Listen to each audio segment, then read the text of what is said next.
अल्लाहुम्मा सल्लि अला मुहम्मदिन व आले मुहम्मद सुम्मा तैतु नहवल किसाब व कुद्दस्सलामु अलैका या अबता या रसूलल्लाह अताज़ुनी अन अकूना मअकुम तहतल किसा क़ाला व अलैकिस्सलाम या बिन्ती व या बज़अती क़द ज़िनतु लके फ़दख़लतु तहतल किसा।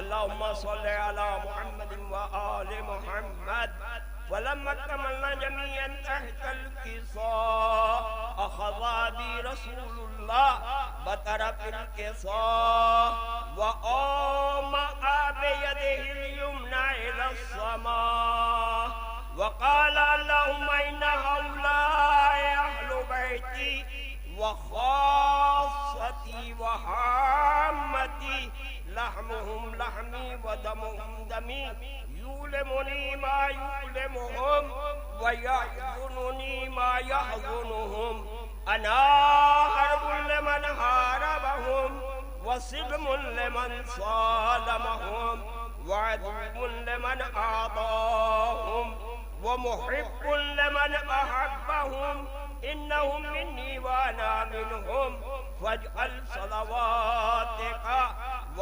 बरकातिका व रहमतका व गुफ़रानका व रिज़वानका अलैया व अलैहिम व अज़हिब अन्हुमुर रिज्सा व तत्हिरहुम तत्हीरा। अल्लाहुम्मा सल्लि अला मुहम्मदिन व आले मुहम्मद। फ़क़ाल अल्लाहु अज़्ज़ व जल्ल या मलाइकती व या सुकान समावाती इन्नी मा खलक़्तु समाअन मबनियतन वला अर्ज़न मदहियतन वला क़मरन मुनीरन वला शम्सन मुज़ीयतन वला फलकन यदूर वला बहरन यजरी वला फुल्कन यसरी इल्ला फी मुहब्बति हाउलाइल खम्सतिल लज़ीना हुम तहतल किसा। अल्लाहुम्मा सल्लि अला मुहम्मदिन व आले मुहम्मद। फ़क़ाल अमीन जिब्राईल या रब्ब व मन तहतल किसा फ़क़ाल अज़्ज़ व जल्ल हुम अहलु बैतिन नबुव्वह व मअदिनुर रिसाला व हुम फ़ातिमतु व अबूहा व बअलुहा व बनूहा। अल्लाहुम्मा सल्लि अला मुहम्मदिन व आले मुहम्मद। फ़क़ाल जिब्राईल या रब्ब अताज़ुनी अन अहबित इलल अर्ज़ लियकून मअहुम सादिसन फ़क़ाल अल्लाहु नअम फ़हबत अमीन जिब्राईल वक़ाल अस्सलामु अलैका या रसूलल्लाहिल अलीयुल आला युक़रिउका अस्सलाम व यख़ुस्सुका बित्तहिय्यति वल इकराम व यक़ूलु लका व इज़्ज़ती व जलाली इन्नी मा खलक़्तु समाअन मबनियतन वला अर्ज़न मदहियतन वला क़मरन मुनीरन वला शम्सन मुज़ीयतन वला फलकन यदूर वला बहरन यजरी वला फुल्कन यसरी इल्ला लिअजलिकुम व मुहब्बतिकुम व क़द अज़िन ली अन अदख़ुल मअकुम फ़हल ताज़िनु ली या रसूलल्लाह। फ़क़ाल रसूलुल्लाह व अलैकस्सलाम या अमीन वहियल्लाह इन्नहु नअम क़द अज़िनतु लका फ़दख़ल जिब्राईलु मअना तहतल किसा। अल्लाहुम्मा सल्लि अला मुहम्मदिन व आले मुहम्मद। फ़क़ाल लिअबी इन्नल्लाह क़द औहा इलैकुम यक़ूलु इन्नमा युरीदुल्लाहु लियुज़हिबा अन्कुमुर रिज्सा अहलल बैति व युत्तहिरकुम तत्हीरा। अल्लाहुम्मा सल्लि अला मुहम्मदिन व आले मुहम्मद। फ़क़ाल अली माल जुलूसना हाज़ा तहतल किसाए मिनल फ़ज़ल इंदल्लाहि तआला फ़क़ाल नबी वल्लज़ी बअसनी बिल हक़्क़ नबिय्यन वस्तफ़ानी बिर्रिसालति नजिय्यन मा ज़ुकिरा ख़बरुना हाज़ा फ़ी महफ़िल अहलिल अर्ज़ व फ़ी जम्उ मिन शिय्यतिना व मुहिब्बीना इल्ला व नज़लत अलैहिमुर रहमतु व हफ़्फ़त बिहिमुल मलाइकतु वस्तग़फ़रत लहुम इला अन यतफ़र्रक़ू। अल्लाहुम्मा सल्लि अला मुहम्मदिन व आलि मुहम्मद। फ़क़ाल अली इज़म खुज़ना व फ़ाज़ शिय्यतुना व रब्बिल काबा। फ़क़ाल अन्नबिय्यु सानियन या अली वल्लज़ी बअसनी बिल हक़्क़ नबिय्यन वस्तफ़ानी बिर्रिसालति नजिय्यन मा ज़ुकिरा ख़बरुना हाज़ा फ़ी महफ़िल अहलिल अर्ज़ व फ़ी जम्उ मिन शिय्यतिना व मुहिब्बीना व फ़ीहिम महमूमुन इल्ला व फ़र्रजल्लाहु हम्महु वला मग़मूमुन इल्ला व कशफ़ल्लाहु गम्मह वला तालिबु हाजतिन इल्ला व क़ज़ल्लाहु हाजतहु। फ़क़ाल अली ज़मल्लाहि फ़ुज़ना व सुइदना व कज़ालिक शिय्यतुना फ़ाज़ू व सुइद फ़ी दुनिया वल आखिरा व रब्बिल काबा। अल्लाहुम्मा सल्लि अला मुहम्मदिन व आलि मुहम्मद। अल्लाहुम्मा सल्लि अला मुहम्मदिन व आलि मुहम्मद। अल्लाहुम्मा सल्लि अला मुहम्मदिन व आलि मुहम्मद। बिस्मिल्लाहिर रहमानिर रहीम।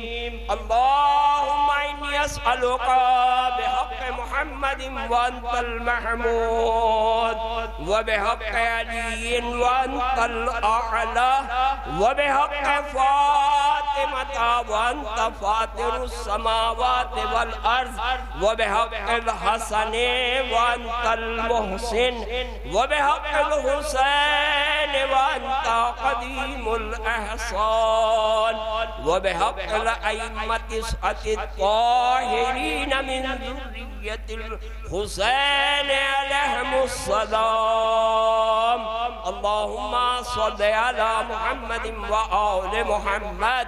परवरदिगार साहिबाने हदीस के सदक़े में ए अल्लाह इस मुक़द्दस बारगाह के सदक़े में हमारी इस कलील इबादत को कबूल फरमा।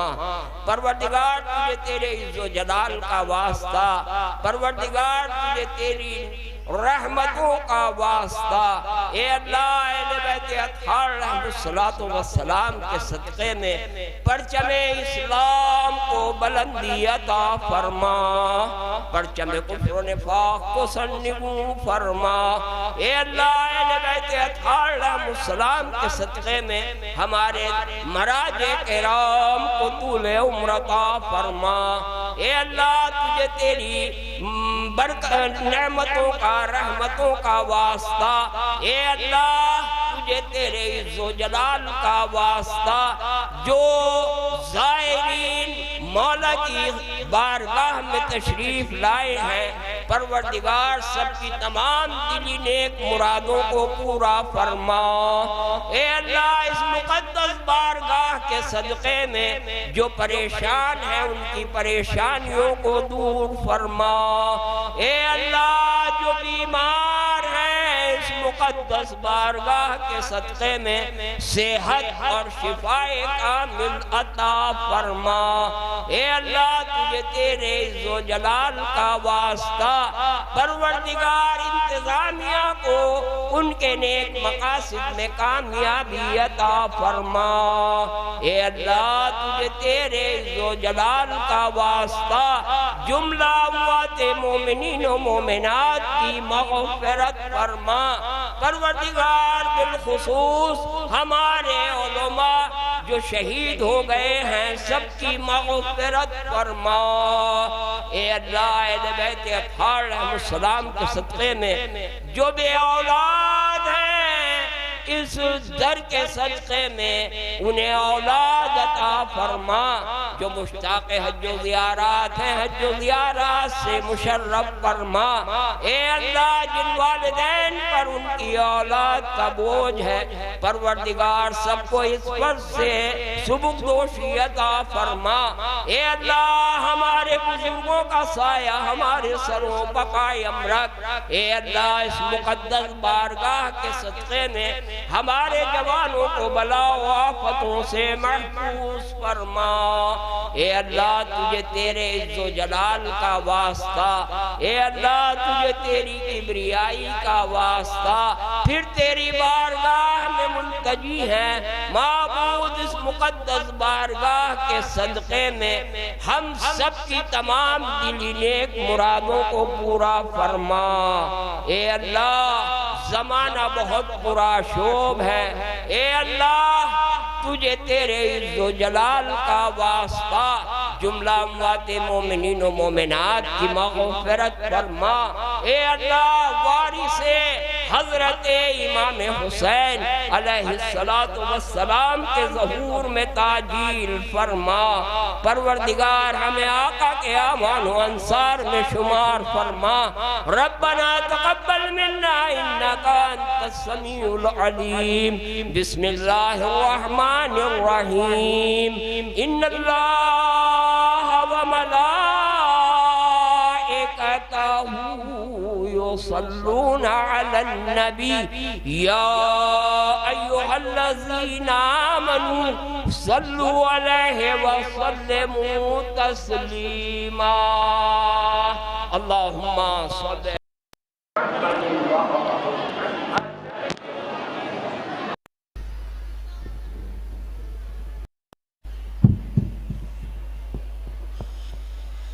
माशाअल्लाह, जिंदाबाद। हजरत हर साल की तरह इस साल भी तिलावत हदीस किस्सा से आज की पहली मजलिस का आगाज हुआ। हदीस किस्सा की तिलावत फरमा रहे थे हुज्जतुल इस्लाम वल मुस्लिमीन अली जनाब मौलाना मोहम्मद असगर साहब मेमन सादात। मैं बड़े खुलूस के साथ, बड़े प्यार के साथ तमाम मोमिनीन की खिदमत में ये इल्तिजा करना चाहता हूँ कि हम लोग मौला की बारगाह में आए हैं, तो बस मौला की बारगाह में आए हैं तो सिर्फ मौला की बारगाह में आने का शरफ भी हासिल हो और यहाँ से दुआएं लेके जाएं, ना कि बदुआ लेके जाएं। और एक बात इसरार भाई, आप माशाल्लाह इसे कहते हैं जिम्मेदारी। ये इसरार भाई हमारे मेमन के रहने वाले हैं, मेमन सादात के, और हुसैनिया अंजुमन हुसैनिया के ये सेक्रेटरी भी है माशाल्लाह। बहुत बड़ी अंजुमन है। जिम्मेदारी का एहसास इसे कहते हैं। देखिए, आप सुबह से मुझे फोन कर रहे हैं क्योंकि बहुत बड़ी अंजुमन मेमन सादात माशाल्लाह करीब में है और बड़ी तादाद में मोमिनीन वहाँ से आते हैं और बड़ा प्रोग्राम करते हैं। ये पूरी जिम्मेदारी इसरार भाई बैठ के यहाँ निभाते हैं। मेरी इनके लिए भी दुआ है। ये चाहते हैं कि साथ खैरियत के अच्छा से अच्छा प्रोग्राम किया जाए। ये दरगाह आलिया जैसे हिंद मौला की मौला से मंसूब है और मौला भी मौलाए कायनात भाई, मौलाए कायनात। तो मैं कहता हूँ यहाँ जो सर झुका के आता है वो यहाँ से सर उठा के जाता है।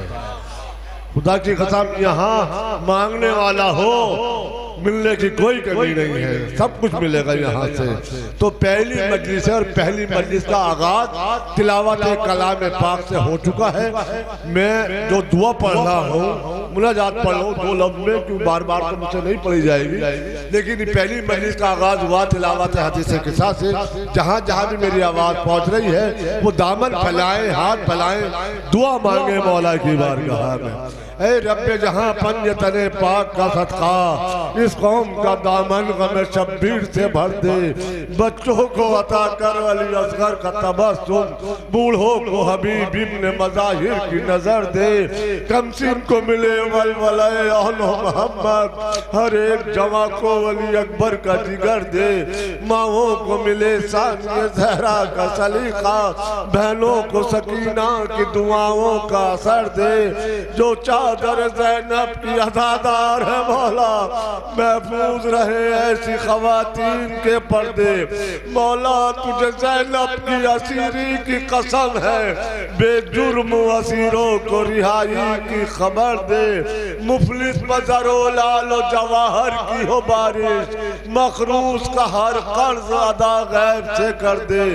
जाती है अगर जान चली जाए शौक से, अब्बास के परचम के फरेरी की हवा दे।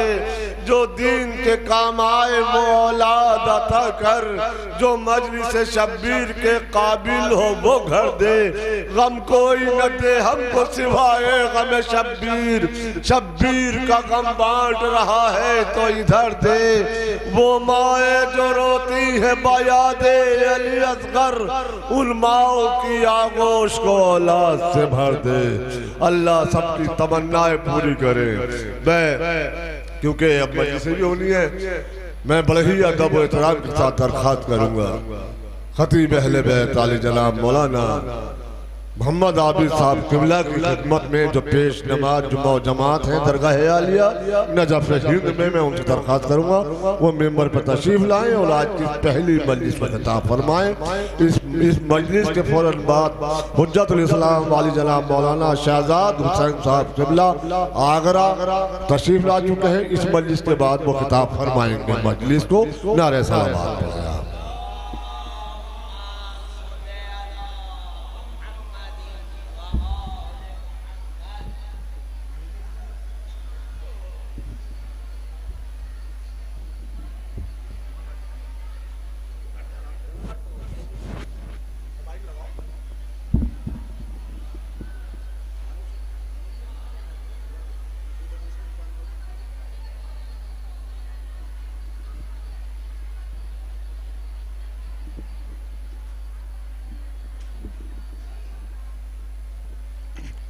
फातिहा।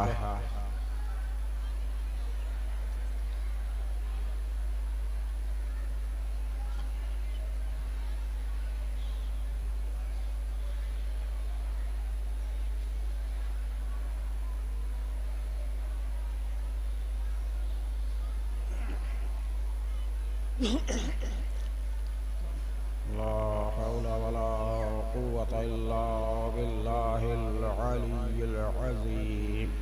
अऊज़ु बिल्लाहि मिनश शैतानिर रजीम। बिस्मिल्लाहिर रहमानिर रहीम। अल्हम्दुलिल्लाहिल्लज़ी हदाना लिहाज़ा वमा कुन्ना लिनहतदिया लौला अन हदानल्लाह। लक़द जाअत रसूलु रब्बिना बिलहक़्क़। अस्सलातु वस्सलाम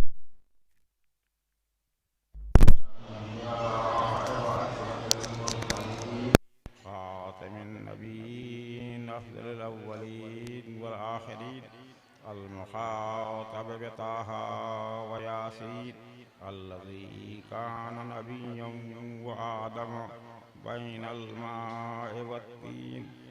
अल-अब्दिल मुअय्यद वर्रसूलिल मुसद्दद अल-महमूदिल अहमद अल-मुस्तफ़ल अमजद अबिल क़ासिम मुहम्मद व आलिहि तय्यबीन अत्ताहिरीन अल-मासूमीन व लानतुल्लाहि अला आदाइहिम अजमईन मिन यौमिना हाज़ा इला क़ियाम यौमिद्दीन। अम्मा बअद फ़क़द क़ाल अल्लाहु तबारक व तआला फ़ी किताबिहिल मुबीन व हुवा अस्दक़ुल क़ाइलीन व क़ौलुहुल हक़्क़। बिस्मिल्लाहिर्रहमानिर्रहीम। व वल अस्र इन्नल इंसान लफी खुस्र इल्लल्लज़ीना आमनू व अमिलुस्सालिहात व तवासौ बिल हक़्क़ि व तवासौ बिस्सब्र। सल्लल्लाहु अलैहि वसल्लम। कुरान मजीद फुरक़ान हमीद के मुख्तसर सा सूरह असर की तिलावत का शरफ़ हासिल किया है। खुदावंद आलम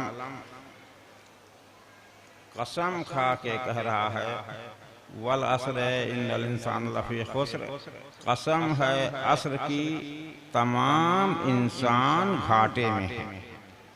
इल्लल्लज़ीना आमनू व अमिलुस्सालिहात, सिवाय उनके जो ईमान लाए और अमल सालिह बजा लाते हैं। व तवासौ बिल हक़्क़ि व तवासौ बिस्सब्र, और हक़ की वसीयत करने वाले हैं और सब्र की वसीयत करने वाले हैं। वैसे तो कुरान मजीद में खुदावंद आलम ने बहुत सी कसमें खाई हैं। कहीं चाँद की कसम खाई है, कहीं सूरज की कसम खाई है, कहीं सितारे की कसम खाई है, लेकिन यहाँ लफ्ज़ अस्र इस्तेमाल हुआ है। 1400 साल से ज़्यादा का अरसा गुजर चुका, यही फैसला अब तक न हो पाया कि असर से मुराद क्या है। कुछ का ख्याल ये है कि असर से मुराद ज़माना है, और कुछ का ख्याल ये है कि असर से मुराद वक्त असर है। बहरहाल जो भी हो, मैं इस बहस में ज़्यादा नहीं पढ़ता, इसलिए कि इस बहस में पढ़ के वक्त बर्बाद ही करना है। जो भी सही, सबसे पहली चीज़ ये है कसम खाई कब जाती है। भाई इंसान अगर कसम खाता है तो कब कसम खाता है? हम उस वक्त कसम खाते हैं जब हमें ये मालूम हो, ये यकीन हो कि हम जो कुछ कह रहे हैं सामने वाला उसका यकीन न करेगा। सामने वाले को यकीन दिलाने के लिए कसम खाते हैं। अल्लाह को इसकी ज़रूरत नहीं थी कि अल्लाह कसम खाए, लेकिन अल्लाह कसम खा के कह रहा है। तो फिर दूसरी चीज़ ये है कि कसम हमेशा बुलंद बाला चीज़ की खाई जाती है। मसलन कुरान की कसम, खुदा की कसम, काबे की कसम, और जाने दीजिए। अगर इंसानी एतबार से देखा जाए तो कभी पैरों की कसम नहीं खाई जाती, हमेशा सर की कसम खाई जाती है। तो मालूम ये हुआ कि कसम जब भी खाई जाती है तो हमेशा बुलंद चीज की खाई जाती है। तो ये समझ में नहीं आता कि असर वक्त की कसम हो सकती है या जमाने की कसम हो सकती है। अच्छा, एक चीज और भी है कि देखिए, कभी कभी ऐसा भी होता है कि इंसान बोलता कुछ है, मकसद उसका कुछ होता है। कभी कभी ज़र्फ बोला जाता है, मजरूफ समझा जाता है। तो ये भी मुमकिन है कि अल्लाह अस्र का लफ्ज़ इस्तेमाल करके ज़ाहिरी एतबार से अस्र कह रहा हो, हकीकी एतबार से साहिब अस्र की कसम खा रहा हो। बहरहाल अल्लाह कसम खा के कह रहा कि तमाम इंसान घाटे में हैं। अब अगर आये करीमा यहीं पर खामोश हो जाती, अल्लाह खामोश हो जाता, तो बड़ी मुश्किल पैदा हो जाती। हर ज़हन ये सोचने पर मजबूर हो जाता कि जब तमाम इंसान घाटे में हैं तो ऐसे इंसानों को पैदा करने की जरूरत ही क्या थी? पालने वाले ऐसे इंसानों को पैदा ही क्यों किया? लेकिन लफ्ज़ इल्ला ने बचा लिया कि तमाम इंसान घाटे में तो हैं सिवाय उनके। अब ये तलाश करना पड़ेगा कि वो कौन है कि जो घाटे में नहीं है। तो अल्लाह ने वो भी बता दिया कि अगर नुकसान से बचना है, घाटे से बचना है, खसारे से बचना है, इल्लल्लज़ीना आमनू, सिवाय उनके जो ईमान लाए।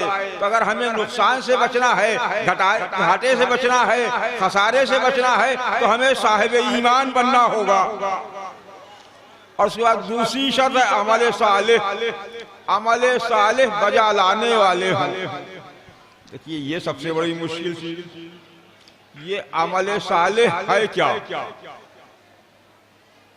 भाई कहाँ से तलाश किया जाए कौन सा अमल है जो अमल सालिह है?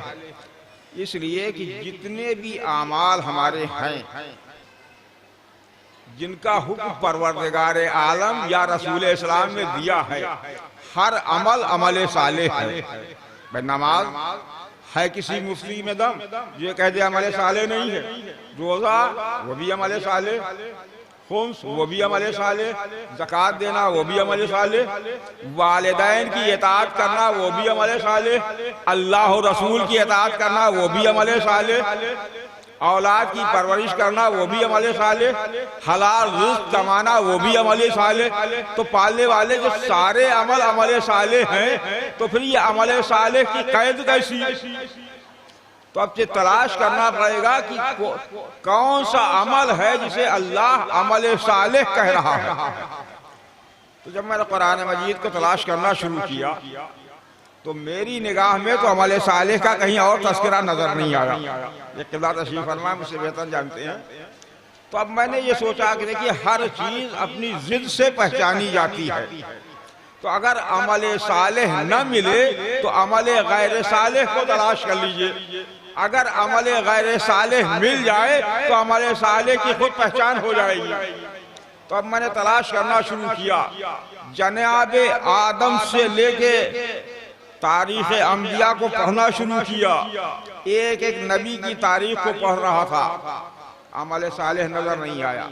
यहां तक कि जनाब नूह तक नौबत पहुंची। जनाब नूह की जिंदगी का मुतालिया करना शुरू किया। तारीख बताती है कि आप तबलीग के लिए निकलते थे, उम्मत इतने पत्थर बरसाती थी कि आप जख्मी हो जाया करते थे, पत्थरों में छुप जाते थे। जिब्रील आते थे, पत्थरों को हटाया, अपने परों से मस किया, जनाब नूह को शिफा हुई। उसके बाद फिर अब लेकिन अमल सालेह का पता नहीं चला, अब भी नहीं। यहाँ तक कि वो वक्त भी आया कि जनाब नूह ने दस्ते दुआ बुलंद किए, परवरदिगार आलम ने उनकी दुआ को कबूल किया, हुक्म मिला उन्हें, लेकिन अभी अमल सालेह नहीं। अब हुक्म होता है, उन्होंने एक गुठली बोई, दरख्त निकला, दरख्त बड़ा हुआ, उसे काटा गया, तख्ते बने, अभी अमल सालेह का पता नहीं चला। जनाब नूह ने कश्ती बनाई, कश्ती तैयार हुई, अब तूफान आया। जनाब नूह अपने साथियों के साथ सवार हुए, तूफान आया, साथियों के साथ सवार हुए, कश्ती चली। अभी अमल गैर सालेह है या अमल सालेह का कुछ पता नहीं। यहाँ तक कि वो वक्त आया कि जनाब नूह का बेटा डूबने के करीब है। जनाब नूह समझा रहे हैं, बेटा कश्ती पे सवार हो जा, कश्ती पे सवार हो जा। तो कह रहा नहीं, ये पहाड़ बचा लेगा। जनाब नूह ने कहा आज कोई चीज बचाने वाली नहीं है, लेकिन वो अपनी जिद पे अड़ा रहा। जनाब आदम बहरहाल अल्लाह के पैगंबर है, नबी है, लेकिन बाप का दिल है। हाथ बुलंद कर दिए, पालने वाले ये मेरे अहल में से है। बस जैसे ही ये कहा, उधर से जवाब आया, ए नूह जाहिलो जैसी बातें न किया करो, ये तुम्हारे अहल में से हरगिज़ नहीं है। देखिए जनाब नूह ने ये नहीं कहा था मेरा बेटा, और ना अल्लाह ने इब्नियत से खारिज किया, बेटा है तो हुआ करे लेकिन तुम्हारे अहल में से नहीं है। मैंने कहा पालने वाले क्यों? कहा इसका अमल गैर सालेह है। मालूम हुआ कि जनाब नूह का बेटे का कश्ती पे न सवार होना अमल उसका गैर सालेह अमल करार पा रहा है। तो इसका साफ सा मतलब है कश्ती पर सवार होना अमल सालेह होगा। लेकिन अब मजबूरी ये है कि न जनाब नूह का दौर है, न जनाब नूह की कश्ती है। अब सवार होंगे तो कहां से होंगे कि अमल सालेह करार पाए हमारा अमल। तो शायद परवरदिगार आलम आवाज नादान तुझे नहीं मालूम, अगर नूह मौजूद नहीं है, नूह की कश्ती नहीं मौजूद है, तो मेरे हबीब के हदीस को तो देख ले। मेरे हबीब ने क्या कहा है, मसलो अहला बैती कमसले सफीरते नूह मन रगबा सफीरतुन नजा व मन तखल्लफा अनहा अल्लाह फगरे का व हवा। मेरे अहले बैत की मेरे अहले बैत की मिसाल कश्ती नूह की जैसी है।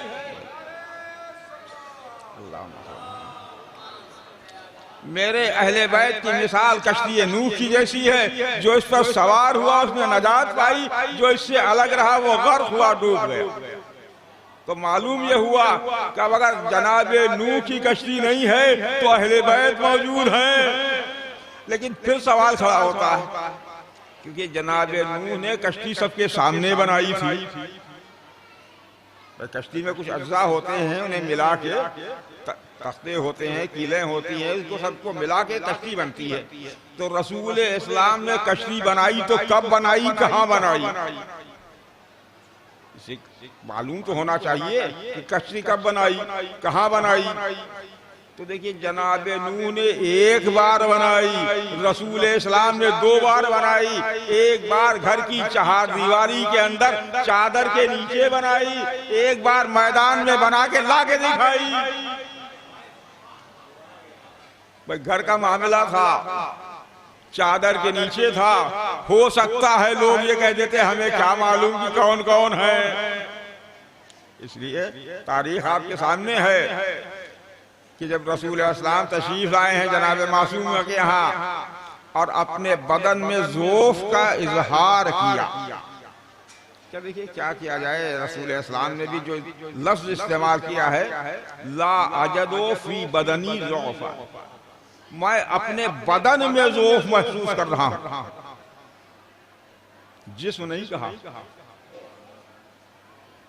शायद कोई लतीफ इशारा हो बदन कह के, कि जहां तक मैंने गौर किया तो जिस्म जब कहा जाता है तो सर से पैर की उंगली तक इतलाक होता है, लेकिन जब लफ्ज़ बदन इस्तेमाल होता है तो गर्दन के नीचे से उसका इस्तेमाल होता है, इस्तेमाल उसके लिए इस्तेमाल होता है, इसमें सर नहीं होता। तो शायद रसूल इस्लाम का लफ्ज़ बदन इस्तेमाल करना इस तरह इशारा कर रहा हो कि बदन रसालत तो ज़ौफ़ महसूस कर सकता है, ज़हन रसालत कभी ज़ौफ़ महसूस नहीं कर सकता। सलावत पढ़े मोहम्मद वाले मोहम्मद।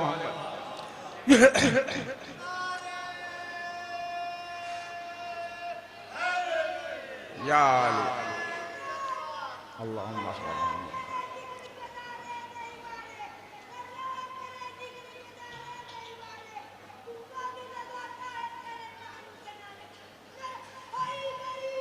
या। उसके बाद एक एक करके इमाम हसन आए, इजाज़त दे के दाखिल हुए, इमाम हुसैन आए, मौलाए कायनात, फिर जनाब मासूम आलम। जब सब जमा हो गए अब फिर दस्ते रिसालत बुलंद हुए, अल्लाहुम्मा हौलाए अहले बैती। देखिए वहाँ भी मसलो अहले बैती, यहाँ भी अहले बैती का लफ्ज़। तो अब जाहिर सी बात है कि जिन अहले बैत की मिसाल कश्ती नूह से दी थी वही अहले बैत ये भी होंगे। लेकिन अब भी पता कैसे चले कि ये है कौन कौन। तो हमारी जाने कुर्बान हो जाए जनाबे जिब्रील पर। अगर जिब्रील ने सवाल न किया होता या रब मन तहतल के साथ, ए पालने वाले बता दे चादर के नीचे है कौन, तो हमें पता ही न चलता। जिब्रील ने सवाल किया। अच्छा से क्या किया जाए, एक बुजुर्ग आलिम ने, ज्यादातर खुतबा उलमा यही पढ़ते हैं कि साहब जिब्रील ने पहचाना नहीं, तो उन्होंने कहा साहब ये तो गलत बात है, जिब्रील को पर इल्जाम लगा रहे हैं कि जिब्रील ने नहीं पहचाना। देखिए इसकी 2 सूरतें हैं मेरे नजदीक, जहां तक मैंने गौर किया है, कि या तो हकीकत में जिब्रील ने नहीं पहचाना। तो कहिए क्यों? उसकी वजह यह है कि जिब्रील जब भी आए कभी नूर के एक हिस्से को देखा, कभी 2 हिस्सों को देखा, कभी 3 हिस्सों को देखा। आज पूरा नूर यकजा हो चुका था, नूर की शुआएं चादर से छन छन कर अर्श इलाही तक पहुंच रही थी। हो सकता है जिब्रील की आंखें खींची कर गई हो और जिब्रील न पहचान सके हो, इसलिए सवाल कर दिया हो, या रब मन तहतल के साथ, पालने वाले बता दे चादर के नीचे है कौन। या दूसरी वजह ये भी हो सकती है कि जिब्रील पहचानते तो थे लेकिन उम्मत मुस्लिमा को बताने के लिए सवाल किया था कि पालने वाले बता दे चादर के नीचे है कौन। अब अल्लाह पहचानवा रहा है, हुम फातिमा तो अबूहा व बालुहा व बनुहा। ये फातिमा हैं, उनके बाप हैं, उनके बच्चे हैं, उनके शौहर हैं, मैं कहूँ पालने वाले। इस कश्ती को के अज्जा को समझाने का तरीका नया क्यों? भाई तारुफ का तरीका हमारे यहाँ ये है कि हमेशा बुजुर्ग के जरिए पहचानवाया जाता है। अगर पहचानवाना था तो कह दिया होता ये मेरा हबीब है, उसकी बेटी, उसके दामाद, उसके नवासे हैं, तो अजब नहीं आवाज कुदरत है नादान। अगर अपने हबीब के जरिए पहचानवाता तो न जाने कौन सी बेटी आ जाती, कौन से दामाद आ जाते, कौन से नवासे आ जाते। मैं नहीं चाहता था कि किसा वालों को अगर पहचाना जाए तो किसी और को आ जाए, इसलिए मैंने रसूल इस्लाम को मरकज़ तारुफ नहीं बनाया, मैंने फातिमा को मरकज़ तारुफ बनाया है। केवल किसा वालों को पहचानना है तो फातिमा के जरिए पहचानो। सलवात पढ़े मोहम्मद वाले मोहम्मद।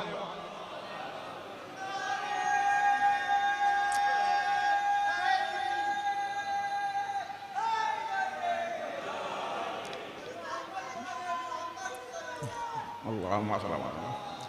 तो एक या पहचानवाया,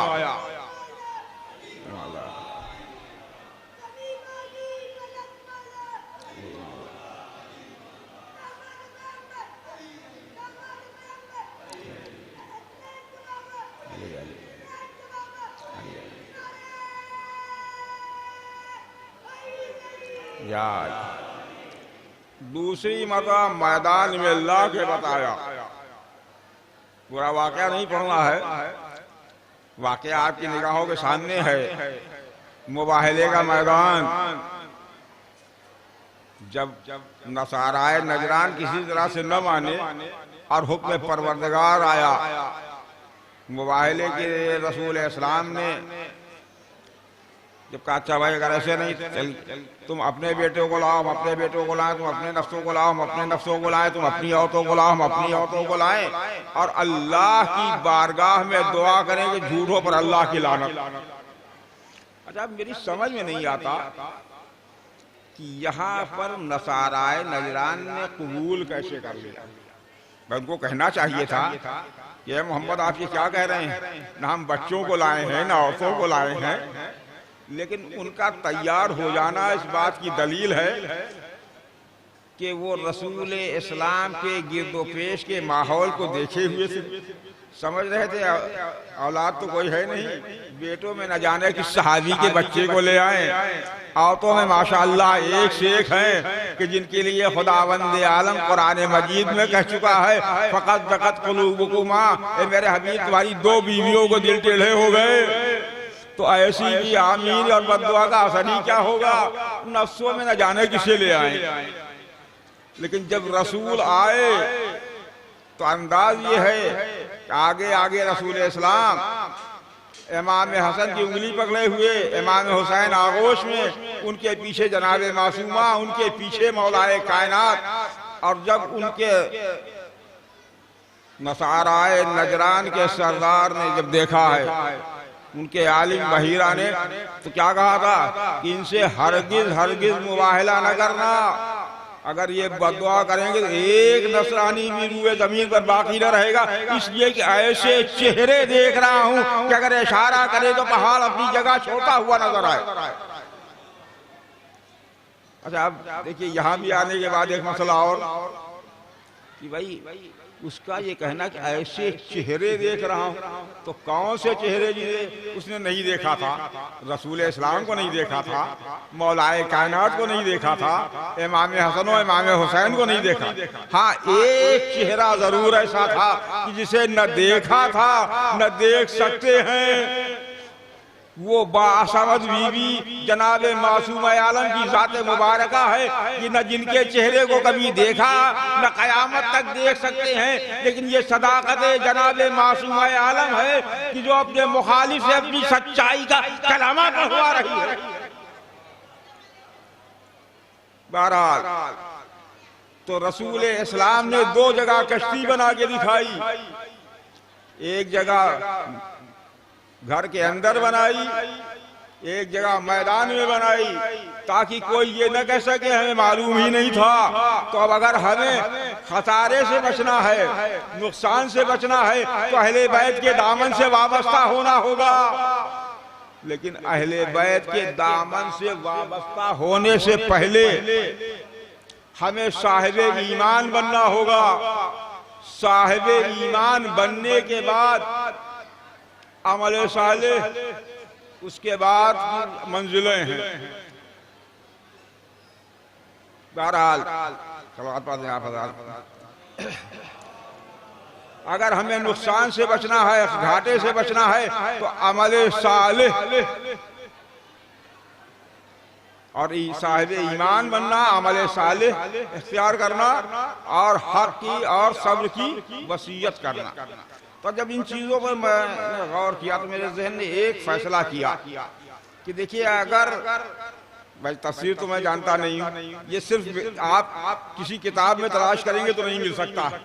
ये मेरा अपना दिल जो कह रहा है, मेरा अकीदा जो है वो मैं आपके सामने पेश कर रहा हूँ कि मेरा दिल ये कहता है कि ये सूरा सिर्फ और सिर्फ करबला वालों की निशानदेही कर रहा है कि अगर अमल सालेह वाले देखना है तो करबला के मैदान में आ जाओ, अमल सालेह वाले भी मिल जाएंगे, साहिब ईमान भी मिल जाएंगे, अमल सालेह वाले भी मिल जाएंगे, हक और सब्र की वसीयत करने वाले भी मिल जाएंगे। ये वो मैदान है कि जहाँ तमाम के तमाम एक तरह के नजर आते हैं। इमाम मजलूम ज़ाहिरी एतबार से तो हुसैन एक, लेकिन करबला के मैदान में नजरिए के एतबार से देखा जाए तो 72 हुसैन नजर आएंगे। और सिर्फ यही नहीं, बल्कि अगर देखा जाए तो मर्दों को जाने दीजिए, औरतों में अगर देखा जाए तो औरतों में भी वही कुर्बानी का जज्बा नजर आ रहा है जो मर्दों में नजर आ रहा है। और खानदान अहले बैत को भी अगर छोड़ दें, जो खानदान अहले बैत से अलग हैं, सिर्फ इनके दामन से वाबस्ता नजर आ रहे हैं, उनके यहाँ भी जज्बा ये है कि इस्लाम पर आँच ना आए चाहे औलाद कुर्बान हो जाए। तारीख शाहिद है कि जनाब मुस्लिम इब्न औसजा की जब शहादत हो चुकी, इमाम मुस्लिम इब्न औसजा का लाशा ला चुके, अब इमाम ने देखा कि खेमे का पर्दा उठा, एक खुदसाल बच्चा जिसकी कमर से तलवार लट रही थी, जो जमीन पर खत देती जा रही थी, मैदान जंग की तरफ बढ़ा। इमाम ने फरमाया ये किसका लफ्ज़ जिगर है, जरा इसे रोक लो।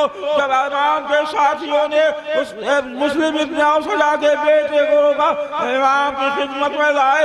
इमाम ने फरमाया मेरे अल्लाह तुम किसके लफ्ज़ जिगर हो?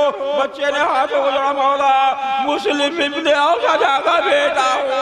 इमाम ने फरमाया कहाँ का इरादा है? उस जगह मौला मैं आपके दुश्मनों से जंग करने के लिए जा रहा हूँ। इमाम ने फरमाया कब खेमे में वापस जा, तेरी माँ के लिए तेरे बाप का गम काफी है। इमाम ने अभी ये कहा था कि फसे पर्दा से दो जुड़े हुए हाथ नजर आए, आका आवाज आई मौला इस बेवा का हदिया कबूल कर लीजिए। गरज के इमाम ने इजाजत दी। खुर्दसाल बच्चा मैदान जंग में आया, लेकिन गौर कीजिए एक खुर्दसाल बच्चा 3 दिन का भूखा प्यासा कहाँ तक जंग करता, जख्मों से चूर होकर ज़मीने करबला पर आया। इमाम को आवाज दी मौला मदद कीजिए। इमाम अपने सहाबी के बच्चे के लाशे पर आए, लाशा उठाया, दरे खेमा तक लाए, आवाज दी बहन ज़ैनब मेरे बूढ़े साहबी मुस्लिम इब्न औसजा के बच्चे का लाशा दरे खेमा पर रखा। अला लानतुल्लाह अलल कौमिल ज़ालिमीन व सयअलमुल लज़ीना अय्या ज़लमू मुनक़लिबुन यनक़लिबून इन्ना लिल्लाहि व इन्ना इलैहि राजिऊन।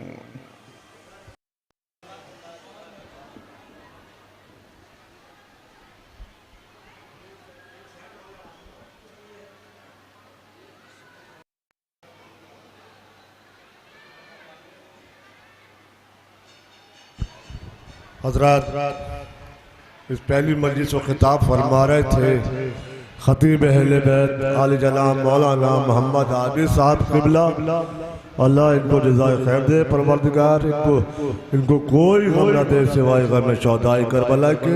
और तमाम मोमिन और मोमिनात जहाँ जहाँ से भी आए हैं, परवरदिगार उनको अपनी पनाह में रखे मौलाए कायनात। हज़रात, मैं बड़े ही अदब व एहतराम के साथ, बड़े खुलूस के साथ दरख्वास्त करूँगा हुज्जतुल इस्लाम वल मुस्लिमीन आली जनाब मौलाना शहजाद हुसैन साहब बिलग्रामी, बेहतरीन खतीब है, बेहतरीन आवाज़ के मालिक हैं। वैसे आगरा में रहते हैं, सबने देखा होगा, बड़ी खिदमत अंजाम देते हैं, हमारी मर्जी से पढ़ते हैं माशाल्लाह। इनकी हौसला अफजाई कीजिए। आप बिलग्राम के रहने वाले हैं माशाल्लाह, मौला सलामत रखे इनको। मैं बड़े ही अदब व एहतराम के साथ दरख्वास्त करूँगा हुज्जतुल इस्लाम वल मुस्लिमीन आली जनाब मौलाना शहजाद बिलग्रामी साहब से वो मिंबर पे आए और आज की दूसरी मजलिस को खिताब फरमाए। इसके बाद जो मजलिस होगी उसको खिताब फरमा रहे हैं हुज्जतुल इस्लाम वल मुस्लिमीन आली जनाब मौलाना वजीर अस्करी साहब क़िबला नागामा साहब। नारे सलाम।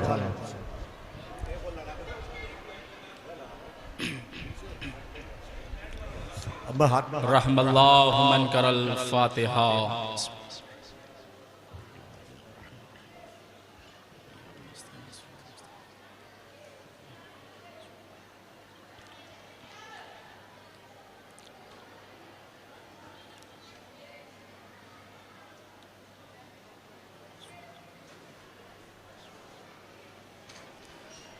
ला हौल वला कुव्वता इल्ला बिल्लाहिल अलीय्यिल अज़ीम। औज़ु बिल्लाहि मिनश शैतानिर रजीम। बिस्मिल्लाहिर रहमानिर रहीम। अल्हम्दुलिल्लाहि रब्बिल आलमीन। अस्सलातु वस्सलाम अला सय्यिदिना व शफीए ज़ुनूबना मौलाना अबुल क़ासिम मुहम्मद वालिहि तय्यबीन अत्ताहिरीन अल-मासूमीन अल-मज़लूमीन वलानतुल्लाहि अला दाइहिम अजमईन। अम्मा बअदु फ़क़द क़ाला रसूलुल्लाह सल्लल्लाहु अलैहि वालिहि वसल्लम इन्नी तारिकुन फ़ीकुमुस सक़लैन किताबल्लाह व इतरती अहलु बैती मा इन तमस्सक बिहिमा लन तज़िल्लु बअदी वलन यफ्तरिक़ा हत्ता यरिदा अलैयल हौज़। सल्लल्लाहु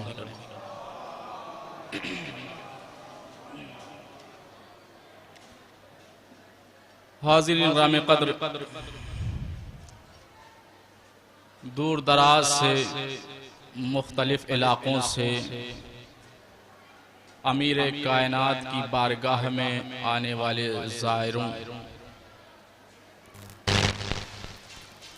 अमीर कायनात की बारगाह में दुआ गो हूँ कि खुदा आपकी हाज़िरी को और आपकी हाजात को कबूल फरमाए। परवरदिगार हम सबको सही माना में उलूम आले मोहम्मद सीखने, समझने और उस पर अमल करने की तौफीक अता फरमाए। परवरदिगार हम सबको उस तरह से बना दे कि जिस तरह से हमारा वक्त का इमाम हमें बनना देखना चाहता है। परवरदिगार फर्जंदे ज़हरा हज़रत इमाम ज़माना के ज़हूर में ताजील फरमा और हम सबको इस काबिल बना कि जब अपने इमाम का ज़हूर देखें तो हमें शर्मिंदगी महसूस ना हो। मजलिस की कामयाबी के लिए आप हजरात एक बावाज़े बुलंद मिलकर सलवात पढ़े मिलकर मोहम्मद।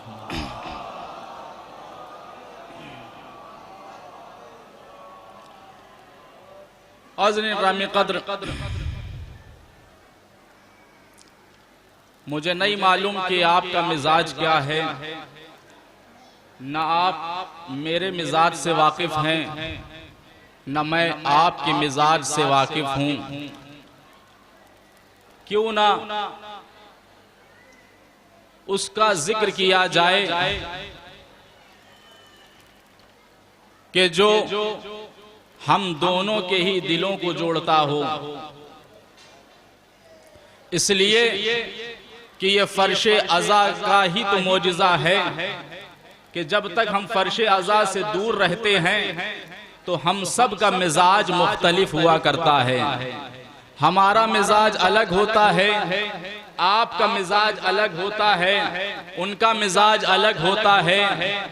लेकिन जब हम सब के सब फर्शे अज़ा पर आ जाते हैं तो हम सब का मिजाज हुसैनी हो जाता है।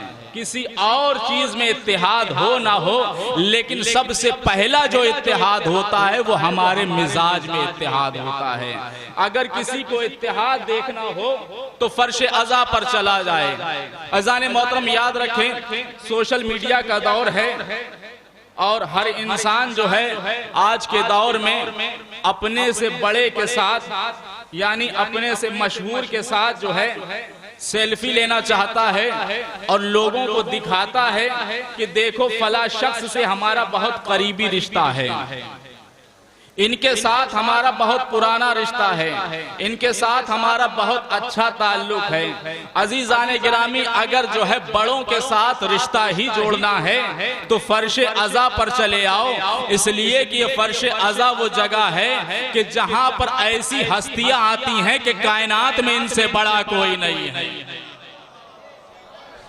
एक सलवात पढ़े मिलकर मोहम्मद वाले मोहम्मद।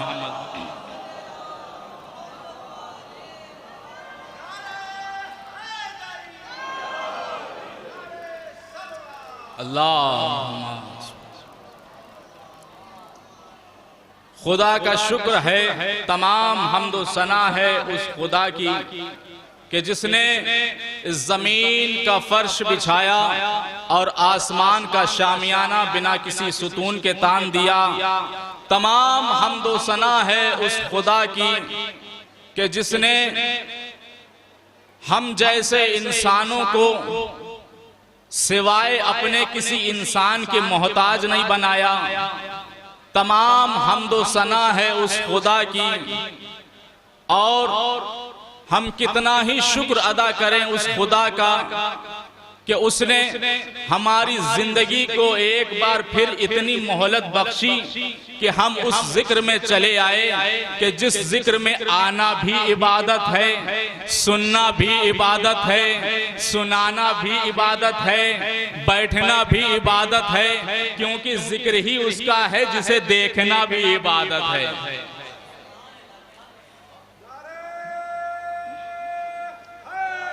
यार मैं उस बाय से जिक्र का, मैं उस लाए के जिक्र का, मैं उस वारिसे जिक्र के जिक्र का जिक्र कर रहा हूं कि जिसके लिए नबी ने फरमाया था कि अगर एक ही वक्त में आदम के इल्म को देखना चाहो, नूह के हिल्म को देखना चाहो, इब्राहिम की खुल्लत को देखना चाहो, मूसा की हैबत को देखना चाहो, यूसुफ के जमाल को देखना चाहो और मुझ मोहम्मद के कमाल को देखना चाहो तो मेरे भाई अली के चेहरे को देख लेना। एक सलवात पढ़े मिलकर मोहम्मद अली मौला अली मिल करके अली मौला अली मौला अली मौला अली मौला अली मौला अली मौला। जियो सलामत अली मौला अली मौला अली मौला अली मौला।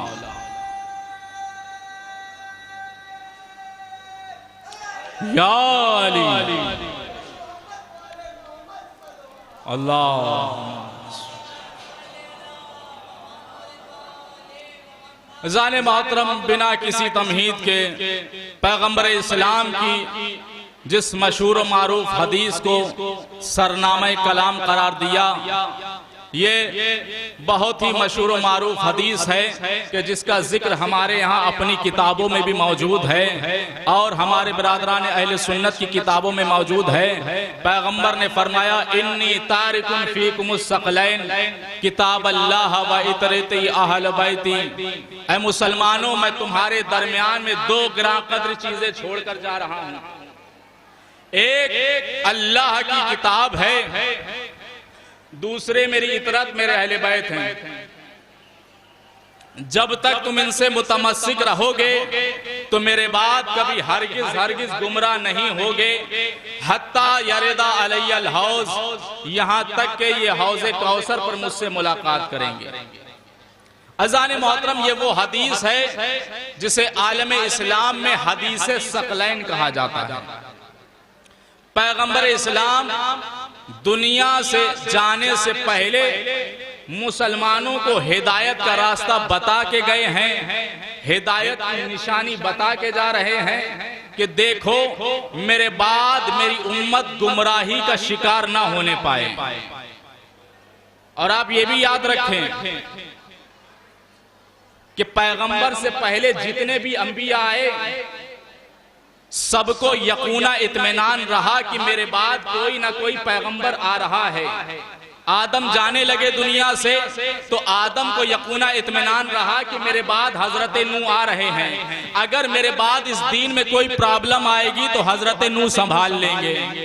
नूह जाने लगे तो कहा हजरत शीस आ रहे हैं। हजरत शीस जाने लगे तो कहा हजरत इब्राहिम आ रहे हैं। हजरत इब्राहिम जाने लगे तो कहा मेरे बाद अगर कोई दीन में गड़बड़ी आएगी तो हजरत यूसुफ इस्माइल को छोड़े जा रहे हैं, वो संभाल लेंगे। हजरत इस्माइल जाने लगे तो कहा हजरत मूसा आ रहे हैं। हजरत मूसा जाने लगे तो कहा हजरत ईसा आ रहे हैं। लेकिन अजीजाने गिरामी, जो इस ऐलान के साथ जा रहा है कि अब मेरे बाद कोई पैगंबर नहीं आएगा, कम से कम उसको तो चाहिए कि इतना पुख्ता इंतजाम करके जाए कि उम्मत कयामत तक गुमराही का शिकार ना होने पाए और कयामत तक उम्मत की हिदायत होती रहे। अब वो पैगंबर ने जो है हमारे हवाले नहीं किया कि हम किसी को जो है अपना रहनुमा बनाए, का तुम्हारे दरमियान में कुरान छोड़ करके जा रहा हूं। कुरान किताब है, इसका मतलब यह है कि कुरान भी हिदायत करता है। लेकिन अज़ान मोहतरम बहुत गौर करें, कुरान उसी की हिदायत करता है जो कुरान का इल्म रखता है। कुरान हर किसी की हिदायत नहीं करता।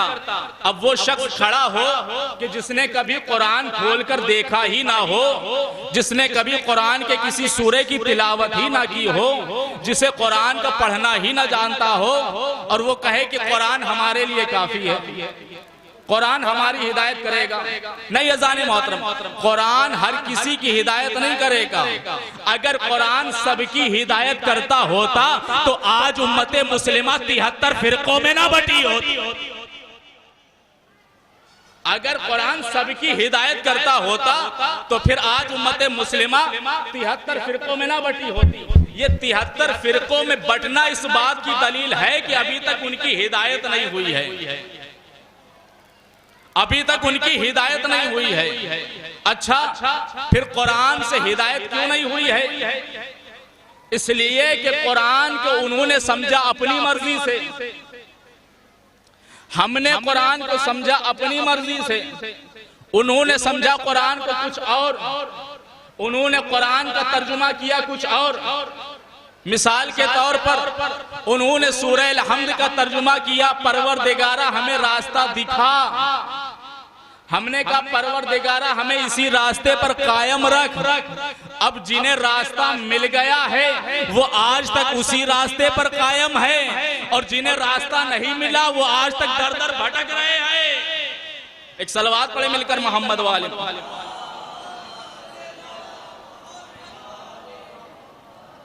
कुरान सबकी हिदायत नहीं करता, कुरान उसी की हिदायत करता है जो कुरान का इल्म रखता है।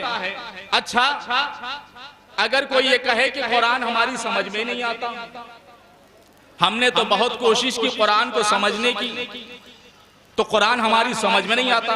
तो याद रखो, कुरान इतनी आसानी से समझने में नहीं आएगा। उसके लिए पैगंबर ने पहले ही कह दिया, हम तुम्हारे दरमियान में दो चीजें छोड़कर जा रहे हैं, एक कुरान है, दूसरे अहले बैत हैं। अगर कुरान में को समझना है तो अहले बैत के पास आना होगा, अहले बैत को समझना है तो कुरान के पास आना होगा। अभी हमारी बस्ती से, हमारी बज़्म से एक मनहूस शख्स उठा था, मैं इशारा कर रहा हूं, जिसने कहा कि हमें कुरान की कुछ आयतें समझ में नहीं आ रही हैं, और बदकिस्मती से जो है वक्फ बोर्ड का चेयरमैन भी बन गया था। वो कह रहा है कि कुरान हमारी समझ में नहीं आ रहा है, हमने कुरान की कुछ आयतों को मार्क लगाया है, कुरान की कुछ आयतों को निशान लगाया है, ये कुछ आयतें जो हैं हमारी समझ में नहीं आ रही हैं। भाई पहले तो ये बात होना चाहिए कि कुरान का तुम्हारे पास इल्म कितना है। कुरान को समझने के लिए इल्म की जरूरत है, सलाहियत की जरूरत है, लियाकत की जरूरत है। आपके पास कितनी इल्म है, कितनी सलाहियत है जो आप कुरान को समझने लगे। याद रखो, कुरान किसी इंसान का कलाम नहीं है, कुरान अल्लाह का कलाम है। आज का भी मुसन्निफ जब कोई किताब लिखता है ना, बहुत तवज्जो चाहता हूं, जब आज का भी एक मुसन्निफ, एक राइटर किताब लिखता है तो किताब के आखिरी सफ़े पर लिखता है, क्या लिखता है कि ये किताब तो हमने लिख दी है मैं हवाले के साथ, लेकिन अगर इस किताब में कोई कमी पेश आए तो मुझे इत्तला कीजिएगा ताकि उस कमी को दूर किया जा सके। कुरान अल्लाह का कलाम है। अल्लाह ने कुरान के आखिरी सफ़े पे नहीं बल्कि पहले सफ़े पर लिखा, बिस्मिल्लाहिर्रहमानिर्रहीम अलिफ लाम मीम ज़ालिकल किताबु ला रैबा फी। ये वो किताब है जिसमें जर्रा बराबर भी शक व शोभा की गुंजाइश नहीं है। सलावात पढ़े मिलकर मोहम्मद वाले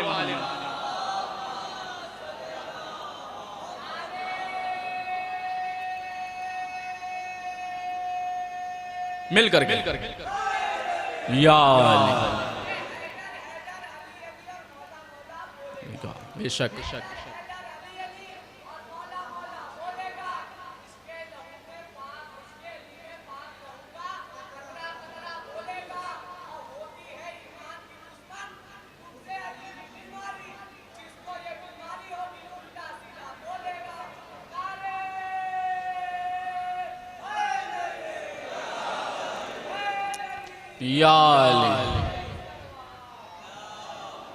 मैं तुम्हारे दरमियान में दो कद्र चीजें छोड़ करके जा रहा हूं। कौन फरमा रहा है? वो रसूल जो शाहे बतहा है, सरदारे अंबिया, मिस्दाके हलता, व इन्नमा कुल कफा, खैरुल वरा, बदरुद्दुजा, बशीरो नजीरो मुनीर, साहिबे ततहीर, आकाए जनाबे अमीर, जद्दे शबरो शब्बीर, हजरत मोहम्मद मुस्तफ़ा सल्लल्लाहु अलैहि वसल्लम। वो रसूल की जिसका जलाल अल्लाह का जलाल, जिसका जमाल अल्लाह का जमाल, जिसका कमाल अल्लाह का कमाल, जिसके लिए मौजूद है कि ऐ रसूल सुलहो तुम्हारी अमान हमारी, तीर तुम्हारी कमान हमारी, उम्मत तुम्हारी इमाम हमारा, मेरा नूर तेरी आहों में, मेरी रहमत तेरी बाहों में, सजदा मेरा आस्ताना तेरा, मेरा घर तेरा घराना। ऐ रसूल तू जाहिर है मैं राज हूँ, तू सरापे नियाज है मैं नमाज हूँ। ऐ रसूल गर तू ना होता तो खुदाई को राज़े आश्कार ना होता, मुसव्विर होता शाहकार ना होता, हुस्न होता परस्तार ना होता, यूसुफ होते पर खरीदार ना होता। ऐ रसूल जो तेरा कलमा पढ़े वो मुसलमान, जो तुझ पर शक करे वो बेईमान, जो तुझ पर अपनी आवाज बुलंद करे वो बदज़बान। सलावत पढ़े मिलकर मोहम्मद वाले वाले।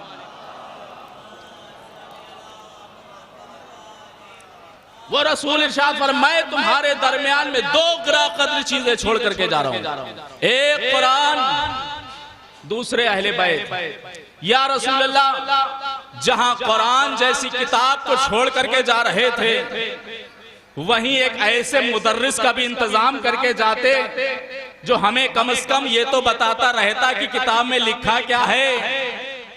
जो कम से कम हमें ये तो बताता रहता कि कुरान की कौन सी आयत दिन में नाजिल हुई है, कौन सी आयत रात में नाजिल हुई है, कौन सी आयतें मोमिनीन के लिए है, कौन सी आयतें मुनाफिकीन के लिए हैं। पैगंबर ने कहा कि ये घबराओ नहीं, इसका भी इंतजाम हम तुम्हारे ऊपर छोड़ करके नहीं जा रहे हैं। इसलिए कि उम्मत में पैगंबर पहले ही जानते थे कितनी सलाहियत है मेरी उम्मत में, इसलिए कि बहुत ज्यादा दूर ना जाइए, सामने की मिसाल है।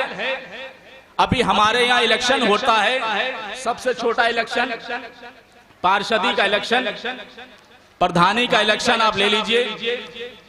5 साल के लिए एक पार्षद को चुनना होता है।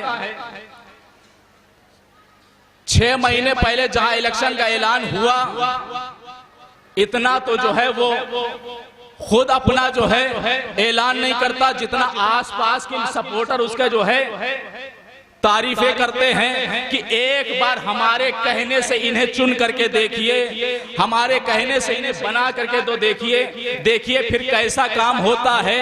अच्छा, जैसे ही वो जीत करके आ गए, अब अगर वो काम करे या ना करे, 5 साल तक आप उनका कुछ नहीं कर सकते। यानी ये तो है उम्मत का मिजाज, ये उम्मत का हाल है कि 5 साल के लिए वो किसी पार्षद को तो चुन नहीं सकते, तो दीन के रहनुमा को क्या चुनेंगे। पैगंबर ने कहा हम तुम्हारे ऊपर छोड़ करके नहीं जा रहे।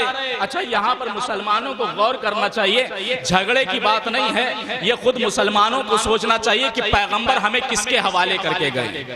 क्या पैगंबर उम्मत को बादशाहों के हवाले करके गए, पैगंबर उम्मत को ताजिरों के हवाले करके गए, या पैगंबर उम्मत को सहाबा के हवाले करके गए कि मेरे बाद जो सबसे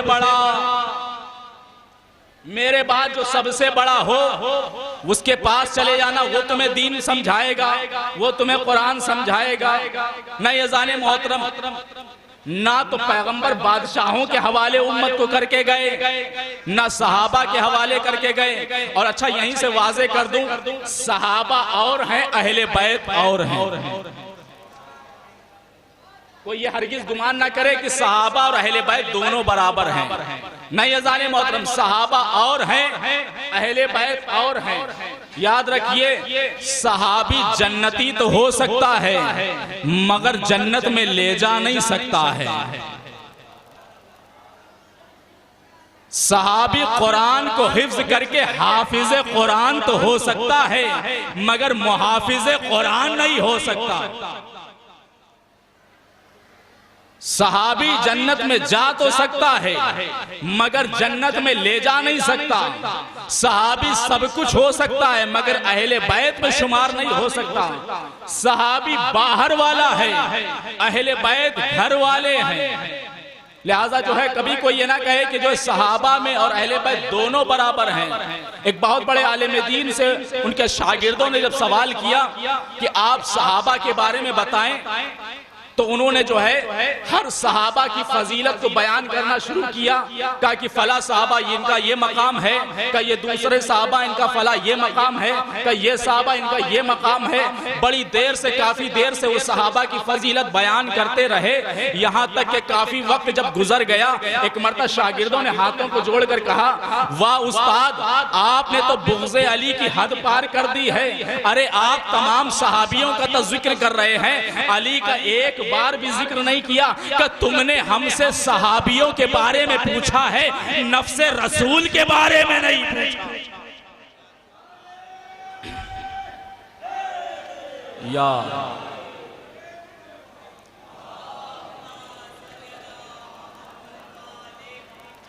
कि तुमने हमसे सहाबियों के बारे में पूछा, नफ्से रसूल के बारे में नहीं पूछा। अली सहाबियों में शुमार नहीं है, अली नफ्से रसूल हैं, अली अहले बैत में शामिल हैं। लिहाजा मोहतरम, ये बाद रसूल वो इनकलाब ज़माना आया कि लोगों ने जिससे कुरान लेना चाहिए था उसे छोड़ दिया और ऐसे को तख्त पर बिठाया कि जिसे दीन के बारे में न शरीयत के बारे में कुछ मालूम था। यही वजह है कि जब ऐसे लोगों को दीन की जगह पर, नबी की जगह पर, अली की जगह पर बिठाया जाएगा तो फिर आप देखें कि उस इस्लाम का क्या हाल होगा। पैगंबर के बाद एक साहब नबी की जगह पर बैठे और कुरान को उसी दरबार में रखा कि अब जो भी फैसला होना है इसी कुरान से हम करेंगे। एक दहरिया काफी दूर से दौड़ता हुआ उनकी बारगाह में आया। पहले तो आप ये समझ लें कि दहरिया उसे कहते हैं कि जिनका ये मानना है कि ये दुनिया अपने आप पैदा हुई है और एक दिन अपने आप फना हो जाएगी, इसका कोई बनाने वाला नहीं है। ये दहरिया का जो है ईमान है। दहरिया आया और आने के बाद उसने सलाम किया और कहा कि मैं मुसलमान होना चाहता हूँ। अब जैसे ही हाकिम वक्त ने सुना, नंगे पांव दौड़ते हुए उस दहरिये के करीब पहुंचे और कहते जाते हैं, ज़हे नसीब कि आज हमारे हाथों भी कोई मुसलमान होना चाहता है। का तो फिर क्या इरादा है, कलमा पढ़ाकर मुसलमान किया जाए? दहरिया ने कहा कलमा बाद में पढ़ाना, पहले हमारे कुछ सवालों के जवाब दे दो। अब ये खामोश हुए। इन्होंने सोचा कि क्या सवाल करेगा, दहरिया है ये क्या सोचेगा, क्या सवाल करेगा। बहुत ज्यादा नमाज के बारे में पूछेगा, वजू के बारे में पूछेगा, बता दिया जाएगा। का सवाल करो, का ये बताओ तुम्हारा कुरान पर ईमान है? भाई बहुत तवज्जो देखे, जा करके सुने। मुझे नहीं मालूम कि आप किस तरह से सुन रहे हैं, लेकिन आप थोड़ा सा बेदार हो जाए। का ये बताओ कुरान पर तुम्हारा ईमान है? का ऐसी जगह पर बैठा हूं, अगर कुरान पर ईमान ही नहीं होगा तो खलीफा काहे का? का ये बताओ कुरान पर ईमान है कि नहीं है? का है, 100% है। का फिर कुरान की आयतों पर, का कुरान की आयतों पर भी ईमान है? का फिर तुम्हें इस आयत के जो मैं पढ़ने वाला हूं, का बिस्मिल्लाहिर्रहमानिर्रहीम इन्नल्लाह अला कुल्ली शैइन कदीर, क्या तुम्हारा इस कुरान की आयत पर ईमान है? कहाँ ये कुरान में सामने की आयत है और मौजूद है, इस पर हमारा 100% ईमान है। का अच्छा तुम्हारा ईमान है? कहाँ का इसका तर्जुमा क्या है? का बेशक मेरा खुदा अला कुल्ले शैइन कदीर है, जो चाहे करे जो चाहे ना करे। का ईमान है? का 100% ईमान है।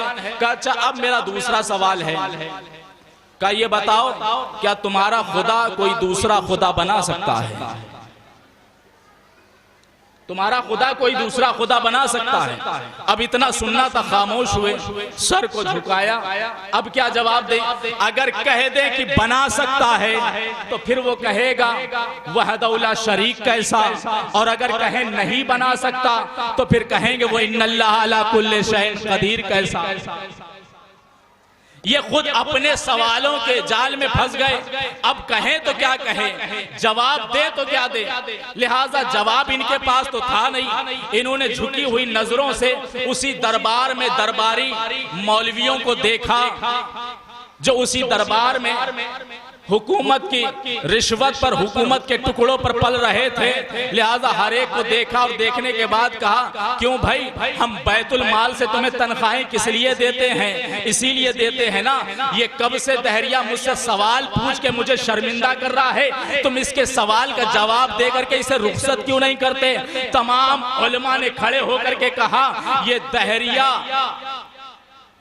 घंटों के बजाय मिनटों में वापस लौट सकता था। इसके सवाल का जवाब मिनटों के बजाय सेकंडों में मिल सकता था अगर दरबार में अली को बुला लिया जाता।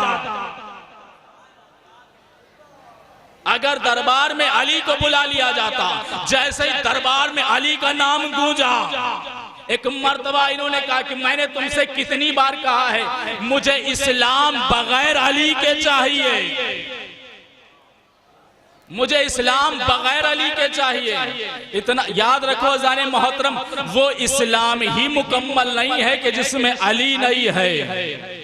इसलिए कि इस्लाम मुकम्मल ही नहीं हुआ कि जब तक कि अली की विलायत का ऐलान नहीं हुआ। अब अगर इजाजत हो तो जो दलील पेश करूं, आदम दुनिया में आए, दुनिया में जिंदगी बसर की, वापस चले गए, लेकिन अल्लाह ने नहीं कहा आदम मैं तुम्हारे दीन से राजी हो गया। नूह दुनिया से चले गए, अल्लाह ने नहीं कहा नूह तुम्हारे दीन से राजी हो गया। इब्राहिम और इस्माइल आए, वापस चले गए। अल्लाह ने नहीं कहा इब्राहिम और इस्माइल तुम्हारे दीन से राजी हो गया, पूरी तवज्जो। याकूब और यूसुफ आए, दुनिया से चले गए। अल्लाह ने नहीं कहा मैं तुम्हारे दीन से राजी हो गया। मूसा और ईसा दुनिया से चले गए, अल्लाह ने नहीं कहा मैं तुम्हारे दीन से राजी हो गया। पैगंबर इस्लाम गदीर के मौके पर ऐलान कर चुके अन करीब तुम्हारी दरमियान से जाने वाला हूं, लेकिन अभी तक आयत नहीं आई कि मोहम्मद मैं तुम्हारे दीन से राजी हो गया। आयत आ गई, ऐ पैगंबर अगर उस पैगाम को ना पहुंचाया, उस पैगाम को ना पहुंचाया कि जिसके बारे में हम तुम्हें पहले बता चुके हैं, तो याद रखो गोया तुमने कोई कार्य रिसालत अंजाम नहीं दिया। अब जैसे ही आयत आई, पैगंबर इस्लाम ने कजावों का मिंबर बनवाया और मिंबर बनवाने के बाद कहा मन कुंतु मौला हो फहाज़ा अलीउन मौला। इधर जो है पैगंबर ने ये जुमला कहा, जिब्रील मुस्कुराते हुए आयत लेकर के आए, अल-यौमा अकमलतु लकुम दीनकुम। ऐ पैगंबर, अल्लाह ने हुक्म है कि सारी नेमतें, रहमतें, बरकतें तमाम कर दी और मैं दीन इस्लाम से राजी हो गया। सलावत पढ़े मिलकर मोहम्मद।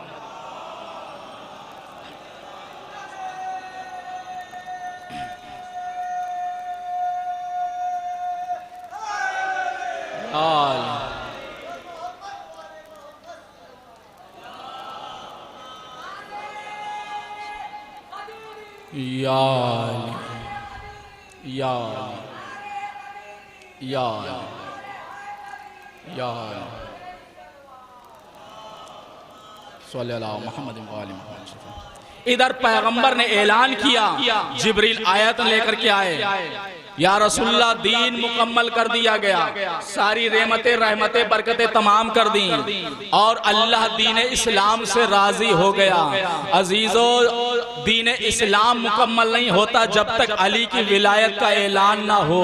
अजीजो याद रखें, आप ऐसी जगह पर बैठे हुए हैं, पंखे की हवा ले रहे हैं और साए में बैठे हुए हैं। उस दौर का अंदाजा लगाइए कि जब पैगंबर इस्लाम जैसे नबी ने गदीर जैसे मैदान में और ऐसी जगह पर कि जहां पर ना तो आसमान से साया था न जमीन पर फर्श था, ऐसी जगह पर तकरीबन 3.5 घंटे पैगंबर इस्लाम ने अली अली अली अली किया है।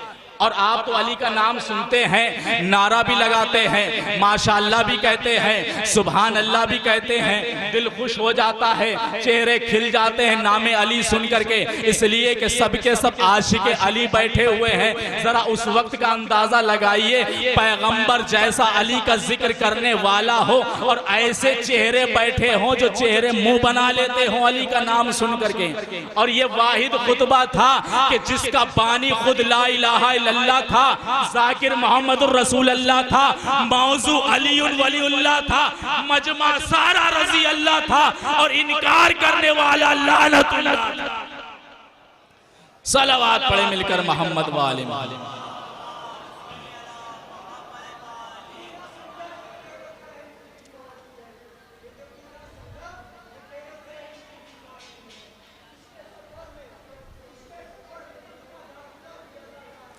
सलाम।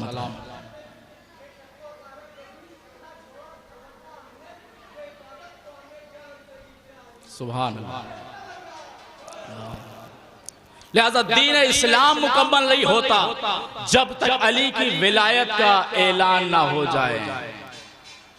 अज़ान मोहतरम याद रखिए, चूंकि जो है अभी मुहर्रम आने वाला है और जैसे ही मुहर्रम शुरू होगा ना, जगह जगह पर जो है ये सवालात बहुत ज्यादा होंगे कि मुहर्रम क्यों मनाते हो, और जो है जगह जगह बस्ती बस्ती से जो है एक जो बहुत चीज जो सबसे ज्यादा मशहूर है, जो बरेली में सबसे ज्यादा गदीर आने वाली है, बस एक गदीर आने वाली है, बस एक जुमला आहिस्तगी से पढ़ रहा, मुझे नहीं मालूम कि आप किस तरह से सुनेंगे। आकर के कहेंगे साहब सुरमा लेते जाइए, इसलिए कि पैगंबर का सुन्नत है सुरमा लगाना। उनसे कहो सुरमा कहाँ लगाया जाता है? का आंखों की पलकों पर सुरमा लगाया जाता है, का कितना लगाया जाता है, का एक मक्खी के मुंह से भी कम लगाया जाता है, यानी कि एक चुटकी से बहुत कम सुरमा लगाया जाता है। अज़ान मोहतरम, मुझे समझ में नहीं आता 1400 साल पहले पैगंबर ने जो आंखों में सुरमा लगाया था वो सुरमा तो याद रहा, गदीर में जिस सुरमा को उठा के दिखाया था। एक सलवात पढ़े मिलकर या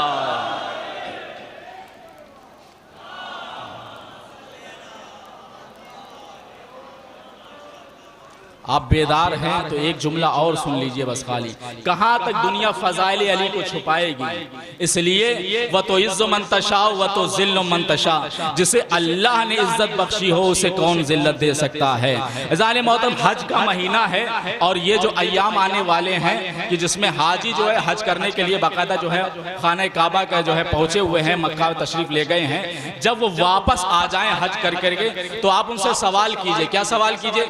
ये बताइए आप हज पर से लौट आए हैं, आपने कैसे हज किया, कैसे इबादत को अंजाम दिया, तो सारी बातें तो बड़ी आहिस्तगी से बताएगा, लेकिन जैसे ही कहेगा ना एक मौका आएगा, कहेगा कि ये हाथ जो है हमारा खाने काबा तक पहुंच गया, कहेगा मौलाना साहब हमारी जिंदगी की इंतहा हो गई, हमारी जिंदगी की हद हो गई, हमारी जिंदगी की इंतहा हो गई। हमने कहा क्या इंतहा हो गई? कि लाखों के मजमे को चीर करके ये हाथ हमारा खाने काबा तक पहुंच गया। हमने कहा क्या कहने उस अली के फजाइल के कि जहां पर इंसान की इंतहा खत्म होती है वहां से मेरे अली की इब्तिदा होती है। सलावात पढ़े मिलकर मोहम्मद वाले या अली। जहां पर इंसान की इंतहा खत्म होती है वहां से मेरे अली की इब्तिदा होती है। जब इब्तिदा इतनी आलीशान है तो इंतहा कितनी आलीशान होगी जिसका अंदाजा नहीं लगा सकता। लिहाजा हाकिम ने कहा मुझे इस्लाम बगैर अली के चाहिए। तमाम उलमा ने हाथों को जोड़ लिया, हुजूर हमने भी जो कुछ थोड़ा बहुत इल्म सीखा है ना वो उन्हीं से सीखा है। ये मुमकिन ही नहीं है कि बगैर अली के इस्लाम पेश किया जाए। कहा कि नहीं मोहलत दी जाती है तुम्हें। दहरिया से कहा गया 3 दिन की मोहलत है, 3 दिन के बाद वापस आना, तुम्हें तुम्हारे सवाल का जवाब मिल जाएगा। दहरिया वापस चला गया और 3 दिन के बाद जब वापस आया तो हाकिम ने जैसे ही दहरिया को देखा और फौरन जो है तमाम उलमा से कहा कि फौरन इसके सवाल का जवाब दे करके इसे मेरी नजरों से दूर करो, इसलिए कि जब तक ये मेरे सामने रहेगा मुझे शर्मिंदगी का एहसास दिलाता रहेगा। तमाम उलमा ने कहा कि हम इसके सवाल का जवाब लेकर के आए। का क्या सवाल जवाब है? का जवाब ये है कि इसका सर काट दिया जाए। देखिए जहां दीन जो है बेदीनों से लिया जाएगा वहां सर तन से जुदा ही होगा, वहां यही आवाज बुलंद होगी। का इसका सर तन से जुदा कर दिया। का ये कौन सा जवाब है?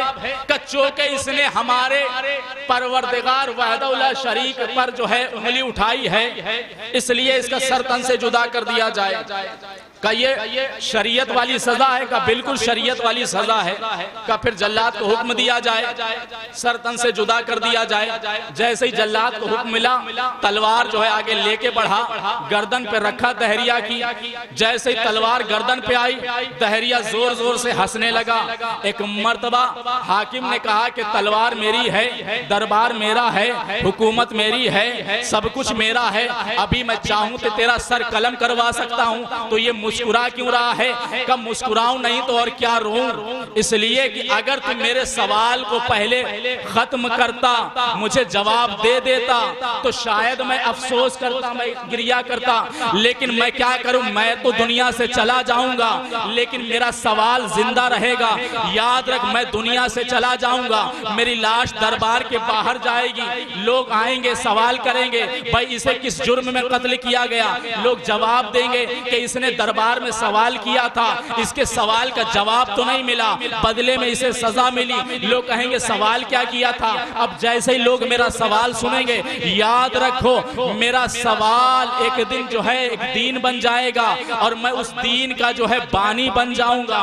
मैं तो दुनिया से चला जाऊंगा लेकिन मेरा सवाल बाकी रहेगा। इतना सुनना था कि तलवार हटाओ, का फिर क्या किया जाए, का ऐसा करो कुरान से इस आयत को वापस ले लिया जाए, कुरान से इस आयत को वापस ले लिया जाए। का वो आयत को कौन लेगा, का हम लेंगे, इसलिए कि नबी की जगह हम बैठे हैं। हम कुरान से इस आयत को मिटा देंगे और कह देंगे मेरा खुदा इन्नल्लाह अला कुल्ले शैइन कदीर नहीं है, हर शय पर कुदरत नहीं रखता। हम ये लिख देंगे। अज़ान मोहतरम याद रखें, चाहे कहीं भी मजलूम पर जुल्म होने लगे, कोई खामोश रह सकता है, लेकिन अली वाला कभी खामोश नहीं रहेगा। और मैं ये अपनी जानिब से नहीं कह रहा हूं, बल्कि इसके लिए रिवायत है बाकायदा।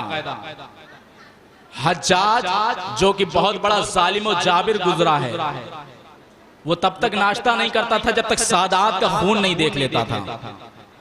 और उसने जो है एक रोज ऐसा भी आया कि उसके नाश्ते में बड़ी ताखीर हो गई। दस्तरखान पर बैठा, उसने कहा कि अभी तक नाश्ता क्यों नहीं लगाया। लोगों ने कहा क्या करें, तुम्हारा तरीका ये है, जब तक सादात का खून नहीं देख लेते नाश्ता नहीं करते। हमें कोई सादात नहीं मिला, हमें अली का चाहने वाला नहीं मिला। का क्या मतलब है, का अली के चाहने वाले खत्म हो गए, मिट गए। का अभी अली के चाहने वालों की तादाद बहुत ज्यादा है।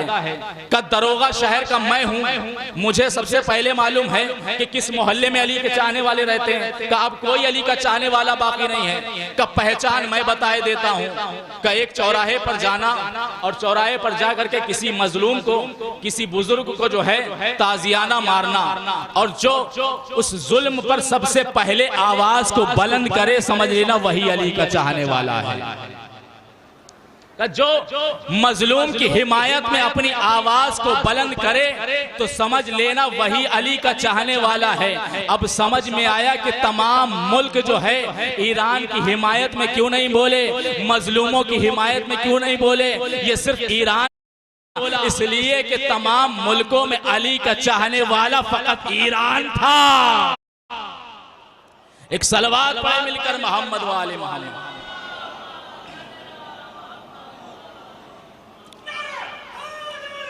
या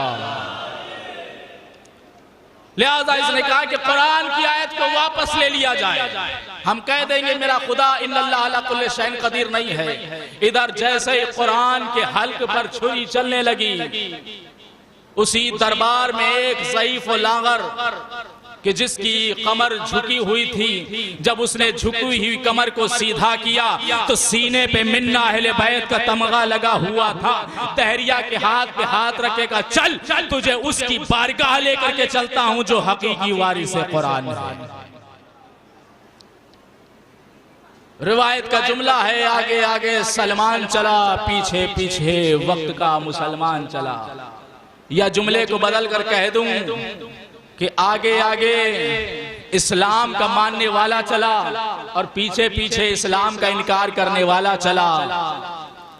सलमान अली की बारगाह में पहुंचे, अमीर कायनात की बारगाह में। रात की तारीकी में गिरे हुए सितारों को सलमान ने अपने दामन में समेटा, दाखुलबाब किया, या अली दीन इस्लाम को आपकी जरूरत पड़ी है, घर से बाहर तशरीफ लाई। अभी मेरा मौला घर से बाहर नहीं आया था कि अंदर से आवाज आई, सलमान अकेले आए हो या तहरिया को भी साथ लाए हो।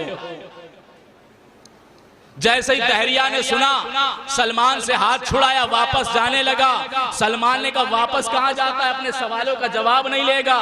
कि जो शख्स मेरे बगैर जाने मेरा नाम जानता है वो मेरे सवालों का जवाब भी जानता है।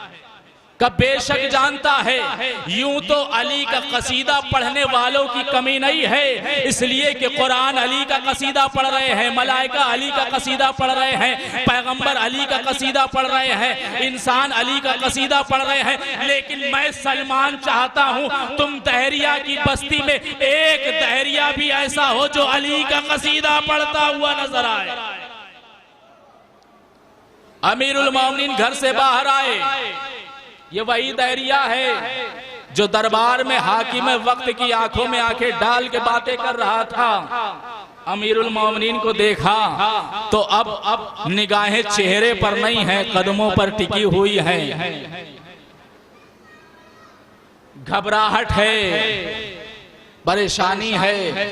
अमीरुल मोमिनीन ने कांधे पर हाथ रखा का घबराओ नहीं, यहां सर नहीं कलम किया जाता, यहां जिंदगियां दी जाती हैं, हयात दी जाती है। कहा कि तुमने जो है सवाल किया और हम तुम्हारे सिर्फ जवाब नहीं बताएंगे बल्कि सवाल भी बताएंगे। क्या तुमने पहला सवाल किया, क्या मेरा खुदा इन्नल्लाह अला कुल्ले शैइन कदीर है?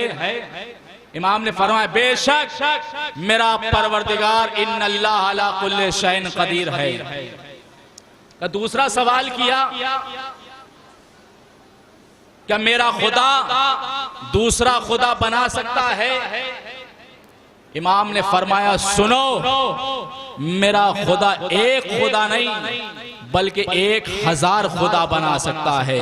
वो जितने भी खुदा बनाएगा वो सब मखलूक कहलाएंगे, खालिक के कायनात बस एक ही कहलाएगा। एक सलवात पढ़े मिलकर मोहम्मद वाले।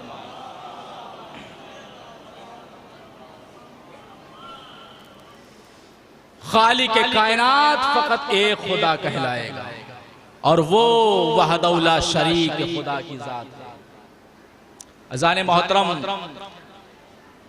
हमारी माँ बहनें भी मुख्तलिफ इलाकों से दूर दराज का सफ़र तय करके इस बारगाह में, अमीर कायनात की बारगाह में हाजिर हुई हैं। यकीनन सबसे बड़ा एहसान हमारी माँ बहनों का है कि जो सबसे पहले हल्क़े मातम में अगर किसी अज़ादार को अज़ादार बनाती हैं तो ये माँ बहनें हैं। इसलिए कि हम फर्शे मजलिस में बाद में आते हैं, माँ की आगोश में हुसैन हुसैन कहना पहले सीखते हैं। बस एक जुमला इस मजलिस का मैसेज और पैगाम, उसके बाद इंशाअल्लाह रब्ते मसाइब की तरफ। आज के पुराशोक दौर में जब हालात ऐसे हैं, चूंकि जो है अभी मुनासिब जो तारीख गुजरी है कि जिसने हर खास व आम की जबान पर एक कसीदा रहा, अली के साथ है जहरा की शादी। जाने मोहतरम याद रखें, एक मैसेज, एक पैगाम, एक दीनदार लड़की की शादी बेदीन लड़के से हो गई। मैं उस दौर में बात कर रहा हूं कि जिस दौर में लड़का जो है लड़की का फोटो दोस्तों को दिखा करके पूछता है कि बताओ ये मेरी जौजा कैसी रहेगी। खुदा की कसम, इससे बड़ी बदमजहबी कुछ हो ही नहीं सकती। इसलिए कि किसी शरीफ घराने ने अपनी लड़की का रिश्ता करने के लिए तुम्हारे वालिदैन तक फोटो भेजा है, तुम्हें ये किसने हुक्म दिया, किसने इजाजत दी कि तुम जो है अपने दोस्तों को फोटो दिखा करके पूछो? वो फैसला करेंगे किसे तुम्हारी जौजा होना चाहिए। इसका फैसला तो जो है वो तुम्हारे वालिदैन को करना चाहिए। इसलिए कि तुम्हारे वालिदैन ने बचपन से लेकर के अब तक के तुम्हें वही चीजें ला करके दी जो तुम्हारे हक में बेहतर थी। कैसे मुमकिन है कि तुम्हारी शादी ऐसी खातून से कर दी जाए जो तुम्हारे हक में बेहतर ना हो? लिहाजा याद रखिए, होशियार रहना ऐसे दोस्तों से।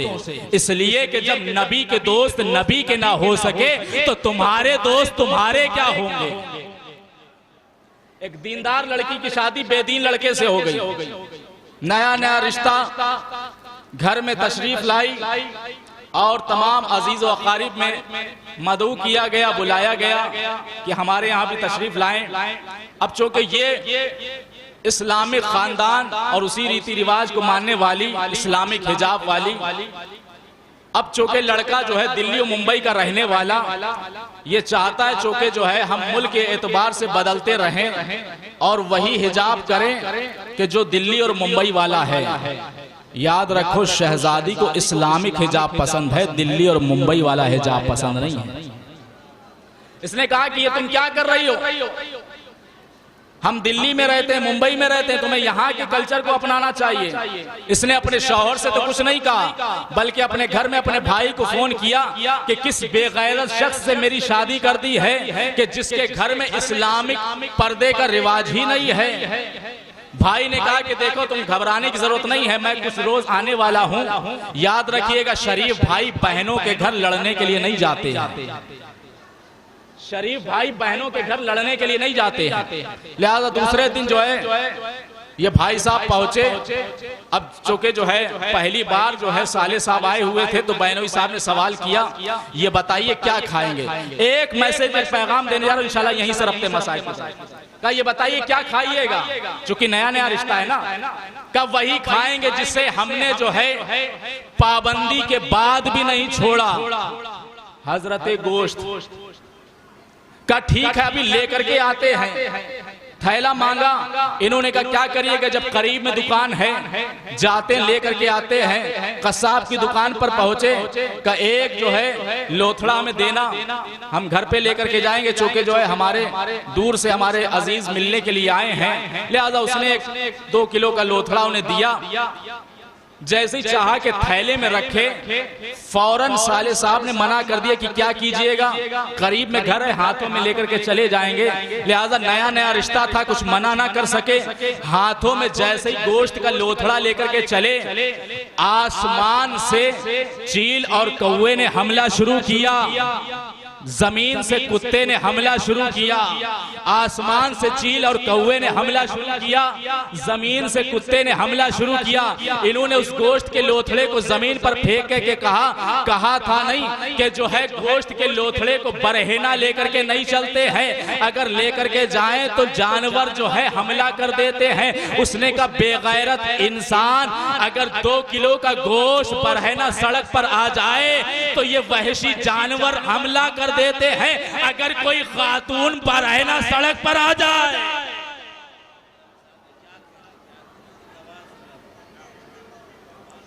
तो इंसान नुमा जानवर जो है हमला कर देते हैं। याद रखिए जाने मोहतरम, ये था सिक्के का एक रुख। दूसरा रुख पेश कर रहा हूं, किसने हमला किया? चील ने हमला किया, कौवे ने हमला किया, कुत्ते ने हमला किया। का ये कौन है? का हराम जानवर। बहुत तवज्जो, किसने हमला नहीं किया? का गाय ने हमला नहीं किया, भैंस ने हमला नहीं किया, बकरी ने हमला नहीं किया। क्यों नहीं किया? का ये है हलाल जानवर। अब समझ में आया, जो बेपर्दगी की तरफ जाए वो हराम खून है। एक सलवात पढ़े ना मिलकर मोहम्मद वाले में।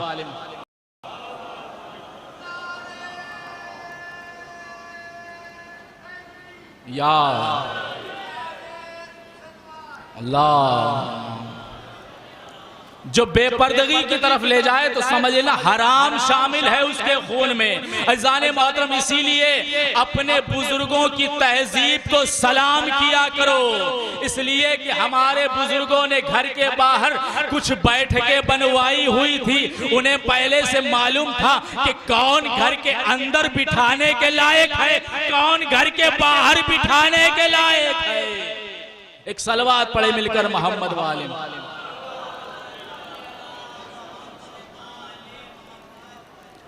अपने बुजुर्गों की तहजीब को सलाम किया करो, इसलिए कि उन्होंने पहले ही यह रस्म रिवाज कायम किया हुआ था कि किसे घर में बिठाना है, किसे घर के बाहर बिठाना है। अजीजों, करबला जहां हमें इत्तेहाद का पैगाम देती है, करबला जहां हयात का पैगाम देती है, वहीं करबला मर्द को नमाजी और औरत को पर्देदार भी बनाती है। ये हमारी माँ बहनों को फख्र करना चाहिए कि मर्दों की हिदायत के लिए 1,24,000 पैगंबर और 12 आइम्मा आए हैं, लेकिन खवातीन की हिदायत करने के लिए अकेली शहजादी फातिमा ज़हरा आई है। उन्हें शहजादी ज़हरा की रहनुमाई हासिल है। जब शहजादी ने पर्दा किया है तो फिर हमारी हैसियत क्या है? करबला के मैदान में जब यही लुटा हुआ काफिला शाम कूफा के बाजारों से फिराया गया तो आप देखें सरों से चादरें छीन ली गईं। जनाब सकीना 4 बरस की है, लेकिन अपने नन्हे नन्हे हाथों से अपने चेहरे को छुपाए हुए हैं।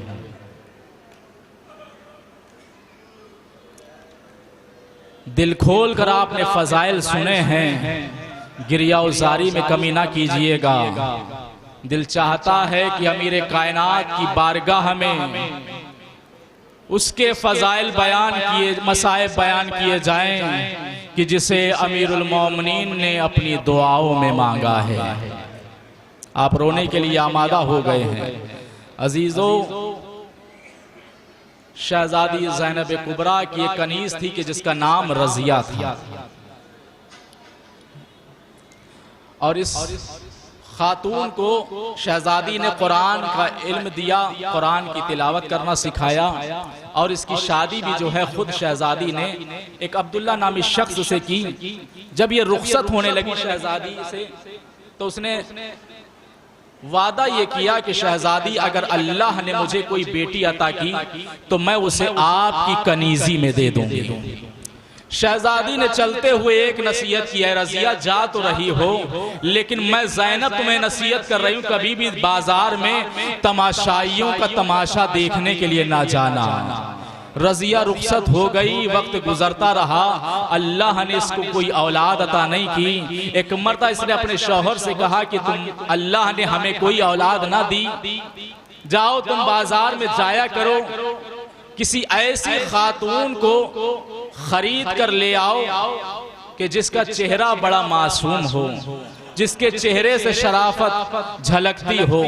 हम शहजादी को उसी को कनीज बना करके हदिया कर देंगे। अब्दुल्ला रोज बाजार शाम में जाता था, वापस आ जाता था, उसे कोई ऐसी खातून नहीं नजर आई। एक रोज जब ये अहले हरम का लुटा हुआ काफिला शाम के बाजार में पहुंचा, अब्दुल्ला की नजर एक 4 साला बच्ची पर पड़ी कि जो अपने नन्हे नन्हे हाथों से अपने चेहरे को छुपाए हुए थे। कुछ बीबियां थी कि जिनके सरों पर चादर तो ना थी, कोई अपने बालों से अपने चेहरे को ढके हुए था, तो कोई अपने हाथों से चेहरे को ढके हुए था। एक मर्दा ये दौड़ता हुआ अपने घर आया, आने के बाद कहता, रजिया जैसी बच्ची की तलाश हमें थी, आज हमें बाजार शाम में वो बच्ची नजर आई है जिसके चेहरा जो है बड़ा मासूम है। अरे वो इतनी मासूम है कि उसके चेहरे पर चादर तो नहीं है, मगर अपने नन्हे नन्हे हाथों से पर्दा किए हुए है।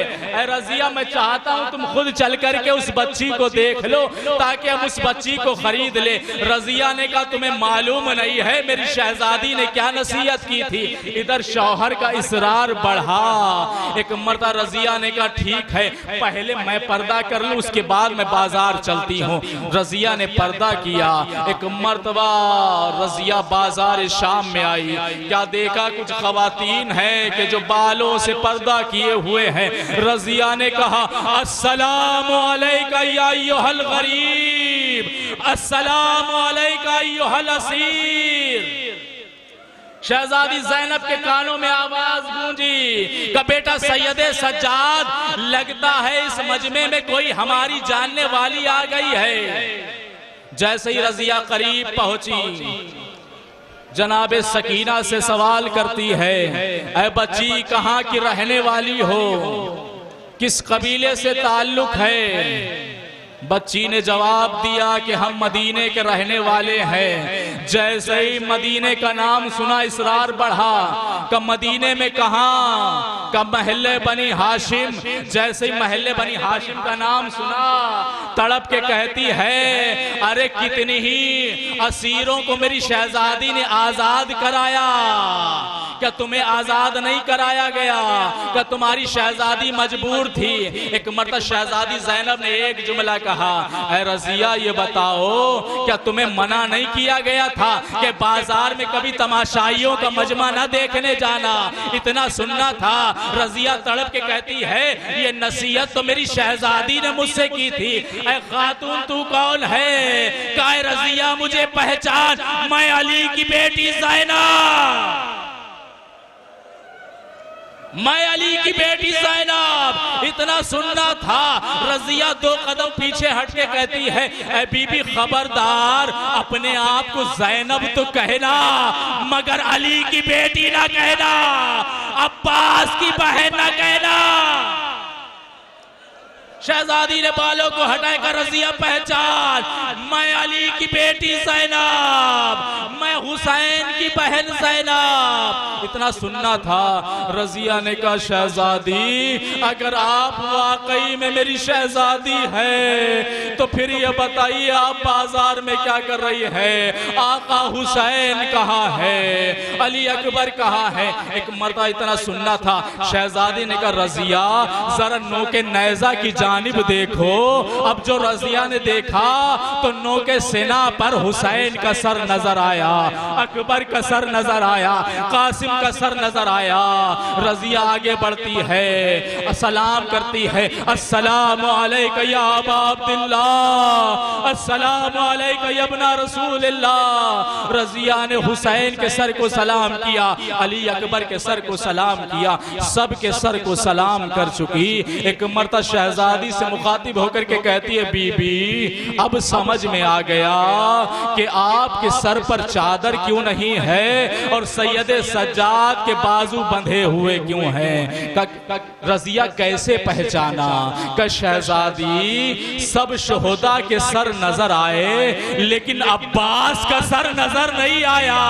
इसका मतलब ये है कि गाजी ने हुसैन के साथ वफा नहीं की, उस अब्बास ने हुसैन का साथ नहीं दिया।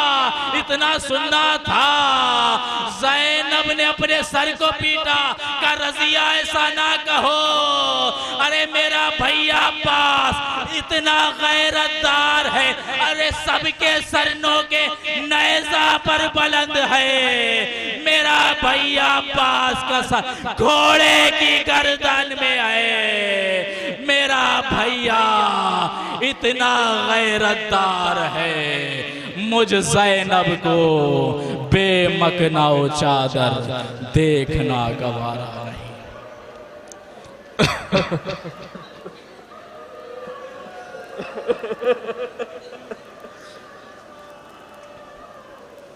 इन्ना लिल्लाहि व इन्ना इलैहि राजिऊन।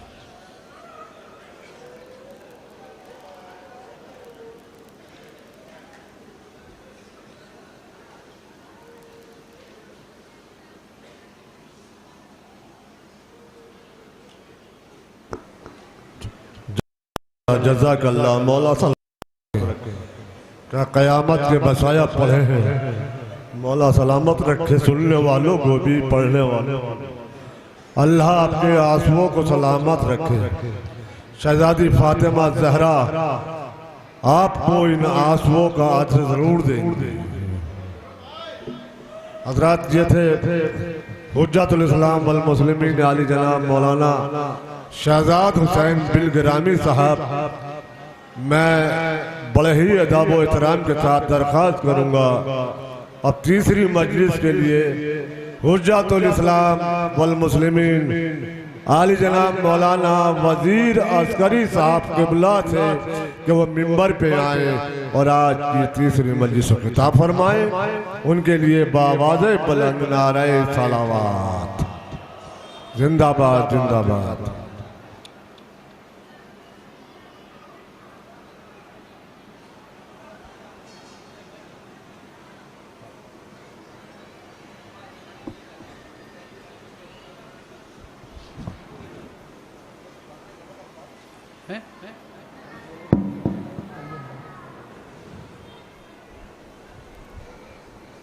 हज़रात इस मजलिस के बाद जो अब मजलिस होने जा रही है उस मजलिस को खिताब फरमाएंगे हिंदुस्तान के मशहूर व मारूफ खतीब अहले बैत आली जनाब मौलाना क़ल्बे अब्बास साहब सुल्तानपुरी। इसके बाद जो मजलिस होगी उस मजलिस को खिताब फरमाएंगे। मौलाना के इस्तकबाल के लिए नारे सलवात पढ़े आप हजरात।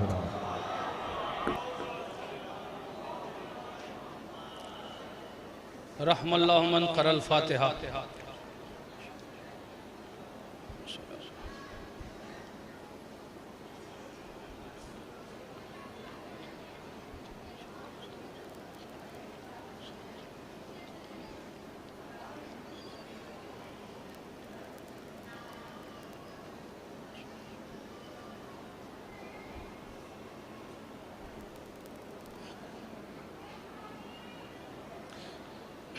सलवात पढ़े उम्मत मोहम्मद वाले मोहम्मद।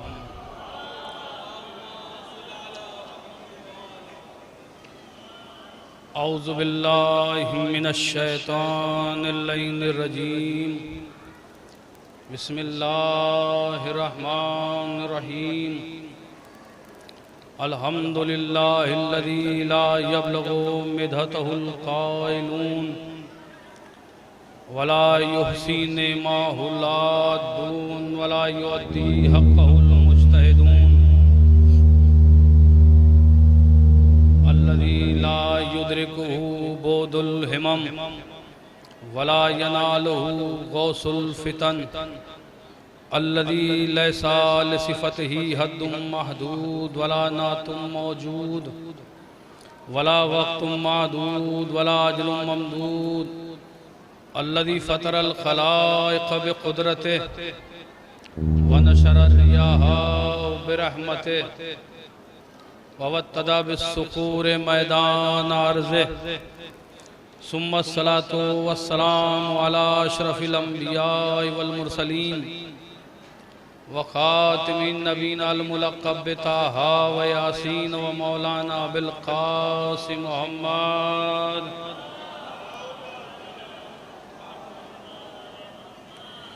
व अहले बैतिही तय्यबीन अत्ताहिरीन अल गुर्रिल मयमीन असमकुमुल्लाहु मिनज़ ज़लल व आमनकुम मिनल फितन व ताहरकुम मिनद दनस व ज़बानकुमुर रिज्स व ताहरकुम तथीरा।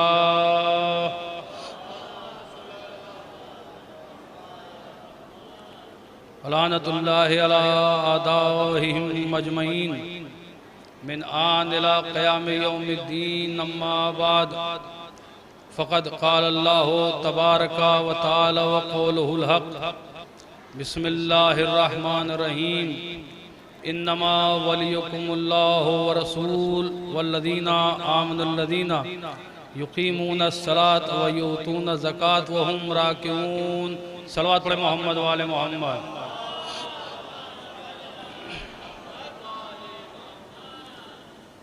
मोअज़्ज़िज़ सामाईन इकराम, मातमदारान मज़लूम करबला, ये इस वक्त की ये मजालिस अज़ा का सिलसिला जो बरसों से जारी है और आप हजरात मुसलसल बारगाह मौलाए मुत्तक़ियान में शरफ़ बारियाबी हासिल कर रहे हैं।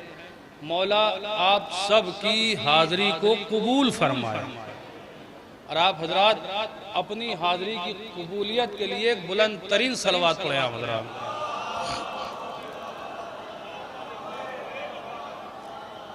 ये महीना ज़िलहिज का महीना है और इससे पहले ज़िकाद का महीना था।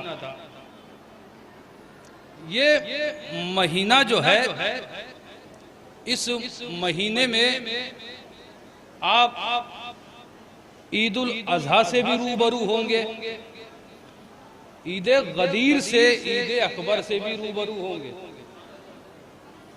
इसी महीने में आप ईद मुबाहिला जैसी भी खुशी को मनाएंगे। लेकिन मैं इस महीने का जो माहौल है, जो मौसम है, वो मैं आपकी खिदमत में रखना चाहता हूँ और वो सूरह मायदा के तहत कि जो इस महीने का माहौल है, इस महीने का मौसम है, इस महीने का वातावरण है और जो इस महीने में सबसे अहम खुशी जो और जो पुरमुसर्रत मौका जो हमें मैसर आया वो इस महीने में हमें मिला है। लिहाजा मैं आपकी खिदमत में जितनी भी देर रहूँगा इस महीने के सिलसिले में, इन मुबारक अय्याम के सिलसिले में आपकी खिदमत करूँगा। सलवात पढ़े मोहम्मद वाले मोहम्मद।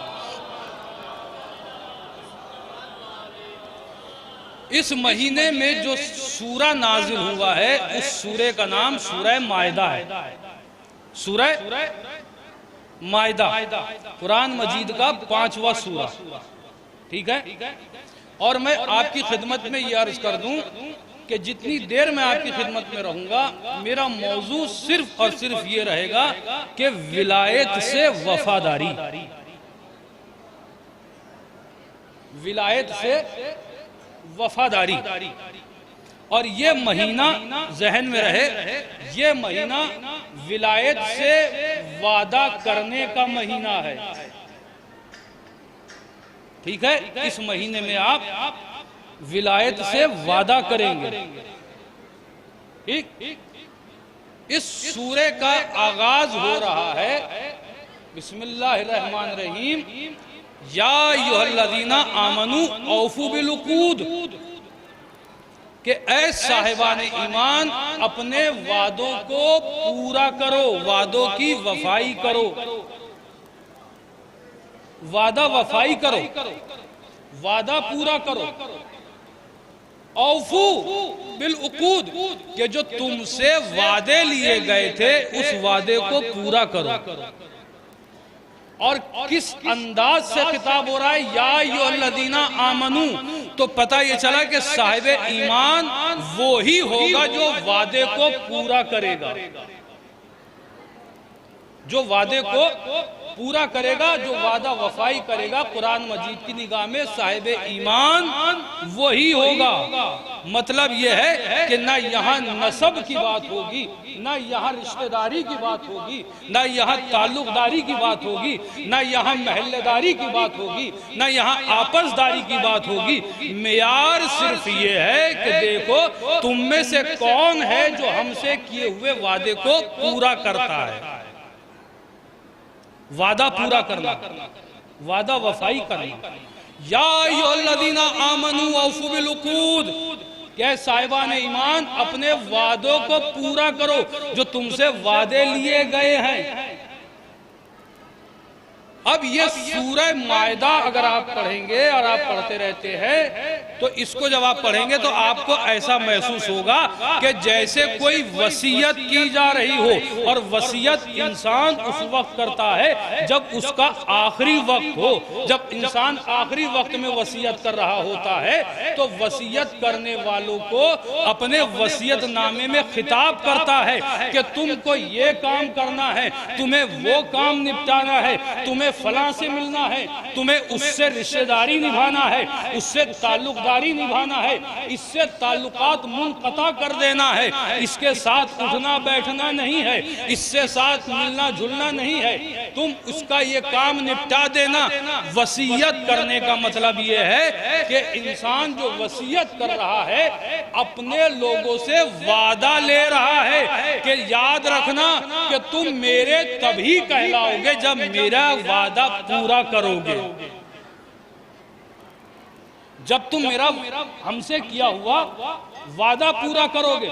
लिहाजा देखे वादा वफाई बात क्या है कि हम आप जोश और जज्बे में मन्नत तो कुछ भी मान लेते हैं। मन्नत मानना है नहीं, वादा करना कि मौला मैं इम्तिहान में कामयाब हो जाऊं तो जोगीपुरे में जाके मैं देग करूंगा, ठीक है, तो देग थोड़ा मैं भी खाऊंगा दूसरों को भी खिलाऊंगा। ये सारी आप सारे मतलब मन्नत कर मानना, वादा करना कि मैं वादा करता हूं कि ऐसा करूंगा।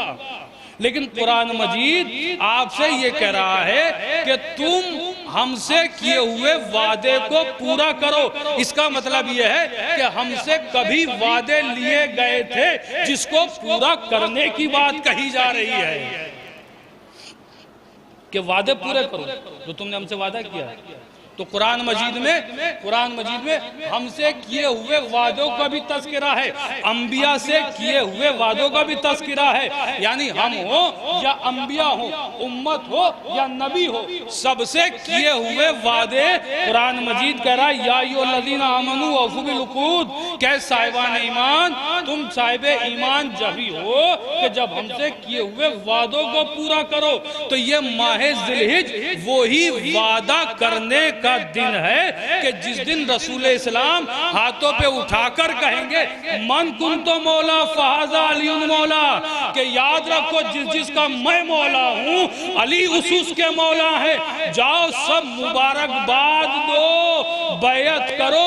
बैयत का मतलब यह है कि हम तुमसे बैयत करते हैं। अगर तुम कहोगे हाँ तो हम भी हाँ कहेंगे, तुम कहोगे ना तो हम भी ना कहेंगे, तुम कहोगे उठ जाओ तो हम उठ जाएंगे, अगर तुम कहोगे बैठ जाओ तो हम बैठ जाएंगे।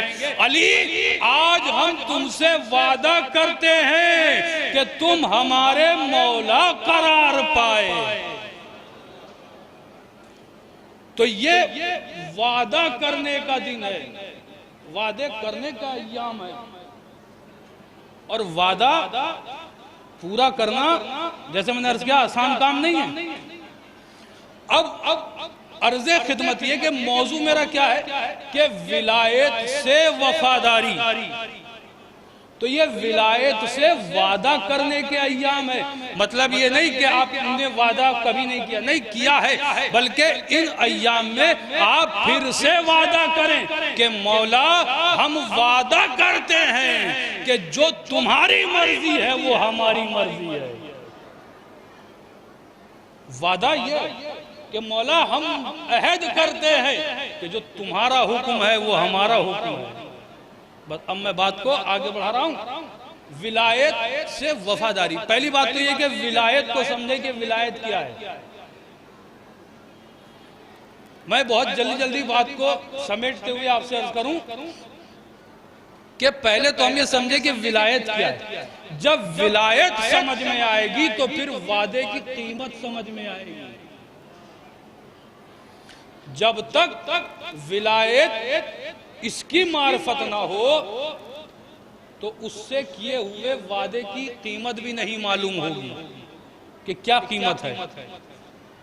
ठीक है, तो वादा करना है विलायत से। बेहद तवज्जो।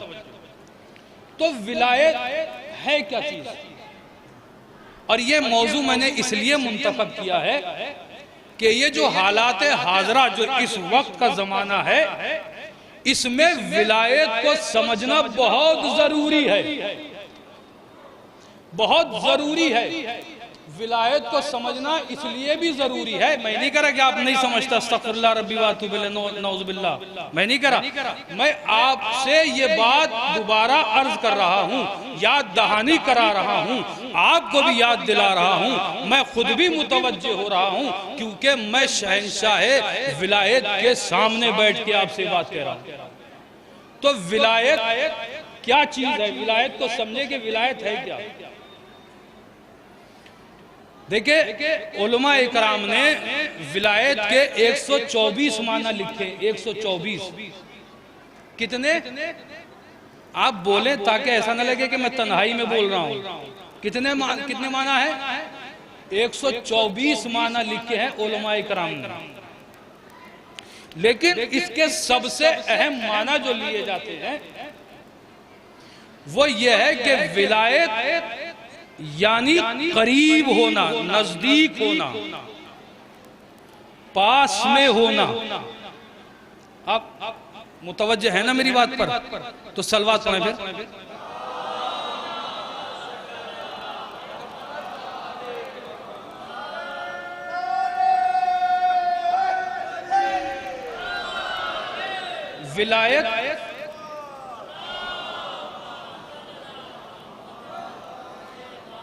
विलायत यानी दो चीजों का इतना करीब होना, इतना नजदीक होना, किबला इतना नजदीक होना कि दोनों के दरमियान से हवा भी गुजरने का रास्ता न हो।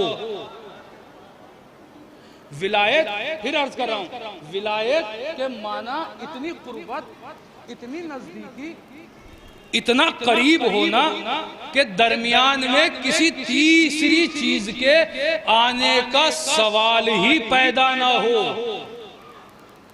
ये है विलायत के माना। तो इसके माना एक ये बनते हैं विलायत यानी करीब होना, नजदीक होना। अरे भाई आप मुसलमानों से अगर आप पूछेंगे विलायत किसे कहते हैं, आम मुसलमानों से अगर आप पूछे कि विलायत किसे कहते हैं, तो हर मुसलमान ये कहेगा विलायत यानी करिश्मा दिखाना, चमत्कार दिखा देना। ठीक है, इसे कहेंगे विलायत के ये फलां साहब जो हैं तो बड़े चमत्कारी हैं, बड़े करिश्मा साज हैं, बहुत करिश्मा दिखाते हैं। और अगर ज्यादा अगर किसी ने माना विलायत के बताए तो बहुत ज्यादा आप विलायत के आम मुसलमानों से माना पूछेंगे तो विलायत किसी को भी कह देते हैं। मसलन मिसाल के तौर पर अगर किसी को नंगे पैर फिरता हुआ देखेंगे तो देख के कह देंगे ये वली है। यहाँ तक अगर किसी को नंगा फिरता हुआ देख लिया तो ये कह देंगे कि ये वली हो गए हैं, इसलिए नंगे फिर रहे हैं। अगर किसी के बड़े बड़े बाल देख लिए और बदन पे गेरुए कलर का कपड़ा देख लिया और उसे हर वक्त डुलते हुए देख लिया और वक्त उसे हु करते हुए देख लिया तो देखने के बाद पूछेंगे ये कौन है? कहा ये वली हो गए हैं, ये वली है। कहा क्यों? इसलिए कि इन्होंने मुंह माया को त्याग देकर आत्मा को परमात्मा से मिला दिया है, इसलिए ये वली हो गए हैं। भैया ये साहब जो ये जौन है ये वली हो गए हैं, ये वली साहब है। कहा क्यों? कहा इसलिए कि इन्होंने सब कुछ छोड़ दिया, देख नहीं रहे, ये वली हो गए हैं। नहीं, सारी दुनिया इसको वली कहे, उसको वली कहे, इनको वली कहे, उनको वली कहे, मगर कुरान मजीद ने सिर्फ एक ही शख्सियत है कि जिसका ऐलान विलायत इस अंदाज में किया कि इन्नमा वलियुकुमुल्लाह व रसूल वल्लज़ीना आमनुल्लज़ीना युकीमूना सलात व यूतूना ज़कात। अगर कोई कुरान मजीद की आवाज को सुनकर भी मुतवज्जे ना हो तो अली हालत रुकू में ज़कात दे के दिखा दे।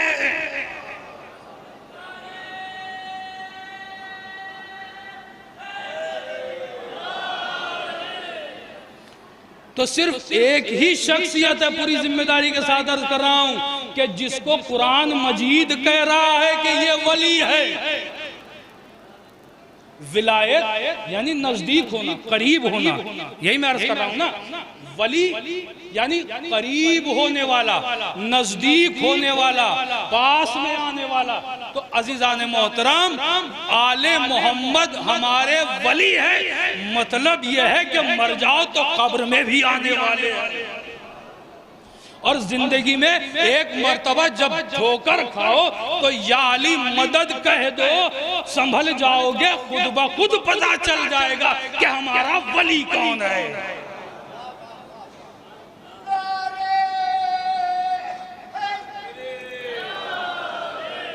वली करीब होना ना, याली मदद कहा, जो करीब था वही मेरे आया। जिन्हें मैं अपना करीबी समझ रहा था मेरे बुरे वक्त में दूर जा खड़े हुए, जो मेरे बुरे वक्त में मेरे काम आ गया वही तो मेरा वली हो गया। वली करीब होना, नजदीक होना, बेहद तवज्जो। जिस तरह से आप सुन रहे हैं कोई जरूरत नहीं है कि बहुत ज्यादा मजमा भरा हुआ हो, बस आप इतने थोड़े से लोग हैं तो बहुत काफी है मेरे लिए। कि मतलब यह है कि वली यानी करीब होना, नजदीक होना, पास पास में होना। तो कुर्बत मेरे अजीजान मोहतरम, कुर्बत जो है तो ये विलायत कहलाती है। कुर्बत यानी विलायत। अच्छा मैं आपसे एक सवाल पूछता हूँ नौजवानों तक बात पहुंचाने के लिए, एक बात बताइए कुर्बत होती कब है? भाई कुर्बत किसे कहते हैं? नजदीकी किसे कहते हैं? कुर्बत, देखिए कुर्बत एक इंसान की दूसरे इंसान से कब होती है? कब होती है कुर्बत? देखिए कुर्बत के 3 मरहले हैं, वो भी तवज्जो। जिस तरह से आप मुतवज्जे हैं इसी तरह से रहें। कुर्बत के उर्दू जबान में 3 मरहले हैं नजदीकी के। क़िबला, कुर्बत के 3 मरहले हैं। पहला मरहला है आप, कि आपसे मैं ये बात अर्ज कर रहा हूं, मैं आपसे ये बात कहना चाहता हूं, मैं आपसे ये ख्वाहिश करता हूं। ये पहली कुर्बत है आपकी। दूसरी कुर्बत है तुम की, कि तुम पहले आप था ना, तो आप बता रहा है कि अभी आप दूर हैं।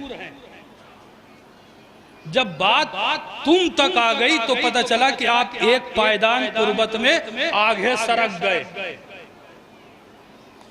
ठीक है। फिर तीसरा मरहला है कुर्बत का तू। तीसरा मरहला कुर्बत का क्या है? तू। ये तू बता रहा है कि आप सामने वाले से कितना करीब हैं। ठीक है। ये बता रहा है कि तू कितना करीब है। तो अज़ीज़ान मोहतरम, ये कुर्बत आपसे तुम और तुमसे तू, ये बनती कैसे है? इस कुर्बत के बनने का तरीका क्या है? तो इस कुर्बत के बनने का तरीका ये है कि जैसे जैसे मिजाज मिलता जाएगा कुर्बत बढ़ती चली जाएगी। मेरी आवाज पहुंच रही है आप तक? अगर आवाज ना पहुंच रही हो तो फिर बताएं। जैसे जैसे मिजाज से मिजाज मिलता चला जाएगा कुर्बत बढ़ती चली जाएगी। तो विलायत के लिए मिजाज का होना जरूरी है। मतलब आप जिसकी विलायत में जा रहे हैं, जिसको अपना वली बना रहे हैं, आपके मिजाज का पता दे रहा है कि आप किस मिजाज के हैं। तो जैसे जैसे मिजाज से मिजाज मिलता चला जाता है, वैसे वैसे कुर्बत बढ़ती चली जाती है, डेवलप होती चली जाती है। मिजाज, अच्छा देखिए, मिजाज कोई ऐसा तो है नहीं कि एक उम्र रखता हो कि ये बचपन है, ये जवानी है, ये बुढ़ापा है। मिजाज की कोई उम्र नहीं होती है। मिजाज की कोई उम्र होती है कि इतने जमाने का मिजाज है? नहीं, मिजाज की कोई उम्र नहीं होती, मिजाज का कोई जमाना नहीं होता, बल्कि मिजाज वो होता है कि इंसान चाहे 1400 साल पहले आया हो, ये आने वाला अब आया हो, अगर मिजाज से मिजाज मिल जाए तो विलायत साबित हो जाए, विलायत साबित हो जाए। वरना एक बात बताइए, आपने रसूल इस्लाम को देखा है? कोई कह सकता है कि मैंने रसूल इस्लाम को देखने के बाद उनको वली माना है? कोई मौलाए कायनात को कह सकता है कि मैंने देखा है? नहीं, आपने नहीं देखा। ना मोहम्मद मुस्तफा को देखा, ना अली इब्न अबी तालिब को देखा, ना हुसैन इब्न अली को देखा, लेकिन आपका मिजाज से मिजाज मिल रहा है। इसलिए आप इन तमाम मुसीबतों और सऊबतों को, परेशानियों को बर्दाश्त करते हुए आ रहे हैं और बारगाह में सलामी दे रहे हैं। इसका मतलब यह है कि आपका मिजाज साहिबे मजार से मिलता है। आपका मिजाज साहिबे मजार से मिल रहा है, जभी तो आप आए हैं। या जुमलों को बदल के यूं अर्ज कर दूं कि अगर मिजाज से मिजाज मिल जाए तो तवल्ला कहलाता है, अगर मिजाज से मिजाज ना मिले तो तबर्रा कहलाता है। सलवात पढ़े मोहम्मद वाले मोहम्मद।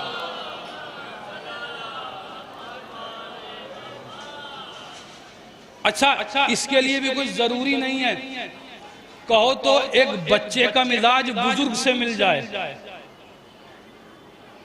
इसके लिए कोई कैद है कि भाई बड़े का मिजाज बड़े से ही मिलेगा? नहीं, उम्र की कोई सीमा, कोई हद नहीं है, बल्कि मिजाज का मसला है कि आपकी उठ बैठ बताती है कि आप किस मिजाज के हैं, आप किस ख्याल के हैं। तो मिजाज जिसका जिससे मिल जाए, मिजाज जिसका जिससे करीब कर ले जाए, तो मिजाज यानी करीब होना, कुर्बत। तो जब आपका मिजाज से मिजाज मिल जाता है ना, तो जब आप मिजाज से किसी की कुर्बत होती चली जाती है तो एक मरहला वो आता है कि इंसान क्या करता है कि जो उसका वली होता है ना, उसका फिर साहिब राज भी हो जाता है, उसका साहिब राज हो जाता है। यानी मेरा मिजाज जिससे मिलता होगा तो एक वक्त ऐसा आएगा कि उसकी तमाम प्लानिंग, उसके तमाम प्रोग्रामिंग, सबका इल्म मुझे होगा। वो मुझे इस काबिल समझेगा कि अपने राज मुझे बता सके।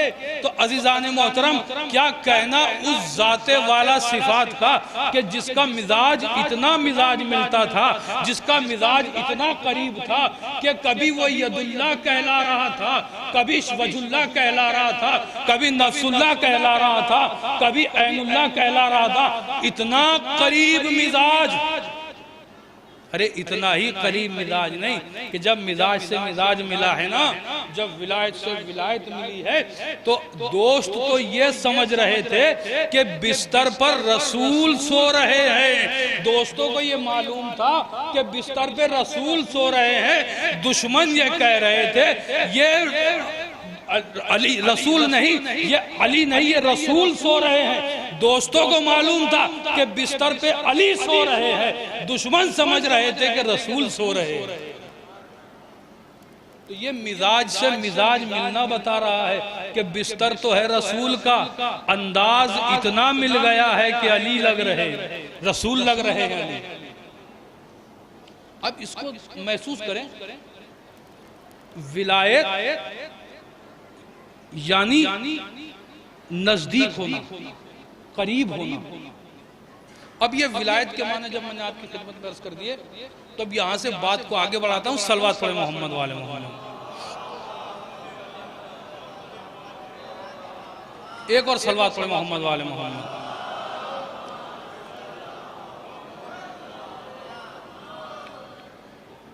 कुर्बत आदमी की, आदमी से बढ़ती जब है कि जब कुर्बानी दे। आप कुर्बानी देंगे तो कुर्बत बढ़ेगी, बगैर कुर्बानी के कुर्बत नहीं हो सकती। ये कुर्बानी का ही तो महीना है ना, ये कुर्बानी का ही आम है। तो आप समझिए कि वो कुर्बत कितनी अजीम होगी, वो कुर्बत कितनी बुलंद होगी कि सर कट गया है मगर नोके सिना पे फिर भी तिलावत हो रही है। वो कुर्बत कितनी होगी। तो विलायत यानी नजदीक होना। और मैं आपकी खिदमत में कह रहा था कि विलायत जो है, तो सारी दुनिया ये सवाल कर रही है, ये पूछ रही है कि ईरान अब तक इतना डटा हुआ कैसे है। आप समझ रहे हैं, ईरान उन सुपर पावर ताकतों के मुकाबले पर अभी तक डटा हुआ, अड़ा हुआ कैसे है। कोई और वजह बता रहा है, कोई और वजह बता रहा है, लेकिन याद रखे ईरान अगर सुपर पावर ताकतों के सामने डटा हुआ है तो वो विलायत की वजह है। सारी दुनिया कुछ भी कहती रहे, वो कहती रहे, लेकिन आप और हम इस बात को अच्छी तरह समझ लें कि वो जमाना और था, वो जमाना चला गया कि जब विलायत को इस तरह खुल्लम खुल्ला नहीं बयान किया जा सकता था। लेकिन अब जमाना वो है कि आप विलायत को अलल ऐलान बयान करें। क्यों? इसलिए कि इस विलायत ने अब आपके लिए वो माहौल बना दिया, वो माहौल साजगार कर दिया कि वो काम आपके बड़े बड़े महने जाकिर ना कर सके, बड़े बड़े प्रोग्राम आपके वो काम ना कर सके कि जो इस वली खुदा की शहादत ने 28 फरवरी 2026 के बाद माहौल पैदा कर दिया, उसका एक हल्का सा मंजर आपकी खिदमत में ये रखता हूं कि आप देखिए कि किसी भी इंसान से ये कहलवाना कि हाँ मैं गलती पर था, मुझसे खता हो गई, ये आसान काम नहीं है। किसी से ये कहलवा लेना कि तुम गलती पर थे, नहीं, कोई जल्दी नहीं कहता कि मैं गलती पर था। हर इंसान ये कहता नहीं तुम गलती पर थे, तुम्हारी गलती है, तुम्हारी खता है, नहीं, बल्कि इस शहादत के बाद माहौल वो बन गया कि कोई इंसान ऐसा नहीं है कि जिसके हाथ में मोबाइल ना हो और उसने लोगों को ये कहते हुए ना सुना हो कि हम गलती पर थे, अब हमें पता चला कि तुम सही हो। अब अच्छा देखिए, ये बात जो है जो मैंने कही है, ये इसलिए इस बात की भी ज्यादा कीमत और अहमियत यूं नहीं है कि एक छोटा सा जाकिर आपसे ये बात कह रहा है। अगर यही बात कोई सुपरस्टार जाकिर कह रहा होता तो आप मानते, आप एक्सेप्ट करते कि कितने बड़े जाकिर ने बात कही है तो बात माननी पड़ेगी। अब मेरा जैसा छोटा आदमी कह रहा है तो आप इस बात को इतना लाइट कीमती नहीं समझेंगे आप इस बात को, ये आपकी गलती नहीं है। या अभी इस पिंडाल में खूब आहा और वाह वाह हो रही होती तब आप समझते। ये मैं आपकी खिदमत में ये अपनी बात ये अर्ज कर रहा हूं। आप क्या सोच रहे इस मंजर को, बहुत हल्के में ले रहे हैं ना आप, बहुत हल्के में ले रहे हैं इसको। आप मोबाइल देख रहे हैं, रील में कोई ऐसा वीडियो आया, स्क्रॉल कर दिया आपने, इसको हल्के में ले रहे हैं। कसम खुदा की, सामने ऑनलाइन रिकॉर्ड करना, रिकॉर्ड करके ये बात कहना कि कल तक ऐसा था कि हमारे मुफ्तियों ने हमें गुमराही में रखा था, इस शहादत ने बताया कि हम गुमराही में थे, हिदायत पे तुम हो। ये इतने हाथ आपने इसलिए उठा दिए कि मैंने पहले बात कह दी। मैंने जब ये बात अपने उलमा इकराम ग्रुप सर्कल में ये बात कही ना कि इस बात का, इस माहौल का अल्लाह हमसे हिसाब लेगा, हमसे पूछेगा। क्या समझ रहे हैं इस जमाने को, इस माहौल को, ये जो रील आपके सामने आ रही है, हमसे हिसाब पूछेगा। आप अपने आप को क्या समझ रहे हैं? आप जरा ये सोचिए कि वो कितनी आंखें इंतजार करते करते करते करते कब्र में चली गई कि जिन्होंने ये मंजर नहीं देखा कि इस तरह शियत का बोलबाला हो रहा हो, इस तरह से आपको हक व जानिब साबित किया जा रहा हो।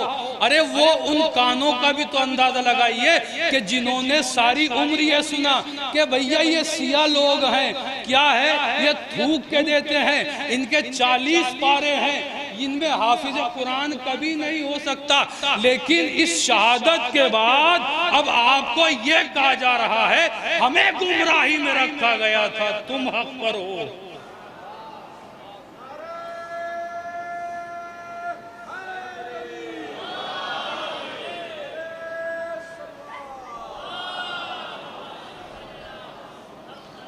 मैं साहिब मज़ार की कसम खा के कह रहा हूं और इस रिकॉर्ड के सामने रिकॉर्ड करवाते हुए कह रहा हूं, आप और जहां जहां तक मेरी ये आवाज जा रही है, सब के सब इस बात को कीमती बात जब ही समझते जब कोई सुपरस्टार यहां के कहता है।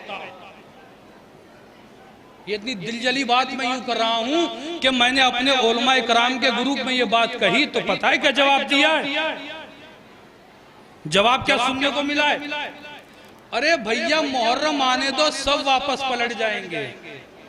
ये तो आपकी फिक्र है, ये आपकी फिक्र है। अरे जिसने एक मर्तबा विलायत का दामन थाम लिया वो पलटता नहीं है।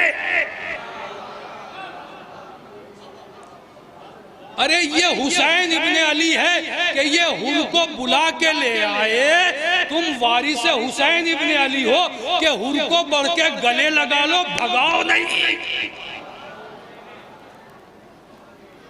ये काम था इस शहादत का। आप समझ रहे हैं इस बात को? कुरान मजीद ये कह रहा है इन्ना फतहन लका फतहम मुबीना, कि हमारे हबीब हमने तुम्हें खुल्लम खुल्ला फतह अता की है। अब क्या समझ रहे हैं इस बात को कि हमने तुम्हें अलल ऐलान फतह अता की है। फतह मतलब, फतह का मतलब यह है बुलंद हो जाना,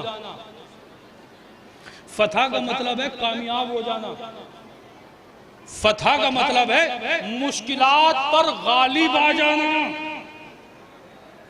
फतह का मतलब है बुलंदी हासिल करना। कि हमारे हबीब जो कल तक तुम्हें बिल्कुल इस तरह से समझते थे कि तुम्हें बिल्कुल ये समझते थे कि हमने इनको मक्के से निकाल दिया, लेकिन हबीब हमने तुम्हें ऐसी कामयाबी अता की है कि अब यही सुलह हुदैबिया से तुम्हारे लिए वो रास्ता खुलेगा कि अब तुम्हारे लिए मक्का आना जाना आसान हो जाएगा। अब क्या समझ रहे हैं? ये 28 फरवरी के बाद ये जो जमाना आप देख रहे हैं, कसम खुदा की इसका हिसाब होगा कि हमने तुम्हें ऐसा माहौल बना के दिया तो तुमने क्या किया? तुमने विलायत का हक अदा क्या किया? विलायत यानी एक जिम्मेदारी, एक एहसास, एक जिम्मेदारी। देखिए, जिसका मिजाज जब मिल जाता है तो फिर वो इंसान शीशा पिलाई हुई दीवार हो जाता है। और अच्छा, मिजाज मिलने के लिए कोई जरूरी नहीं है कि कलमा गो हो तभी मिजाज मिलेगा। मैं बात को तमाम कर रहा हूं। मिजाज से मिजाज मिलने के लिए जरूरी नहीं है कि इंसान कलमा गो हो, एक खानदान का हो, एक रिश्तेदारी का हो। नहीं, देखिए, जब मिजाज से मिजाज मिल जाता है तो ईसाई शख्सियत वहबे कल्बी हो हुसैन की बारगाह में आ जाती है। ईसाई शख्सियत वहबे कल्बी कोई मुसलमान थोड़ी है। और आपकी खिदमत में अर्ज करूं, देखें, बस यहीं से रब्ते मसाइब है। अगर आप अपने ईमान पे घमंड कर रहे हैं, ए भैया हम जो हैं तो अली के मौलाई हैं, अपनी मौलाइयत पर अगर तुम्हें घमंड है, अगर फख्र है, तो कुरान मजीद कह रहा है मैयर तक इनको मंदी नहीं, भागते हो भाग जाओ, निकलो यहां से। हम तुम्हारे मोहताज थोड़ी हैं, अपने ईमान का डरावा दिखा रहे हो। अरे तुमसे वोट लेके कोई एमपी नहीं बनना है, कोई एमएलए नहीं बनना है। भाग जाओ, निकलो इधर से। मैयर तक इनको मंदी नहीं, तो अगर तुम चले जाओगे ना तो फसौफा याती अल्लाह बे कौमेन, तो अल्लाह एक ऐसी कौम को लेकर आएगा। फसौफा याती अल्लाह बे कौमेन युहिब्बुहुम व युहिब्बून अल्लाह, कि अल्लाह एक ऐसी कौम को लेकर आएगा कि वो कौम अल्लाह से मोहब्बत करती होगी, अल्लाह उनसे मोहब्बत करता होगा। तुम दावा करते हो कि हम अल्लाह से मोहब्बत करते हैं, नहीं, वो वहां से दावा कर रहा है कि हम भी इनसे मोहब्बत करते हैं। फसौफा याती अल्लाह बे कौमेन युहिब्बुहुम युहिब्बूनहु।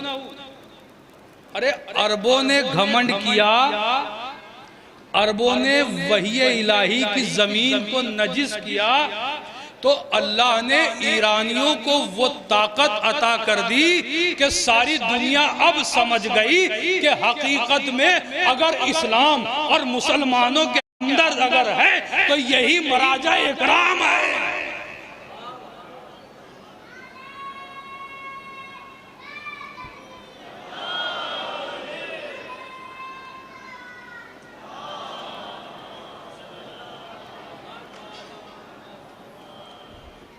देखा नहीं आपने? ये हक की फतह मुबारक शहीद करबला, क्या खूब कहा था नजमा अफंदी ने। ये हक की फतह मुबारक शहीद करबला कि तेरी खाक पे सजदे कराए जाते हैं। जब से ये शहादत हुई है ना, तो आप देखें ईरान कल्चर हाउस में हर कोई जा रहा है, मगर कातिलों के दरवाजे पे कोई नहीं जा रहा। सलवात पढ़ो मोहम्मद वाले मोहम्मद। देखिए, जब मिजाज से मिजाज मिल जाता है, जब मिजाज से मिजाज मिलता है ना, तो ये इश्क सर चढ़ के बोलता है। जब ये मिजाज से मिजाज मिल जाता है ना, तो फिर न जान की कीमत रह जाती है, न औलाद की मोहब्बत बाकी रहती है। पता है, जब मिजाज से मिजाज मिलता है, मिजाज से जब मिजाज मिलता है ना, तो जाबिर जैसी शख्सियत उम्र के आखिरी अय्याम में ऐनल बाकिर ऐनल बाकिर ऐनल बाकिर कहती हुई फिर रही थी, तो कलमा वो कह रहे थे कि लगता है जाबिर मजनू हो गए हैं। तो याद रखें, जब आपका मिजाज से मिजाज मिल जाता है तो सारी दुनिया मजनू कह रही होती है, मगर विलायत परवान चढ़ रही होती है। जब मिजाज से मिजाज मिल जाता है, जब विलायत से विलायत मिल जाती है, तो क्या असर होता है? विलायत फिर ऐसा माहौल बना देती है, ऐसा माहौल बना देती है कि शख्सियत तो ईसाई है, मगर बीवी कहती है अपने शौहर से, और मामूली बात नहीं है ये बात कि बीवी अपने शौहर से ये कहे कि वह हमारे बगैर जन्नत में ना जाना। देखिए, मिजाज से मिजाज मिल रहा है,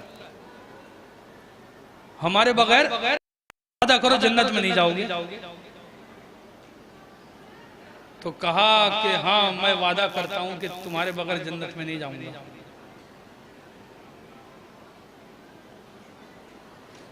ये इश्क है, ये विलायत है ना। कहा तुम्हारे बगैर जन्नत में नहीं जाऊंगा, ये वादा करता हूं। तो बस करीब में खड़े हुए शहंशाह विलायत ने कहा कि मोमिना मालिक जन्नत हुसैन, मैं ये वादा करता हूं ये तेरे बगैर जन्नत में नहीं जाएगा।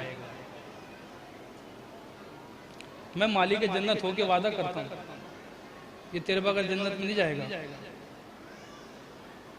कौन है? ईसाई शख्सियत है। तुम कलमा गो धौंस दिखाते रह जाओ, दिखाओ। कहा कि जैसे ही ये वादा हुआ तो अब फौरन आगे बढ़ के उस बीवी ने कहा कि फर्जंदे रसूल, एक वादा और कर लो, एक वादा और कर लो, बस मसाइब मैंने तमाम कर, एक वादा और कर लो। कहा कहो, क्या कहना चाहती हो?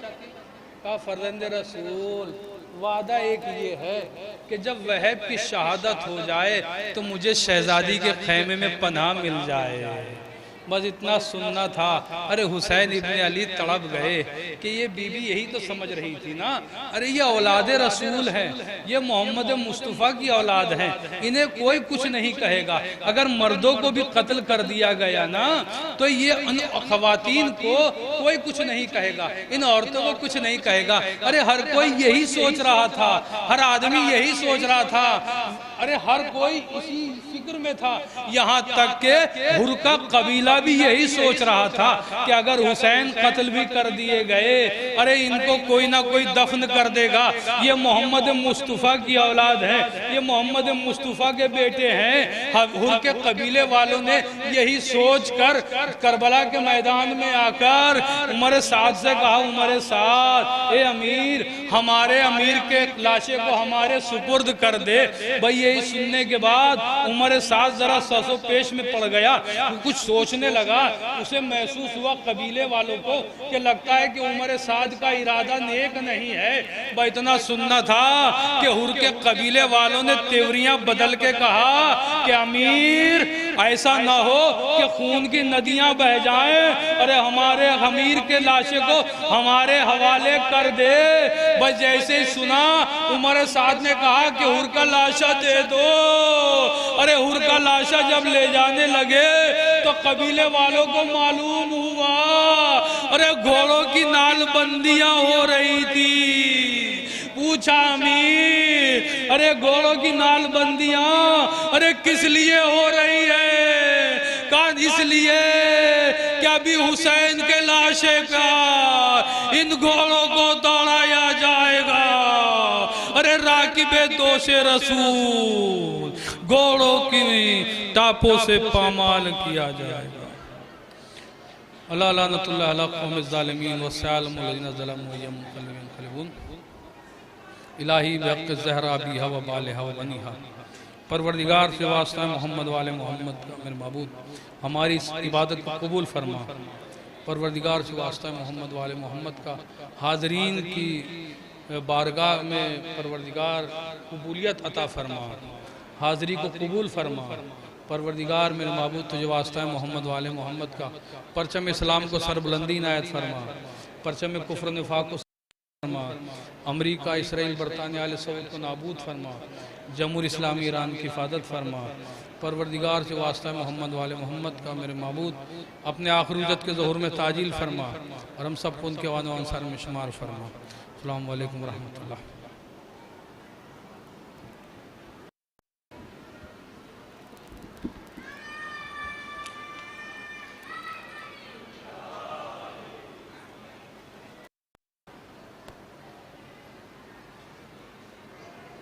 चाहने वाले परवरदिगार बड़ी कामयाब मजलिस और अपने सही वक्त पे मजलिस को इख्तिताम में पजीर किया। और हजरात जैसे मैंने ऐलान किया था इस मजलिस को खिताब फरमाएंगे खतीब अहले बैत आली जनाब मौलाना क़ल्बे अब्बास साहब क़िबला सुल्तानपुरी।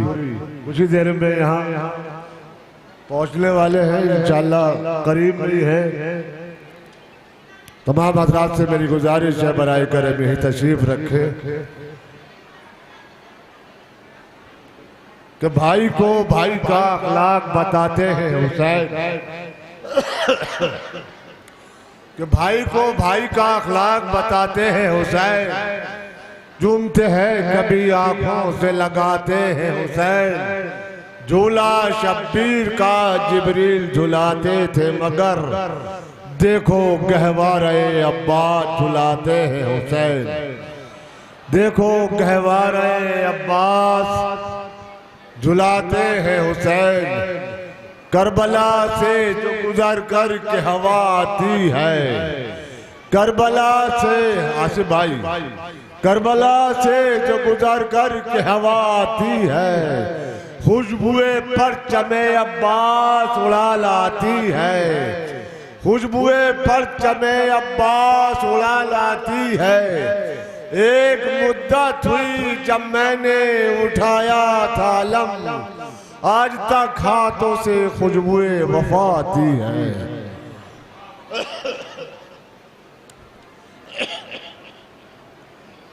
नारे सलवात पढ़े हजरत।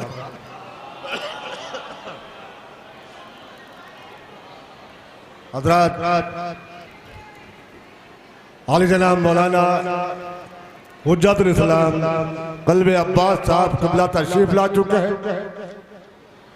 और मैं बगैर किसी तमहीद के तमाम हजरात की मोहब्बतों के साथ दरख्वास्त करूंगा हुज्जतुल इस्लाम वल मुस्लिमीन आली जनाब मौलाना कल्बे अब्बास साहब सुल्तानपुरी से कि वो मिंबर पे आए और आज की इस मजलिस को खिताब फरमाए। नारे सलावत।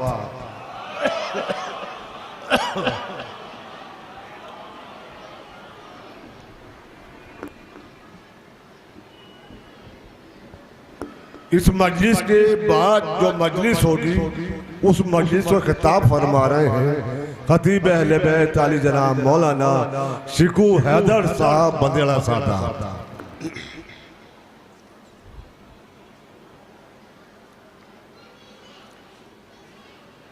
फातिहा।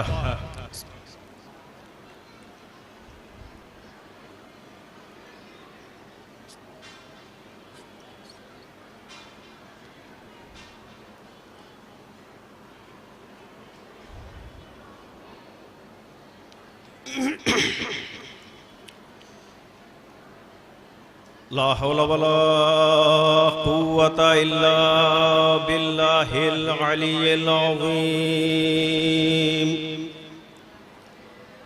अऊज़ु बिल्लाहि मिनश शैतानिर रजीम। बिस्मिल्लाहिर रहमानिर रहीम।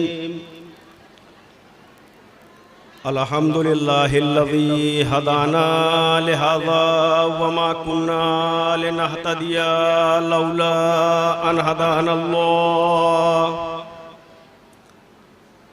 लक़द जाअत रुसुलु रब्बिना बिलहक़। सुम्मा सलातु वस्सलाम व तहियतु वल इकराम अला नबिय्यिल उम्मिय्यिल अरबिय्यिल क़रशिय्यिल मक्कीयिल मदनी अल हाशिमी अबतही इत्तहामी अस्सिराजुम मुज़ी अल कौकब दुर्री साहिबे वक़ार व सकीना अल मदफून बिअर्ज़िल मदीना अल मुअय्यद व रसूलिल मुसद्दद अल मुस्तफ़ल अमजद अबिल क़ासिम मुहम्मद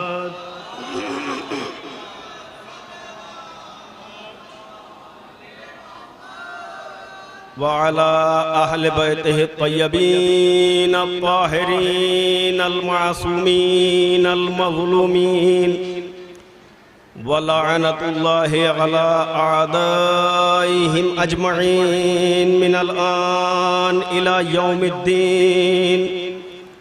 आमीन या रब्बल आलमीन। सलामुन अला आले यासीन। अम्मा बअदु फ़क़द क़ालल इमामुल हुसैन अलैहिस्सलाम मिस्ली ला युबायो मिस्ला। सलवात पढ़े मोहम्मद व आले मोहम्मद।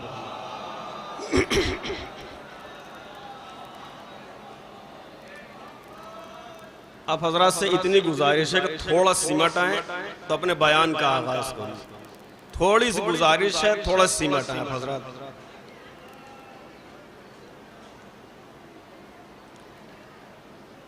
सलवात पढ़े मोहम्मद व आले मोहम्मद।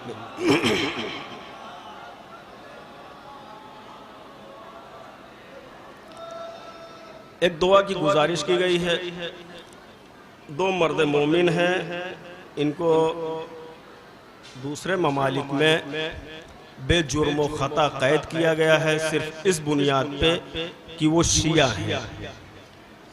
लिहाजा आप लोगों से गुजारिश है कि इनको अपनी दुआओं में याद रखिएगा और बारगाह अमीर कायनात बाबुल हवाइज के बाबा हल्लाल मुश्किलात की बारगाह में दुआ गो हूँ कि परवरदिगार आलम तुझे वास्ता है हल्लाल मुश्किलात अमीर कायनात का, इन दोनों मर्द मोमिन को बाइज्जत आज़ादी नसीब फरमा। एक सलवात पढ़े मिलकर मोहम्मद वाले।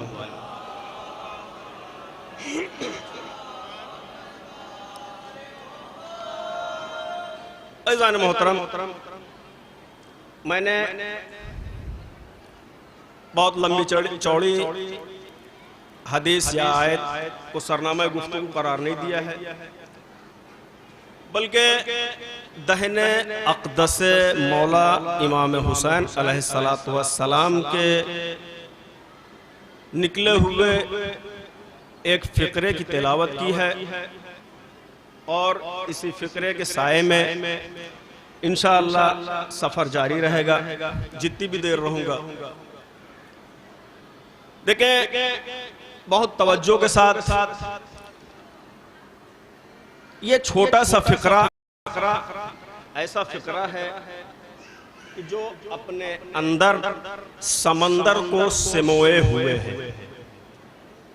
पूरा समंदर इस एक फ़िक्रे में है और ये ऐसा फ़िक्रा है कि जो माजी हाल मुस्तकबिल को लेकर साथ चल रहा है। माजी हाल मुस्तकबिल पास्ट फ्यूचर ये सारे ज़मानों को लेके चल रहा है और इतना सादा सा जुमला है कि हर हुसैनी इसके मफहूम से वाकिफ है। हर हुसैनी इसके मफहूम से वाकिफ है कि मौला क्या कहना चाह रहे, मौला ने क्या कहा है। और मैं अक्सर कहता हूँ कि ये मजलिसों का और इनका फैज़ है कि हमारे यहाँ लोगों को पकड़ के बताना नहीं पड़ता, बल्कि ये मजलिसें और ये मौला खुद अता करते हैं। इधर वाले भी थोड़ा तवज्जो दीजिएगा।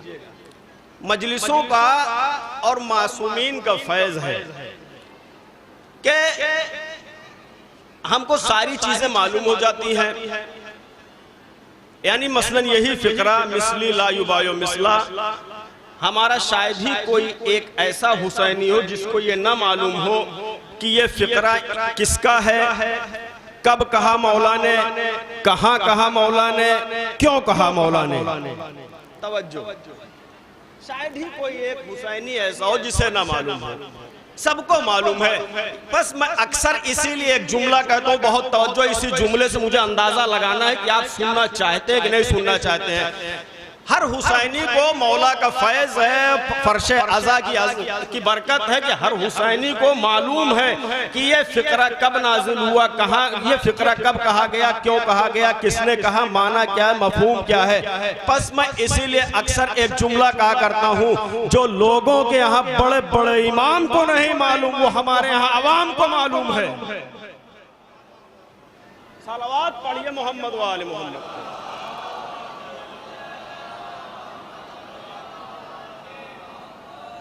ये सादा सा फ़िक्रा और ये जो मैंने जुमला कहा ये मैंने हवाई में नहीं कहा, इसकी एक दलील मौजूद है कि मौला की अता होती है तब हम बयान करते हैं। अगर मौला की अता न हो तो यहाँ बोलने वाला भी गूंगा हो जाता है, और अगर मौला की अता हो जाए तो गूंगा भी बोलने लगता है, गूंगा भी बोलने लगता है। दो मासूम इमामों के एक सहाबी गुजरे हैं, जनाबे हिशाम, और जनाबे हिशाम की अजमत के लिए यही एक जुमला काफी है कि इल्मे कलाम के बादज इमाम सबसे बड़े आलिम हैं, सबसे बड़े आलिम इल्मे कलाम के। दो मासूम इमामों के सहाबी, पांचवें इमाम के और छठे इमाम के, ये जहन में रहे कि सब मौला अता करते हैं, ये दिमाग में रहे। दो मासूम इमामों के सहाबी हैं, पांचवें इमाम और छठे इमाम के। पांचवें इमाम का दौर इमामत जाहिरी तौर पे खत्म हुआ, यानी पांचवें इमाम की हो गई शहादत, आया दौर छठे इमाम का। अभी अभी जनाब हिशाम पांचवें इमाम को सिपुर्द लहद करके आ रहे हैं, बाजार से गुजर रहे हैं। बाजार से गुजरते गुजरते एक ऐसे दुकान के करीब पहुंचे कि दुकानदार ने आवाज दी, हिशाम मैंने सुना है तुम्हारा इमाम मर गया। मैंने सुना है तुम्हारा इमाम मर गया। जनाब हिशाम ने जैसे ये जुमले सुने कि उस नासबी ने कहा कि हिशाम मैंने सुना तुम्हारा इमाम मर गया, जनाब हिशाम ने जुमले पे तवज्जो दीजिएगा, जनाब हिशाम ने पलट के आवाज दी, हाँ तेरे इमाम को तो वक्त मालूम तक मोहलत मिली है। कसम खुदा के इतने आसानी से जुमला निकल गया, इतनी उम्मीद नहीं थी कि जुमला निकल जाएगा। हाँ तेरे इमाम को तो वक्त मालूम तक मोहलत मिली है। जैसे ही हिशाम ने कहा, दुकानदार समझ गया कि हिशाम कहना क्या चाहते हैं। जोगीपुरा का मजमा न समझा कि हिशाम ने कहा क्या कहा। हाँ मैंने, जनाब हिशाम ने कहा तेरे इमाम को तो वक्त मालूम तक मोहलत मिली है। दुकानदार ये जुमले सुने खामोशी से बैठ गया, चुप से बैठ गया, शर्मिंदा हुआ, जो भी हुआ बैठ गया। अब हिशाम चले कहां?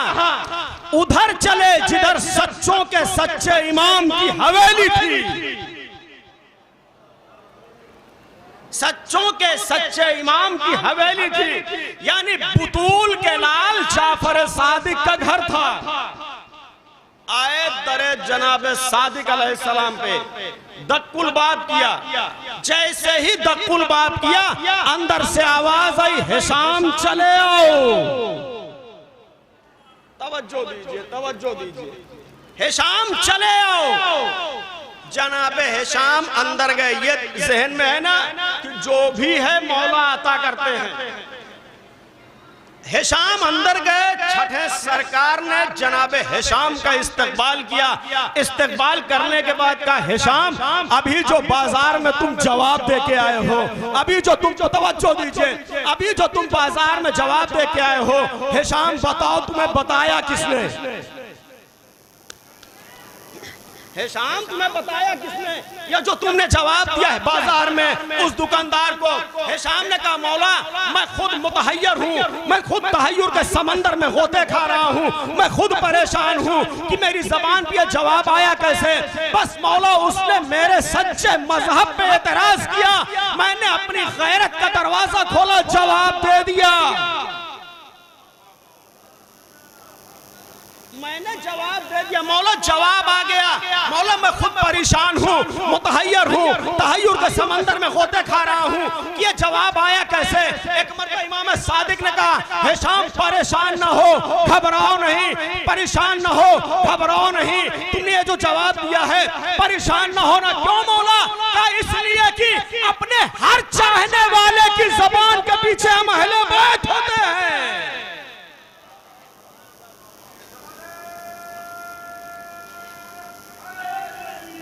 या अली,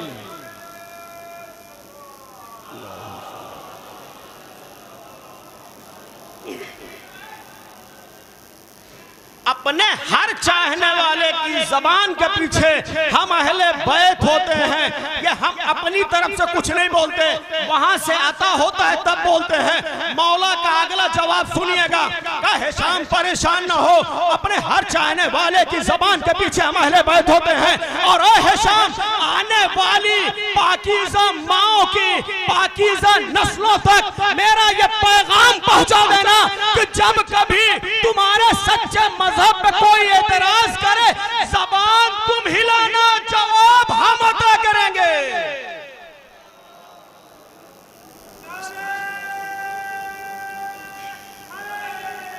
या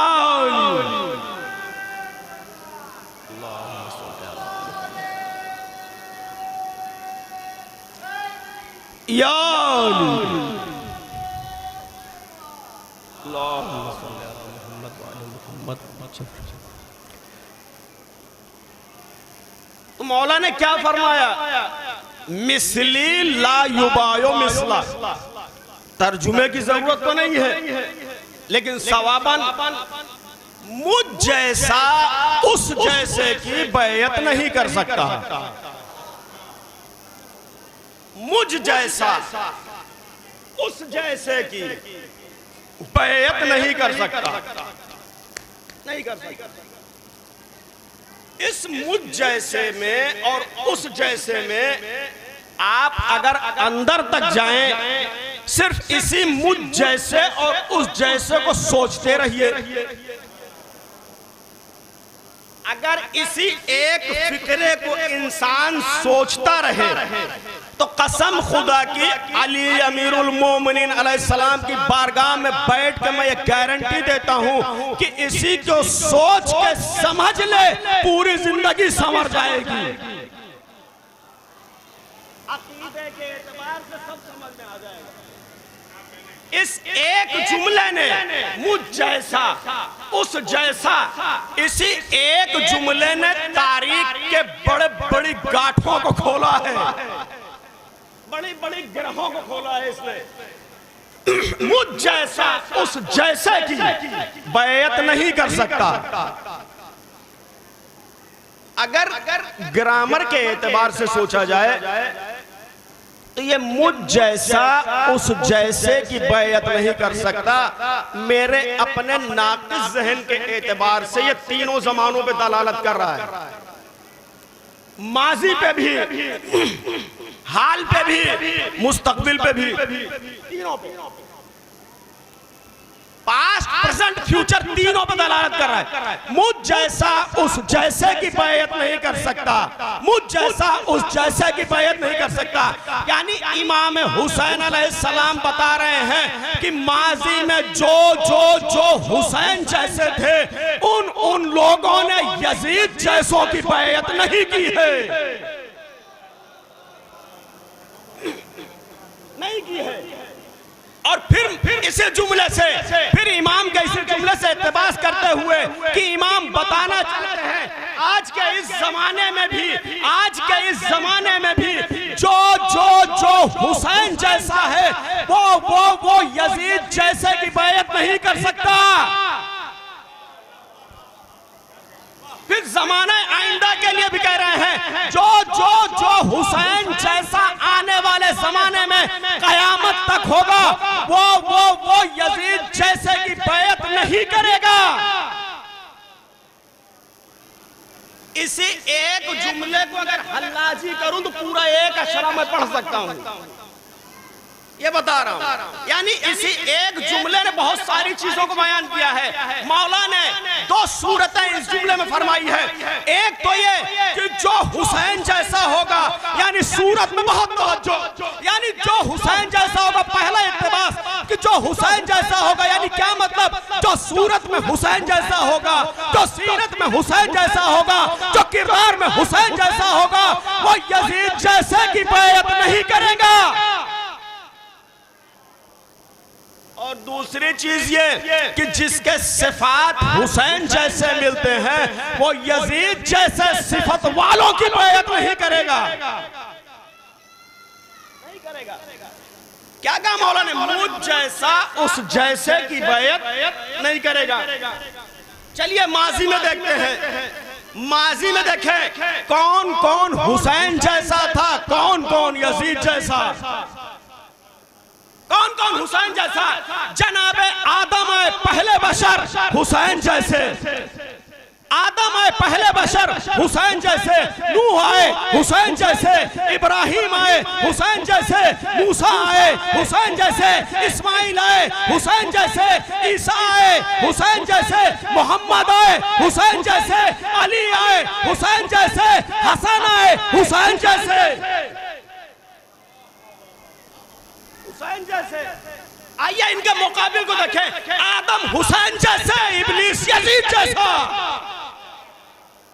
आदम हुसैन जैसे, इब्लीस यजीद जैसा, मूसा हुसैन जैसे, सामरी मूसा हुसैन जैसे, फिरौन यजीद जैसा, ईसा हुसैन जैसे, सामरी यजीद जैसा, इब्राहिम हुसैन जैसे, इब्राहिम हुसैन जैसे, नमरूद यजीद जैसा, हारून हुसैन जैसे, कारून यजीद जैसा, मोहम्मद मुस्तफा हुसैन जैसे, अबू जहल, अबू लहब, अबू सुफियान यजीद जैसे।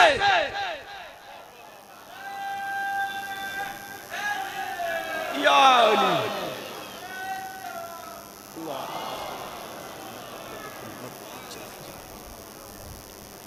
इब्राहिम हुसैन जैसे, नमरूद यजीद जैसा, हारून यजीद हुसैन जैसे, हारून यजीद हुसैन जैसे, कारून यजीद जैसा, ईसा हुसैन जैसे, सामरी यजीद जैसा, मोहम्मद मुस्तफा हुसैन जैसे, अबू लहब, अबू जहल, अबू सुफियान यजीद जैसा, अली अमीरुल मोमिनीन हुसैन जैसे, मुआविया यजीद जैसा।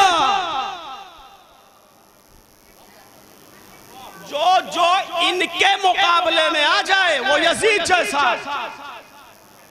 जो जो इनके मुकाबले में आ जाए वो यजीद जैसा। तारीख के बहुत बड़े बंद दरवाजे को खोलने जा रहा हूं, तवज्जो दीजिएगा। जो जो इनके मुकाबले में आ जाए वो यजीद जैसा। अब दुनिया न कहे अली ने फला की बैअत की, फला की बैअत की, फला की बैअत की, अली ने बैअत नहीं की। अगर अली बैअत कर लेते तो हुसैन के जुमले की फर्क ना होते, हुसैन के जुमले में कोई फर्क ना होता। तो अली ने भी बैअत नहीं की, अली ने भी बैअत नहीं की। इमाम ने क्या कहा? मुझ जैसा उस जैसे की बैअत नहीं करेगा। देखें यहां इस बात को रोकते हुए एक बात कहना चाह रहा हूं। आज के इस पूरा शोभ माहौल में, आज के इस पूरा शोभ माहौल में दुनिया सबसे ज्यादा किसकी दुश्मन बनी है? किस कौम की दुश्मन है ज्यादा? बात और वाज़ेह कर दिया मैंने। देखिए तीन चीजें हैं इसरार भाई, तीन चीजें हैं। एक है हुकूमत, एक है दौलत, तीसरे है मीडिया। ये तीन चीजें जिसके पीछे पड़ जाए हाथ धो के, ये तीन चीजें जिसके पीछे पड़ जाए हाथ धो के, वो बड़ी से बड़ी हुकूमतों को मलियामेट कर देंगे। और अल्लाह ना करे कि हमारी गोदी मीडिया पीछे पड़ जाए, अल्लाह ना करे कि हमारी गोदी मीडिया पीछे पड़ जाए। और ये तो पीछे ऐसे पड़ती है कि अगर कोई हक बोलते नॉर्वे से भी तो उसके भी पीछे पड़ जाए, उसके पीछे। ये तीन चीजें जिसके पीछे पड़ जाए उसकी पूरी हुकूमत को निस्तो नाबूद कर दे। आज इस कौम के पीछे हुकूमतें पड़ी हैं, दौलत लगी हुई है, मीडिया पीछे पड़ी है। इस कौम को तो बहुत पहले खत्म हो जाना होता, बहुत पहले खत्म हो जाना चाहिए, लेकिन ये कौम आज तक ऐसे ही है। ये तीनों चीजें शुरू से लेके अब तक मारना चाह रही हैं। मार दो इनको, खत्म कर दो इनको, बर्बाद कर दो इनको, एक एक बच्चे को मार दो, पूरे पूरे खानदान और कबीले को खत्म कर दो। चलिए हम कहते हैं हमको मार दो, हमको मार दो, लेकिन ये निजाम इलाही है। तवज्जो दीजिए, निजाम इलाही है। शख्स और शख्सियतें मर सकती है, निजाम नहीं मरता। बोले कुछ बोले ताकि पहचाने जाएं। अमीरुल मोमिनीन अली अलैहिस्सलाम की बारगाह में मौला का जुमला बता दूं। मौला ने कहा है कि बोलो ताकि पहचाने जाओ। और जनाबे सलमान से किसी ने कहा था, सलमान बताओ इंसान को कितना बोलना चाहिए? तो सलमान ने कहा था कि इंसान को चाहिए कि पूरी जिंदगी चुप रहे, पूरी जिंदगी चुप रहे, पूरी जिंदगी चुप रहे। लेकिन जब अली की बात हो तो पूरी जिंदगी बोलता रहे। अल्लाहु अकबर।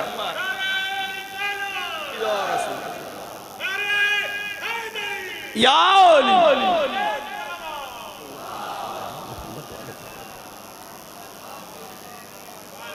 हम कहते हैं हमको मार दो, हम मौत से नहीं डरते,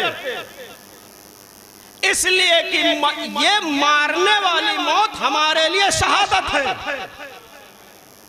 शहादत है। और शहादत का माना फना हो जाना नहीं है, जिंदगी है।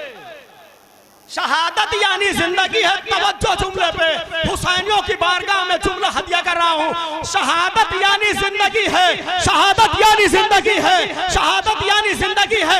शहादत जिंदगी ना होती तो हुसैन गला कटा के नोके नेज़ा पे कुरान न पढ़ते। सलावत पढ़े मोहम्मद वाले मोहम्मद।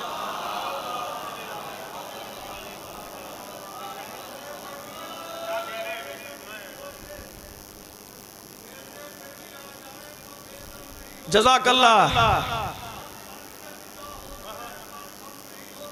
वाह वाह।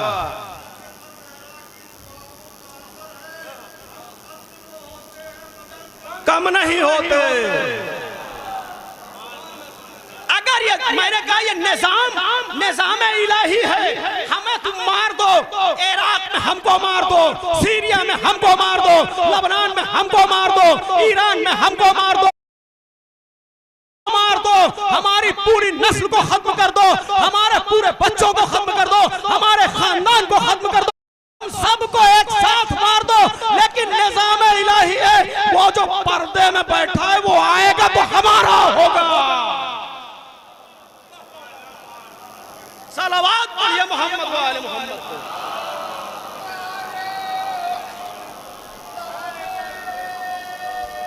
हाय तेरी।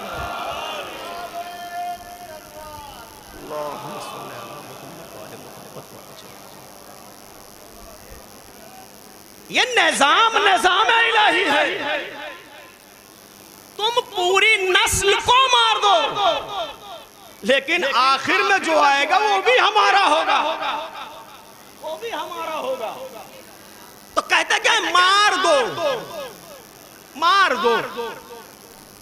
अच्छा, आप इतने दिन से मारते हुए आ रहे हैं, लेकिन ये कौम खत्म ही नहीं होती,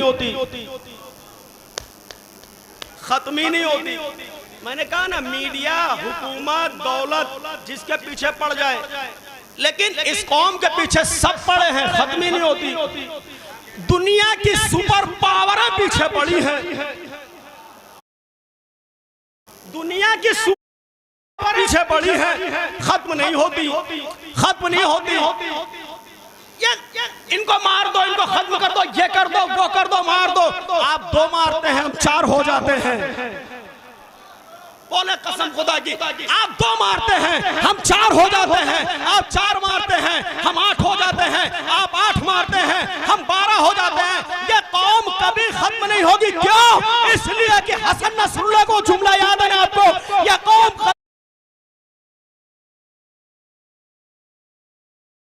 61 हिजरी करबला में खत्म हो जाती। सन 61 हिजरी करबला में खत्म हो जाती, खत्म ही नहीं होती, खत्म ही नहीं होती। क्यों? इसलिए कि पता यह चलता है कि इस कौम की हिफाजत के लिए कोई बैठा है, कोई बैठा है। आप दो मारते हैं, हम 4 हो जाते हैं। आप 4 मारते हैं, हम 8 हो जाते हैं। आप 8 मारते हैं, हम 16 हो जाते हैं। 16 मारते हैं, 32 हो जाते हैं। ये कौम रोज बरोज तरक्की कर रही है। ये बढ़ती जा रही है, घटती नहीं है, बढ़ती जा रही है, बढ़ती जा रही है, बढ़ती जा रही है। बढ़ने का रीजन क्या है मालूम है? एक जुमला कहना चाह रहा हूं, अगर वो जुमला आप तक पहुंच गया तो पूरी मजलिस मुकम्मल हो गई उसी एक जुमले पे। उसे एक खास करके मजलिसी और तालीम याफ्ता लोगों के लिए जुमला है, जो मजलिसें ज्यादा करते हैं, सुनते हैं और और जो पढ़े लिखे उनके लिए जुमला है, और इस जुमले की मैं भरपूर तवज्जो चाहता हूँ और दुआएं चाहता हूँ। ये कौम रोज बरोज तरक्की कर रही है, बढ़ती जा रही है।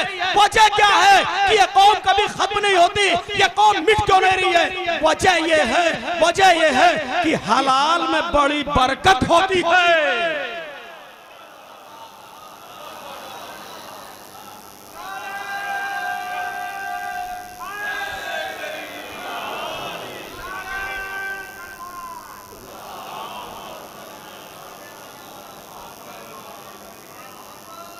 हलाल में बड़ी बरकत होती है, हलाल में बड़ी बरकत होती है। हलाल और हराम बताऊं क्या है?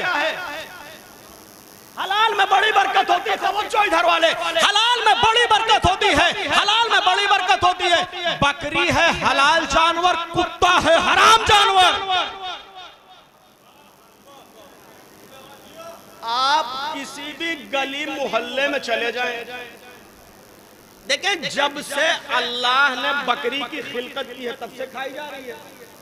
और खाने के अलावा, अच्छा खाने में सिर्फ मुसलमान ही नहीं सब खाते हैं, सब खाते हैं। अब ये अलग बात है कि जब ईद कुर्बान आ जाए तो जीव हत्या पाप हो जाए, ये अलग बात है, लेकिन खाते सब हैं। बकरी की तखलीक जब से हुई है तब से खाई जा रही है। उसके अलावा हर साल ईद कुर्बान आती है। आलमे इस्लाम ईद कुर्बान बहुत जोश और खरोश से मनाता है, इसलिए कि एक नबी की सुन्नत है।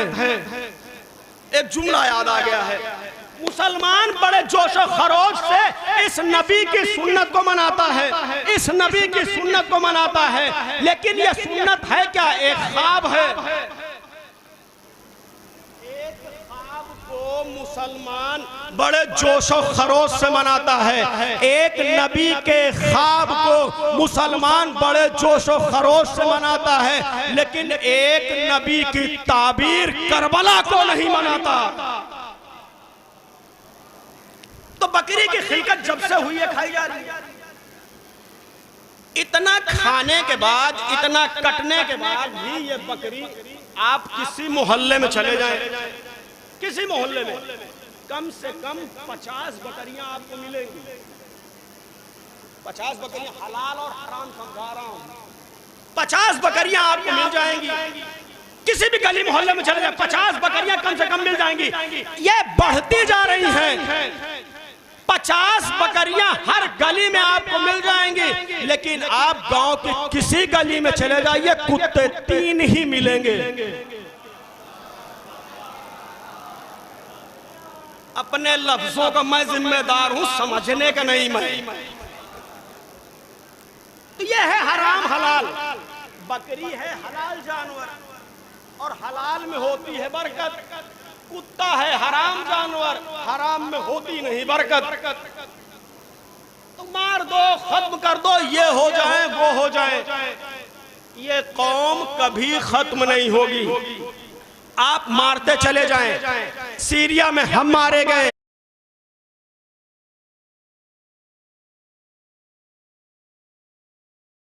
देखें हम मारे जा रहे हैं। पाकिस्तान में हम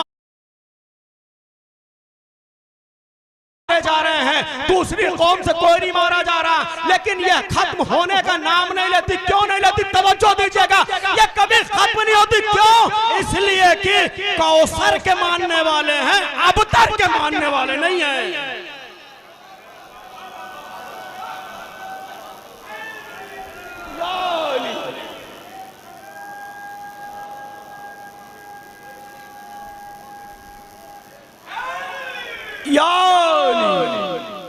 ये कौम कभी खत्म नहीं होगी, ये कौम कभी खत्म नहीं होगी, ये बढ़ती जाएगी। और इंशाअल्लाह इंशाअल्लाह इंशाअल्लाह अली के आखिरी बेटे से ये मुलाकात करेगी, मुलाकात करेगी। हम इसीलिए उनका इंतजार कर रहे हैं। वो हमारे वारिस हैं, हमारे रहबर हैं। आज हम मारे जा रहे हैं, के तमाम सुपर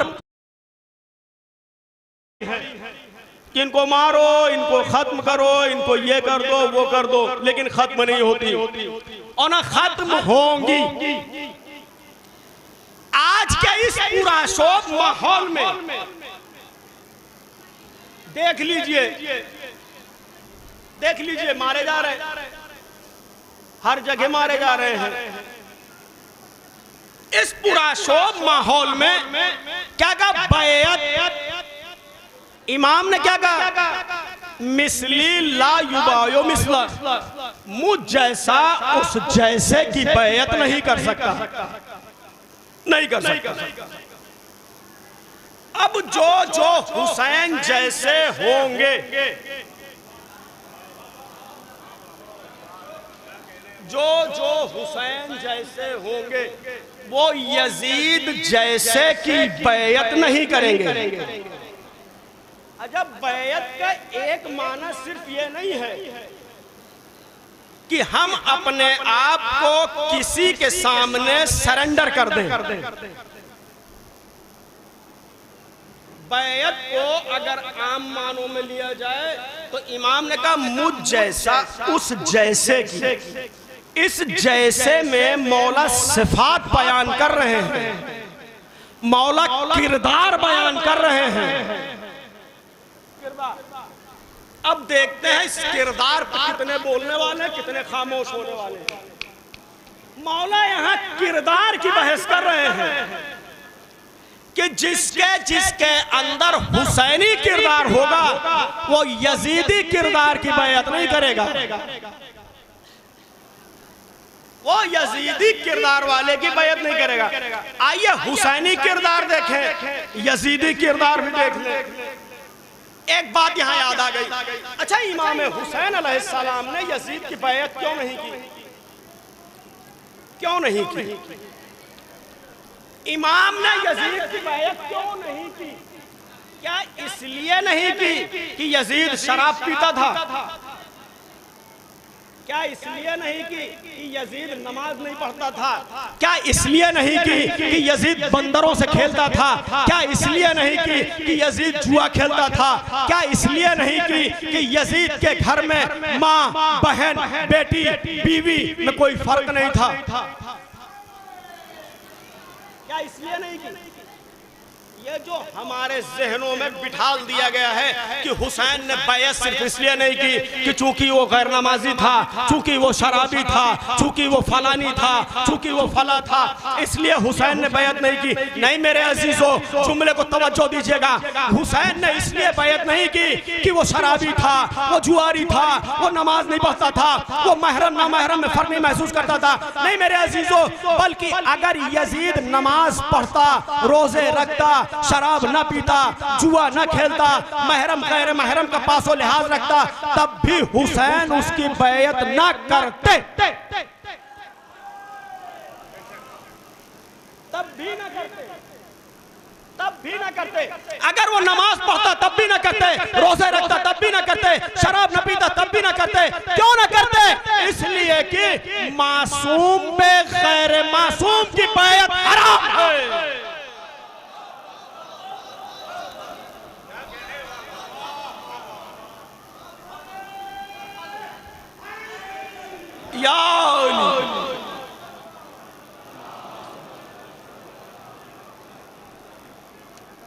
मासूम पे गैरे मासूम की बैयत हराम है।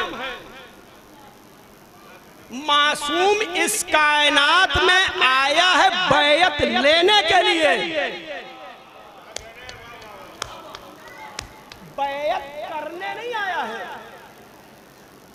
ये तारीख को स्याह रात में तब्दील कर दिया गया कि अली ने बैयत कर ली। अली ने बैयत नहीं की। जब बैयत नहीं की तो अली उनके वहां जाते क्यों थे? जाते क्यों थे? देखिए मासूम पे बहुत तवज्जो। कहा कि अगर अली ने बैयत नहीं की तो वहां जाते क्यों थे? तो मैंने कहा कि देखिए मासूम पे गैर मासूम की बैयत हराम है, लेकिन लेकिन जहालत से नूर की तरफ लाना वाजिब है। जहालत तो दूर करना वाजिब है ना मासूम पे, जहालत तो दूर करना, या यूं कह दूं तारीख से जुमले को लेके कि मासूम पे किसी को हलाकतों से बचाना वाजिब है, हलाकतों से बचाना वाजिब है, हलाकतों से बचाना वाजिब। ऐसे ही नहीं कहा गया लौला अली लहलका उमर, ये तारीख है, तारीख है। का हुसैन बाप, अच्छा जिस वक्त शाम से पैगाम आया कि मदीने में फला फला फला से और हुसैन से बैत ले लो, इमाम हुसैन उस वक्त नाना के रोज़े पे थे। वलीद ने अपने कासिद को भेजा कि जाओ हुसैन को बुला। इमाम हुसैन अलैहिस्सलाम बिलाखिर आए दरबार में। जब इमाम दरबार में आए तो वलीद बैठा था हाकिम मदीना, बगल में था मरवान। मरवान भी अजीब किस्म की मखलूक थी, बहुत अजीब मखलूक थी। ये पैगंबर के जमाने में पैगंबर अकरम की नकलें उतारता था, लेकिन बाद पैगंबर हालात और जमाने ने ऐसा पलटा मारा कि ये खलीफा वक्त का दामाद बन गया। और बड़ी बड़ी रियाया हुकूमतें, ये वो सारी चीजें, खैर वहां नहीं जाना है। इमाम हुसैन अलैहिस्सलाम दरबार खिलाफत में वलीद से कहा कि हुसैन ने कि वलीद तूने बुलाया क्यों? कहा हुसैन माविया इस दुनिया से रुखसत हो गया। इमाम ने कहा इन्ना लिल्लाहि व इन्ना इलैहि राजिऊन। बता क्यों बुलाया? कहा हुसैन यजीद का पैगाम आया है कि आप बैयत कर लीजिए, बैयत कर लीजिए। इमाम ने कहा वलीद तू जानता है रात का अंधेरा है और रात की बैयत का ना तुझे फायदा है ना मुझे फायदा। कल सुबह होने तो सूरज के उजाले में फैसला होगा कि किसको किसकी बैयत करनी है। वलीद को भी बात समझ में आई, समझ में आई। उसने कहा ठीक है आप जाइए और कल सुबह में मुलाकात करते हैं। इमाम जैसे ही मुड़े एक मर्तबे मरवान ने कहा वलीद से, वलीद अगर आज हुसैन चले गए तो दोबारा हाथ नहीं आएंगे, लिहाजा या बैयत ले ले या सर ले ले, या बैयत ले ले या सर ले ले। जैसे ही मरवान ने ये जुमले कहे, ये जुमले इमाम हुसैन के कानों से टकराए, इमाम मुड़े आवाज दी यबना ज़रक़ा,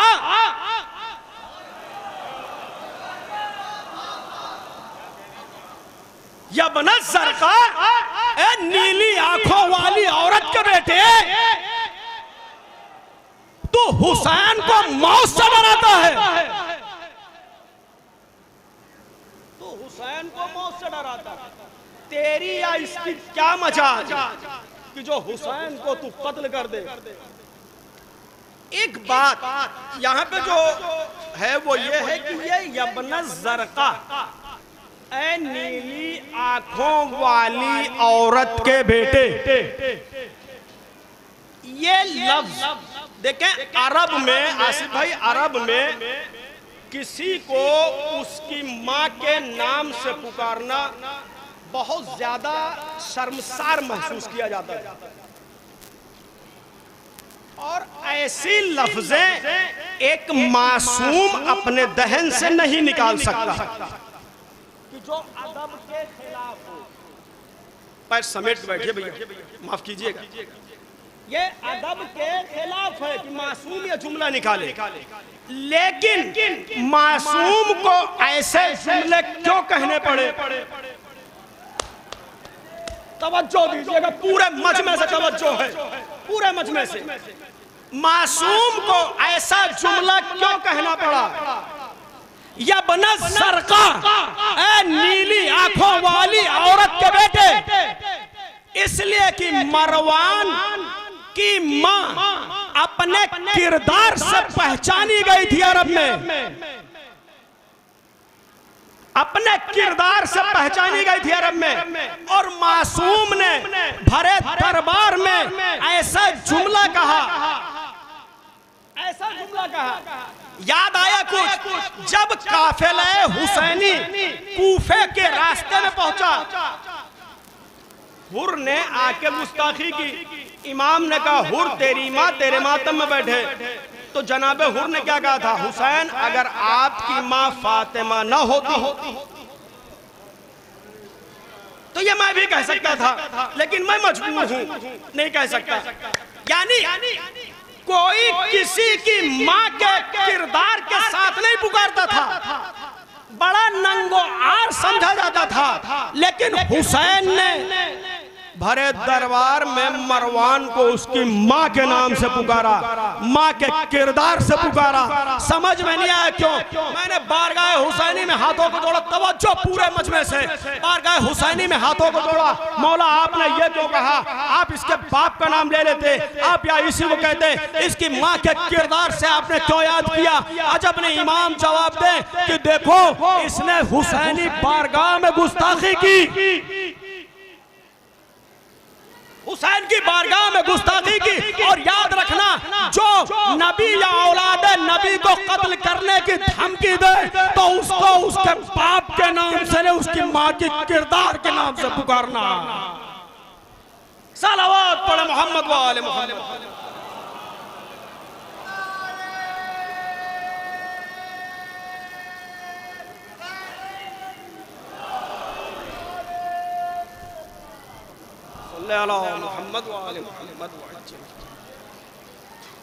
इमाम हुसैन ने बता दिया कि देखो जो भी नबी या औलाद नबी को कत्ल करे या कत्ल करने की धमकी दे तो उसे उसके बाप के नाम से न पुकारना, उसके माँ के किरदार से पुकारना। का बैत, यह बैत का सिलसिला, बस आखिरी जुमले हैं, यह बैत का सिलसिला चला 1400 साल के बाद। मंजर से मंजर मिलाइए, तारीख से तारीख मिलाइए, 1400 साल के बाद आज फिर यह दोहराया गया, यह दोहराया गया कि बैत ईरान बैत। सवाल यह है कि जब तमाम इस्लामी ममालिक ने बैत कर ली तो इसी एक मुल्क के पीछे क्यों पड़ा गया? और सारे बहाने बनाए गए, परमाणु बन रहा है, ये बनाया जा रहा है, वो बनाया जा रहा है। और कई मर्तबे ये भी हुआ कि परमाणु नहीं बना रहे हैं, फतवा भी था रहबरे मौसम का कि हम परमाणु नहीं बनाएंगे, हराम है। लेकिन उसके बावजूद आपने मार दिया। का बैत जब सारे मुल्कों ने बैत कर ली, एक इकलौते ईरान ने नहीं की, तो सारी बैतों पे इत्तेफाक कर लेते। इसी एक बैत के पीछे क्यों पड़े रहे?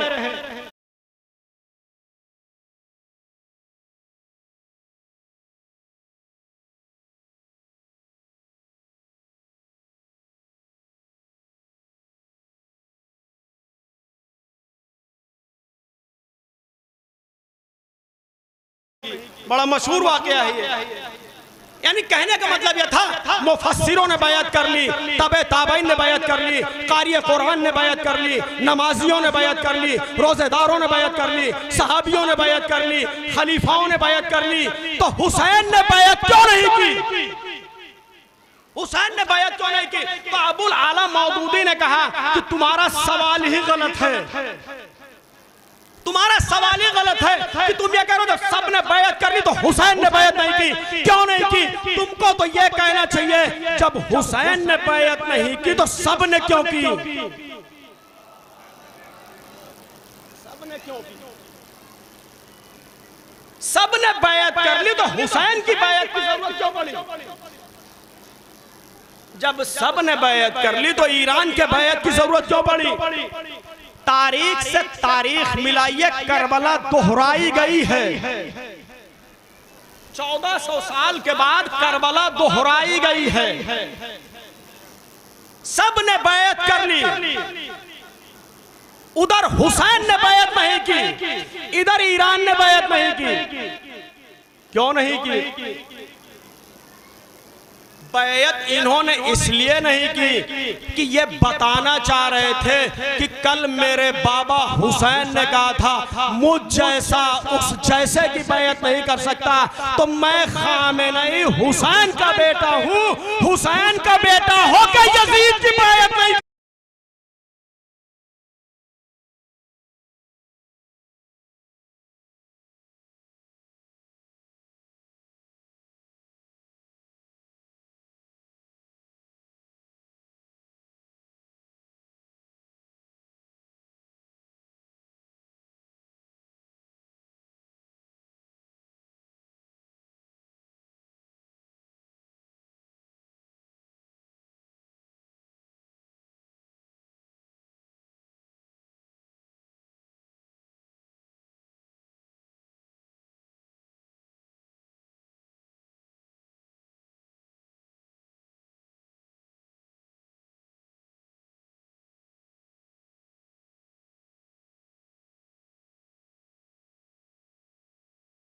हिम्मत तो यहां तक न हुई कि कोई जुमे की नमाज मान ले 12 बजे है, किसी मौलवी में आज तक हिम्मत न हुई कि 11:30 पे पढ़ा दे। यह करबला का फायदा है। अगर कोई मौलवी पढ़ाने की कोशिश करेगा तो पीछे कमजोर से कमजोर इंसान गिरेबान खींच लेगा। ए मौलवी साहब अभी 11:30 हो रहे हैं, सवाल नहीं हुआ है, सवाल का वक्त नहीं हुआ है। यानी हुसैन की शहादत का फायदा ये हुआ कि कमजोर शख्स को हुसैन की शहादत ने कवि बना दिया, जुरात अता कर दी, ताकत अता कर दी। यह हुसैन की शहादत का असर यह हुआ कि हुसैन ने ज़ईफ और लागर इंसान को ताकतवर बना दिया, बोलने की हिम्मत अता कर दी, आंख में आंख डाल के बात करने की हिम्मत अता कर दी। ए मेरे अजीजों, तारीख को तारीख से मिलाइए। कल हुसैन की शहादत का फायदा यह हुआ, आज खामेनेई की शहादत का फायदा यह हुआ कि श्रीलंका जैसे छोटे से मुल्क ने भी कह दिया हम अपनी धरती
दिल चाहता है मौला की शेर दिल बेटी सानिया ज़हरा का तज़किरा करूं, और एक मंजर है, उसी मंजर पे बात तमाम।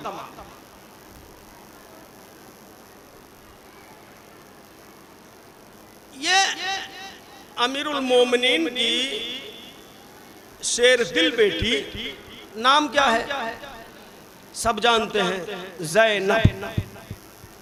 अपने बाप की जीनत।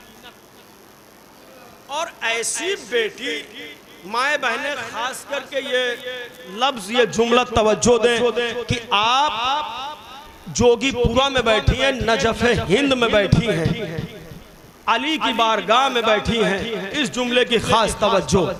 मजलिसें करने आई हैं, मजलिस वाजिब नहीं है ये याद रखिए, लेकिन पर्दा वाजिब है, पर्दा वाजिब है। अली की वो बेटी जो कभी भी अपने बाप के सामने नंगे सर न गई,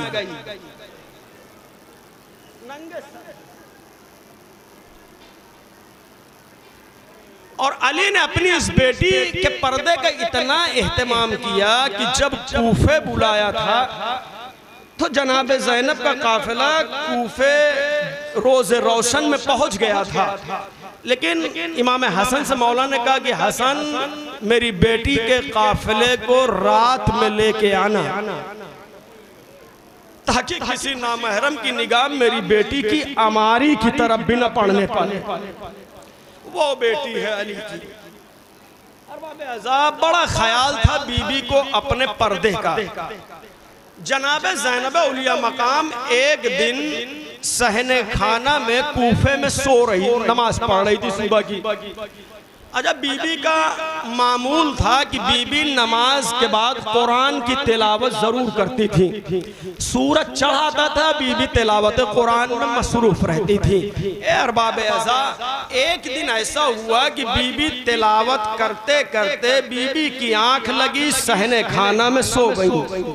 सुबह की नमाज के बाद सूरज चढ़ाया, सूरज की शुआएं शहजादी के रुखसारे अक़दस पे पड़ रही है। एक मरतबा इमाम हुसैन मस्जिद से आ गए। चहीता भाई था, चहीती बहन को सहने खाना में सूरज की शुआओं के नीचे देखा। देखने के बाद एक मरतबा इमाम हुसैन अपनी अबा का साया करके जनाब ज़ैनब के सराहने खड़े हो गए। शहजादी के सराहने खड़े हो गए कि सूरज की शुआएं बहन पे न पड़े। अरबाब अज़ा, मालूम है क्या हुआ? एक मर्तबे खुनकी की वजह से जनाब ज़ैनब की आंख खुली। क्या देखा? चहीता भाई पसीने में सराबोर खड़ा है।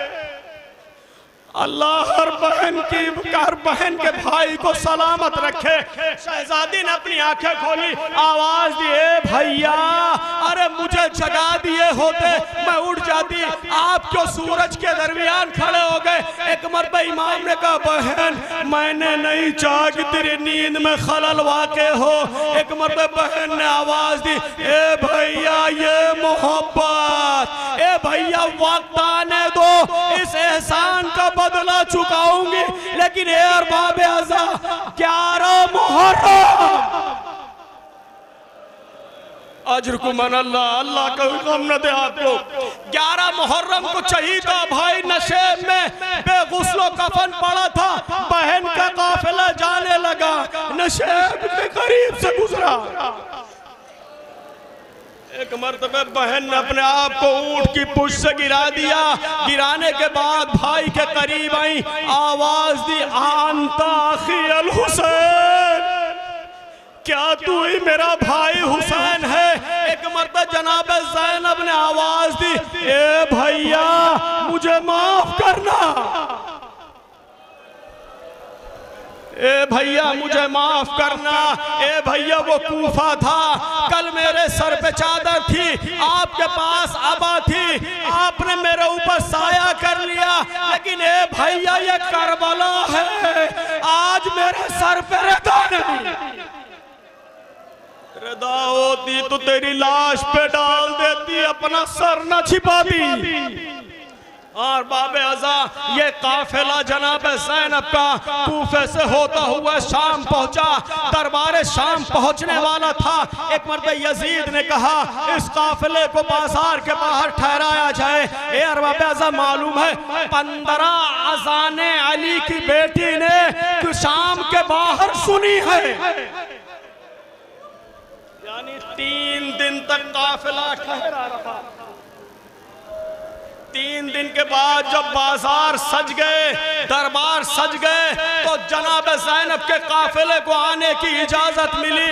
अब शहजादी का काफिला जैसे ही बाजार में पहुंचा, मलूनों की औरतों ने, उनके बच्चों ने जुल्म उठाना शुरू कर दिया। कोई पत्थर मारता ज़ैनब पे, कोई जैसे मारता ज़ैनब पे, कोई गर्म पानी फेंकता। की बेटी किस सूरत में बाजार से गुजरी है।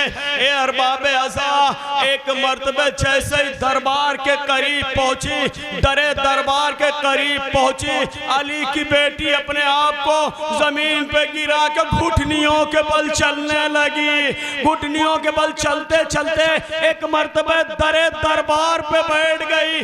सैयद सज्जाद ने आवाज दी, फूफी अम्मा क्या थक गई?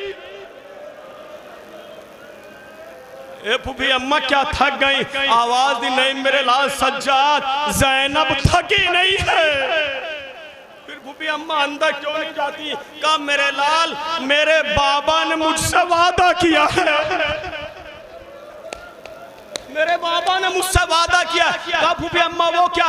ए बेटा सज्जाद, जब मेरा बाबा इस दुनिया से जा रहा था तो मेरे बाबा ने मेरे कान में मुझसे एक वसीयत की थी। ए मेरे लाल सज्जाद, कूफे की औरतें और बनी हाशिम की औरतें मुझसे पूछा करती थी, ए बीबी बताइए आपके बाबा ने क्या वसीयत की, लेकिन मैंने कभी नहीं बताया। बेटा आज तू पूछ रहा तो बता रही हूँ। ए मेरे लाल सैयद सज्जाद, मेरे बाबा ने कहा था, ए बेटी ज़ैनब, अरे जिस वक्त तू दरबार जाएगी शराबियों का मजमा बेसर जाना होगा, लेकिन ए बेटी घबराना नहीं। तेरा बाप अली आएगा, तेरे बाजुओं को पकड़ के दरबार में ले जाएगा। ए मेरे लाल सज्जाद, अपने बाबा का इंतजार कर रही हूँ। इसी असला में शहजादी एक मत पे खड़ी हुई, आवाज दी, अस्सलामु अलैका या अमीर अल-मोमिनीन। ए बाबा, आप पे मेरा सलाम, आपने वादा पूरा। अल्लाह लानतुल्लाह अलल कौम ज़ालिमीन व सयअलमुल लज़ीना ज़लमू अय्या मुनक़लबि यनक़लबून रब्बना तक़ब्बल मिन्ना इन्नका अंतस समीउल अलीम। परवरदिगार रब हक़ ज़हरा व अबीहा व आलिहा व बनीहा व सिर्रुम मुस्तौदिन फ़ीहा। मेरे अल्लाह हमारे इस मुख्तसर से अमाल को कबूल फरमा। मेरे अल्लाह हमारे वालिदैन के गुनाहों को बख्श दे, हमारे मरहूमीन के गुनाहों को बख्श दे। ए मेरे लिए जितने भी मोमिनीन व मोमिनात इस बारगाह करीम में आई हैं, मेरे अल्लाह सबके दामनों को भर दे। ए मेरे अल्लाह सबकी मुरादों को पूरी फरमा।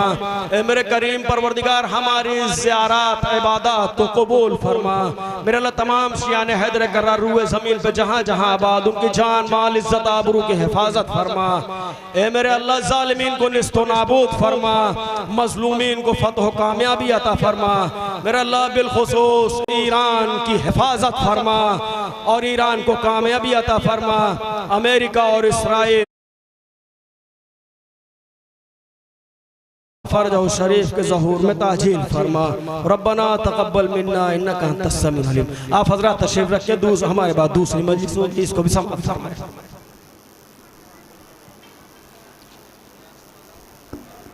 जिंदाबाद, सलामत रहे मौला के चाहने वाले। सुभान अल्लाह, माशाअल्लाह, बड़ी कामयाब मजलिस क़ल्ब अब्बास साहब ने खिताब फरमाई। अब मैं बगैर किसी तमहीद के दरख्वास्त करूँगा हुज्जतुल इस्लाम वल मुस्लिमीन आली जनाब मौलाना शिकू हैदर साहब क़िबला फनेड़ा सादात से कि वो मिंबर पे आए और इस मजलिस को खिताब फरमाए। हजरात, इस मजलिस के फ़ौरन बाद नमाज पिंडाल में होगी 12:30 बजे, 12:30 पे अजान कही जाएगी।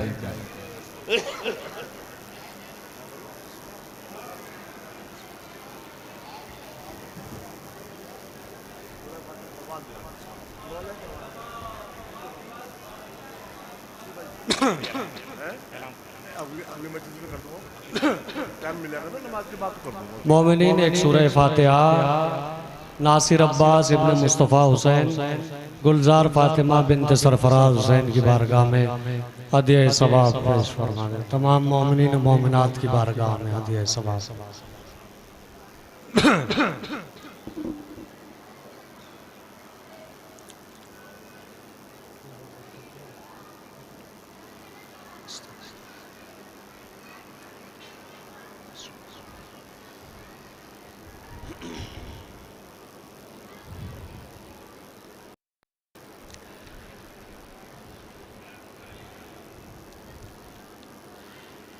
मिलजुल के सलावात पढ़ने पर मोहम्मद वाले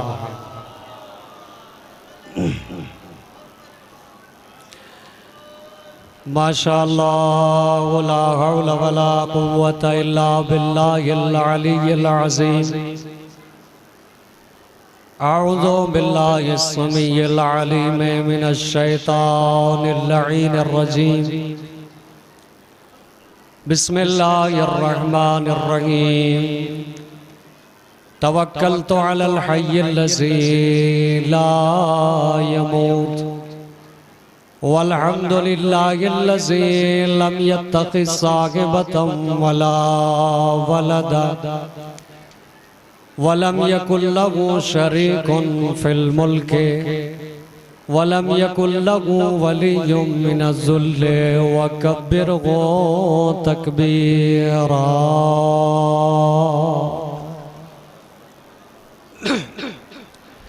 अल्हम्दुलिल्लाहिल्लज़ी हदाना लिहाज़ा वमा कुन्ना लिनहतदिया लौला अन हदानल्लाह लक़द जाअत रुसुलु रब्बिना बिलहक़।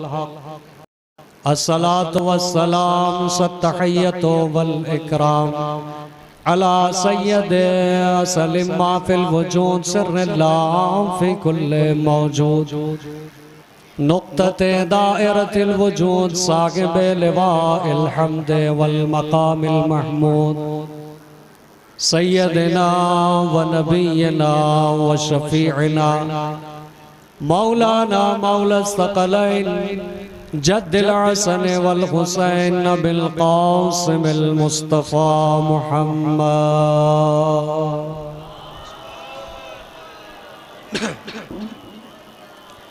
व आलिहि तय्यबीन अत्ताहिरीन अल मासूमीन अल मज़लूमीन व लअनतुल्लाहि अला अअदाइहिम व मुनकिर फ़ज़ाइलिहिम अजमईन मिनल आन इला क़ियाम यौमिद्दीन।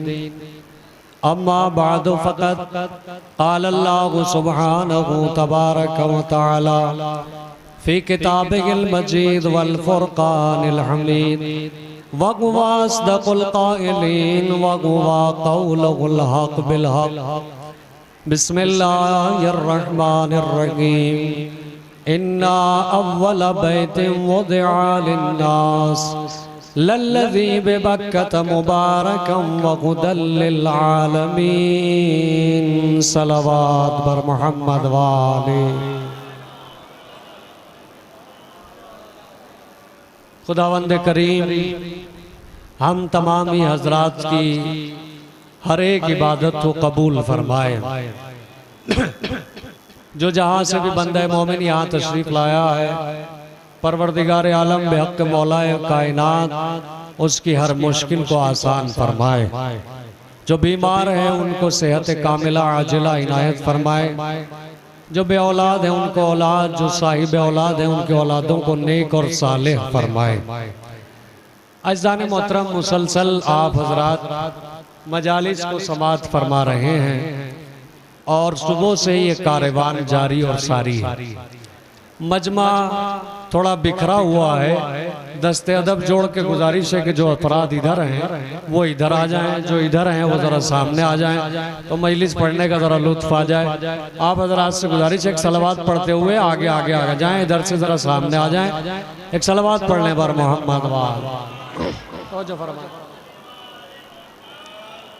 जिस आए करीमा को उन्वाने सुखन करार दिया है उसके ज़ैल में कुछ अर्ज करने से पहले दो चार बातें तमहीदन आपकी खिदमत में अर्ज कर दूं, ताकि इधर उधर घूमने और फिरने वाले भी फर्श मजलिस से मुत्तसिल हो जाएं और यहाँ बैठने का सवाब पाएं। मैं यहीं से आपकी खिदमत में आगाज़ करता हूँ। जो लोग कुरान मजीद पढ़े हैं वो इस जुमले का लुत्फ लेंगे और इंशाअल्लाह महसूस होंगे। मैंने कुरान को पढ़ना शुरू किया तो मैंने पढ़ा अल्हम्दुलिल्लाहि रब्बिल आलमीन अर्रहमानिर रहीम मालिकी यौमिद्दीन इय्याका नअबुदु व इय्याका नस्तईन इहदिनस सिरातल मुस्तकीम सिरातल लज़ीना अनअमता अलैहिम गैरिल मग़लूबि अलैहिम वलद्दाल्लीन। इसके बाद फौरन दूसरा सूरा शुरू हुआ। तो जैसे ही सूरह बकरा को हमने पढ़ना शुरू किया तो उसके शुरू में 3 लफ्ज थे। मैंने उनको पढ़ा अलम ज़ालिकल किताबु ला रैब फी। जो कुरान पढ़े हुए हैं बताइए क्या मैंने सही पढ़ा? सबका जवाब होगा कि आपने सही नहीं पढ़ा। क्यों? इसलिए कि जो ये शुरू में अल्फाज हैं इन्हें अलग अलग पढ़ना है। ये हुरूफ मुक़त्तिआत हैं, इन्हें मिलाकर नहीं पढ़ सकते। मैंने कहा ठीक है, मैंने आपकी बात को तस्लीम कर लिया और मैंने मान लिया कि मुझे जहाँ कहीं भी ये सूरे मिलेंगे मैं इनको अलग अलग पढ़ूंगा, मिलाकर नहीं पढ़ूंगा। मैं आगे बढ़ा तो एक सूरा और मिला, मैंने उसमें पढ़ना शुरू किया अलिफ लाम मीम नशरह लका सदरक। आपने फिर मेरा गिरबान पकड़ लिया, हुजूर आपने गलत पढ़ा है। मैंने कहा मैंने सही पढ़ा, जैसा आपने बताया वैसे ही पढ़ा है। आवाज आई नहीं, यहाँ मिला के पढ़ना है, वहाँ जुदा जुदा पढ़ना है। इसका मतलब क्या हुआ? मतलब ये हुआ कि अल्लाह बताना ये चाहता है कि हमारे उसूल में, हमारे कानून में, हमारे कुरान में जैसा हमने बताया है वैसा ही पढ़ना पड़ेगा। कयामत तक कभी बदलेगा नहीं, कयामत तक उसूल नहीं बदलेगा। अल्लाह ने बता दिया कि हमारे उसूल में हमने जिसे ना दिया है कयामत तक उसे मिला हुआ पढ़ना पड़ेगा, और जिसे जुदा कर दिया है उसे कयामत तक जुदा करना पड़ेगा। घबराना नहीं मेरे अजीजों, ये चाहे मजमा कम हो लेकिन तादाद को नहीं देखा जाता, हिम्मत और हौसलों को देखा जाता है। अगर तादाद देखनी होती तो 9 लाख मुर्दाबाद हो गए, 72 जिंदाबाद हो गए। आप घबराना नहीं, बस जज्बा होना चाहिए, ताकत होनी चाहिए, हिम्मत होना चाहिए। यही अल्लाह ने बताया भी है, अगर हमारे साथ हो तो कम भी कामयाब हो जाओगे, और अगर बातिल के साथ हो तो ज्यादा भी मुर्दाबाद हो जाओगे। अल्लाह ने बताया यही है कि जो इनके साथ जुड़ गया वो जिंदाबाद हो गया, जो भिड़ गया मुर्दाबाद हो गया। मिलके सलावत भेज दे बर मोहम्मद। एक और सलावत पढ़े मिलके बर मोहम्मद।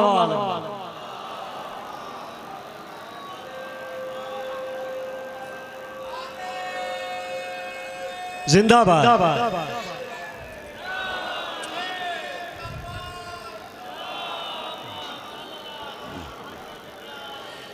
मैंने आपकी खिदमत में अर्ज किया कि जो अहले बैत से, जो इनसे जुड़ गया, अल्लाह वालों से जुड़ गया वो जिंदाबाद हो गया, जो इनसे भिड़ गया वो मुर्दाबाद हो गया। यहाँ तक आपकी समातें साथ चली और इंशाअल्लाह आगे भी साथ रहेंगी। मैं वो जुमला आपकी खिदमत में अर्ज कर रहा हूँ। अल्लाह ने बता दिया हमने जिसे मिला दिया वो कयामत तक मिला रहेगा, हमने जिसे जुदा कर दिया वो कयामत तक जुदा रहेगा। अल्लाह ने पहले ही बता दिया हमारे कानून में तुम रद्दो बदल नहीं कर सकते, अपनी मर्जी से किसी को मिला नहीं सकते, अपनी मर्जी से किसी को जुदा नहीं कर सकते। यानी अल्लाह ने पहले ही बता दिया कि हमने जिसे चादरे तथीर में जमा कर दिया उन्हें जुदा नहीं किया जा सकता, और जिसे हमने बज़्म रिसालत से उठा दिया उसे बुलाया नहीं जा सकता, और जिसे हमने 1.25 लाख के मजमे में मौला बना दिया उसे हटाया नहीं जा सकता।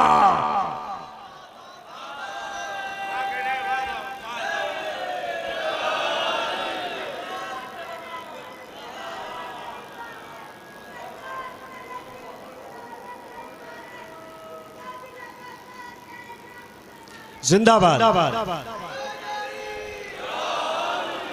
हमने जिसे जुदा कर दिया उसे मिलाया नहीं जा सकता, और हमने जिसे मिला दिया उसे जुदा नहीं किया जा सकता। हमने जिसे चादर तथीर में जमा कर दिया उसे जुदा नहीं किया जा सकता। हमने जिसे बज़्म से उठा दिया उसे वापस बुलाया नहीं जा सकता, और जिसे मौला बना दिया उसे हटाया नहीं जा सकता। अब कोई है इस मजमे में, जोगीपुरा में जितना मजमा है या जहाँ तक आवाज़ जा रही है, कोई खड़ा हो के ये कहे कि परवरदिगार ने चांद को गोल क्यों बनाया, इसे तिकोना होना चाहिए था, ये पहाड़ ऊंचे नीचे क्यों हैं, इन्हें एकसार होना चाहिए था, ये सितारे बिखरे क्यों हैं, इन्हें लाइन में होना चाहिए था। आवाज आएगी, तुझे क्या इख्तियार है अल्लाह की खिलकत में दखल अंदाजी का, उसकी मर्जी है, वो चाहे ऊंचे बनाए, चाहे नीचे बनाए, चाहे बिखरे हुए बनाए, चाहे लाइन में बनाए, चाहे गोल बनाए, चाहे चौकोर बनाए, चाहे तिकोना बनाए। कुछ समझ रहे हो? पता ये चला निजाम इलाही में किसी को दखल देने की इजाजत नहीं है, वो जैसा बना दे, जिसे बना दे, कयामत तक वैसा ही रहेगा। पहाड़ जैसा है कयामत तक वैसा रहेगा, सूरज जैसा है कयामत तक वैसा रहेगा, सितारों की अंजुमन जैसी है वैसा ही रहेगा। अरे बंदे यहीं से समझ ले, जब निजाम खिलकत में दखल नहीं है तो निजाम विलायत में कैसा दखल है। सलावत पढ़े बर मोहम्मद वाह। जब निजाम खिलकत में कोई दखल अंदाजी नहीं कर सकता तो निजाम विलायत में कैसे दखल अंदाजी कर सकता है। उसने जिसे बना दिया उसे मानना पड़ेगा, कयामत तक वही रहेगा। यहाँ पर ठहर कर एक जुमला आपकी बारगाह में अर्ज कर दूं, एक सलावत पढ़ ले बर मोहम्मद वाह। बहुत ही कम वक्त में इंशाअल्लाह नमाज का भी टाइम होना है और मौजू को भी मुकम्मल होना है। अभी तो आयत का तर्जुमा भी नहीं किया, आयत तक पहुंचे भी नहीं, बस आपकी खिदमत में अर्ज कर रहा हूँ। पता ये चला कि तारीख में आपने सुना भी है, देखा भी है, बस मुझे एक मंजर दिखाना है और आगे बढ़ जाना है। अल्लाह के बनाए हुए को माने क्यों? सुनिए, दरियाए नील है, आगे आगे जनाबे मूसा, पीछे जनाबे मूसा के मानने वाले, उनके पीछे फिरौन है, फिरौन का सारा लश्कर है। लेकिन आपने देखा जनाबे मूसा ने आसा मारा, रास्ता बन गया। जो जनाबे मूसा के साथ थे वो पार हो गए, जो फिरौन के साथ थे वो गर्क हो गए। अब आप बताएं, क्या जनाबे मूसा के साथ सब सही थे? नहीं मेरे अजीजों, लिखा है कुछ ने तो नबी अल्लाह पे इल्जाम लगा दिया कि नबी अल्लाह ने मरवा दिया। आगे दरियाए नील है, पीछे फिरौन है, अगर पार ना हुआ तो वो मार देगा वरना दरिया मार देगा। तो ऐसे भी थे, और फिरौन के भी लश्कर में सारे खराब नहीं थे। मोमिने आले फिरौन का जिक्र है। पता ये चला सारे यहाँ भी अच्छे नहीं, सारे वहाँ भी बुरे नहीं, मगर आपने देखा जो मूसा के साथ थे वो बच गए, जो फिरौन के साथ थे वो गर्क हो गए। होना तो ये चाहिए था परवरदिगार जितने बुरे थे उन्हें गर्क कर देता, जितने अच्छे थे उन्हें बचा लेता। मगर अल्लाह ने बताया हमें ये नहीं देखना, हमें ये देखना है कि आया किसके साथ है, हमारे भेजे हुए के साथ या खुद से बने हुए के साथ आया। सलावत पढ़ दे बर मोहम्मद वाह।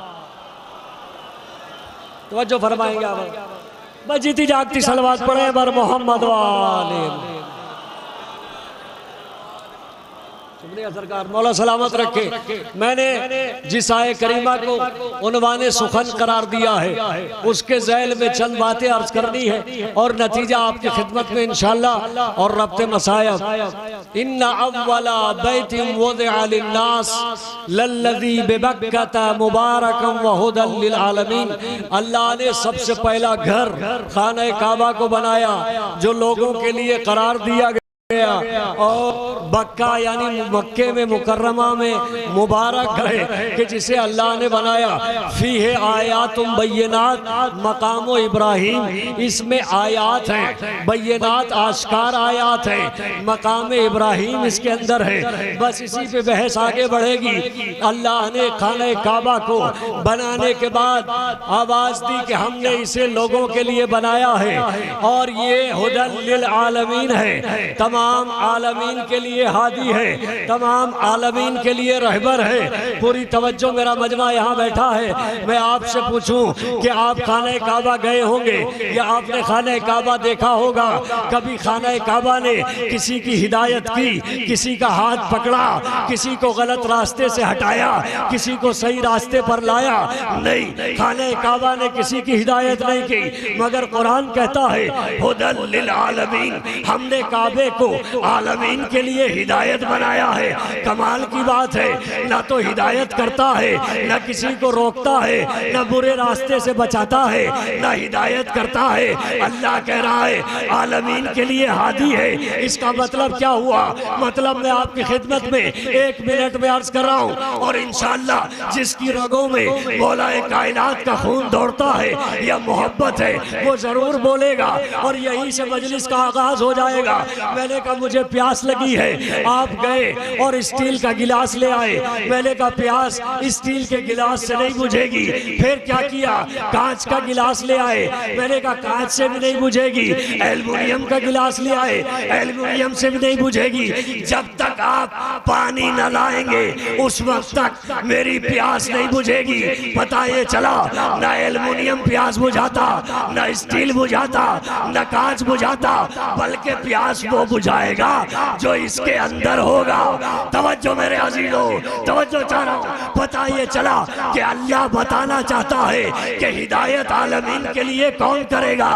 कभी कभी ज़र्फ को समझाने के लिए मज़रूफ का इस्तेमाल किया जाता है। अल्लाह ने काबे को कहा कि काबा प्यास बुझाएगा। अरे जिस तरह एल्युमिनियम प्यास नहीं बुझाता, कांच प्यास नहीं बुझाता, एल्युमिनियम स्टील प्यास नहीं बुझाता, इसी तरह खाना काबा हिदायत नहीं करेगा, बल्कि प्यास बुझाता है पानी जो गिलास के अंदर है। हादी वो होगा जो काबे के अंदर आएगा। जमाने ने देखा 13 रजब थी, दीवार फटी, कोई जात अंदर गई, विलादत हुई। अब वो बच्चा आसमान वालों के लिए भी हादी, जमीन वालों के लिए भी हादी। सलावात पढ़ दे बराबर।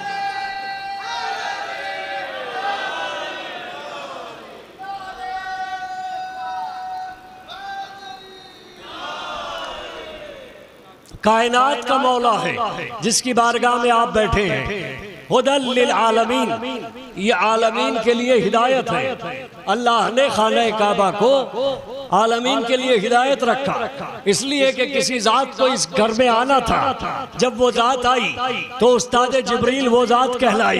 ये जुमला भी आपकी खिदमत में अर्ज करूंगा इंशाअल्लाह, और यहीं पे बात मुकम्मल हो जाएगी। तो पता ये चला अर्श वालों के लिए भी हादी मेरा मौला है, फर्श वालों के लिए भी हादी मेरा मौला है, जिन्नात का भी हादी मेरा मौला है। तारीख में आप देखते जाइए किस किस के फैसले मेरे मौला अली ने किए हैं। और यही वजह है कि आपने मिंबर पे कहा था सलोनी सलोनी, जो कुछ पूछना है पूछ लो, मैं जमीन से ज्यादा आसमान के रास्तों को जानता हूँ। तौरात वालों को तौरात से जवाब, जबूर वालों को जबूर से जवाब, इंजील वालों को इंजील से जवाब, कुरान वालों को कुरान से जवाब। नहजुल बलागा लिख डाला। आसमान कैसे बना, जमीन कैसे बनी, सितारे कैसे बने, अफलाक कैसे बने, अंबिया कैसे बने, नूरे मुरसलीन कैसे बना, ये तमाम चीजें बताने के बाद कायनात का मौला है। आदम का मददगार अली है, नूह का मददगार अली है, इब्राहिम का मददगार अली है, मूसा का मददगार अली है, ईसा का मददगार अली है, याह्या का मददगार अली है। तमाम चीजें एक जुमले में समेट के आपकी खिदमत में अर्ज कर दूं। आपकी जात वो जात है, मिंबर पे देखिए तो अली है, मेहराब में देखिए तो अली है, सफे मलाइका में देखिए तो अली है। बस एक ही जगह है जहाँ अली नहीं मिलता, हर जहाँ अली मिलेंगे न दामन बचाइए, बचना अली से है तो जहन्नम में जाइए। सलावत वर मोहम्मद।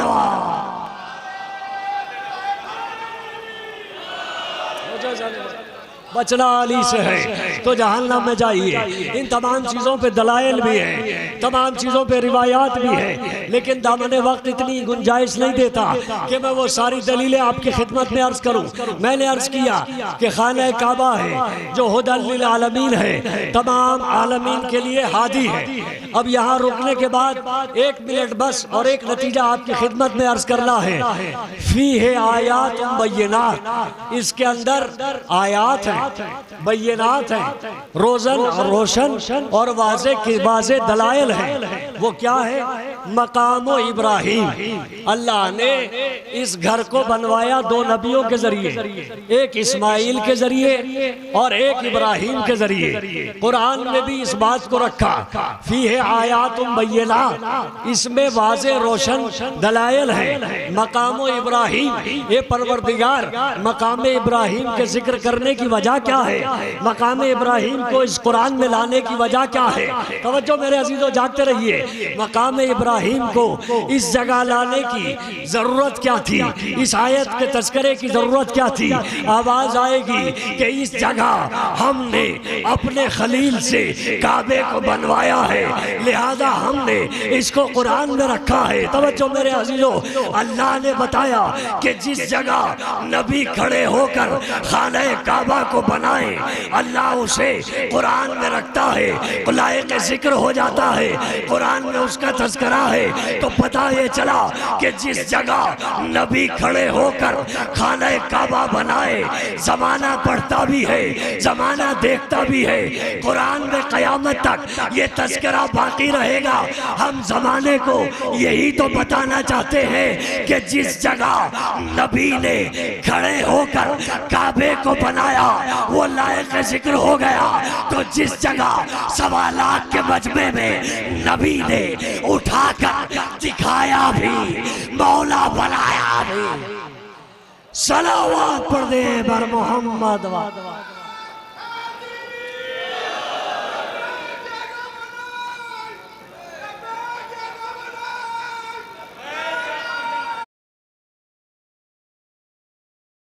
तवज्जो मेरे अजीजों, यहाँ तक मैं आपको लेके आया। खाने काबा पर सबका इत्तेफाक है, किसी को एतराज नहीं। हर मुसलमान का फिरका, हर मुसलमान खाने काबा पे जा रहा है। हज का मौसम है, लिहाजा चंद बातें यहाँ से भी अर्ज होती चली जाए।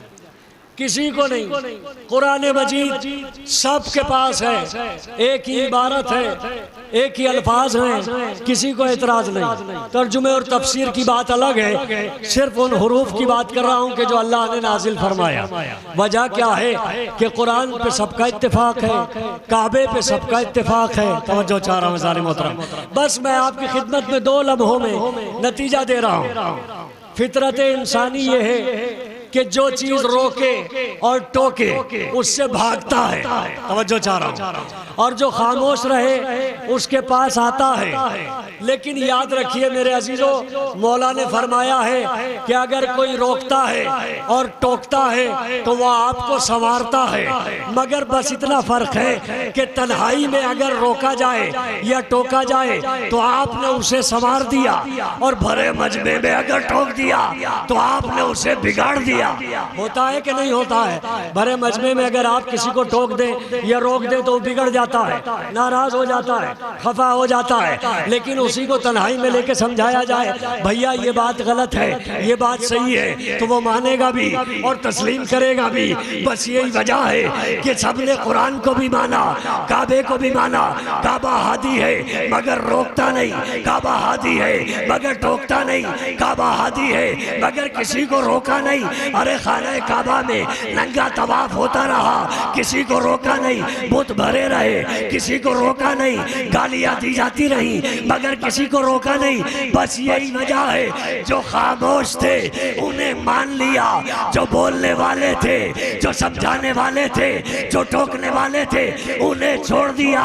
बस यही वजह है कि काबे को माना, अहले बैत को छोड़ दिया, कुरान को माना, इतरत को छोड़ दिया, अरे बैत को माना, अहले बैत को छोड़ दिया।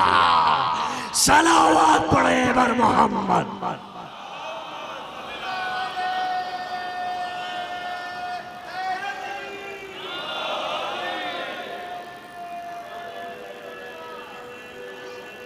शुक्रिया सरकार।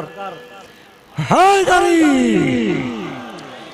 जो खामोश थे उन्हें मान लिया, जो बोलने वाले थे, जो संवारने वाले थे, उनको छोड़ दिया।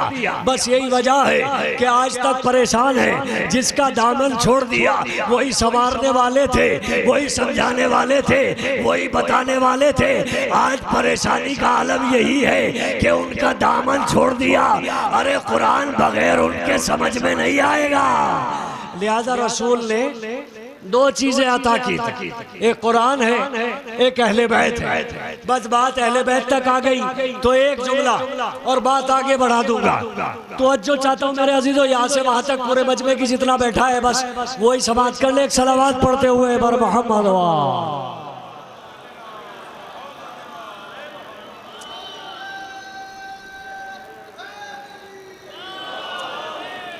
अहले जिंदाबाद जिंदाबाद।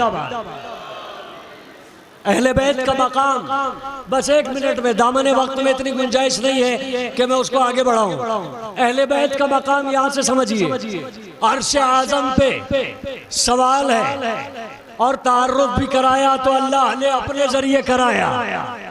तवज्जो रखिएगा, मकाम अहले बैत समझिए। और अहले बैत को कहाँ तक घटाया जा सकता है? ये लोग जो शाम में बचपने से मौलाए कायनात की दुश्मनी को पाल रहे थे, बच्चों में भर रहे थे, मगर याद रहे कि अल्लाह जिसे उठाता है उसे कोई गिरा नहीं सकता, और वो जिसे गिराता है उसे कोई उठा नहीं सकता। तवज्जो करेगा भाई, मैं यहाँ रुक के एक जुमला दे सकता हूँ, और वो ये जुमला है कि मौलाए कायनात ने फरमाया कि जिंदगी ऐसे जियो कि जमाना तुमसे मिलने का मुश्ताक हो, और मर जाओ तो जमाना तुम्हें याद करके रोए, जमाना तुम्हें याद करके रोए। दामने वक्त में गुंजाइश बिल्कुल नहीं बची है, 12:30 से पहले उतरना है, इसमें मसायब भी है, वरना मैं आपकी खिदमत में बहुत कुछ अर्ज करता। लेकिन यहाँ रुक के बस एक जुमला, पता ये चला मौत सबको आनी है, मौत सबको आनी है। कोई आज चला जाएगा, कोई कल चला जाएगा, कोई परसों चला जाएगा, मगर मर के जी जाना और है, मर के हलाक हो जाना और है। तवज्जो चाहता हूँ, पता ये चला मरने वाले हैं सब, सबको जाना है, सब कब्र में जाएंगे, मगर मेरे अजीजों कामयाब जिंदगी वो है कि मरने के बाद भी जमाना गिरिया करे, जमाना रोता हुआ नजर आए। एक हलाकत है, एक शहादत है। बस हलाकत में और शहादत में इतना फर्क है कि हलाकत मरने के बाद खत्म हो जाती है, शहादत मरने के बाद जिंदा हो जाती है। जमाने ने देखा कि एक शहीद जब तक जिंदा था सिर्फ ईरान जानता था, मगर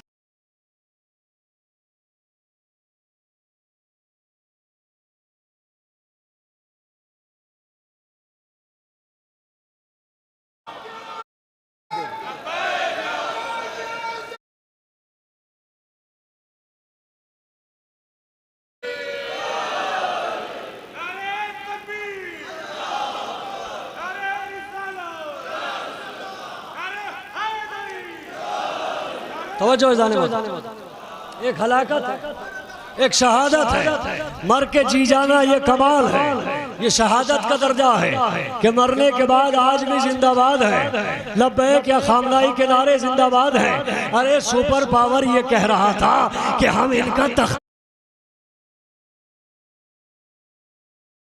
अरे एक नाम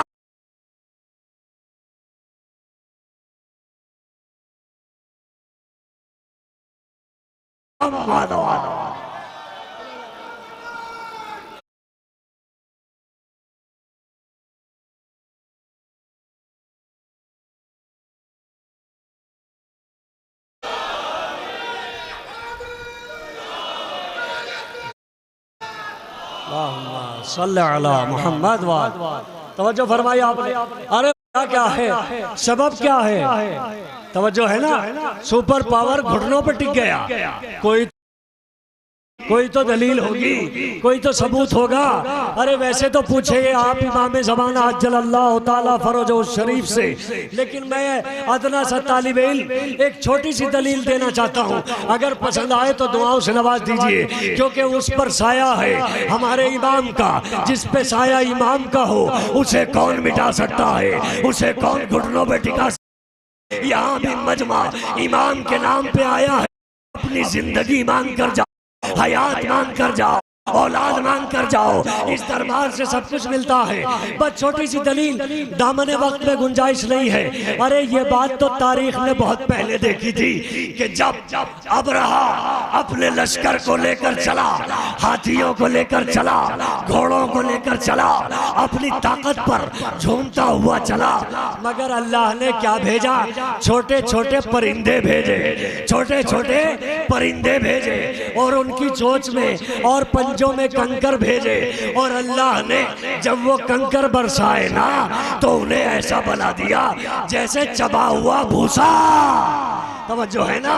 अरे ये अपनी ताकत था, और परिंदे अल्लाह ने भेजे थे।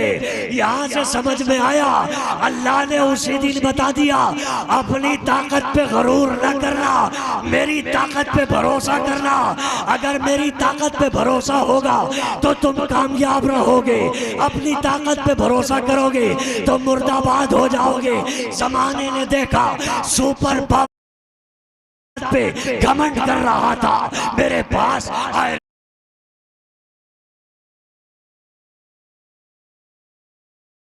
ने कहा तुझे अपनी ताकत पे भरोसा है।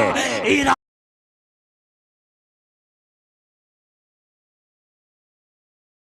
मोहम्मद, एक और सलवात।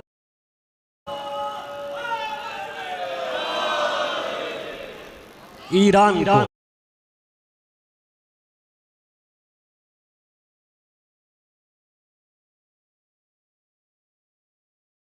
जगह कामयाब है, हर जगह कामयाब रहेगा। दलील दे दूं और बात अपनी मुकम्मल कर दूं, और वो ये दलील है मेरे अजीजों कि ज़माने ने देखा कि फिरौन ने भी अपनी ताकत पे गरूर किया था, और फिरौन ने भी अपने तख्तो ताज पे गरूर किया था, मगर अल्लाह ने उसी के मुल्क में मूसा को पैदा भी करवाया।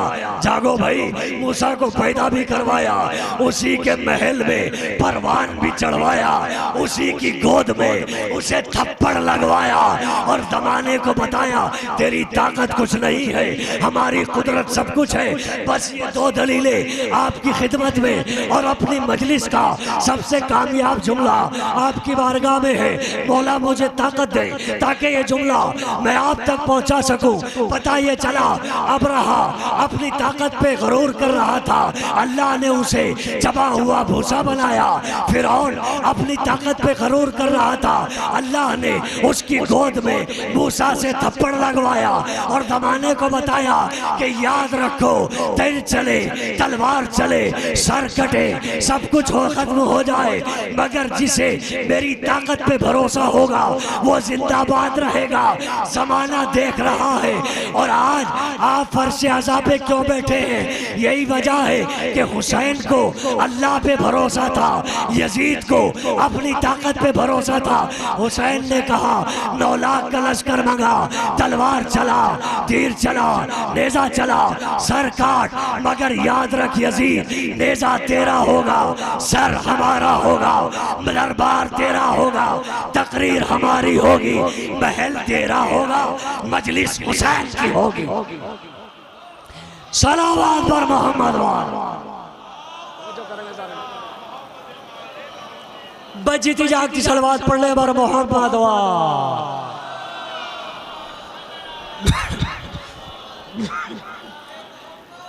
जिसको अपनी ताकत पे भरोसा था वो तबाह और बर्बाद हुआ, जिसे उसकी ताकत पे भरोसा था वो जिंदाबाद है और जिंदाबाद रहेगा। तो बस जिसने उसको माना वो हमेशा सलामत रहा। मैं अर्ज कर रहा था तज़किरा अहले बैत, बात इधर चली गई, बस नतीजा आपकी खिदमत में और मसाया। अहले बैत का जिक्र वहाँ भी हुआ, अहले बैत का जिक्र यहाँ भी हुआ, मगर फर्क है। मैं अपने अंदाज से बयान करूँगा, जाकिरीन अपने अंदाज से, खुतबा उलमा अपने एतबार से बयान करेंगे। मैं अदना सा तालिब इल्म समझकर आप इस दलील को सुने और बात पसंद आए तो दुआओं से नवाज दीजिए। अर्श आज़म पे जब अहले बैत का तारुफ हुआ तो कुछ इस अंदाज में हुआ कि अल्लाह ने कहा अना महमूद, मैं महमूद हूँ, हाजा मोहम्मद, मैं महमूद हूँ, ये मोहम्मद है। हाजा अना आला, हाजा अली, मैं आला हूँ, ये अली है। मैं फातिर हूँ, ये फातिमा है। मैं मोहसिन हूँ, ये हसन है। मैं कदीमुल एहसान हूँ, ये हुसैन है। मौला तुम्हें सलामत रखे। यहाँ जो भी आया है अहले बैत की मोहब्बत में आया है, और ये जबान अगर उनकी जिक्र में ना बोली तो फिर कहाँ बोलेगी। ये वो जगह है जहाँ आप गीबत से बचे हैं, झूठ से बचे हैं, हर चीज से बचे हैं। जबान पे या तो सुभान अल्लाह है या अल्हम्दुलिल्लाह है। तवज्जो है आप। अब यहाँ मैं रुकूंगा। यहाँ हमारे मोहतरम जनाब शायर अहले बैत जो किसी तारुफ के मोहताज नहीं, जनाब आसिफ जलाल साहब तशरीफ फरमा है। मैं दरगाह पे आया, मुझे सर में कुछ दर्द महसूस हुआ। मैंने कहा आसिफ साहब कोई दवा ला दीजिए। ये गए वहाँ गौहर साहब की एक एजेंसी लगती है जहाँ दवा फ्री में मिलती है, वहाँ से दवा ले आए और लाने के बाद मुझे 5 टैबलेट दी। तवज्जो मेरे नौजवानों खास तौर से, मैंने एक टैबलेट खाई, मेरा सर का दर्द गायब हो गया। 4 टैबलेट जो बची थी मैंने वापस नहीं की, जेब में रख ली और ये सोच के रख ली कि अगर अब कहीं दोबारा जरूरत पड़ेगी तो इसी का इस्तेमाल होगा। यही तो बात है। अब दूसरी जगह मजलिस पढ़ने गए तो वहां पर फिर सर दर्द हुआ। अब बताइए कि मैं दोबारा टैबलेट खा लूं या आसिफ साहब को फोन करूं? आप सबका फैसला ये है किबला, टैबलेट आप आजमा चुके हैं, खा चुके हैं, आपको फायदा हो चुका है, अब पूछने की जरूरत नहीं है। टैबलेट निकालो और खा लो। जो है ना भाई, अगर एक चीज का इस्तेमाल हो जाए और दोबारा जरूरत पड़े तो फिर पूछने की जरूरत नहीं होती। एक दलील, अब दूसरी दलील लीजिए। अगर आप रेखा गणित पढ़े हैं या पढ़ते हैं तो प्रकार बनाते हैं कि नहीं? जब आप कोई गोला बनाते हैं, कोई सर्किल बनाते हैं तो उसका मरकज एक ही रखते हैं, उसके बाद घुमा देते हैं। अगर मरकज से आपने हटा दिया तो सर्किल सही नहीं रहेगा, सर्किल खराब हो जाएगा। पता ये चला जो नुस्खा आजमाया हुआ है उसे दोबारा लेने की जरूरत नहीं, जो मरकज एक है उसे बदलने की जरूरत नहीं। अल्लाह ने आसमान पे कहा मैं महमूद हूँ, ये मोहम्मद है। मैं आला हूँ, ये अली है। मैं फातिर हूँ, ये फातिमा है। मैं मोहसिन हूँ, मैं मोहसिन हूँ, ये हसन है। मैं कदीमुल एहसान हूँ, ये हुसैन है। यही वाकया दोबारा हुआ, चादर में सब जमा हुए। या रब्बे वमन तहतल किसा, परवरदिगार चादर के नीचे कौन है? माबूद नुस्खा बनाया है, तैयार है, मरकज ना बदल, वही जुमले दोहराओ। मैं महमूद हूँ, हाजा मोहम्मद है।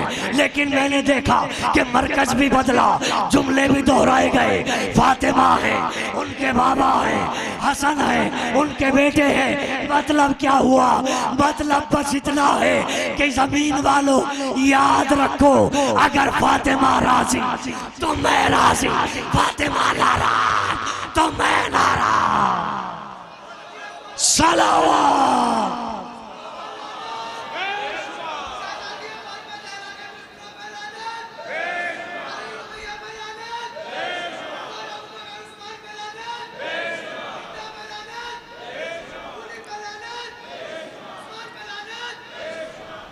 एक और सलवात पढ़ दें बर मोहम्मद वाल।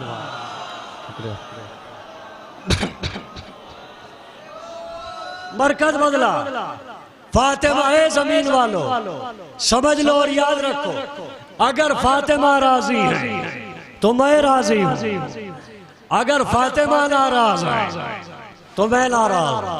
आप आए हैं यहाँ शहजादी को राजी करने के लिए, इधर उधर गलियों में भटकने के लिए नहीं। मेरा मैसेज भी है, पैगाम भी है कि जो इधर उधर घूम रहे हैं बगैर किसी ज़रूरत के, उनसे गुजारिश है कि अपने पिंडाल को मुकम्मल करें और आने वाले खुतबा और ज़ाकिरीन को समाअत करें। मैं एक मेज़बान की हैसियत से अदना सा तालिब इल्म हूँ कि जो आपकी खिदमत में हाजिर हुआ और चंद नुकात आपकी खिदमत में अर्ज़ किए।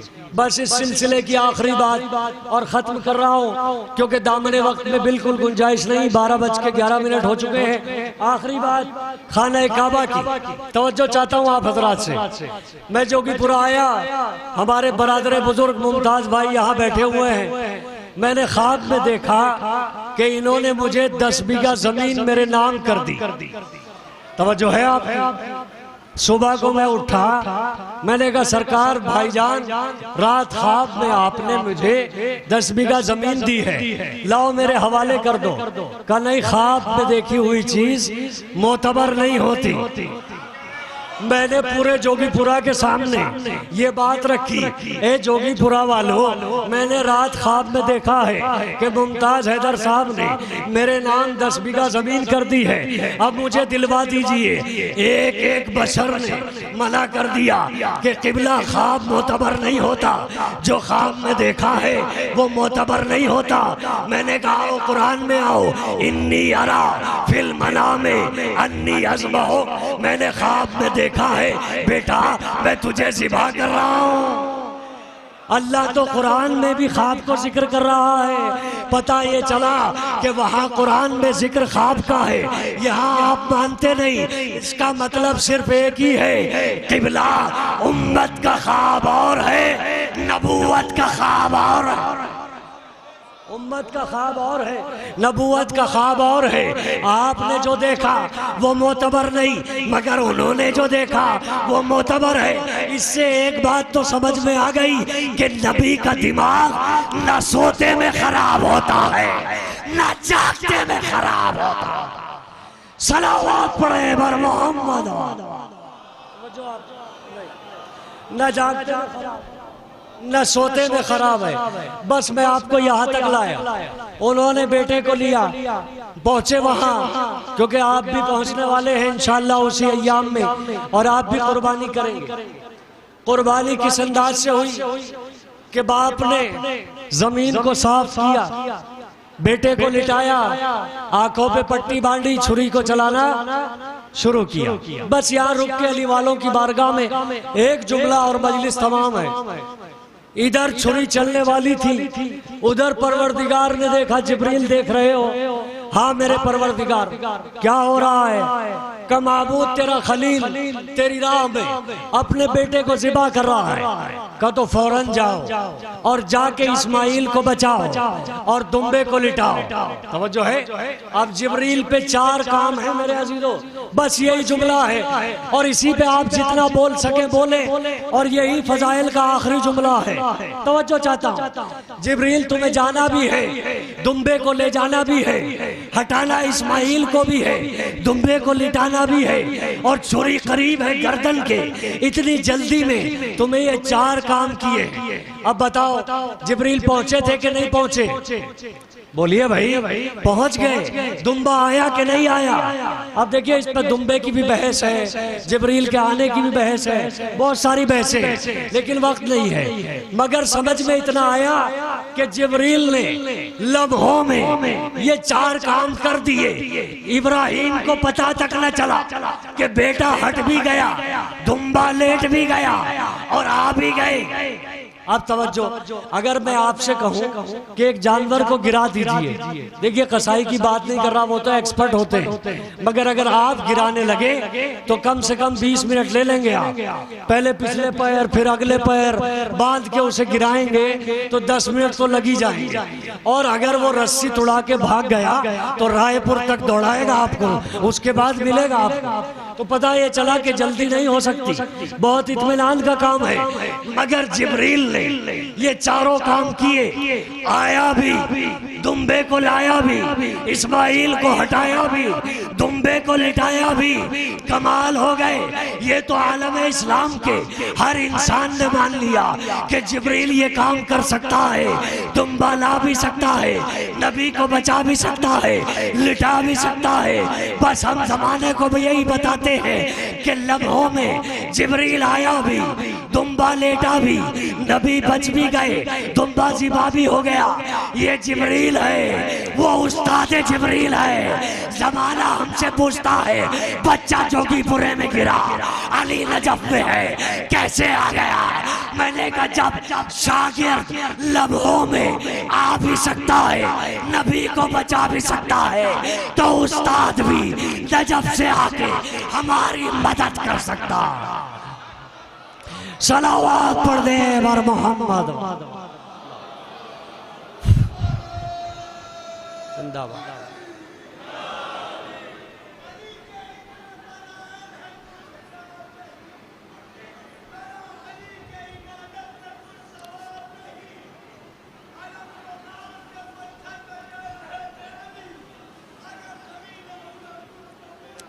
जिंदाबाद जिंदाबाद जिंदाबाद, मिलके नारा नारा नारा हैदरी। बस अजीजों, फर्क है, जनाब इब्राहिम ने जब बेटे को लिटाया तो जमीन को साफ किया। क्यों? इसलिए कि बाप का दिल है। बस मेरे अजीजों, मेरा सलाम हो इन आंखों पे कि जो मसायब बयान करने से पहले आश्कबार हो गई। खुदा मोमिन वही होता है कि सामने जिक्र करबला आता है तो उसकी आंखों से आंसू जारी हो जाते। बाप का दिल है, सोच रहा था कि बेटा तड़पेगा तो कहीं ऐसा ना हो कि ये कंकरियां बदन में चुभ जाएं। बाप ने साफ किया था जमीन को इसलिए कि बाप का दिल है। बाप सोच रहा था कि जख्म में कहीं रेत ना भर जाए। बाप ने अपनी अबा को भी बिछाया और अपनी आंखों पे पट्टी को भी बांधा, कहीं ऐसा ना हो कि मेरा दिल तड़प जाए, मेरा 13 बरस का कासिम है। बस अजीजों, आप पहुंच गए करबला। आओ उसकी बारगाह में चलो कि जिस बाप ने 18 साल के जवान के सीने से बर्छी का फल निकाला। अजरों को मिला अल्लाह मौला, कोई गम न दे सिवाय गम सैयद शुहदा के। रोने के लिए आप आमादा हैं और आए भी हैं पुरसा देने के लिए, तो पुरसा दो उस बाप को कि जिसे हुसैन कहते हैं। किसका पुरसा दो? उसका पुरसा दो कि जिसे अली अकबर कहते हैं। आप सुबह से मसायब सुन रहे हैं, सुन लिया होगा, लेकिन आओ चलें गरीब को उसके जवान लाल का पुरसा दें। इसलिए कि आज भी जब भी जरी के करीब अकबर के मसायब होते हैं तो जरी में जलजला आ जाता है। बाप से अकबर के मसायब बर्दाश्त नहीं होते। आप यहाँ न जाने कितने बाप हैं, सबके दिलों में मोहब्बत है। न जाने कितनी बहनें यहाँ बैठी हैं, सबके दिलों में अरमान है कि वो अपने भाई के सर पे सजता हुआ सेहरा देखें। लेकिन याद करो उस बहन को जिसे सोगरा कहा जाता, उसके भी दिल में अरमान था कि मेरे भाई की शादी होगी तो मैं बढ़ के बलाएं लूंगी, अपने भैया के हाथों पे मेहंदी लगाऊंगी, भैया का सजता हुआ सेहरा देखूं। अजरों को मिला अल्लाह। आइए आइए उस वादी में आइए, जरा धीरे धीरे आइए और आप रोते हुए पुरसा दें, क्योंकि घर छोड़ के आए इसीलिए हैं कि ताकि वली मौला की बारगाह में पुरसा दे सके। बस अजीजों, सारे मसायब पढ़ना तो मेरे बस में भी नहीं है, मगर चंद नतीजे दे रहा हूँ। बाप के बाद बाप की पबड़ी का वारिस बेटा होता है। इसी को दूसरे अल्फाज में कह लो कि बाप के बाद अमामे का वारिस बेटा होता है। मेरे गरीब ने अकबर को जाते हुए देखा तो वापस बुलाया, बुला के कहा मेरे लाल, बाप के दिल में अरमान है कि बाप तेरे सर पे अमामा बांधे। इतना सुनना था, अकबर जमीन पे बैठ गए। मेरे हुसैन गरीब ने अपना अमामा उतारा, अकबर के सर पे बांधना शुरू किया। जब पहला पेच आया तो फरमाया इन्नमा युरीदुल्लाहु लियुज़हिबानकुम अर्रिज्सा अहलल बैत व युतहिरकुम तत्हीरा। जब दूसरा पेज आया तो फरमाया वयुतइमून अत्तामा अला हुब्बिही मिस्कीनम व यतीमम व असीरा। मगर मेरे गरीब हुसैन ने जब आखिरी पेज बांधा तो फरमाया इन्ना लिल्लाहि व इन्ना इलैहि राजिऊन। अजरकुम अल्लाह। घुट घुट के ना रोएंगे मेरे अजीजों, तड़प के मातम करेंगे। तुम्हारे रोने पे कोई तमाचे नहीं लगाएगा, कोई ताजियाने नहीं बरसाएगा। पूछो सकीना से, जब भी रोती थी तो बाबा बाबा कह के चिल्लाती थी, क्योंकि जालिम तमाचे लगाता था। मेरा अकबर खुदा हाफिज जाओ अकबर। अकबर चंद कदम बढ़े, किसी के गिरते पड़ते हुए आने की आवाज महसूस थी। पलट के देखा तो गरीब बाप हुसैन चला रहा है। फरमाया बाबा आप तो रुखसत कर चुके हैं, अब पीछे पीछे क्यों आ रहे हैं? मेरे गरीब ने बस एक जुमला कहा जो कयामत खेज जुमला था। फरमाया अकबर तेरे अगर कोई अकबर होता तो मैं तुझसे पूछता, जवान बेटे को तलवारों में कैसे भेजा जाता है, तीरों में कैसे भेजा जाता है? जाओ अकबर खुदा हाफिज। मौला सलामत रखे, आवाजें रुकनी नहीं चाहिए। एक तसव्वुर और लीजिए, बाप को अगर ये मालूम हो जाए कि बेटा मरने वाला है और बेटा कोई ख्वाहिश कर दे तो बाप खुद को गिरवी रख देगा, मगर बेटे की ख्वाहिश पूरी करेगा। हुसैन के दिल में भी अरमान था कि मेरा अकबर कुछ मांगे तो मैं सवाल पूरा करूं। वो वक्त आ गया कि अकबर मैदान से वापस आए और एक जुमला कहा, बाबा अगर एक कूजा पानी मिल जाता। मेरे लाल मेरे दहन में अपनी जबान डाल दो। अकबर ने जबान डाली, फौरन बाहर खींच ली। ए मेरे बाबा आपके दहन में तो मुझसे ज्यादा कांटे पड़े हुए हैं। का जाओ मेरे लाल, दादा अली तुम्हें हौज़े कौसर से सेरा फरमाए। अजरुकुम इलल्लाह। अकबर वापस गए, पूरी शहादत नहीं पढ़नी है, बस एक लम्हा आया कि जब एक आवाज आई, अस्सलामु अलैका या अबा अब्दुल्लाह, मेरे बाबा मेरा आखिरी सलाम कबूल हो। ये कहना था, हुसैन जमीन पे गिर गए। गिरते पड़ते अकबर के लाशे के करीब पहुंचे। ए मेरे लाल कुछ दिखाई नहीं देता, आवाज दो। अकबर ने आवाज दी, मेरा गरीब पहुंचा। या अली मदद कह के अकबर की लाश को उठाया, मगर उठ न सकी। हाथ पांव थर्राने लगे, जमीन पे रख दिया। या कह के कभी लाश उठा लेते थे, हिचकी आती थी तो घबरा के लिटा देते थे। अजरुकुम इलल्लाह। उधर से जैनब बाहर आ गई, एकदम से जैनब वापस आई। फरमाया भैया जवान का लाशा है, तुमसे ना उठ सकेगा। एक तरफ से तुम उठाओ, एक तरफ से बहन उठाएगी। ए मेरी माओ बहनों, तुम्हें मौला सलामत रखे। ये जुमले तुम्हारे लिए हैं, चाहे जैसे मातम करना, मगर याद रहे खुदा तुम्हारे जवानों को सलामत रखे। याद करो उस माँ को जिसका नाम उम्मे लैला है, याद करो उस बहन को जिसका नाम सुगरा है। जब अकबर आ गया तो मौला हुसैन ने कहा, जैनब जाओ उम्मे लैला को ले आओ। जब जैनब पहुंची है ना तो मंजर अजीब था। उम्मे लैला कभी खेमे के इस दीवार से, कभी इस दीवार से। जैनब संभाल, मुझे कुछ नजर नहीं आता। ए मेरा अकबर कहा, मेरा अकबर कहाँ है? वो बहन, बस आखिरी जुमले। अगर उसका हक अदा ना हुआ तो मसायब मुकम्मल ना होंगे। आखिरी लम्हात में अकबर ने कहा, बाबा आखिरी तमन्ना है, बहन को मदीने छोड़ के आया था, आखिरी वक्त में बस उसको दिखा दो, दीदार करना चाहता हूँ। हुसैन ने 2 उंगलियों को बुलंद किया, कहीं और बहन नजर ना आई, मगर अब जो देखा तो अकबर के निशाने कदम पर दरवाजे से सर पटक रही थी। ए भैया अकबर, बहन इंतजार कर रही है।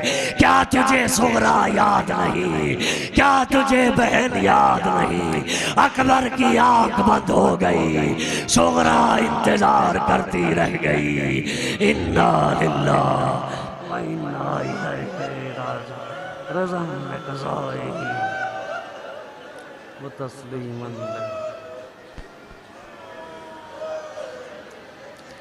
खुदाया वास्ता इन बहते हुए आंसुओं का हमारी इस कलील सी इबादत को शरफ कबूलियत इनायत फरमा। जितने भी मोमिनीन जहाँ भी हैं, आ रहे हैं, जा रहे हैं, जो कि पुरा में हैं, उन सब की हाजतों को पूरा फरमा। मेरे अल्लाह जितने बीमार शिफायाबी के लिए आए हैं, सबको सेहतयाबी और शिफायाबी इनायत फरमा। तमाम जाकिरीन, खुतबा, उलमा, शायर, जितने भी खादिमान अहले बैत हैं, उन सब की तौफीकात में इजाफा फरमा। हमारी माँ बहनों की गोदियाँ जो बे औलाद हैं, उन्हें औलाद इनायत फरमा। जो साहिब औलाद हैं, उनके औलादों को नेक और सालेह फरमा। मुल्क ईरान की मदद, नुसरत, हिमायत फरमा। दुश्मनान ईरान को हमारे इन आंसुओं का नजराना रुमाल ज़हरा में शरफ कबूलियत पाए। माबूद हमारी तमाम तर हाजतों को पूरा फरमा। हमारे इमाम के ज़हूर में ताजील फरमा। एक मरतबा सूरह हल और 3 मरतबा सूरह इखलास की तिलावत फरमा कर जुमला शोहदाए ईरान, शोहदाए लबनान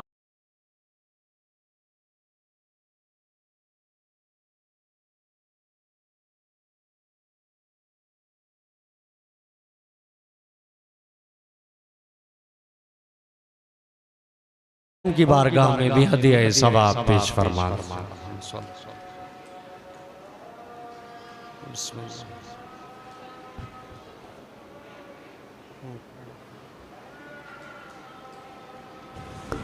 नमाज पिंडाल में होगी, पिंडाल में ही नमाज होगी।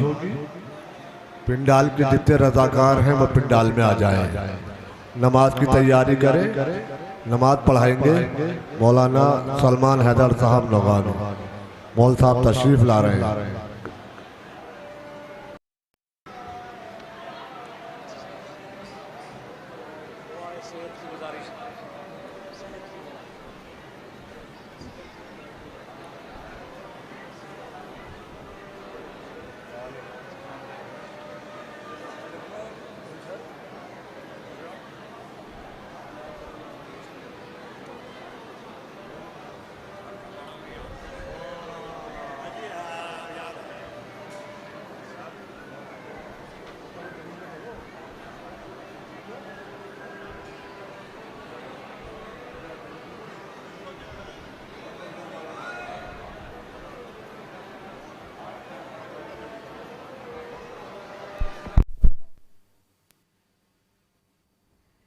अभी श्रोता सुन रहे थे कार्यक्रम सैनिकों के लिए।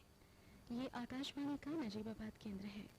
मीडियम वेव 314.47 मीटर यानी 954 किलो हर्ट्ज पर। समय दिन के 12:30 और आइए अब सुनते हैं कार्यक्रम मीट डे मेलोडी।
हम अहले अदा मिल के दुआ मांग रहे हैं। नारे सलवात पढ़ दें आप हजरात। हो जाएंगी आसान वही मुश्किलें उसकी। सुन लीजिए, चार मित्र याद आ गए कि हो जाएगी आसान वही मुश्किलें उसकी। घर से इरादा करके जो मजलिस का चला है, दुनिया की बलाओं से वो महफूज रहेगा जो परचमे अब्बास के साए में बला है। नारे सलावत। मैं दरखास्त करूंगा हुज्जतुल इस्लाम माली जनाब मौलाना सैयद मोहसिन तकवी साहब किबला से वो मिंबर पर आए और आज की इस मजलिस से खिताब फरमाएं। और इस मजलिस के फौरन बाद जो मजलिस होगी उसको खिताब फरमा रहे हैं हुज्जतुल इस्लाम वल मुस्लिमीन आली जनाब मौलाना शमशाद अहमद साहब किबला गोपालपुरी। इस मजलिस के फौरन बाद जो मजलिस होगी उस मजलिस को खिताब फरमा रहे हैं हुज्जतुल इस्लाम वल मुस्लिमीन आली जनाब मौलाना शमशाद अहमद साहब गोपालपुरी। उस मजलिस से खिताब फरमाएंगे। आइए जनाब, हम अब तशरीफ ला रहे हैं खतीब अहले बैत आली जनाब मौलाना सैयद मोहसिन तकवी साहब किबला मिंबर पर तशरीफ ला चुके हैं। भाई जिन किसी की भी ये बच्ची हो, अनम नाम बता रही है, रसूलपुर की रहने वाली है, ये पिंडाल से ले जाए आन के भाई।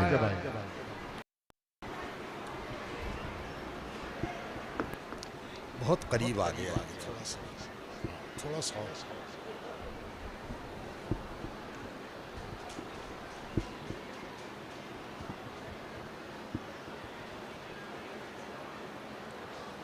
फातिहा।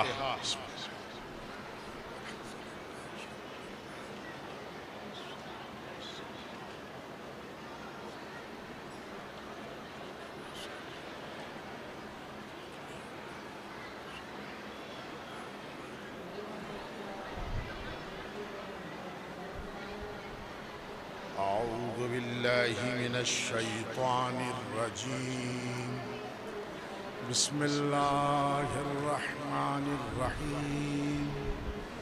अल्हम्दुलिल्लाहि रब्बिल आलमीन वस्सलातु वस्सलामु अला सय्यदिल अंबिया'i वल मुरसलीन सय्यदना व नबियना व शफीअ ज़ुनूबना व तबीब नुफूसना बिल क़ासिम मुहम्मद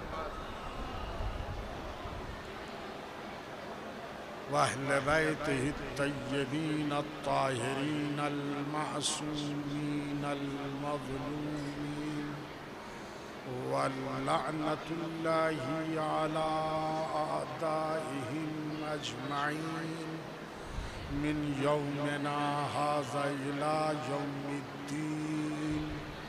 अम्मा बअदु फ़क़द क़ाल अल्लाहु तबारका व तआला फ़ी किताबिहिल मजीद।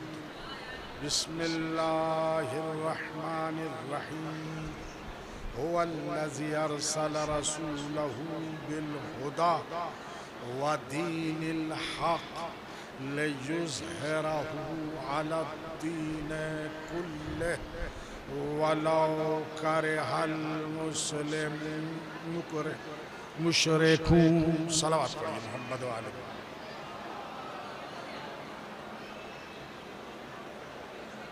बहरहाल मजलिस का सा माहौल पैदा हो जाए, आप हजरात से गुजारिश है कि थोड़ा सा आगे आ जाइए। बहरहाल जो हजरात आ सकते हैं, बहरहाल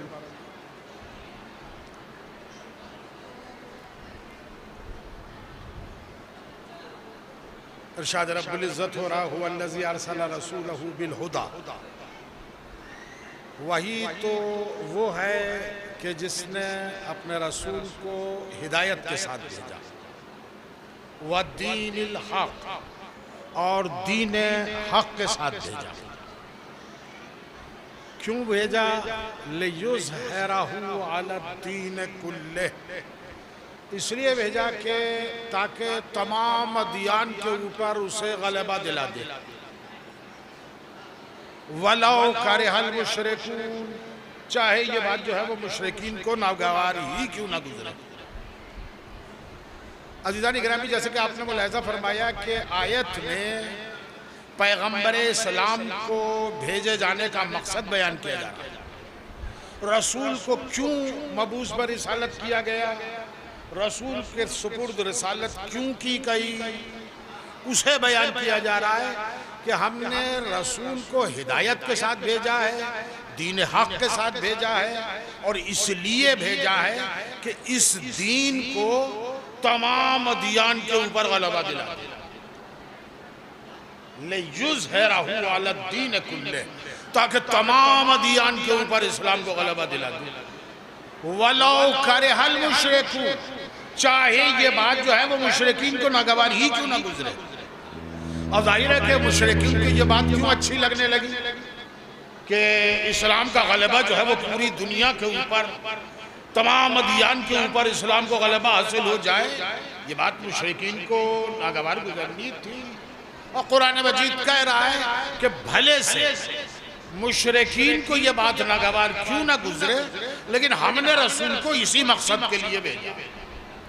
अब अज़ीज़ान गिरामी देखिए, आयत आप हजरात के सामने है और आयत के अंदर कोई पेचीदगी भी ऐसी नहीं है, बिल्कुल साफ और सरी माना है, पूरी सराहत के साथ कहा जा रहा है कि हमने रसूल को इसलिए भेजा है ताकि रसूल तमाम अदियान पर गलबा दिला दे। मैं आपसे पूछता हूं कि क्या आज दीन को तमाम अदियान पे गलबा हासिल हो गया? इस्लाम को तमाम अदियान के ऊपर, जितने भी अदियान इस वक्त मौजूद हैं, दुनिया के गोशे गोशे के अंदर जितने अदियान मौजूद हैं, सबके ऊपर इस्लाम को गलबा हासिल हो गया। तो अज़ीज़ान गिरामी, कितना ही हालात से बेखबर इंसान क्यों ना हो, वो ये नहीं कह सकता कि हाँ आज इस्लाम को जो है तमाम अदियान के ऊपर गलबा हासिल हो चुका है। अज़ीज़ान गिरामी, सवाल ये है कि क्या आज अगर इस्लाम को तमाम अदियान पर गलबा नहीं आए तो क्या आज से 100 साल पहले इस्लाम को गलबा हासिल था? आज से 200 साल पहले इस्लाम को गलबा हासिल था? तारीख में कोई दौर ऐसा गुजरा है कि इस्लाम को तमाम अदियान के ऊपर गलबा हासिल हो गया हो? तारीख का अदना सा तालिब इल्म भी इस बात का जवाब दे देगा कि ऐसा कोई दौर तारीख इस्लाम के अंदर तो नहीं गुजरा कि इस्लाम को तमाम अदियान के ऊपर गलबा हासिल हो गया। अब अज़ीज़ान गिरामी देखिए, मसला बहुत संगीन है। संगीन इस लिहाज से है, अल्लाह ने रसूल को भेजा इसलिए ताकि दीन को तमाम अदियान पे गलबा दिलाए, और 1450 साल गुजर गए, अभी तक जो है इस्लाम को तमाम अदियान पे गलबा हासिल नहीं हुआ। तो एक सवाल अपनी जगह के ऊपर है कि खुदाबंद आलम ने इसी मकसद से भेजा था और वो मकसद आज तक पूरा नहीं हुआ। तो अज़ीज़ान गिरामी, अब इस सवाल का जवाब क्या दिया जाए? जाहिर है कि सवाल अपनी जगह के ऊपर बाकी है, सवाल अपनी जगह के ऊपर मुहकम है, मजबूत है, तो इसका जवाब तो होना चाहिए भाई, इस्लाम को तमाम अदियान पर गलबा कब हासिल हुआ? तो बहरहाल कुछ उलमाए किराम ने, मुफस्सिरीन ने ये बात कहनी शुरू की है कि यहाँ गलबे से मुराद जो है वो अगर किसी महदूद इलाके के अंदर भी गलबा हासिल हो जाए तो वो गलबा हासिल है। अज़ीज़ान गिरामी देखिए, कुरान मजीद का लबो लहजे को आप पहचानिए। कुरान मजीद कह रहा है, अर्ज की बात कर रहा है, पूरी जमीन के ऊपर गलबा अला दीन कुल्ले, जितने भी दीन है सबके ऊपर गलबा। और फिर मसला यह है कि इस्लाम किसी महदूद इलाके के लिए थोड़ा ही आया था। रसूल बनाए गए हैं पूरी कायनात के लिए, पूरी दुनिया के लिए। तो जब तक गलबा पूरी दुनिया पे हासिल नहीं होगा उस वक्त तक अज़ीज़ान गिरामी ये मकसद, ये बात जो है वो पूरी नहीं हो सकेगी। और अज़ीज़ान गिरामी, आप एक चीज़ याद रखिए कि ये वादा इलाही जो है कि पैगंबर को भेजा गया इसलिए ताकि तमाम अदियान के ऊपर गलबा दिलाए। ये कुरान मजीद में सिर्फ एक जगह के ऊपर नहीं है, 3 मकामात पर ये वादा जो है दोहराया गया, थोड़े बहुत अल्फाज के तगय्युर के साथ। 3 मकामात। सबसे पहली मर्तबा सूरह सफ में, दूसरी मर्तबा सूरह फत में और तीसरी मर्तबा सूरह तौबा में। 3 जगहों पर यह वादा जो है वो किया गया कि हमने रसूल को इसलिए भेजा है ताकि तमाम अदियान के ऊपर रसूल जो है वो दीन को गलबा दिला दे। देखिए, पहला मौका तो वो था कि जंग ओहद के बाद, आप जानते हैं कि जंग ओहद के अंदर अच्छी खासी जीती हुई जंग जो है वो शिकस्त के अंदर तब्दील हो गई। पैगंबर इस्लाम ने कुछ तीरंदाजों को एक मकाम के ऊपर खड़ा किया था और उनसे कहा था कि हालात कुछ भी हो जाए तुम अपनी जगह ना छोड़ना।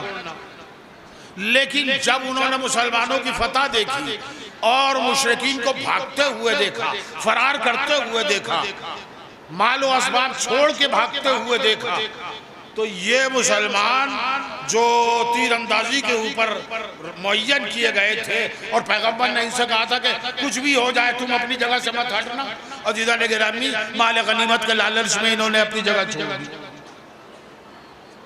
और जब माल गनीमत के लालच में अपनी जगह छोड़ी, जाहिर है कि फिर मुशरिकीन ने, कुफार ने पीछे से आके लश्कर इस्लाम पे हमला कर दिया और एक अच्छी खासी जीती हुई जंग अजीज़ान गिरामी वो शिकस्त के अंदर तब्दील हो गई। अब जाहिर है कि देखिए, हर शिकस्त जो है वो मायूसी लाती है, हर शिकस्त मायूसी पैदा करती है। मुसलमानों के दरमियान मायूसी छा गई, हम अच्छी खासी जंग हार गए, कुफार ने हमें शिकस्त दे दी। अजीज़ान गिरामी, इस मायूसी के माहौल में अब कुदरत ये वादा करके कि एक न एक दिन वो आएगा कि जब दीन इस्लाम को तमाम अदियान पे गलबा हासिल होगा। ये उनकी नाउमीदियों के ऊपर जो है वो मरहम छिड़कने का काम किया जा रहा है, उनके जख्मों पर मरहम छिड़कने का काम किया जा रहा है। उनसे एक वादा किया जा रहा है कि देखो, घबराने की जरूरत नहीं है, एक दिन आएगा कि इस्लाम को तमाम अदियान पे गलबा होगा। आज वक्ती तौर पे शिकस्त हो गई है, लेकिन इससे घबराओ मत, एक दिन आएगा कि इस्लाम को तमाम अदियान पे गलबा होगा। अज़ीज़ान गिरामी, दूसरा मौका सुलह हुदैबिया का। आप जानते हैं सुलह हुदैबिया की सूरत हाल क्या थी? बहुत से मुसलमानों के गले से नीचे सुलह हुदैबिया नहीं उतर पा रही थी। मौलाना अबू आला मौदूदी ने लिखा है कि बड़ों के दिल जो है वो मुस्तरिब और परेशान थे, ईमान डामाडोल हो रहे थे।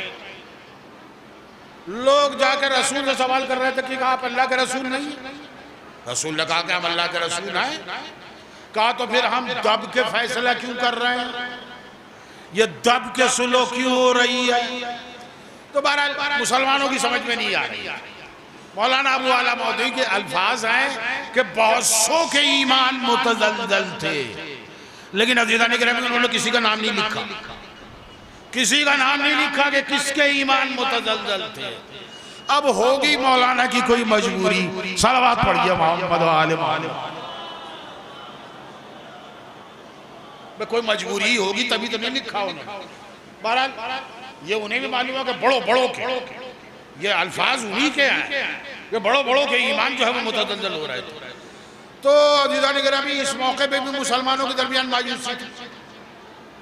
अब इस मायूसी को दूर करने के लिए कुदरत अपने वादे को जो है वो फिर दोहरा रही।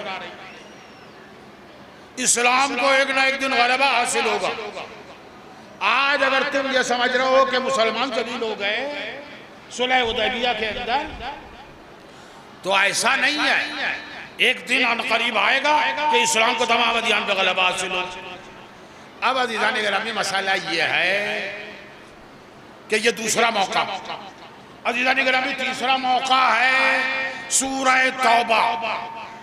सूरह तौबा पैगंबर के ऊपर नाजिल होने वाले तकरीबन आखिरी सूरों में से है। यानी इसका मतलब यह है कि अब तक ये वादा इलाही पूरा नहीं हुआ, ये अब तक वादा पूरा नहीं हुआ और अज़ीज़ान गिरामी दुनिया से चले गए। इस्लाम को तमाम अदियान पर गलबा हासिल नहीं हुआ और पैगंबर इस दुनिया से चले गए। तो अब अज़ीज़ान गिरामी क्या ये सोच लें, ये मान लें कि ये वादा अब तक पूरा नहीं हुआ तो आइंदा भी पूरा नहीं होगा? भाई ये वादा अभी तक पूरा नहीं हुआ तो क्या ये मान लें कि आइंदा भी पूरा नहीं होगा? अज़ीज़ान गिरामी ये मायूसी जो है वो कुफ्र है। कुरान ने वादा किया है तो वादा पूरा हो के रहेगा, लेकिन सवाल लोगों के जहनों में है कि एक वादा किया गया था और 1500 साल जो है वो पूरे होने वाले हैं तकरीबन, और वो जो है वो वादा इलाही पूरा नहीं हुआ। बहरहाल कुछ तफसीरें जो है वो पेश करने की कोशिश की गई है, मैं उन सब के अंदर आपको नहीं उलझाना चाहता। मसले का हल क्या है? मसला मैं अर्ज कर चुका हूँ बड़ा संगीन है। पैगंबर इस्लाम को भेजा जा चुका, 1500 साल गुजर गए, अभी तक वादा पूरा नहीं हुआ। तो मसला क्या है और मसले का हल क्या है? इस मसले के हल करने के लिए मैं आपके सामने एक और मसला रख रहा हूँ।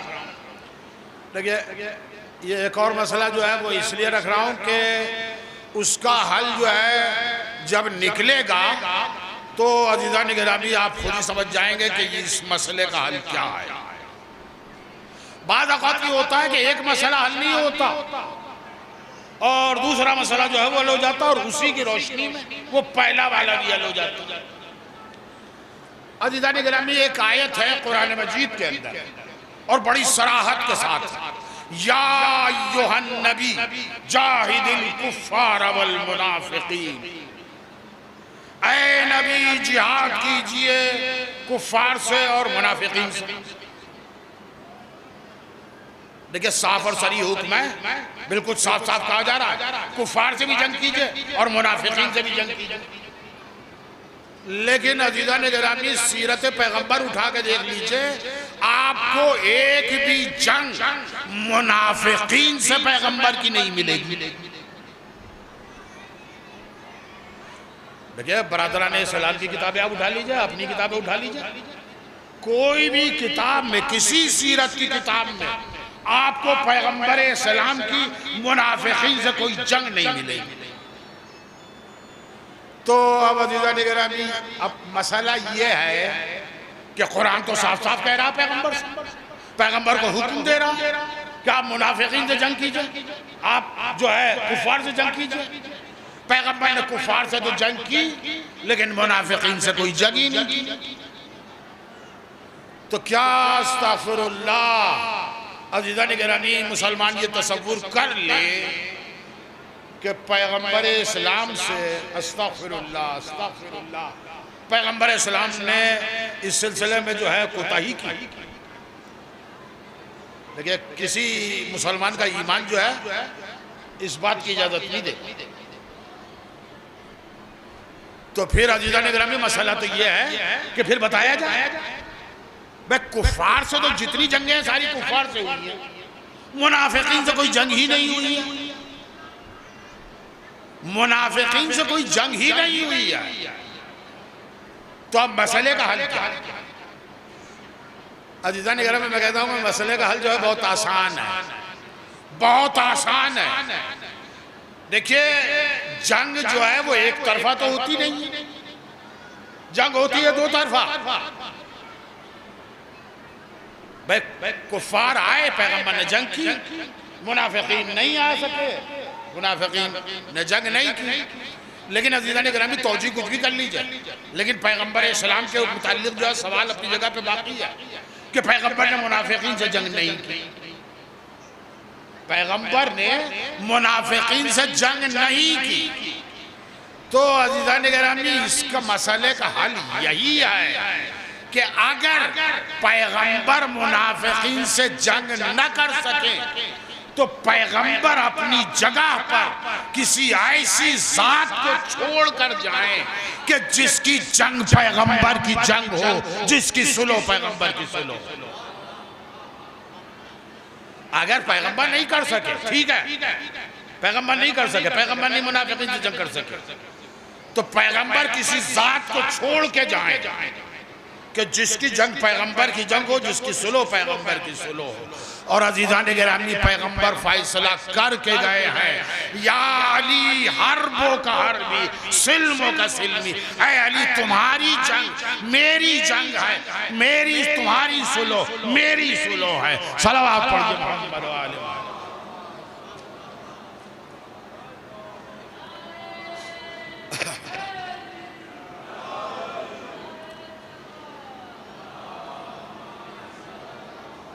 तो बहरहाल पैगंबर इस्लाम ने साफ और सही अंदाज के अंदर कह दिया कि तुम्हारी जंग मेरी जंग है, तुमने जंग की तो मेरी जंग है, तुमने किसी से सुलो की तो वो मेरी सुलो है। अजीज़ान गिरामी, मैं कहता हूँ कि अगर हदीस वाक़ईन आपके अज़हान आलिया तक पहुँच जाए और हर मुसलमान के जहन तक पहुँच जाए तो फिर इस हदीस की रोशनी में नतीजा क्या निकलता है?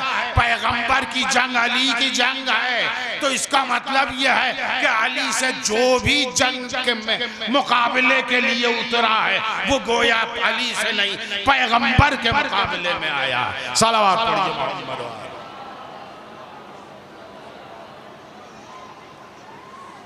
तो अजीज़ान गिरामी, देखिए मसला हल के करीब पहुंच गया।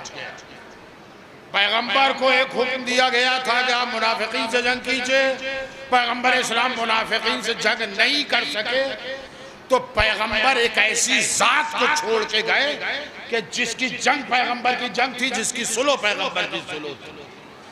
अजीज़ान गिरामी, किसी के छोड़े हुए काम को अंजाम देने वाले ही को जानशीन कहते हैं। जानशीन किसे कहते हैं? जानशीन की तारीफ क्या? जानशीन की तारीफ यही है कि किसी का छोड़ा हुआ काम, वालिद बुजुर्गवार कोई काम नहीं कर सके थे, बच्चे ने आके कर दिया काम, जाहिर है कि वो उसका जानशीन हो गया उनका। तो पैगंबर के जानशीन जो है वो अमीरुल मोमिनीन करार पाया कि पैगंबर अगर मुनाफिकीन से जंग नहीं कर सके तो अली ने वो जंग कर दी। अजीज़ान गिरामी, मैं कहता हूँ कि फिर वो मसला भी, इब्तदाई मसला भी हल है। देखिए, पहले जानशीन ने रसूल के छोड़े हुए काम को अंजाम दिया था, आखिरी जानशीन आएगा तो दीन इस्लाम को तमाम अदियान पे गलबा दिला देगा। सलावत पढ़िए मोहम्मद व आले मोहम्मद। बहरहाल मुझे आपसे यूँ अला ज़ाहिर कोई शिकवा नहीं है, वो इसलिए भी कि ये वक्त बहरहाल ऐसा ही है कि खाना खाने के बाद जो है इस्तराहत और आराम की जो है वो हर एक ज़रूरत महसूस करता है। लेकिन बहरहाल ये इश्क़ मौला है कि जिसके तुफ़ैल में मेरे टूटे फूटे अल्फाज बहरहाल आप सुन रहे हैं। सलावत का सहारा दीजिए, सलावत पढ़िए।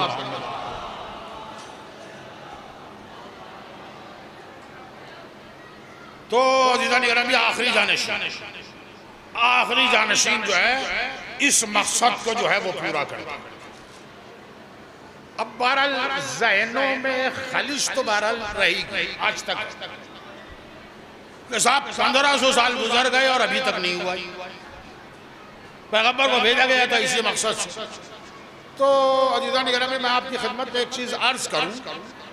देखिए, हमारी जिम्मेदारी क्या होती है? हमारी जिम्मेदारी होती है कि हम जो हमारा फरीज़ा है हम उस फरीज़े को अदा करें। मसलन हज हमारा फरीज़ा, हज वाजिब हो गया मसलन, तो अब हज के लिए जो है वो कोशिश करना हमारी जिम्मेदारी है। हज के ऊपर जाएं, हम टिकट खरीदें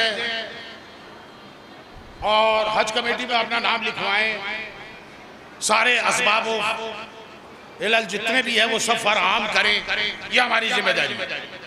अज़ीज़ान गिरामी, अगर सारी जिम्मेदारियां पूरी करने के बाद टिकट खरीदने के बाद, असबाब सफर फराहम करने के बाद, अजीज़ान गिरामी अगर मौत आ जाए तो बात तो हमने किया ही,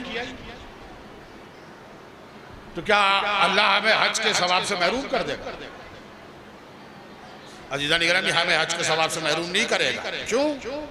कुरान मजीद ने सही फैसला भी किया है। अजीज़ान गिरामी ये क्यों? याद रखिए कि इंसान के इम्कान में जो कुछ है उस हद तक अपने फरीजे को पूरा करना जरूरी है। रहा नतीजा तो अजीज़ान गिरामी नतीजा हमारे इख्तियार में नहीं है। मैंने हज की मिसाल आपके सामने पेश की। हमने टिकट खरीदा, हमने असबाब सफर फराम किए, हमने सब कुछ किया, पूरी तैयारी कर ली, लेकिन अब बीमार पड़ गए या मौत आ गई, तो अजीज़ान गिरामी अब अगर मौत आ गए या हम बीमार पड़ गए, हज पे नहीं जा सके, तो क्या इससे महरूम कर दिए जाएंगे हम हज के सवाब से? नहीं। यानी नतीजा जो है वो इंसान के इख्तियार में नहीं है। देखिए ये चीज तो वो है कि जो रोजमर्रा हमारे सामने पेश आती रहती है। बहुत से काम है हम जो करना चाहते हैं, भरपूर कोशिश करते हैं, उसके बावजूद नहीं कर पाते। तो इसका मतलब क्या है? देखिए नतीजा हासिल करने ना वो हमारी जिम्मेदारी नहीं है। मैं आपके सामने एक कुरानी मिसाल और पेश कर दूं। जनाब इब्राहीम बारगाह खुदाबंदी में जनाब इस्माइल का नजराना पेश कर रहे हैं, कुर्बानी पेश कर रहे हैं। जनाब इब्राहीम के इख्तियार में क्या है? जनाब इब्राहीम के इख्तियार में यह है कि छुरी लें, जनाब इस्माइल को ज़िबह गाह के ऊपर लिटा दें और छुरी को जो है जनाब इस्माइल के गले के ऊपर चला दें।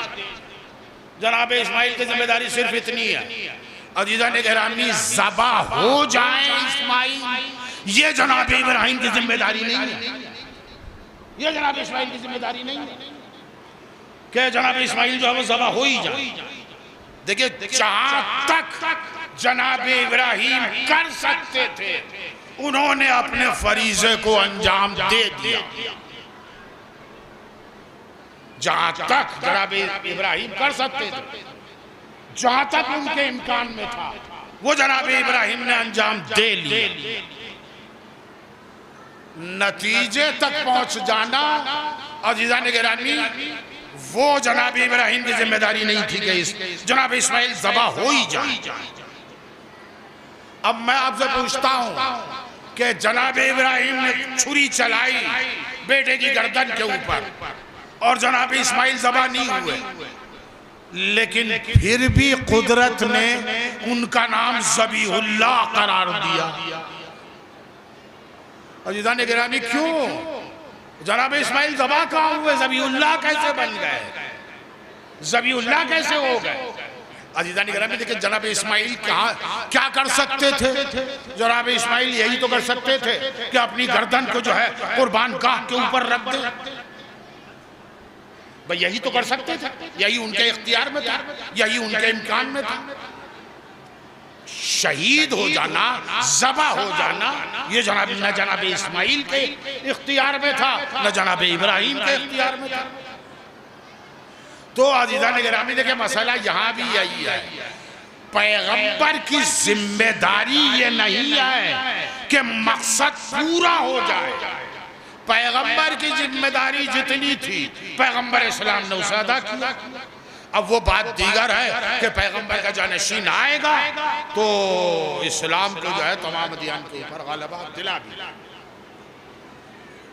तो अज़ीज़ान गिरामी ये इस्लाम को ग़लबा पैगंबर के आखिरी जानशीन के ज़रिए से अंजाम पाएगा। लेकिन आप एक चीज़ याद रखिए कि ऐसा नहीं है कि इस्लाम को ग़लबा दिलाने वाले उठे ना हो। इस्लाम को ग़लबा दिलाने वाले तारीख में बहुत उठते रहे हैं, हर दौर में उठते रहे हैं, लेकिन मसाला यह है कि आज तक ग़लबा नहीं दिला सके ये लोग। बिस्तर बोरिया बांध के अज़ीज़ान गिरामी इस्लाम को फैलाने के लिए आपने बहुत से लोग निकलते हुए देखे होंगे। और इसके अलावा भी तारीख़ इस्लाम में न जाने कितने इस्लाम को गलबा दिलाने के लिए उठे। लेकिन अज़ीज़ान गिरामी एक चीज़ याद रखिए कि इस्लाम को हर ऐरा गैरा गलबा नहीं दिला सकता। हर ऐरा गैरा जो है वो इस्लाम को गलबा नहीं दिला सकता। वो इसलिए कि अगर हर ऐरा गैरा इस्लाम को गलबा दिला देता तो ऐरे गैरे तो न जाने कितने पैदा हुए हैं। अब तक न जाने कितनी मर्तबा जो है वो गलबा हासिल हो गया हो। अज़ीज़ान गिरामी देखिए, सबसे पहली चीज जो है वो इस्लाम को गलबा दिलाने वाले के लिए जरूरी है कि वो इस्लाम को पूरी तरह से जानता हो। देखिए, इस्लाम ही को न जानता होगा तो अज़ीज़ान गिरामी वो इस्लाम को तो गलबा दिला ही नहीं सकता। भाई जो इस्लाम ही को नहीं जानता वो इस्लाम को गलबा कहां से दिलाएगा? तो सबसे पहली चीज जो है वो ये है कि इस्लाम को जानता हो। वो अज़ीज़ान गिरामी अगर एक दो मुल्क यानी फतह भी कर ले, थोड़ा बहुत कहीं गलबा हासिल भी कर ले, तो अपनी जहालत को तो गलबा दिला सकता है, इस्लाम को गलबा नहीं दिला। इस्लाम को वही गलबा दिलाएगा कि जो इस्लाम को भरपूर तौर पे जानता होगा। और अज़ीज़ान गिरामी जिसके पास इस्लाम का इल्म जिसके सीने के अंदर भरपूर होगा वो इस्लाम को गलबा नहीं दिला सकता कि इस्लाम के बारे में सवाल तो उससे हो और वो किसी और से पूछता हुआ नजर आए। वो आदमी जो है इस्लाम को गलबा नहीं दिला सकता। तो बहरहाल पहली शर्त तो ये है। अज़ीज़ान गिरामी दूसरी शर्त ये है कि इस्लाम को जानता ही ना हो बल्कि इस्लाम पे अमल करने वाला। देखिए, अमल करने का मतलब क्या? पूरे इस्लाम पे अमल करने वाला हो। हमारी तरह से ऐसा नहीं है कि जो चीज जो है वो हमारे मफाद में है वो तो हम पूरा कर दें, और जो हमारे मफाद में नहीं है, फायदे में नहीं है, अज़ीज़ान गिरामी उसे हम नजरअंदाज कर। इस्लाम के हर हुक्म पे अमल करने वाला हो और सारी दुनिया से बेहतर अमल करने वाला, वही अज़ीज़ान गिरामी इस्लाम को गलबा दिला सकता। और इसके अलावा मैं देखिए, मैं समेट रहा हूँ बात, और इसके अलावा और भी बहुत सी शर्तें हैं। अज़ीज़ान गिरामी एक शर्त यह है कि देखिए, इस्लाम को गलबा दिला देना कोई आसान काम थोड़ी है। कुरान मजीद खुद ही कह रहा है कि वलाउ करहल मुशरिकून, चाहे मुशरिकीन को नागवार क्यों न करें। यानी इसका मतलब यह है कि मुशरिकीन आसानी से इस गलबे को मानने वाले नहीं, मैदान में आएंगे, मुकाबला करेंगे। तो अज़ीज़ान गिरामी उनसे जो है टकराने वाला भी, उनसे जंग करने वाला भी, लश्कर इस्लाम का एक सिपह सालार भी हो, सही माना में वाकई सही सिपह सालार हो, मैदान से फरार करने वाला ना हो। तो अब तक जो है वो सारी बातें आप समेटिए। इस्लाम को जानता हो और जानने के साथ साथ सबसे बेहतर उस पर अमल करने वाला हो, और अमल करने के साथ साथ दुश्मन से टकराने का हौसला भी रखता हो, बेहतरीन सिपाही भी हो, सबसे बड़ा अलंबरदार भी हो। अब अज़ीज़ान गिरामी देखिए, मसला एक ये है कि सारी खूबियां जो है वो एक इंसान के अंदर कभी जमा नहीं होती। अक्सर यही होता है कि सारी खूबियां एक जगह पे जमा नहीं होती। भाई, अब एक इंसान जो है वो अच्छा खतीब भी हो तो वो अच्छा पहलवान भी हो, ये तो नहीं हो सकता। एक इंसान जो है वो अच्छा शायर भी हो और अच्छा सिपह सालार भी हो, भाई ये तो नहीं हो सकता। लगे ये इंसान की मजबूरी है। इंसान को जो कुदरत और तवानाई दी गई है वो ऐसे नहीं दी गई है कि इंसान के अंदर हर खूबी जो है वो जमा हो जाए। मसलन अज़ीज़ान गिरामी, इंसान के घुटने मजबूत होते हैं तो फिर अक्ल कमजोर होने लगती है। ये कहा जाता है कि अक्ल जो है वो जाहिर है कि जिस्म की तवानाई जो है वो बढ़ती है तो फिर अक्ल जो है कमजोर होने लगती है। और यही वजह है कि कहते हैं कि पहलवान जो है जिनके घुटने मजबूत हों उनकी अक्लें जो है वो बहुत ज़्यादा। बहरहाल कोई पहलवान साहब न बैठे हुए हैं कि जो बुरा मान जाए, लेकिन बहरहाल दुनिया के अंदर होता यही, सारी खूबियां एक जगह पे जमा नहीं होती। अज़ीज़ान गिरामी, मैं कहता हूं कि देखिए सारी खूबियां तारीख इंसानियत में एक मौके पे जमा हुई है। इस्लाम का बेहतरीन आलिम भी था, ऐसा आलिम जिसने हर सवाल का जवाब दिया। बेहतर अमल करने वाला भी था, जिसके रोजे हमारे रोजों से बेहतर, जिसका हज हमारे हज से बेहतर, जिसका जिहाद हमारे जिहाद से बेहतर, जिसकी एक ज़रबत इबादत सकलैन पे भारी थी, जो बेहतरीन सिपह सालार भी था, बेहतरीन सिपाही भी था। बस एक ज़ात तारीख़ इस्लाम में पाई गई है कि जिसके अंदर सारी खूबियाँ थी।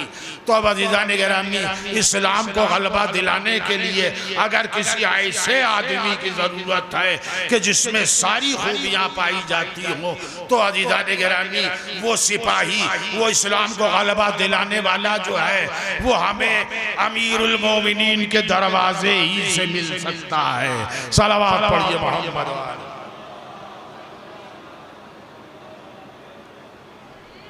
बहरहाल अज़ीज़ान गिरामी, सारी खूबियाँ जो है वो एक इंसान के अंदर जमा नहीं हुई। एक साहब गुजरे हैं मिस्टर जॉनसन, उन्होंने अमीरुल मोमिनीन की बायोग्राफी लिखी है। उस बायोग्राफी में एक जुमला जो है वो उन्होंने ऐसा लिख दिया है कि उसे पढ़ने के बाद जो है वो दिमाग जो है वो उसे आसानी के साथ कबूल करने के लिए तैयार नहीं हो रहा। मैं आपके सामने नकल करूंगा तो आप भी आसानी से नहीं मानेंगे। उन्होंने लिखा कि अली के अंदर सारी खूबियां मौजूद थी। देखिए यहां तक तो खैरियत है।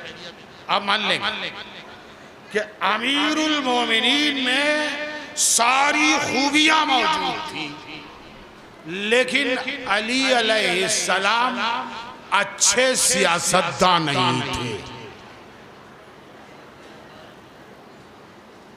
वो कहता है कि हज़रत अली अच्छे सियासतदान नहीं थे। देखिए ये जुमला जो है वो सुनने के बाद, पढ़ने के बाद जो है ज़हन को जो है वो बड़ा बेतुका सा लगा कि ये क्या जॉनसन ने कह दिया कि अमीरुल मोमिनीन में सारी खूबियां हैं। एक अगर कोई खूबी नहीं पाई जाती थी तो वो ये कह देते अली जो है वो अच्छे सियासतदान नहीं था। लेकिन अज़ीज़ान गिरामी, जब बात के ऊपर गौर व फिक्र किया तो राज समझ में आया। देखिए मसला यह है, सियासत की जो तारीफ जॉनसन के जहन में है, सियासत की जो तारीफ जॉनसन के जहन में है, अली वैसी सियासत नहीं जानते थे। अली हक की सियासत करते थे। अली इस्लाम के बोलबाले की सियासत करते थे। अली मजलूमों के लिए सियासत करते थे। अली इख्तिदार के लिए सियासत नहीं करते थे। अली हुकूमत के लिए सियासत नहीं करते थे। तो जो सियासत नाम की गंदगी जॉनसन के जहन में है, उसके एतबार से अगर कोई ये कहे कि अली सियासत नहीं जानते थे तो ठीक है, नहीं जानते, ऐसी चीज नहीं जानते। अली सियासत इलाही जानते। और अज़ीज़ान गिरामी, देखिए मैंने आपकी खिदमत में अर्ज कर दिया कि ये सारी खूबियां जो है वो इस्लाम को गलबा दिलाने वाले के अंदर होनी चाहिए। लेकिन एक खूबी ऐसी है कि ये सारी खूबियां भी जमा हो जाए, अगर वो ना हो तो मेरे इस्लाम को गलबा नहीं हो सकता। अज़ीज़ान गिरामी, वो क्या है? वो ये है कि जब तक, देखिए अच्छा सिपाही भी हो, अच्छा इस्लाम का जानने वाला भी हो, मेहराब का भी हो, मिंबर का भी हो, और लश्कर की सरदारी का हुनर भी जानता हो, फुनून हर भी जानता हो, हर चीज जानता हो, लेकिन अगर ताईद इलाही ना हो, अजीजा ने ग्रामी ताईद इलाही ना हो तो फिर तो कुछ नहीं, फिर वो कुछ नहीं जगा सकता। इसका मतलब ये कि ताईद इलाही भी उसके साथ होनी चाहिए ताकि वो इस्लाम को गलबा दिला दे। तो अजीजा ने ग्रामी एक ना एक दिन करीब आने वाले हैं और मैं आप हजरात की खिदमत में एक चीज अर्ज करूं, अजीजा ने ग्रामी वो वक्त अब करीब आ चुका है। देखिए कुदरत का एक दस्तूर है, एक तरीका है कि उसने अंबिया को भेजने से पहले कुछ ना कुछ ऐसी उसकी तरफ से जो है कुदरत की जलवा नुमाइयां होती है कि ताकि ज़हन इंसानी जो है वो इस चीज से करीब हो जाए। पैगंबर इस्लाम को भेजा गया, पैगंबर इस्लाम को भेजे जाने से पहले एक वाकया हुआ, वाक़े फील के नाम से। आप जानते हैं, तफसील में जाने की जरूरत है ही नहीं। 60,000 का लश्कर आया था खाना काबा को मुनादिम करने के लिए और हाथी लेके आया था। देखिए हाथी के मुताल्लिक मैं एक बात आपकी खिदमत में अर्ज कर दूं। देखिए हाथी एक ऐसा जानवर है जो अरब में नहीं होता, अरबों ने इससे पहले हाथी नहीं देखा। 60,000 का लश्कर हाथी लेके आया था और अजीजा ने गिरामी अंजाम क्या हुआ? चबाए हुए भूसे की मानी। मौलाना अबू अला मौदूदी और उनके अलावा बहुत से मुफस्सिरीन हैं जिन्होंने कहा कि ये वाकया जो है इसलिए हुआ था, ये कुदरत की जलवा नुमाई इसलिए हुई थी कि ताकि इंसान का जहन आने वाले पैगंबर को कबूल करने के लिए आमादा हो जाए। उन्होंने लिखा है और बहुत से मुफस्सिरीन ने लिखा है कि इस वाक़े फील के 10 साल बाद तक जो है किसी बुत की परस्तिश नहीं हुई। यानी इस वाक़े ने खुदा से इंसान के ज़हन को ऐसा जोड़ दिया कि किसी बुत की परस्तिश नहीं हुई 10 साल तक। तो बहरहाल इस तरह के वाक़यात जो है वो हर अंबिया के साथ आप देखेंगे। पैगंबर इस्लाम की विलादत से पहले, विलादत के साथ के रोज जो है जो वाक़यात हुए, ऐवान कसरा के कंगूरे गिरे, आतिश कदे ईरान की आग जो 22,000 साल लगी थी वो बुझ गई। ये कुदरत जो है वो सोचने पर मजबूर कर रही है। एक अपने अजीम पैगंबर को भेजा जाना है, लिहाजा उससे आगाह करने के लिए जो है ये सब हो रहा। तो बहरहाल उलमाए किराम ने लिखा है और मैं हवाला आपके सामने पेश कर चुका हूँ, तफहीमुल कुरान के अंदर है, मौलाना अबू अला मौदूदी ने लिखा है कि ये इरहासात पैगंबर में से, यानी पैगंबर इरहास कहते हैं तमहीद कायम करना, मुकद्दमा कायम करना, रास्ता हमवार करना। तो पैगंबर की रिसालत का रास्ता हमवार करने के लिए ये वाक़या फील हुआ था। ये ऐवान कसरा के कंगूरे गिरे थे। ये अज़ीज़ान गिरामी इंसान को सोचने का मौका मिल जाए, आखिर क्या होने वाला है, ऐसा क्या होने जा रहा है कि ये कंगूरे जो है वो नीचे गिर गए। अज़ीज़ान गिरामी आतिश कदा ईरान की आग बुझ गई, दरिया साबा खुश्क हो गया। ये ज़हन इंसानी पैगंबर इस्लाम की नबूवत के लिए, पैगंबर की रिसालत के लिए मैदान हमवार कर रही है, ज़मीन हमवार कर रही है। अज़ीज़ान गिरामी जनाब ईसा की आमद से पहले जनाब हज़रत ईसा की वालिदा गिरामी की वालिदा अज़ीज़ान गिरामी बांझ हो चुकी हैं, अब बच्चा नहीं होने वाला, नहीं हो सकता, लेकिन कुदरत में अता किया। जनाब हज़रत ईसा खुद बगैर बाप के वजूद में आए, ज़हन इंसानी को आमादा किया जा रहा है हज़रत ईसा के लिए। अब तफसील में जाने की जरूरत नहीं है। अज़ीज़ान गिरामी, तकरीबन हर अंबिया के लिए आपको ये वाक़यात इस तरह के मिलेंगे कि एक ज़मीना हमवार किया जाता है, एक मैदान बनाया गया है, पैगम्बर इस्लाम के लिए बनाया गया, हज़रत ईसा के लिए बनाया गया, जनाब मूसा के लिए बनाया गया। अज़ीज़ान गिरामी, कुछ चीज़ें जो हैं वो अमीरुल मोमिनीन के लिए भी हुई हैं। खाने काबा में विलादत, देखिए आम हालात में जनाब फातिमा बिनते असद अगर दरवाजे से जाती और वहाँ विलादत हो जाती तो अज़ीज़ान गिरामी ये कोई हैरत अंगेज वाक़या न होता, ये कुदरत की करिश्मा साजी न होती। अज़ीज़ान गिरामी, खाने काबा में खाने काबा की दीवार शाख हुई, फातिमा बिनते असद उससे गई और अज़ीज़ान गिरामी अब आम दरवाजे से वापस नहीं आई बल्कि फिर शाख हुई, फिर जनाब फातिमा बिनते असद बाहर निकली। अज़ीज़ान गिरामी, ये क्या है? ये इरहासात अमीरुल मोमिनीन में से अमीरुल मोमिनीन के लिए रास्ता हमवार हो रहा है। और अब अज़ीज़ान गिरामी, जिसके लिए मैंने आप हज़रात को इतनी सहमत दी है वो जुमला मैं अर्ज करने जा रहा हूँ। जिस तरह से अंबिया के लिए पहले जमीन हमवार की गई थी, पहले तमहीद कायम की गई थी, तब अंबिया को भेजा गया था, जिस तरह से पैगंबर इस्लाम के लिए तमहीद कायम हुई है, जिस तरह से अमीरुल मोमिनीन के लिए तमहीद कायम हुई है, आने वाले इमाम के लिए ये जो जंग लड़ी गई है ये इरहासात इमाम ज़माना में से है।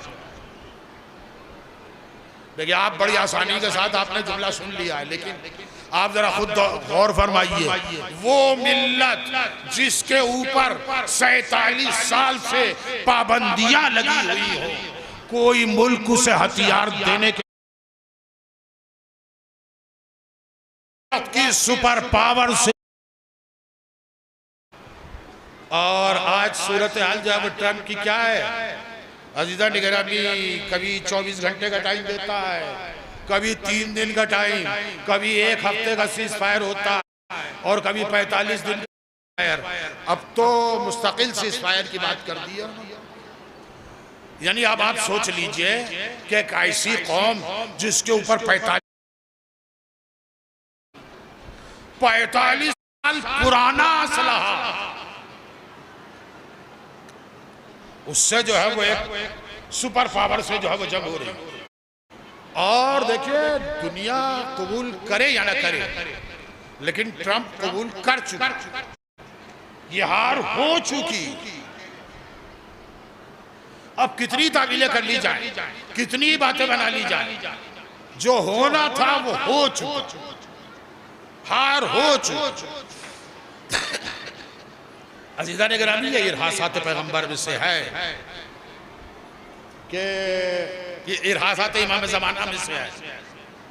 जमीन हमवार हो, मुकद्दमा तैयार किया जा रहा है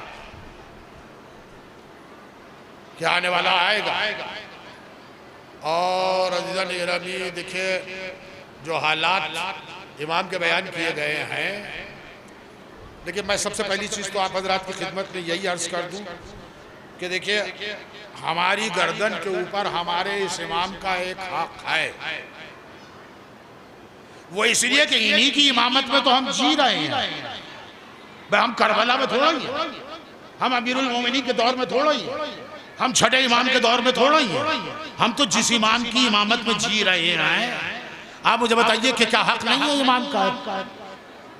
अज़ीज़ान गिरामी, हक है, भले ही हम जो है वो उस हक को सही तौर पे अदा न कर पा रहे हो, लेकिन हक है।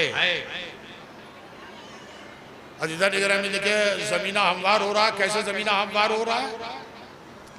आज दुनिया का हर बातिल अकीदा, जिनके कहना यह था कि अगर हमारे हाथों में हुकूमत आती तो हम जो है वो दुनिया के अंदर इंसाफ करके दिखाते। 60-70 साल तक कम्युनिस्टों और सोशलिस्टों को खुदा ने करके दिखाओ अदल इंसाफ। अज़ीज़ान गिरामी, अदल इंसाफ कायम नहीं हो सकता। बहुत सी कौमें उठ रही थी कि हमारे हाथों में इक़्तिदार आए तो हम अदल इंसाफ की हुकूमत कायम कर दें। अजीजा ने गिरामी हर तबके को हुकूमत मिल चुकी और जिन कुछ तबकों को हुकूमत नहीं मिली है, आप यकीन जानिए उनके आने से पहले पहले उन्हें हुकूमत मिलने वाली है और वो अपनी जगह के ऊपर फेल होने वाली है। आज जिस तबके को हिंदुस्तान के अंदर दबा हुआ और कुचला हुआ तस्वुर किया जाता है, इसकी भी हुकूमत बनेगी और अज़ीज़ान गिरामी हुज्जत उनकी भी तमाम होगी। जिस वक्त इमाम तशरीफ लाएंगे तो अज़ीज़ान गिरामी देखिए, अब गलत तो एक बहुत बड़ी गलत फहमी पता नहीं किन जराए से जो है वो हमारे जहनों के अंदर पैदा हो गई है। इमाम आएंगे और जितने भी गैर शिया हैं उनसे जो है वो तलवार से जो है उनकी खबर ले लेंगे। अज़ीज़ान गिरामी ऐसा कुछ नहीं है, तलवार के जोर पे इस्लाम फैलाने के लिए नहीं आएंगे। अगर ऐसा होता तो पैगंबर ने फैला दिया होता। बस तलवार ही के जोर पे अगर फैलाना होता तो क्या अमीरुल मोमिनीन नहीं फैला सकते, इमाम हुसैन नहीं फैला सकते? ये अज़ीज़ान गिरामी बिल्कुल कुरान और हदीस के खिलाफ बात है। ये वो आएंगे और आने के बाद वही सब कुछ कर लेंगे। अज़ीज़ान गिरामी वही सब कुछ क्या कर लेंगे? अगर वही सब कुछ कर सकते तो पैगंबर ने क्यों नहीं कर लिया था? वही सब कुछ नहीं करना है तो अमीरुल मोमिनीन ने क्यों ना कर लिया था? अज़ीज़ान गिरामी लोग आमादा होंगे तभी तो कर पाएंगे, तभी होगा तो हुज्जत तमाम करेंगे, हर एक पर हुज्जत तमाम करेंगे। और अज़ीज़ान गिरामी देखिए, अब वक्त के दामन में बहुत ज़्यादा गुंजाइश नहीं रह गई है, मसाइब भी मुझे बयान करने हैं। अज़ीज़ान गिरामी इमाम ज़माना के लिए एक चीज़ मैं आप हज़रात की खिदमत में अर्ज़ कर दूँ। एक वाक़या मक्के के अंदर पेश आएगा और वो ये होगा कि इमाम जब अपना एक गवर्नर मुअय्यन करने के बाद मक्का को छोड़ना चाहेंगे तो अभी मक्के की सरहद से बाहर नहीं निकलेंगे कि आपको इत्तला दी जाएगी कि आपके गवर्नर को शहीद कर दिया गया। इमाम पलट के आएंगे, फिर एक दूसरा गवर्नर मुअय्यन करेंगे। अभी मक्के से बाहर नहीं निकल पाएंगे कि फिर उस गवर्नर को शहीद कर दिया जाए। इस तरह से इमाम के 3 गवर्नर जो है वो शहीद होंगे मक्के के अंदर। अब आप समझ रहे हैं कि कौन लोग शहीद करने वाले होंगे?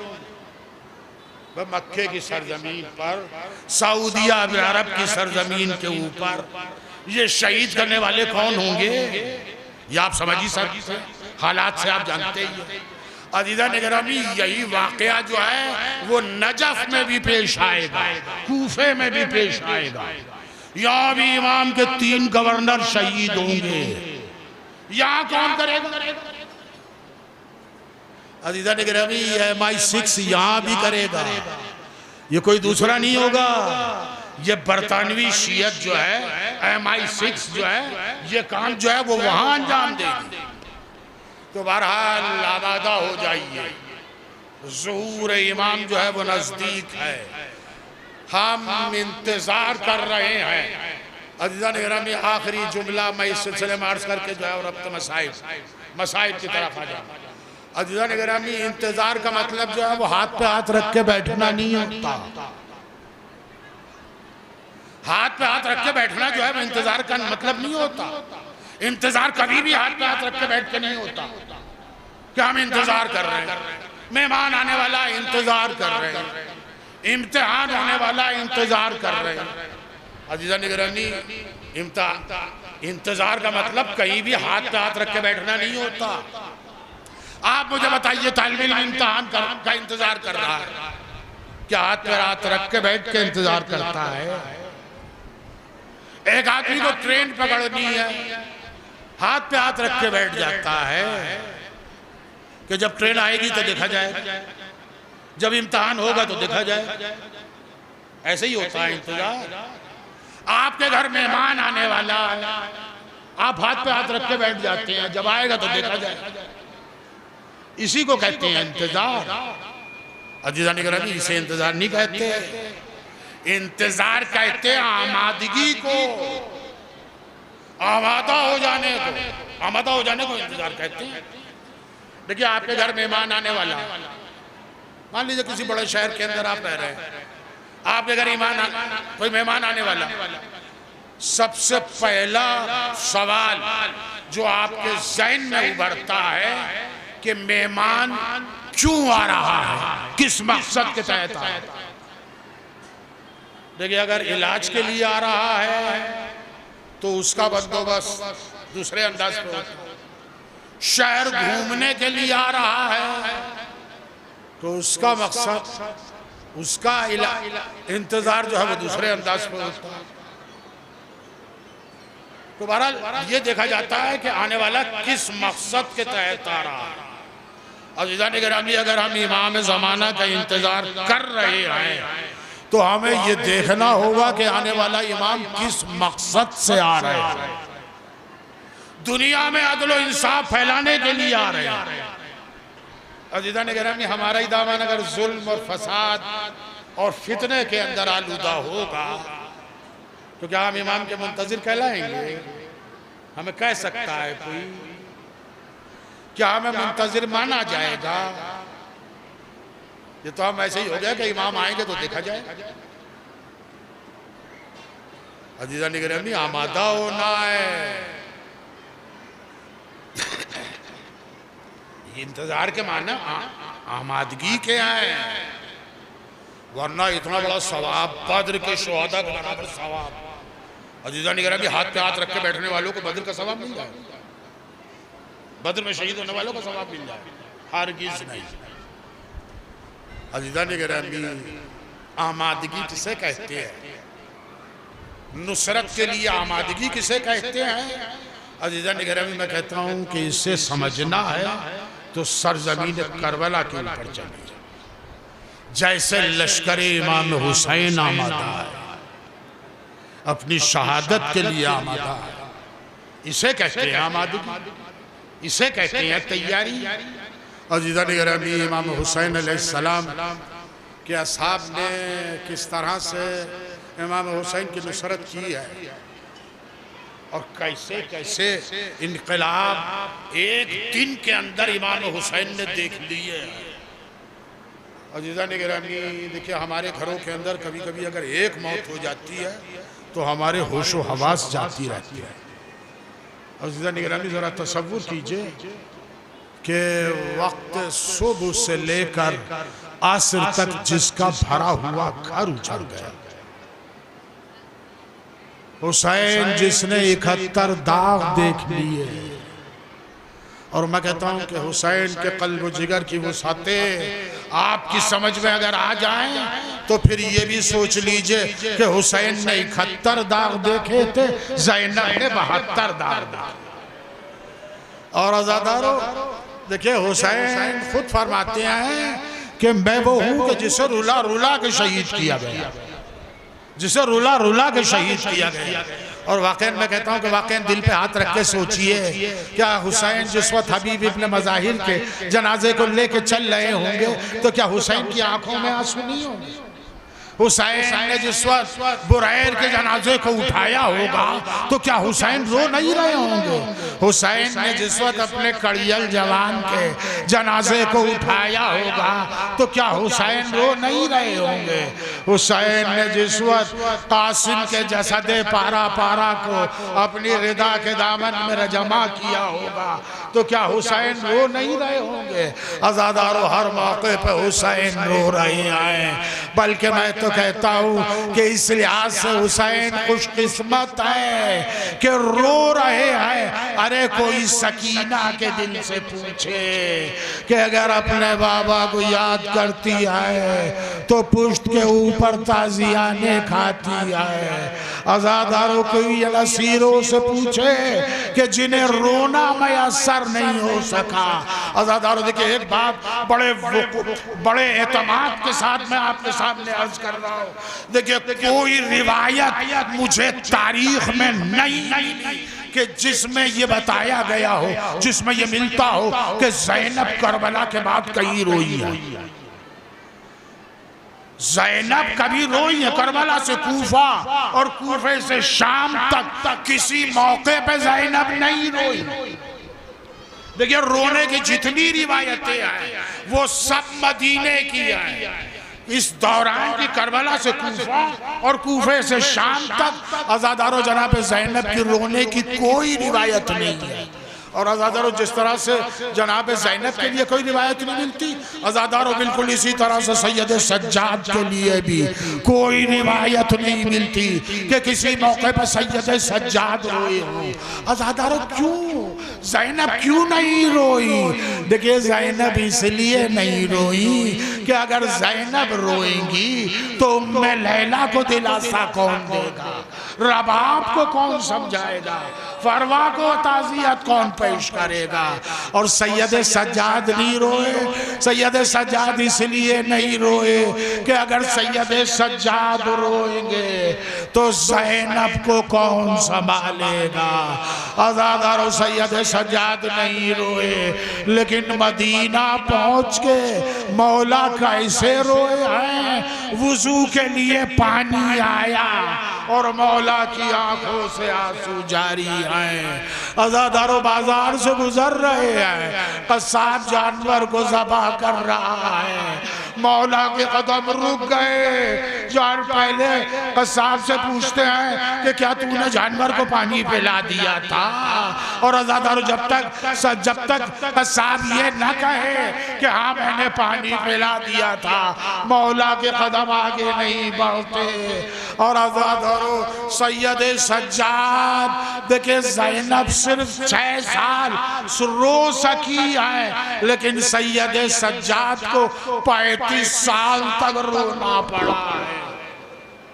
अज़ादारों सैयद सज्जाद करबला नहीं भूले और करबला को भूल भी नहीं सकते थे।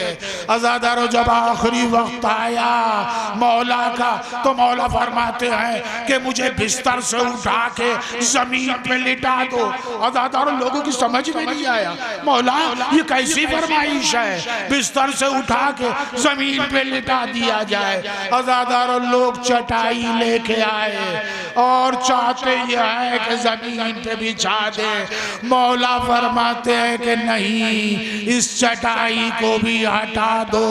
मौला किस लिए कहा कि मैंने अपने बाप को करबला की जमीन पर यूं ही पड़े हुए देखा था। आज मैं अगर इस दुनिया से रुखसत हो रहा हूं तो मेरा दिल चाहता है कि जमीन के ऊपर मेरा दम निकले। बारिला तुझे वास्ता मोहम्मद वाले मोहम्मद का तालीमात अहले बैत और कुरान को चलने की तौफीक अता फरमा। बारिला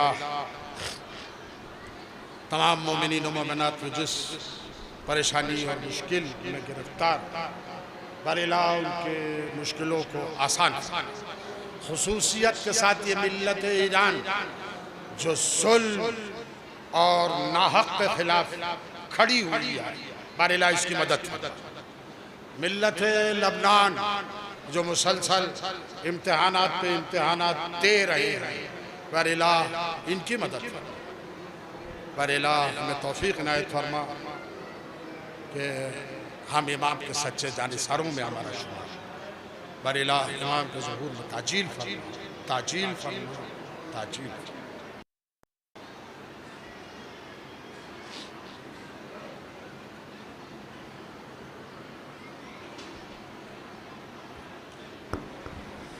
जिंदाबाद जिंदाबाद। मौला सबको सलामत रखे, तमाम अज़ादारों को सलामत रखे। परवरदिगार आपको कोई गम न दे सिवाय गम शौदाए करबला के। हज़रात जैसा कि मैंने ऐलान किया था, इस मजलिस के बाद जो मजलिस होगी उसको खिताब फरमा रहे हैं हुज्जतुल इस्लाम वल मुस्लिमीन आली जनाब मौलाना सैयद शमशाद अहमद साहब क़िबला कुछ ही देर में तशरीफ़ ला रहे हैं। आली जनाब मौलाना शमशाद अहमद साहब क़िबला आलमी शोहरत याफ्ता जो किसी भी तारुफ के मोहताज नहीं है, पूरा हिंदुस्तान उन्हें इज्जत के साथ पहचानता है। तो मैं तमाम हजरात से गुजारिश करता हूँ कि जो ये बीच में लोग लेटे हैं, मैं उनसे गुजारिश कर रहा हूँ कि जो बराबर में बैठे हैं उनको उठा दें। बोलो जो लोग बराबर में बैठे हैं, जो सो रहे हैं, उनको उठा दें। हजरात, एक ऐसी शख्सियत हमारे बुजुर्ग आलम दीन हुज्जतुल इस्लाम आली जनाब मौलाना सैयद शमशाद अहमद साहब क़िबला गोपालपुरी कुछ ही देर में यहाँ पहुँचने वाले हैं।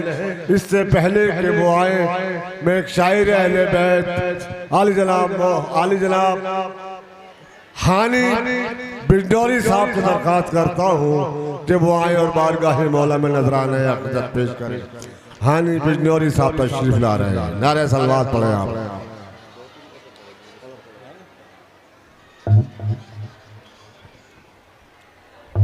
चार मिसरे समाप्त फरमाए मौला अली के हवाले से और अपने अकीदे के मुताबिक पेश खिदमत कर रहा हूँ कि अपने गमों को रखता नहीं वो शुमार में, मुलाजा करेंगे भाई, अपने गमों को रखता नहीं वो शुमार में, जीता है जो भी इश्क़ अली के खुमार में। अपने गमों को रखता नहीं, अपने गमों को रखता नहीं वो शुमार में, जीता है जो भी इश्क़ अली के खुमार में। तो मुश्किल की क्या मजाल, कोई दर्द दे मुझे, रहता हूं मैं तो नादे अली के हिसार में। मुश्किल की क्या मजाल हैदरी, मुश्किल की क्या मजाल, मुश्किल की क्या मजाल, कोई दर्द दे मुझे, रहता हूं मैं तो नादे अली के हिसार में। चार मिसरे और मुलाहिजा कर लें हाजिर के हवाले से कि जहन जमाने का कुछ इस तरह झंझोड़ दिया। ईरान के हवाले से मुलाहिजा करें कि जहन जमाने का कुछ इस तरह झंझोड़ दिया, हो जैसे आग ने लोहे के मुंह को मोड़ दिया। जहन जमाने का, ईरान के मुताबिक, जहन जमाने का कुछ इस तरह झंझोड़ दिया, हो जैसे आग ने लोहे के मुंह को मोड़ दिया। तो जमाना कैसे ना लब्बैक या हुसैन कहे, हुसैनियों ने यजीदी गुरूर तोड़ दिया। जमाना कैसे ना लब्बैक या हुसैन,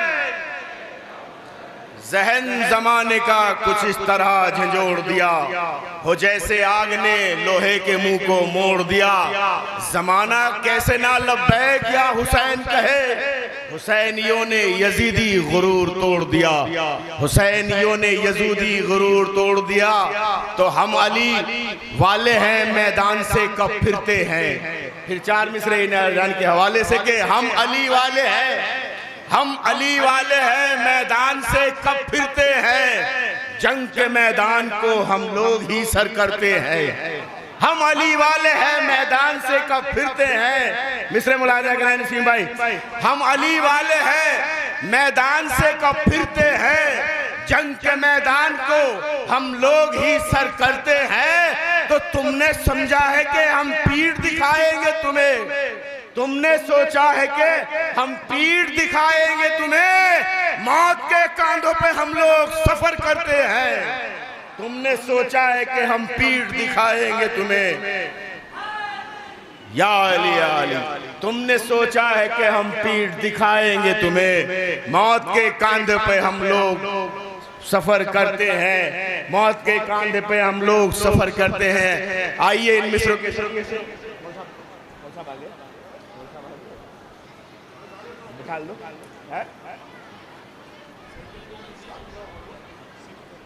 मौत के कांधों पे हम लोग सफर करते हैं। तो चार मिसरे और मुलाहिजा कर लें अपने अकीदे के मुताबिक के नामे हुसैन अपना जरा कुछ लुटा के देख, नामे हुसैन, नामे हुसैन अपना जरा कुछ लुटा के देख, मिलता है क्या हुसैन से मजलिस में आके देख। नामे हुसैन, नामे हुसैन अपना जरा कुछ लुटा के देख, मिलता है क्या हुसैन से मजलिस में आके देख। तो हुर की तरह से होएगी माफी कबूल भी, हुर की तरह से होएगी, हुर की तरह से होएगी माफी गुनाह की, सर अपना तू हुसैन के सर तू अपना तू हुसैन के दर पर झुका के देख, हुर की तरह से होएगी, हुर की तरह से होएगी माफी गुनाह की। सर अपना तू हुसैन के दर पर झुका के देख, सर अपना तू हुसैन के दर पर झुका के देख। सलाम अलैकुम। ये थे जनाब मोहतरम हानी बिजनौरी साहब जो अपना मखसूस अंदाज से कलाम पढ़ रहे थे। 4 मिसरे मुझे भी याद आ गए, मुलाजा फरमा ले कि अल्लाह से ये अहले विला मांग रहे हैं, अल्लाह से ये अहले विला मांग रहे हैं, बख्शिश के लिए अश्क अज़ा मांग रहे हैं, बख्शिश के लिए अश्क अज़ा मांग रहे हैं। अरे गाफिल न रहे परचमे अब्बास से बच्चे, इस वास्ते थोड़ी सी वफा मांग रहे हैं।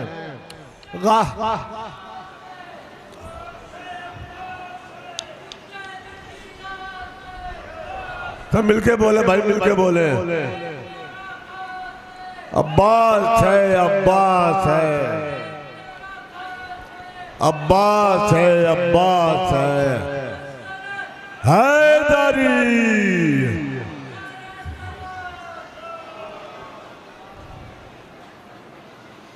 मैं बड़े ही अदब एहतराम के साथ तमाम हजरात की आपकी मोहब्बतों के साथ दरख्वास्त करूंगा हुज्जतुल इस्लाम आली जनाब मौलाना सैयद शमशाद अहमद साहब किबला से कि वो मिंबर पे आए और आज की इस मजलिस से खिताब फरमाएं।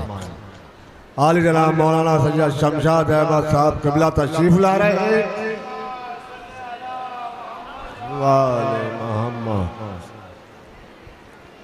एक नारे सलवात बावाज़ बुलंद उनके इस्तकबाल में पढ़े आप।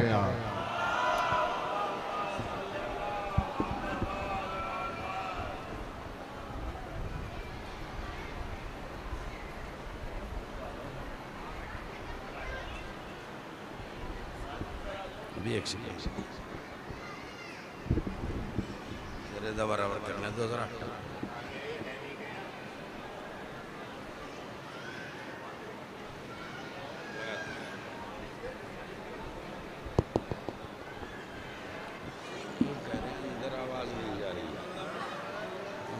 चल रहा है, अंदर आवाज नहीं जा रही, बाहर जा रही है, अंदर नहीं जा रही।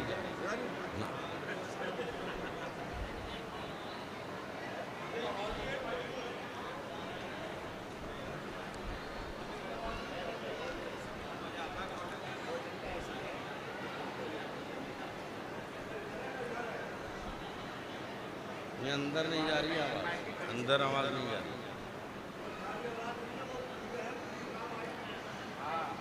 फातिहा।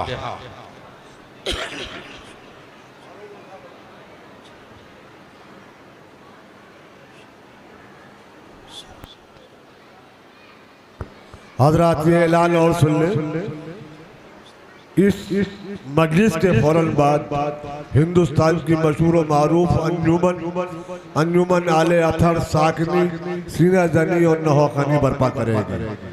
मजलिस के फौरन बाद अंजुमन आले अथर साकनी नोहा खानी और सीना जनी बर्पा करेगी, जो किसी भी तारुफ की मोहताज नहीं है अंजुमन।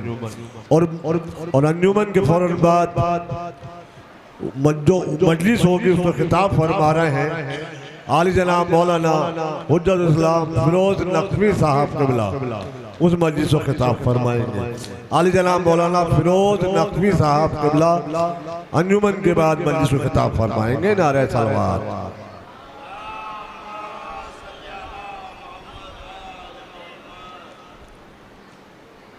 हजरत एक मरतबा सूरह अल-हम्द और 3 मरतबा सूरह तौहीद की तिलावत फरमा कर सैयदुन्नसा बिनते सिब्ते हसन मुख्तार हुसैन इब्ने हुसैन की रूह पर वदू को ईसाल कर दीजिए।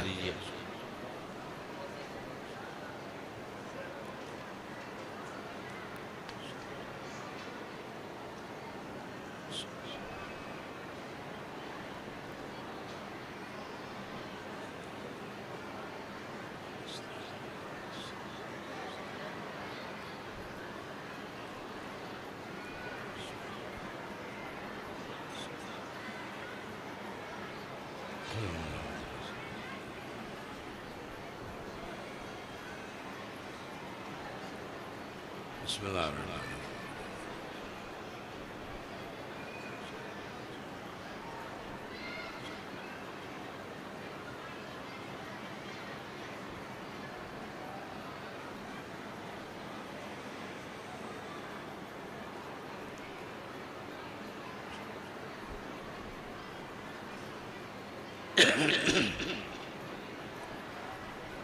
ला हौला वला कुव्वता इल्ला बिल्लाहिल अलिय्यिल अज़ीम। अऊज़ु बिल्लाहि मिनश शैतानिर रजीम।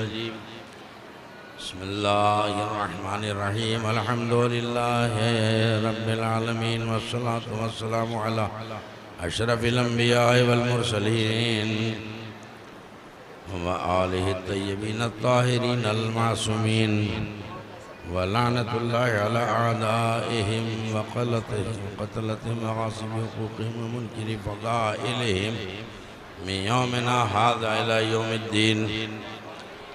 अम्मा बअद फ़क़द क़ाल अल्लाहु तबारक व तआला फ़ी किताबिल मुबीन व हुवा अस्दक़ुस सादिक़ीन व क़ौलुहुल हक़। बिस्मिल्लाहिर रहमानिर रहीम। इज़ इब्तला इब्राहीम रब्बुहु बिकलिमातिन फ़अतम्महुन्ना क़ाल इन्नी जाइलुका लिन्नासि इमामा क़ाल व मिन ज़ुर्रिय्यती क़ाल ला यनालु अहदिज़ ज़ालिमीन। सल्लल्लाहु अलैहि मुहम्मद व आलिहि।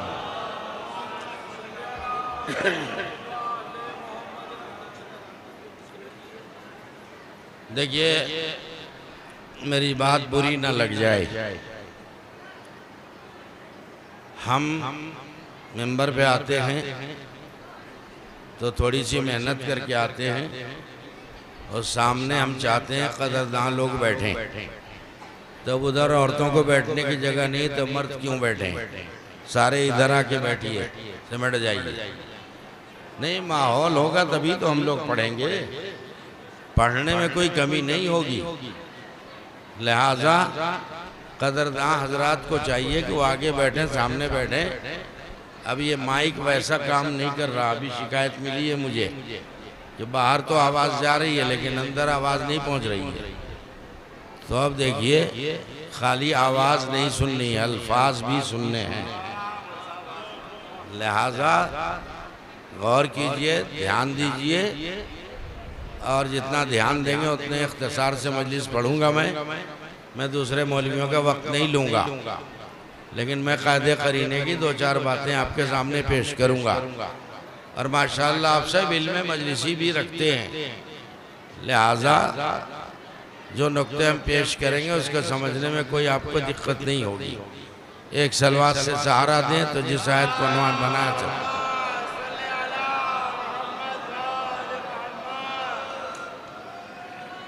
देखिए,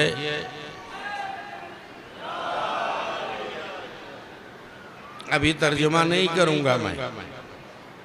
ये महीना कौन सा है? इस महीने को क्या कहते हैं? ज़िलहिज्जा। क्यों ज़िलहिज्जा कहा जाता है? हिज्जा जो है हज से बना है। तो बोलूं या ना बोलूं? अगर साथ दिया तो आधे घंटे मजलिस खत्म कर दूंगा। अगर साथ नहीं दिया तो मगरिब की नमाज जाके पढ़नी पड़ेगी। यहाँ खुदा का फज़्ल करम है।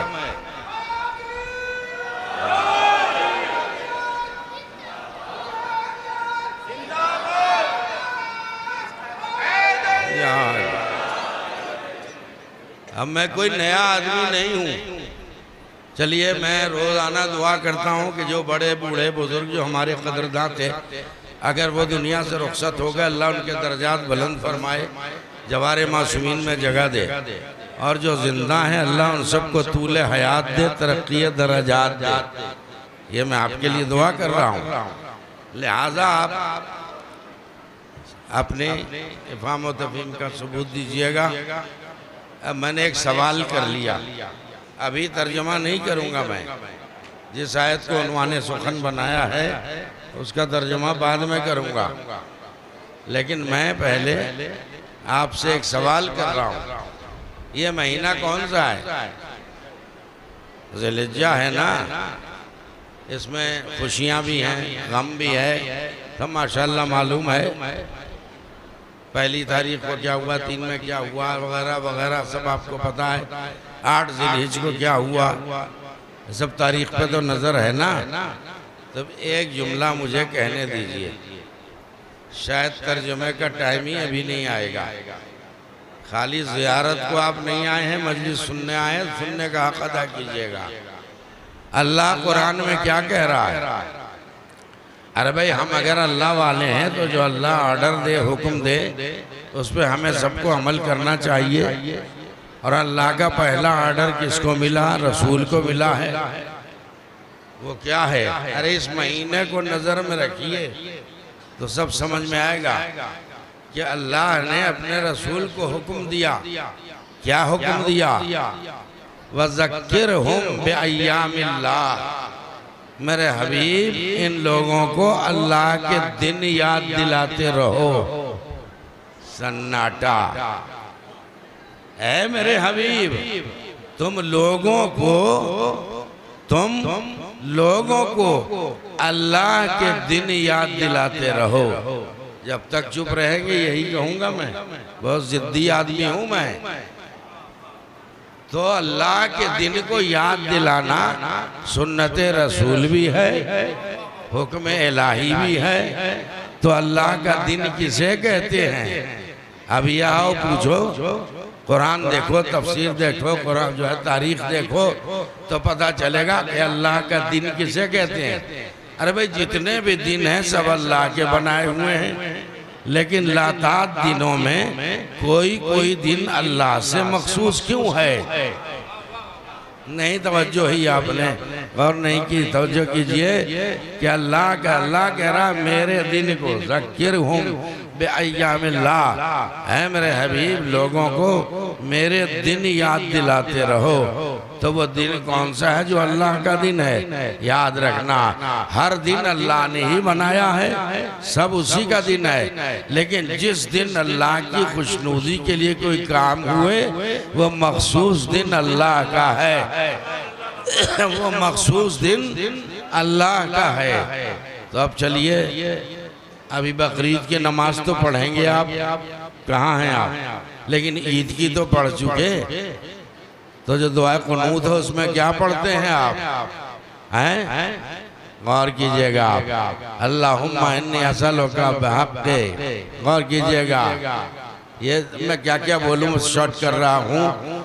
या अल्लाह, हम तुझसे सवाल करते हैं, अल्लाहुम्मा इन्नी असअलुका बेयौमिल मुस्लिमीना, वो दिन जो मुसलमानों के लिए ईद का दिन है, उसका वास्ता दे के दुआ कर रहे हैं।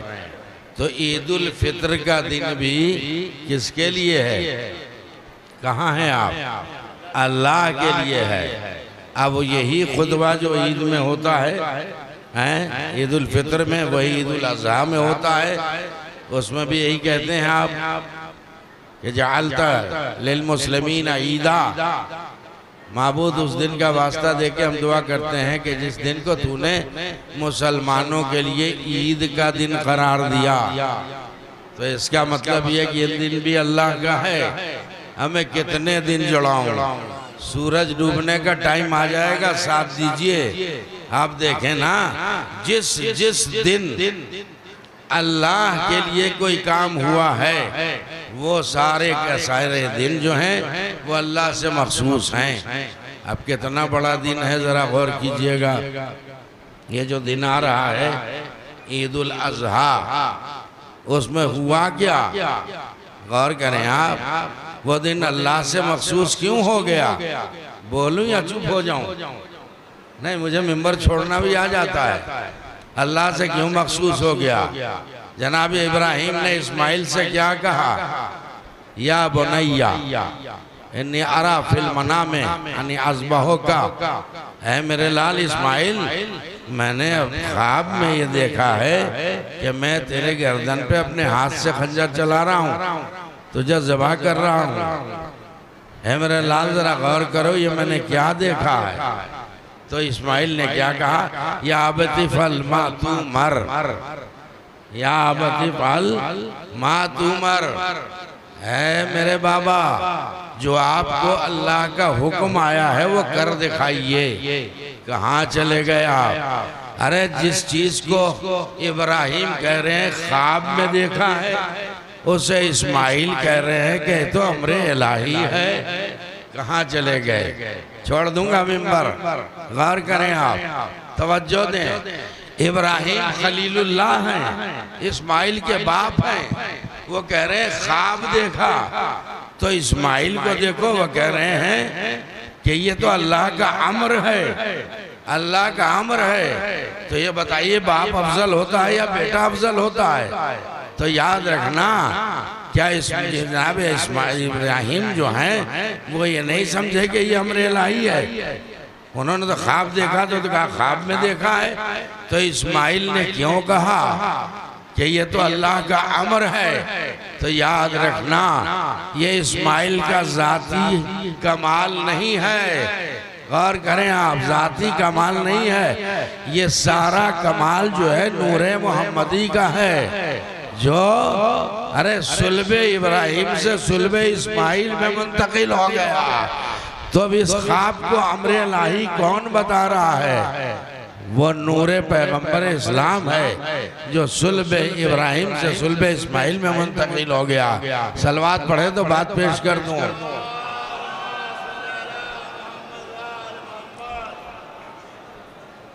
गौर कीजिएगा, दिन दिन दिन याद रखिएगा, वो दिन हैं जिसमें अल्लाह की खुशनुदी के लिए कोई अहम काम हुआ है।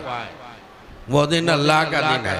और अल्लाह क्या कह रहा? मेरे हबीब, लोगों को मेरे दिन याद दिलाते रहो। अब मैं कौन कौन सा दिन आपको याद दिलाऊं? गौर करें आप। अब इब्राहिम कौन है? चलिए तर्जुमा कर दूं ताकि ज्यादा टाइम ना लूं। अब कुरान क्या कह रहा है? इज़ तला इब्राहिम, गौर कीजिएगा, इज़ तला इब्राहिम, गौर कीजिएगा कि जब उनके रब ने इब्राहिम के इम्तिहान लिया, काहे से लिया? बेकलेमातिन, चंद कलेमात के जरिए। इज़ तला इब्राहिम रब्बुहु बेकलेमातिन फअतम्महुन्ना, फिर वो उन कलेमाती इम्तिहान में मुकम्मल तौर पे कामयाब हो गए। अरे सुने, फअतम्महुन्ना, तब उसका इनाम क्या अल्लाह दे रहा है? जैसे ही कहा कि मुकम्मल तौर पर इब्राहिम कामयाब हो गए कलेमाती इम्तिहान में, तो अब जरा गौर करें, दिल लगाएं कि अब अल्लाह ने कहा इब्राहिम तुम तो इन कलेमाती इम्तिहान में कामयाब हो गए, अब सुनो इसका इनाम। इन्नी जाइलों का अन्ना से इमामा, मैं तुम्हें लोगों का इमाम बनाने वाला हूँ। अब देखिए इब्राहिम कौन है? अरे ये ज़िलहिज का महीना है, सुनिए इब्राहिम हैं कौन? इब्राहिम वही तो हैं जिन्हें अल्लाह ने रसालत भी दी है, नबूवत भी दी है, अपनी खुल्लत भी दी है, हैं? तो रसालत मिल गई, नबूवत मिल गई, खुल्लत मिल गई। लेकिन ये जुमला जो अब इब्राहिम के मुंह से निकला है, क्या आवाज़ नहीं पहुंच रही है मेरी? वो कहीं नहीं है, तवज्जो दें आप। जैसे अल्लाह ने कहा इन्नी जाइलुका का लिन्ना से इमामा, मैं तुम्हें लोगों का इमाम बनाने वाला हूँ। तो फौरन इब्राहिम ने क्या कहा? माबूद, क्या ये ओहदा इमामत, मनसब इमामत? गौर करे, फिर पूरी आयत पढ़ दूं मैं। अल्लाह ने कहा इन्नी जाइलुका लिन्ना से इमामा, क़ाला व मिन ज़ुर्रियती, या अल्लाह क्या ये इमामत मेरे बाद मेरी ज़ुर्रियत को मिलेगी? तो अल्लाह ने क्या कहा? पूरी आयत पढ़ रहा हूँ मैं। क़ाल ला यनालु अहदिज़ ज़ालिमीन, इब्राहिम ये मनसब इमामत है, तुम्हारी ज़ुर्रियत को तो मिलेगा ये ओहदा, मगर जालिमों को नहीं मिल सकता है। कहाँ हैं आप? सलवात पढ़े मोहम्मद वाले उम्मत पर।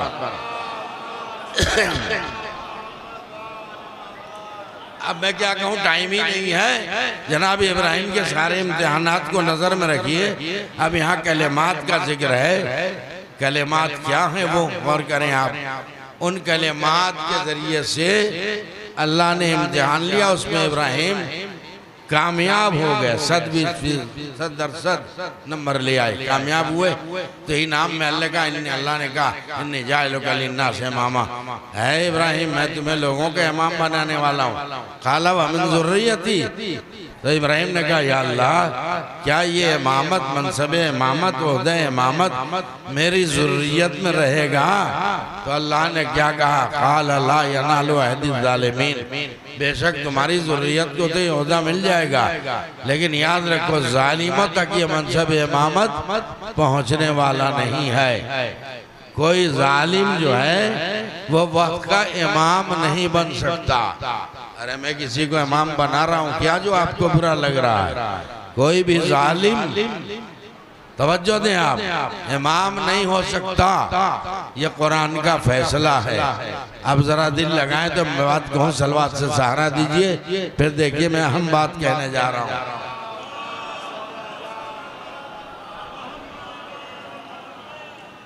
अब यहाँ कलेमात से मुराद क्या है?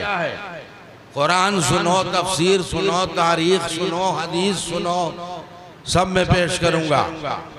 अब मेरी सेहत इस लायक नहीं थी कि मैं आता, मगर मौला की मोहब्बत मुझे खींच के लाई है। मैं आया हूँ तो मेरी मेहनत ज़ाया न कीजिएगा। चलिए, कुछ लोग समझते हैं कि हम अहले सुन्नत से नफरत करते हैं। अरे भाई क्यों नफरत करें?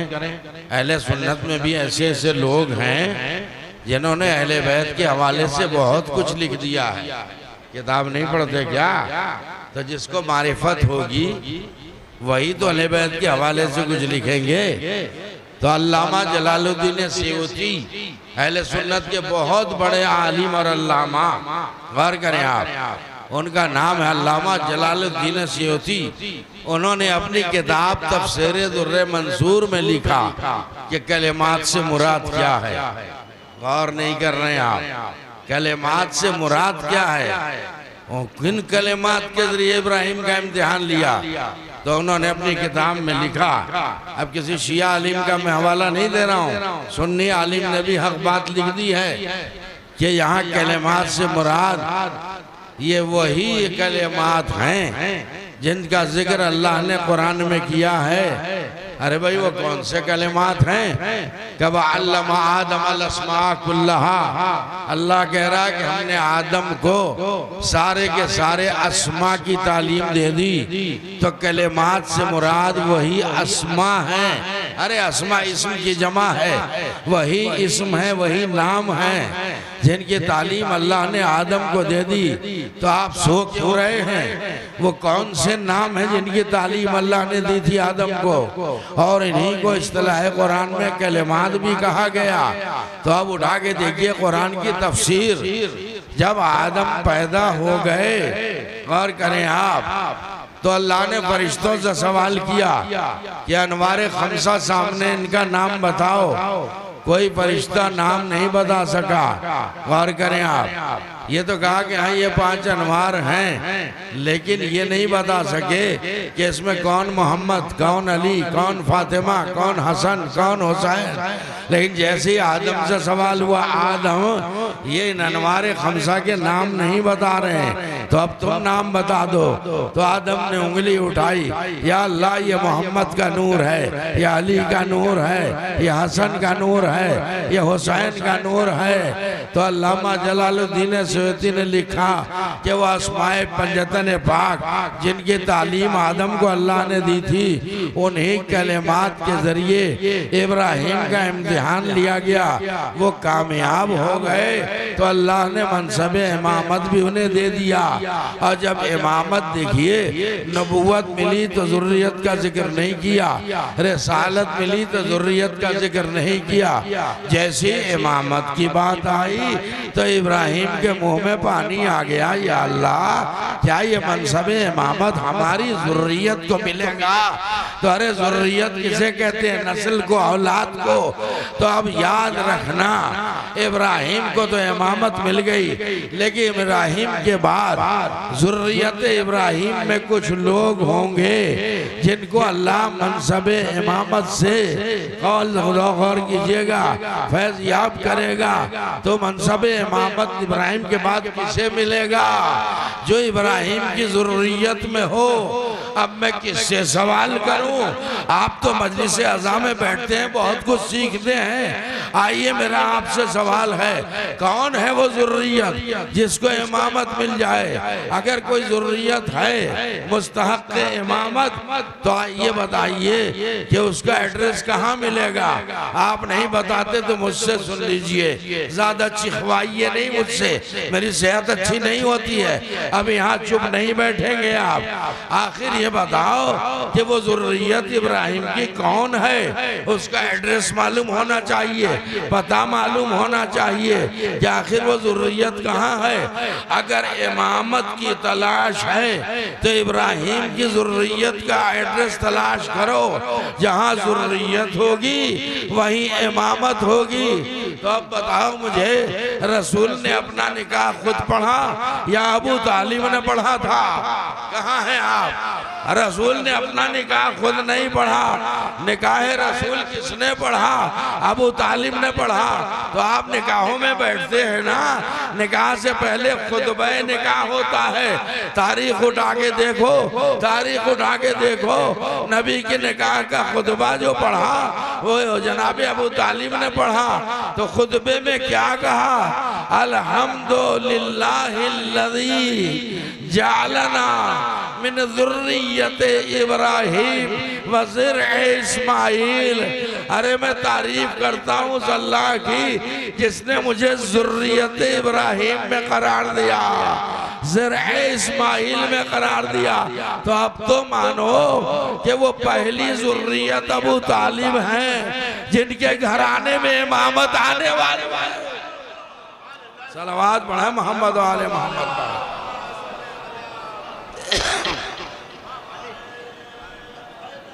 दिल लगाइएगा, जनाब अबू तालिब ने क्या पढ़ा? गौर करें, फिर पढ़ दूं मैं। खुतबा निकाह में क्या पढ़ा? नबी का खुतबा निकाह जो पढ़ा तो क्या पढ़ा? अल्हम्दुलिल्लाहिल्लज़ी जालना मिन ज़ुर्रियत इब्राहिम। तो ज़ुर्रियत का एड्रेस दे दिया, फिर भी आप खुश नहीं हो रहे। गौर करें आप कि असल इमाम कौन होगा। इमामत का मैं एड्रेस दे रहा हूँ, नकली इमामों का जिक्र नहीं कर रहा हूँ मैं, असली इमाम का जिक्र कर रहा हूँ। अब जरा गौर करें, इब्राहिम को इमामत का ओहदा मिला, कितने इम्तिहान दिए। अब जनाब इस्माइल से जो बयान किया कि बेटा मैंने ख्वाब में देखा कि मैं तुम्हें ज़िबा कर रहा हूँ, तो इस्माइल ने क्या कहा? या अबती फल, है मेरे बाबा, या अबती फल मा तू मर, है मेरे बाबा जो अल्लाह ने आपको हुक्म दिया वो कर दिखाइए। सतजदनी इंशाअल्लाह मिनस साबिरीन। इंशाअल्लाह आप मुझे सब्र करने वालों में से पाएंगे। तो आप पहचानिए, ये इस्माइल साहिब नबूवत हैं। उन्हें पता चला कि खंजर के नीचे मुझे लेटना है। अल्लाह अकबर। तो क्या कहा? सब्र करूंगा। अब नबूवत और इमामत का फर्क तो पहचानो, इधर उधर क्यों देख रहे हैं? अरे भाई, अगर नियत की है किसी अमल की तो उसमें डटे रहिए, जब तक वो अमल खत्म ना हो इधर उधर मत देखिए। क्या कह रहा हूँ मैं, समझ नहीं रहे क्या? अरे भाई, नमाज में नियत की, नमाज पढ़ता हूँ हुजूर की 4 रकात, मुँह मेरा काबे शरीफ की तरफ, तो जब तक नमाज खत्म ना हो काबे शरीफ से न मुँह इधर मोड़ो ना उधर मोड़ो। क्या कह दिया मैं? कहाँ हैं आप? गौर करें आप।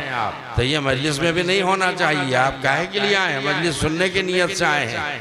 तब ये सुनिए, इस्माइल ने क्या कहा? नबी है न वो, नबूवत इमामत का फर्क पहचान लीजिए। नबी है तो ने कहा कि सतजदुन इंशाअल्लाह मिनस साबिरीन। बाबा, आपको अल्लाह का जो अम्र है आप कर दिखाइए, मैं इंशाअल्लाह आप मुझे सब्र करने वालों में से पाएंगे। और जब शबे हिजरत अली से नबी ने कहा कि अली अब मैं तो मक्का छोड़ के जा रहा हूँ, अब मेरे बिस्तर पे तुम सो जाओ। अरे कहाँ हैं आप? मेरे बिस्तर पे तुम सो जाओ। तो अली सो गए या नहीं? सुबह उठे तो क्या कहा? ऐसी नींद तो पूरी जिंदगी कभी आई ही नहीं। लेकिन अली सोए कहाँ? 40 तलवारों के बीच में सोए। नबी ने कहा मेरे इस पर रात भर तुम सो, ये नहीं कहा कि लेट जाओ, लेट जाना और है, सो जाना और है। क्या कह रहा हूं भाई? सो जाओ। अली सो गए, लेकिन कैसे सोए?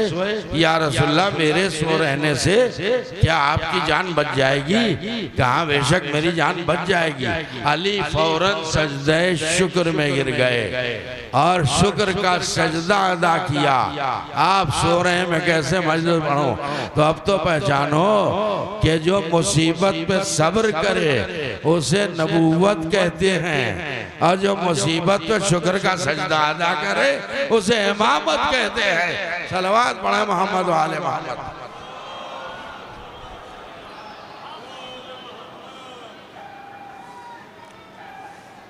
अब जरा दिल लगाइए तो मैं बात अर्ज कर। कुछ दिन ऐसे हैं, एक साल दिन ही दिन है, ये भी दिन ही है, लेकिन कुछ दिन ऐसे हैं जिन्हें अल्लाह ने अपना दिन कहा है। तो मैंने कहा ना, ज़किरहुम बिअय्यामिल्लाह, मेरे हबीब लोगों को अल्लाह के दिन याद दिलाते रहो। गौर करें आप, तो अल्लाह के दिन का जिक्र करना सुन्नत रसूल है। कितने दिन जुड़ाऊं आपको, कैसे बोलेंगे आप? मैं शॉर्ट कर दूं क्या मजलिस? मैं जानता हूं सुबह से आप मजलिस कर रहे हैं, लेकिन मजलिस एक ऐसा अमल है जिसमें थकन नहीं होती है। गौर से सुने, उधर क्या हो रहा है? एक टाइम में 2 मजलिस कैसे होगी?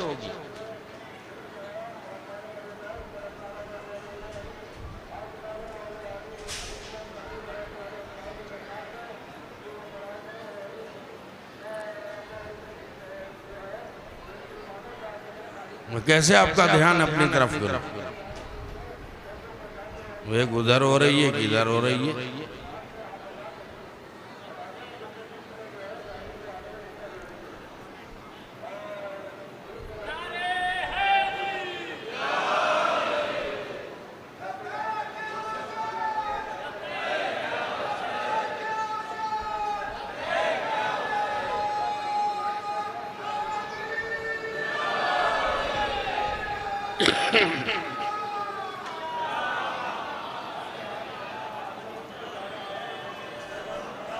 रुक क्यों न रहे हैं?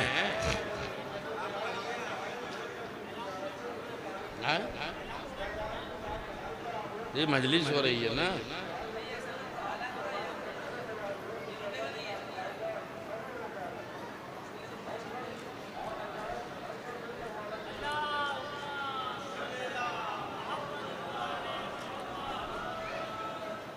अब इतने बुलंद आवाज से आप सलवात पढ़ें कि वो चुप हो जाएं। सल्लल्लाहु अलैहि वसल्लम।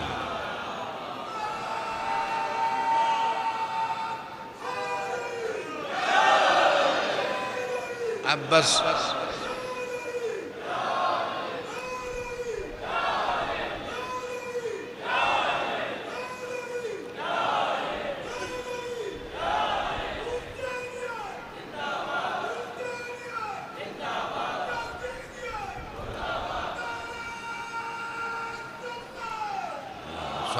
मोहम्मद वाले।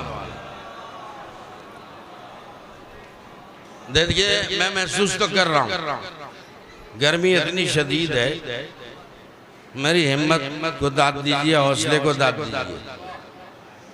मतलब गर्मी में बैठने की भी हिम्मत नहीं, लेकिन मिंबर पे आके बैठ गया क्योंकि एक शरफ है। अगर ये शरफ मिला है तो काबिल फख्र बात है, लिहाजा आप थोड़ा सा दिल लगा दीजिए। मैं इस महीने के हवाले से बात कर रहा हूँ। चलिए अगर नहीं बोलेंगे तो इससे पिछले महीने में देखिए, कुछ लोग ज़ीक़ात के महीने को कहते हैं खाली का महीना। खाली क्यों कह रहे हो? क्या इसमें ईद नहीं है क्या? इमाम रज़ा की विलादत कब हुई है? अरे कहाँ हैं आप? ये मेरी समझ में नहीं था। खाली का महीना, खाली का महीना ज़ीक़ादा कहिए, और यही तो वो महीना है जिसमें ईद दहवुल अर्ज भी है। ईद दहवुल अर्ज का क्या मतलब है? अब मैं क्या क्या बोलूंगा, अभी रुक जाइए मैं मांग लूंगा। ईद दहवुल अर्ज 25 ज़िक़ादा को मदरसों में छुट्टी होती है। अरे आज काहे की छुट्टी है? ईद है ना बकरीद है? का नहीं, आज भी ईद है। अरे ये ईद काहे की है? का आज ईद दहवुल अर्ज है। ये फर्श ज़मीन 25 ज़िक़ादा को बिछाया गया। तो बताओ ये फर्श ज़मीन कहाँ से बिछाया गया? मरकज़ ज़मीन कहाँ है? पहला ज़र्रे ज़मीन वहाँ रखा गया जो काबे का पिछला हिस्सा है। कहाँ चले गए आप? इसका मतलब यह ज़मीन, अब क्या कहूँ मैं, तुराब की इब्तिदा भी वहीं से है। तुराब की इब्तिदा भी दुनिया में वहीं से है और फिर अबू तुराब की इब्तिदा भी उसी काबे से है। सलावत पढ़े मोहम्मद वाले मोहम्मद पर।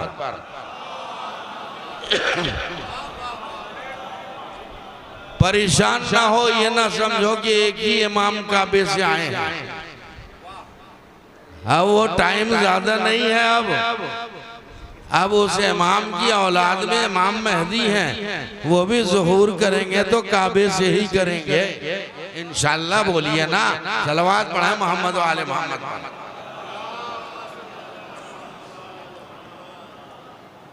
नहीं, आप पढ़ने नहीं देंगे मजलिस, इसलिए मुझे शॉर्टकट कर देना पड़ेगा। मजलिस का हम लोग माहौल ढूंढते हैं।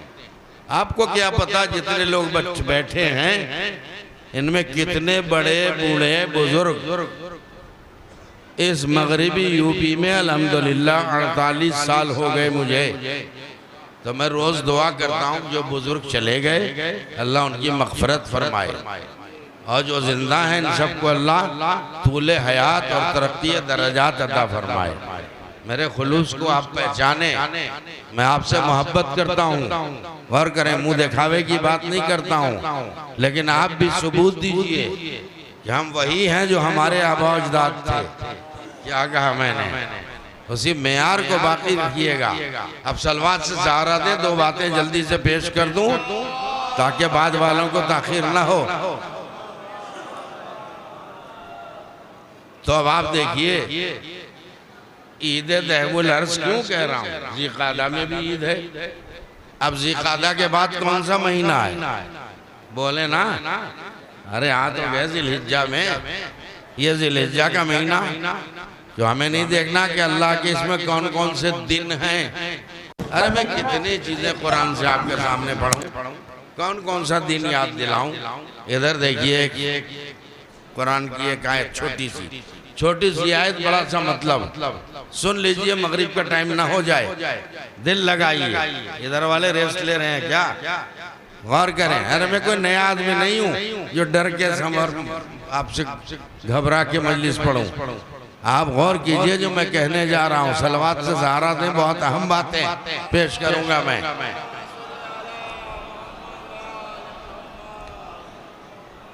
ये ज़िलहिज का महीना है, इसमें देखें दिन अल्लाह के कौन कौन से हैं। नबी से अल्लाह ने हुक्म दिया, कहा ज़क्किरहुम बिअय्यामिल्लाह, मेरे हबीब लोगों को अल्लाह के अय्याम, अय्याम का है कि जमा है, यौम की जमा है। यौम यानी, अब आप आधा आप बोलें आधा मैं बोलूं। यौम यानी दिन, यौमैन यानी 2 दिन, अय्याम यानी बहुत सारे दिन। तो इसके मतलब 1-2 दिन नहीं अल्लाह के हैं। ज़क्किरहुम बिअय्यामिल्लाह, मेरे हबीब अल्लाह के दिन लोगों को याद दिलाते रहो। तो मैं सुन्नत रसूल पे अमल कर रहा हूँ तो चुप क्यों बैठे हैं आप? ऐसा ना हो कि चुप्पी साधने वालों में आपका शुमार हो जाए। दिन तलाश करो ना।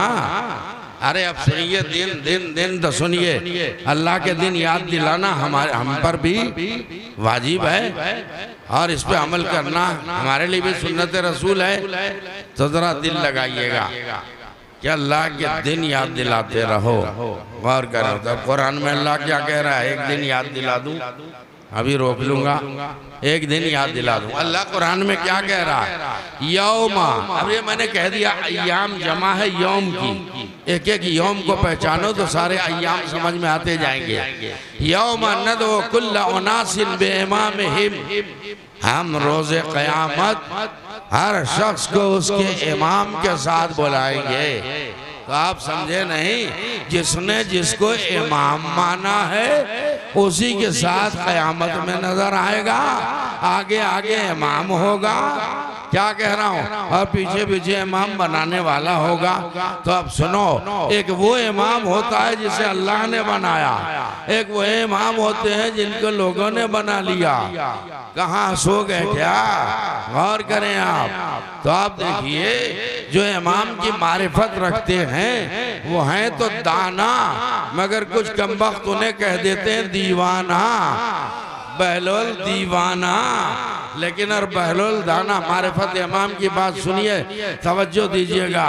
अब आप गौर करें, हारून रशीद की सवारी गुजर रही थी लश्करों के साथ, गौर करें आप, शान हुसैन के साथ।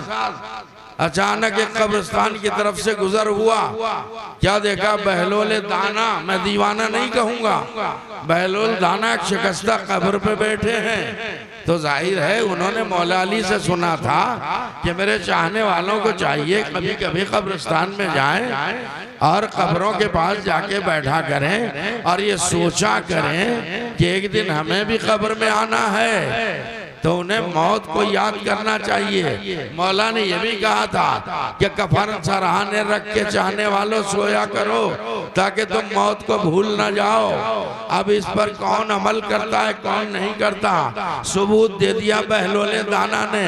अब वो वहाँ कब्र पे बैठे हुए हैं। हारून रशीद ने कहा सुनिए, इधर वालों के बनाए हुए इमाम और अल्लाह का बनाया हुआ इमाम कितना फर्क होता है। अब उसने जो देखा का ये कौन बैठे हैं, कहे तो तेरे रिश्तेदार हैं बहलोल दीवाना। बहलोल दीवाना यहाँ क्यों बैठा हुआ है? जाओ कहो, चलो शहर में चलो, चलो गांव में चलो, ये क्या है यहाँ क्यों बैठे हो? अब वो सब आ गए। अरे स्टील के चमचे पहले भी होते थे। क्या कह रहा हूँ भाई, वहाँ गले बादशाह सलामत कह रहे हैं बहलोल तू कब्र पे क्यों बैठा है? सारी दुनिया शहर में रह रही है, तू कब्रिस्तान में क्यों बैठा? अब सुनो बहलोल का जवाब। आवाज दी कमबख्त, तो भागो यहाँ से, जाके अपने बादशाह से कह दो, अपने बादशाह से कह दो कि मैं शहर में क्यों जाऊं? अरे सारा शहर तो इधर आ रहा है, मैं उधर जाकर क्या करूं? सलवात पढ़िए मोहम्मद वाले उम्मत पर।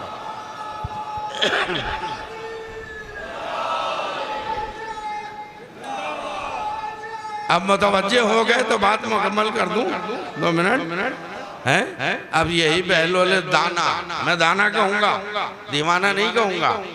बहलोले दाना एक रास्ते में खड़े हैं, उधर से हारून रशीद की सवारी गुजरी, आगे आगे घोड़े पर चल रहा है, पीछे पीछे उसका लश्कर चल रहा है। अब बहलोल रास्ते में मिल गए। क्या ये कौन है? कह रहे ये वही बहलोल है। क्या बहलोल यहाँ क्यों खड़े हो? क्या तुझे क्या परेशानी मेरे खड़े रहने से? क्या अगर कोई तमन्ना हो, ख्वाहिश हो तो बयान करो। क्या अरे मैं आवाज नहीं जा रही क्या? अरे मैं बयान कैसे करूं? गौर करें आप, तवज्जो दें आप, कहने बयान करो। कह रहे अगर बयान कर दूं तो क्या मेरी ख्वाहिश पूरी कर देगा तू? कहाँ क्यों नहीं कर दूंगा, मैं तो बादशाह हूँ। अरे दिल लगा दे तो जुमला दूं, मैं तो शहंशाह हूँ, बादशाह हूँ, पूरा लश्कर जो है उसका मैं इमाम हूँ। कहा तो तू ख्वाहिश मेरी पूरी कर देगा? क्या बताओ क्या ख्वाहिश है? क्या तू पूरी कर ही नहीं सकता? क्या नहीं तुम एक बार तो कहो क्या ख्वाहिश है? क्या सुन मेरी ख्वाहिश, तू यहीं से बैठे बैठे मुझे जन्नत में भेज दे। सो गए आप। अरे जल्दी जन्नत में भेज दे। कह रहे क्या कह रहे हो? मैं और तुम्हें जन्नत में भेजूं? का फिर क्यों कह रहा हर ख्वाहिश पूरी करूंगा? अब वो मुखातिब हो गए लश्कर से। कहे हारून रशीद के लश्कर वालों, अभी भी तुम आंखों के दिल के कोरे हो क्या? पहचान नहीं रहे हो ये किसे इमाम माना है, किसे इमाम माना? अरे जो एक को जन्नत में ना भेज सके पूरे लश्कर कैसे जन्नत में ले जाएगा? सलावत पढ़े मोहम्मद वाले मोहम्मद।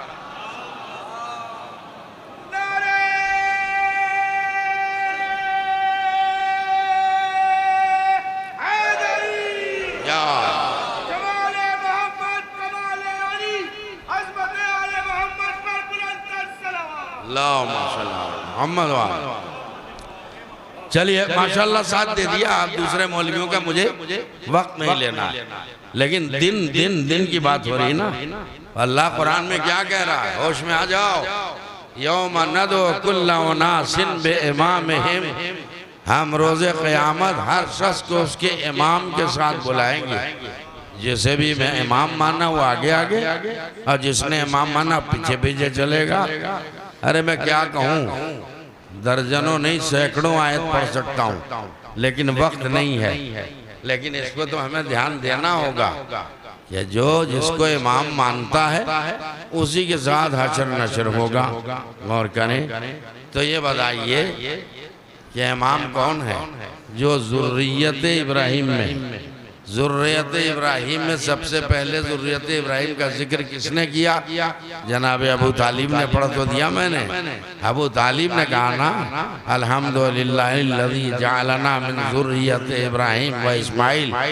तो जिसको इमामत की तलाश है उसे चाहिए ज़ुर्रियत को तलाश करे। जिसे ज़ुर्रियत इब्राहिम की तलाश है उसे चाहिए कि अबू तालिब का घर तलाश करे। अरे सलवात पढ़े मोहम्मद वाले मोहम्मद पर। बस समेट रहा हूँ बात। अब देखिए मैंने कहा ना, ज़किरहुम बिअय्यामिल्लाह। अय्याम जमा है यौम की, यौम की जमा है अय्याम। अरे मैं अरबी पढ़ा हुआ हूँ तो आपको भी पढ़ा रहा हूँ। एक अदद दिन है तो यौम, 2 दिन है तो यौमैन, कई दिन है तो अय्याम। तो इसका मतलब है कि खाली एक दिन याद नहीं दिलाना, कई दिन हैं जो अल्लाह से महसूस है। तो इसी महीने में एक दिन और तलाश कर लूँ क्या? पेश कर दूँ बस। खैर अभी तो इंतज़ार है, अभी तो यौम ईदुल अज़हा आने वाला है, उसके बाद एक यौम आने वाला है, उसे भी यौम ही कहते हैं। अगर साथ दे दिया तो यही बात ख़त्म कर दूंगा। गौर करें, अल्लाह ने 18 गदीर को कुरान में क्या कहा? अरे भाई इसी ज़िलहिज्जा की 18 तारीख जिसे यौम गदीर कहते हैं, आप यौम क्यों कह रहे हैं? इसलिए कि कुरान में अल्लाह ने भी यौम कहा है। वो क्या है? अल्लाह ने अपने नबी से खिताब किया, फरमाया या अय्युहर रसूल बल्लिग। तवज्जो दें आप। या अय्युहर रसूल बल्लिग मा उनज़िला इलैका मिन रब्बिक व इन लम तफ़अल फमा बल्लग़्ता रिसालतहू। तवज्जो दीजिएगा आप। और उसके बाद अल्लाह ने कहा, पहले तर्जमा कर दूं, ऐ मेरे रसूल पहुंचा दो उस हुक्म को जो तुम पे नाजिल किया जा चुका है। गौर करें आप, अगर ये काम तुमने नहीं किया, अरे मैं क्या बोलूं, इसका मतलब है गदीर में रसूल को खाली कुछ कहना नहीं है, कुछ करके भी दिखाना है। अरे इशारा दे रहा हूं मैं, कुछ करके भी दिखाना है। लिहाजा इन लम तफल व इन लम तफल फमा बल्लग़्ता रिसालतहू। अगर ये काम तुमने न किया, अरे कैसे हो रहे, कैसे सुन रहे हैं आप? अगर तुमने ये काम न किया, फिर जुमला दोहरा रहा हूँ, खाली कहना नहीं है, कुछ करके दिखाना है।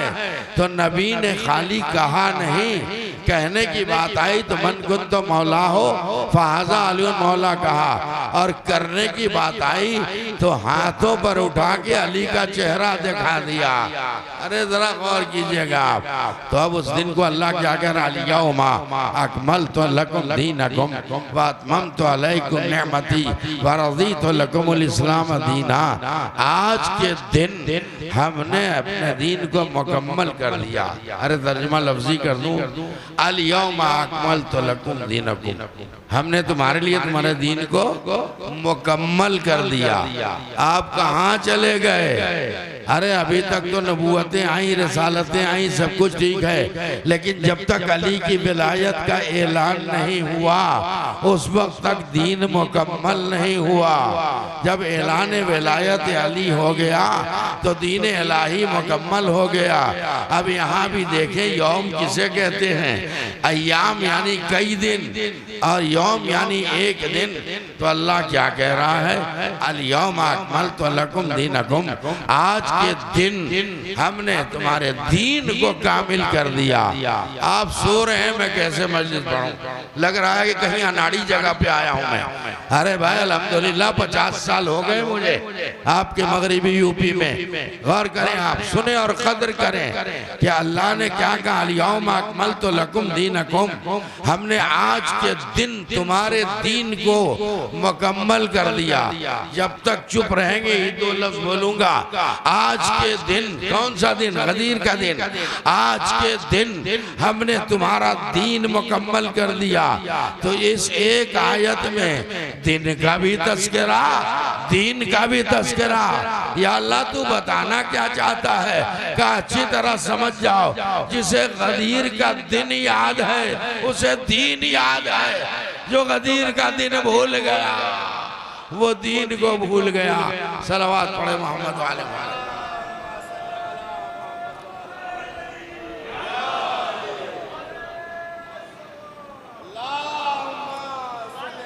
अब मैं एक लफ्ज दिन पे बोल रहा हूँ कि एक ही आयत में दिन का भी जिक्र और दीन का भी जिक्र। बस चलिए अब यहीं से बात खत्म कर रहा हूँ। अभी जो सदमा पहुँचा है, इतनी अजीमुल मर्तबा शख्सियत जनाब आयतुल्लाह रफसंजानी, हम लोग उस जमाने में भी खुद में थे जब इस अमेरिका ने 8 साल तक ईरान पे हमले कराए। किससे? सद्दाम से कराए, इराक से कराए। कितने मजालिम हुए, 150 शहीदों के जनाजे उठते थे, हम लोग उसमें शरीक होते थे। तो कल तो आंखों से हम देख रहे थे, आज कानों से सुन रहे हैं।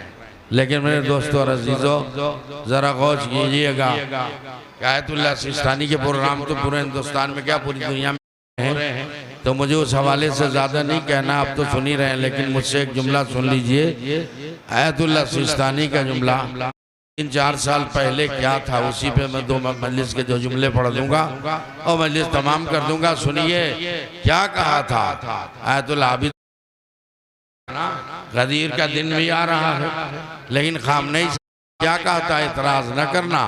उन्होंने कहा था अली के चाहने वालों, पहले जश्न गदीर का एहतमाम करो, फिर मुहर्रम का एहतमाम करना। और गरीब गौर कीजिएगा, देखो तुम परेशान ना हो। मैंने क्यों कहा है कि पहले जश्न गदीर का एहतमाम करो फिर मुहर्रम का एहतमाम करो? तो मैंने पहले गदीर का नाम क्यों रखा है? अल्लाह अकबर। अगर गदीर का दिन लोगों को याद रहता तो करबला में अरे जुल्म ज़्यादती अहले बैत के साथ ना होती। तो पैगाम गदीर भूल जाने वालों ने हुसैन इब्ने अली को मदीने से बुलाया और छोटे छोटे बच्चों के साथ सबको कत्ल कर दिया गया। अल्लाह अकबर। अब यही 2 जुमले कहूँगा। अब वहाँ भी देखिए क्या हुआ था।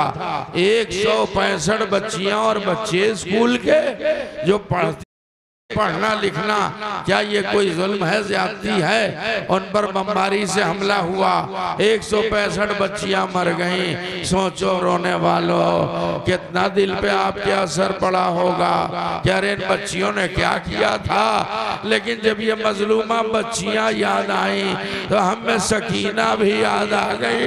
हाय सकीना ने क्या जुल्म किया था। अरे सकीना को ताजियाने क्यों लगाए, तमाचों पे तमाचे क्यों लगाए?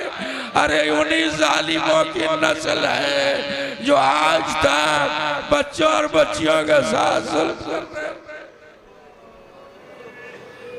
अज़ादारों, अब देखिए शबी है मौला अली के रोजे की, और यहाँ बहुत बड़ा काम हुआ है। खुदावंद आलम ऐसे फ़ाल लोगों को जज़ाए खैर दे। कितने गरीब लोग ऐसे हैं नजफ़ अशरफ नहीं जा पाते हैं, लेकिन नजफ़ हिंद तो आते हैं। अब यहाँ जो ज़री रखी गई है माशाअल्लाह, अल्लाह अकबर। भाई नसीमुल हसन बाकरी के दामाद ने ज़मीन जो है ज़री रखवाई है, तो जो रोज़ा है ये शबी है, ज़री रख के असली रोज़े जैसा बना दिया है। तो जाइएगा तो मौला की मज़लूमियत को याद कीजिएगा, मौला के रोज़े को याद कीजिएगा, और जो दुआ करेंगे इंशाअल्लाह कबूल होगी। यहाँ हमें बहुत कुछ मालूम है लेकिन अब वक्त नहीं रहा है, चंद जुमले।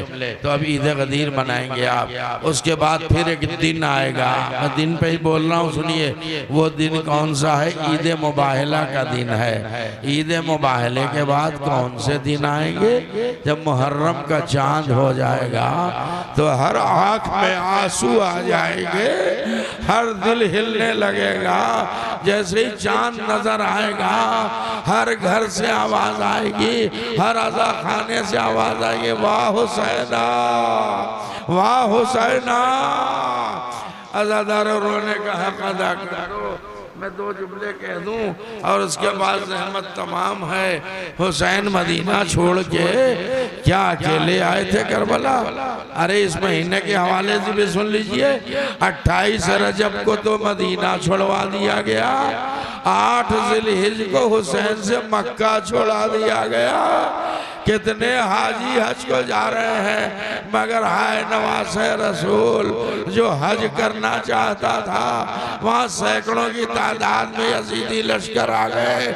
हुसैन इल्म इमामत से समझ गए यहाँ खून की नदियाँ बहा दी जाएंगी, हम मक्के का एहतराम बर्बाद नहीं करना चाहते। मक्का छोड़ के आप मदीने आए, लेकिन जब मदीना छोड़ के आप मक्के की तरफ आए, चलिए मक्के से फिर तो करबला गए। तो एक जुमला सुन लीजिए और उसी पे मजलिस तमाम करूंगा। ज़ैनब को हुसैन से कितनी मोहब्बत थी, एक रवायत में पढ़ता हूँ जो किताबों में देखा है मैंने। अरे ज़ैनब का अक़्द जब तय हो गया जनाब अब्दुल्ला से और अक़्द की तारीख आ गई, तो फिज़ा ने जाके मौला अली से कहा, मौला अली ज़ैनब के आंसू नहीं रुक रहे हैं, ज़ारो कतार रो रही हैं। अरे मेरे बाबा मेरी 2 शर्तें अब्दुल्ला के सामने रख दीजिएगा, इन्हीं 2 शर्तों पर निकाह होगा। कहा बेटी वो 2 शर्तें क्या हैं? कहा बाबा आप तो जानते हैं जब तक मैं भैया का दीदार न कर लो मुझे चैन नहीं आता। अब्दुल्ला से पहली शर्त ये रखिएगा, पहली शर्त ये रखिएगा कि अब्दुल्ला मेरी ज़ैनब रोजाना हुसैन के दीदार को जाएगी, कम से कम 2 मरतबा इजाजत देना। अब रोजाना ज़ैनब अब्दुल्ला से इजाजत लेके और आके हुसैन की ज़ियारत करती थी। लेकिन जब 28 रजब आई तो एक मरतबा ज़ैनब ने तड़प के आवाज दी, अब्दुल्ला अब दूसरी शर्त भी पूरी कर दो। कहा ज़ैनब वो दूसरी शर्त क्या है? कहा अरे अब्दुल्ला तुम्हें नहीं मालूम मेरा भैया हुसैन छोटे छोटे बच्चों के साथ मदीना छोड़ के करबला जा रहा है, अब मुझे इजाजत दो कि मैं अपने भैया के साथ चली जाऊं। सुनिए रोने का हक अदा कीजिए, मजलिस खत्म हो गई। कहा ज़ैनब जाओ इजाजत है चली जाओ। ज़ैनब ने सर पे निदा डाली, घर से बाहर निकली। अब्दुल्ला ने आवाज दी, ज़ैनब जरा ठहर जाओ। ज़ैनब का दिल धड़कने लगा, शायद अब्दुल्ला की राय बदल गई। अब्दुल्ला तुम्हें मेरी कसम है जाने से न रोकार लिया। का ज़ैनब ज़हरा का लाल वतन से परदेश में जा रहा है, अगर सैयदा के लाल पर कोई बुरा वक्त आ गया तो कुर्बानी के लिए क्या ले जा रही हो? ज़ैनब खाली हाथ न जाओ, अपने साथ दोनों मोहम्मद को ले जाओ। जब सैयदा के लाल पे आँच आ जाए दोनों मोहम्मद में से एक को मेरी तरफ से कुर्बान करना, एक को अपनी तरफ से कुर्बान करना। आजादारो ज़ैनब ने दोनों बच्चे कुर्बान किए, लेकिन पूरी जिंदगी उन्होंने मोहम्मद को नहीं रोई, अब्बास को रोई, अली अकबर को रोई, उन्होंने मोहम्मद को रोई। उन्होंने मोहम्मद पे कब रोई? अल्लाह अकबर।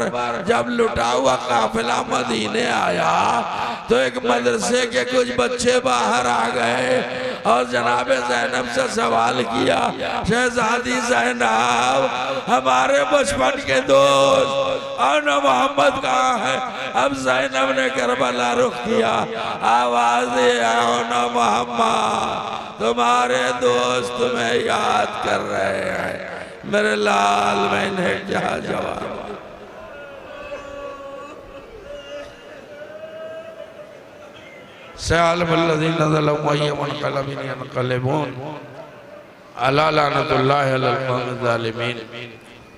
परवरदिगारा वास्ता तुझे मोहम्मद वाले मोहम्मद अलैहिस्सलाम का दुनिया में जहाँ जहाँ मोमिनीन मोमिनात आबाद उन सब की जान और माल और इज्जत और आबरू की हिफाजत फरमा। या अल्लाह में जो परेशान उनकी परेशानियों को दूर फरमा, जो मकरूज हैं उनका कर्ज अदा फरमा, जो बेरोजगार उन्हें रोजी अता फरमा। आमीन कह दीजिए। जो बेरोजगार उन्हें रोजी अता फरमा, जो बेअमल है उन्हें अमाल सालिहा की तौफीक अता फरमा। जो हमें मुश्ताक़ है जो ज़ियारत से मुशर्रफ फरमा। परवरदिगारा जो बीमारों ने शिफाए कामिला सेहत आजिला अता फरमा। हमारे दरमियान से मोमिनीन मोमिनात गुजर चुके मग़फ़िरत फरमा। या अल्लाह हमारे तमाम उलमा का साया हमारे सरों पर सलामत रख। तमाम मज़ारात मुशर्रफ़ा मक़ामात मुक़द्दसा की हिफाजत फरमा। और या अल्लाह हमारे इमाम ज़माना अलैहिस्सलाम के ज़ुहूर में ताजील फरमा। हम सब को उनके जाने सारों में शामिल फरमा। एक सूरह फातिहा पढ़ दीजिए। बीबी खुर्शीद बानो बिनते सैयद हसन रज़ा सैयद हुसैन इब्ने सैयद मुर्तज़ा जाफ़र। सूरह फातिहा पढ़ दीजिए।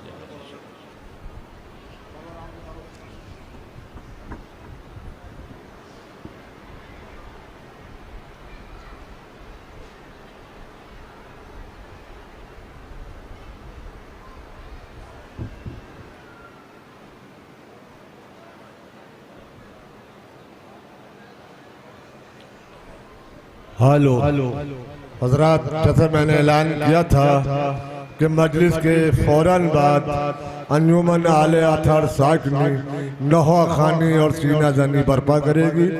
मैं दरख्वास्त कर रहा हूँ अंजुमन आले अथर साकनी के मेम्बरान से वो फर्श मातम पर तशरीफ लाए मातम के लिए। और हजरात मातम के बाद जनाब अब जो दूसरी मजलिस होगी उसको खिताब फरमाएंगे आली जनाब मौलाना फिरोज नकवी साहब किबला। मातम के बाद अंजुमन के बाद जो मजलिस होगी उस फरमा रहे हैं हुज्जतुल इस्लाम आली जनाब मौलाना फिरोज नकवी साहब फिर से भी उस मजलिस को खिताब फरमाएंगे। और उस मजलिस के फौरन बाद जो मजलिस होगी उस मजलिस को खिताब फरमाएंगे आली जनाब मौलाना अथर काज़मी साहब किबला। उस मजलिस के बाद जो मजलिस होगी उनको खिताब फरमा रहे हैं खतीब अहले बैत आली जनाब मौलाना अथर काज़मी साहब। और रात की जो मजलिस होगी उस मजलिस में हिंदुस्तान के मशहूर मारूफ लोहे खान जनाब अली नवाज साहब लोहे खानी फरमाएंगे। बाद मगरबैन जो मजलिस होगी अली नवाज साहब नफे खानी के फराइज अंजाम देंगे। मेरी गुजारिश है जो लोग सो रहे हैं इन्हें उठा दिया जाए। ये पिंडाल जो है ये मजलिस के लिए है, ये सोने के लिए या आराम गाह के लिए नहीं है। मैं बार बार ऐलान कर रहा हूँ और सबकी जिम्मेदारी बनती है। ये लोग सो रहे हैं इनको उठा दिया जाए। ये आराम की जगह नहीं है भाई, ये मजलिस की जगह है। यहाँ तमाम लोग सो रहे हैं, कम से कम इतना तो ख्याल रखा जाए ये मजलिस हो रही है और आप सो रहे हैं। मातम हुसैन शेख गम मनाएंगे ये हमारा वादा है। शेख गम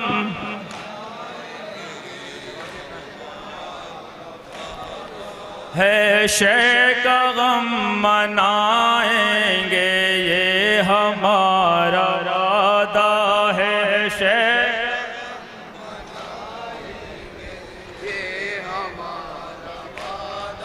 है।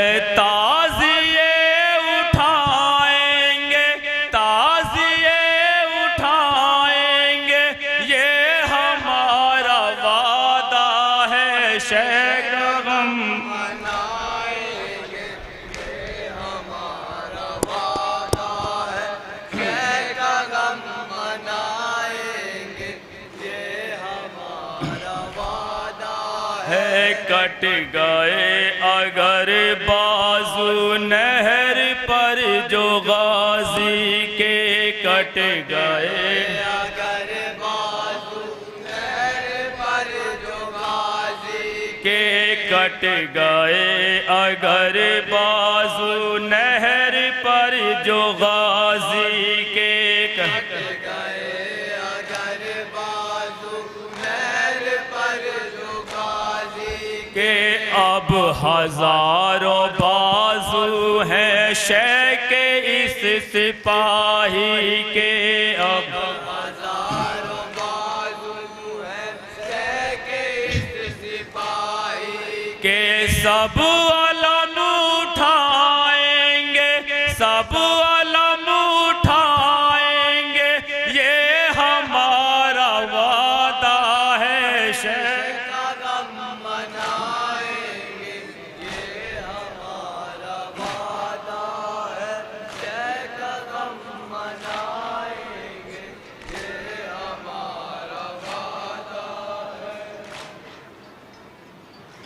इस वक्त आपके सामने अंजुमन आले अथर इंशाल्लाह नौहा खानी कर रही है। अंजुमन आले अथर तकरीबन 60 साल से जोगीपुरा आती है और तकरीबन कई सालों के बाद अब दोबारा अंजुमन आले अथर आई है और ख़याम हुसैनी रोज़े रसूल की शबी भी लगा रखी है।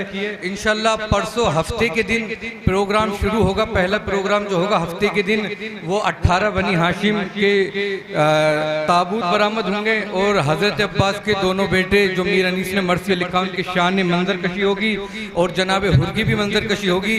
और संडे के दिन इंशाल्लाह अमारियों का प्रोग्राम होगा और बशीर इब्न जज़लम जो काफिले को अहले हरम को लेकर मदीने में आया वो भी प्रोग्राम होगा इंशाल्लाह। और वक्त उसको होगा शाम में तकरीबन 5 बजे के टाइम पे आप लोग आइएगा। और इस वक्त जो नौहा खानी कर रहे हैं आपके सामने नौहा खां सरदार साहब, यकीनन शायद आप नाम तो शक्ल से इन्हें न जानते हों, लेकिन 2008 में इनका एक बहुत मशहूर नौहा है सुगरा का खत आया है, पूरी दुनिया में वो सुना गया। इंशाल्लाह नौहा खां उस नौहे को पढ़ेंगे।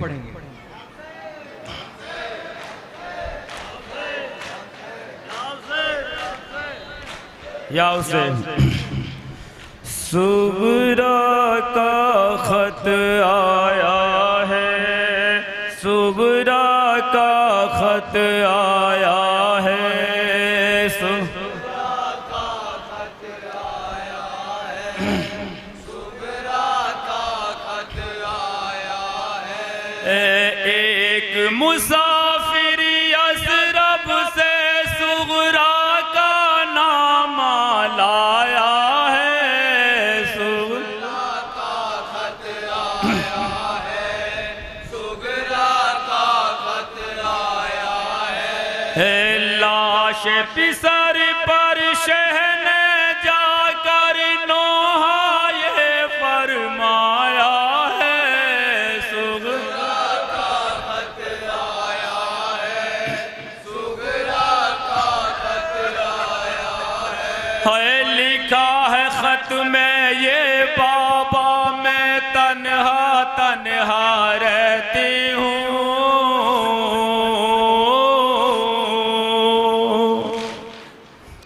याद जो सबकी आती है तो रातों को मैं रोती हूँ।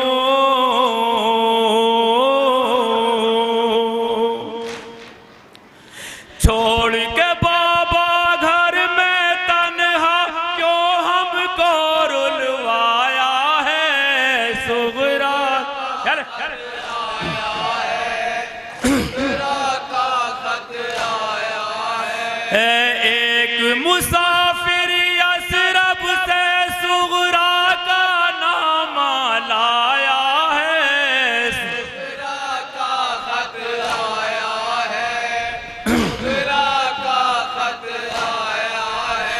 है कह के गए थे बाबा हमसे तुमको मैं बुलवाऊंगा।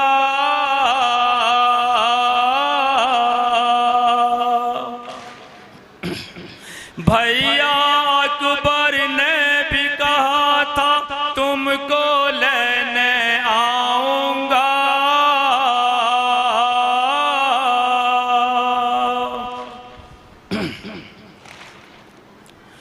क्यों नहीं बाबा अब तब हमको भैया से बुलवाया है। सुगरा का खत आया है, सुगरा का खत आया है।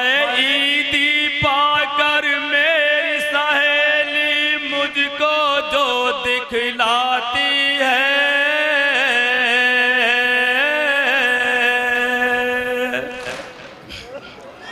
याद बहुत फिर हमको बाबा तुम सब की तड़पाती है।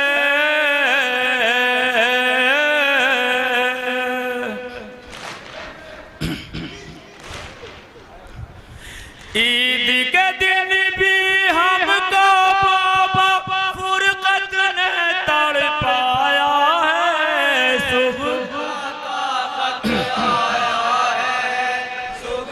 बतौर खास सुनेंगे मोमिन हजार शेर बड़ा सुनेंगे।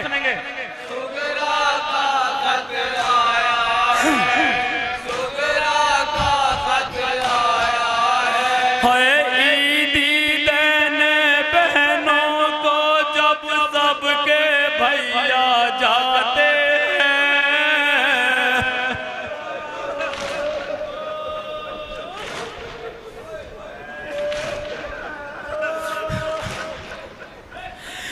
याद बहुत फिर हमको बाबा भैया अकबर आते हैं।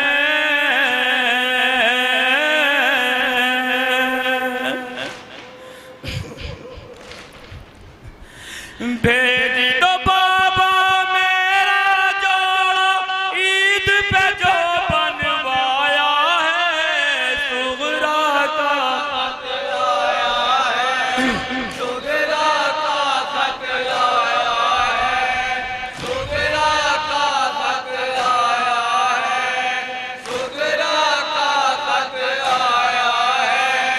सोच रही हूँ दिल में कब से भैया लेने आएंगे।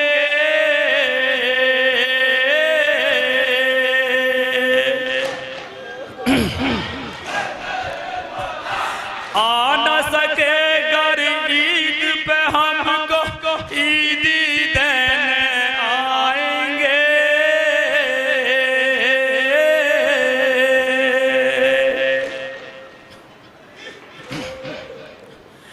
कोई नहीं पर हमको बाबा अब तक लेने आया है। सुगरा का खत आया है, सुगरा का खत आया है, सुगरा का खत आया है, सुगरा का खत आया है। भूल न जाना हमको बाबा शादी हो जब भैया की।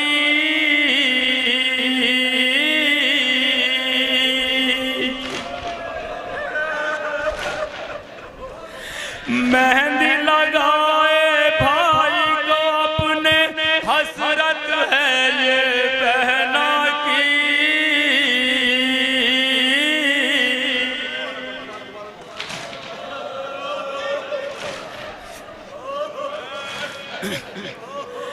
भूल न जाना हमको बाबा शादी हो जब भैया की।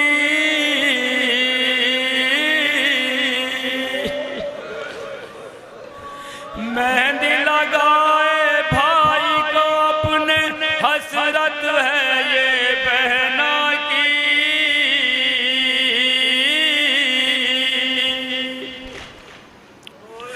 मेरे बिना ही भैया ने क्या सेहरा भी बंधवाया है।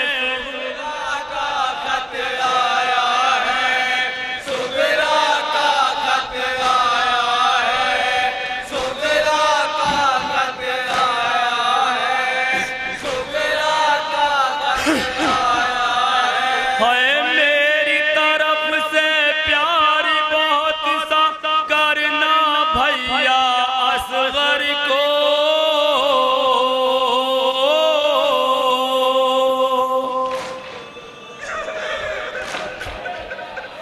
मेरा शिकवा जाके बताना मेरे भैया अकबर को।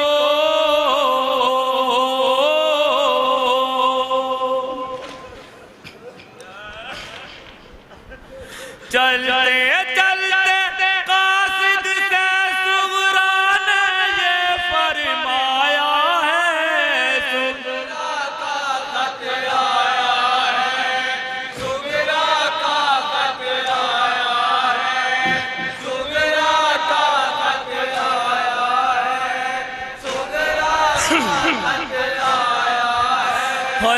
बेटी का खत पढ़कर सरवर खून के आंसू रोते थे,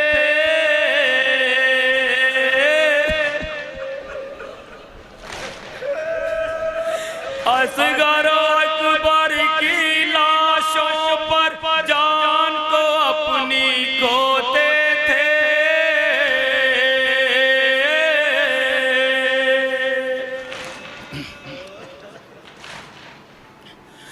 देख लो भाई किस्मत ने ये दिन कैसा दिखलाया है, सुगरा का खत आया है, सुगरा का खत आया है, सुगरा का खत आया है, सुगरा का खत आया है। देख द गुर्बत सरवर की कासिद भी रन में रोने लगा।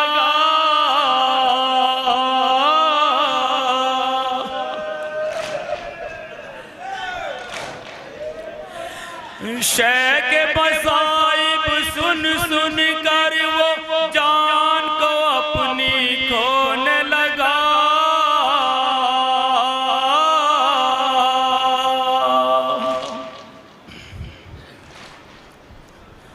हाल सुनाकर कासिद को फिर सरवर ने पलटाया है, मक्ते का बन नंगे मोमिन हजरत बतौर खास मक्ते का बन। सुगरा का खत आया है, सुगरा का खत आया है।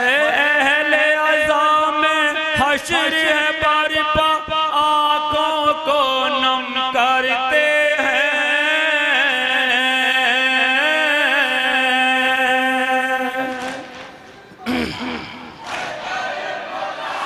अपने गम को भूल के हम तो शेख का मातम करते हैं।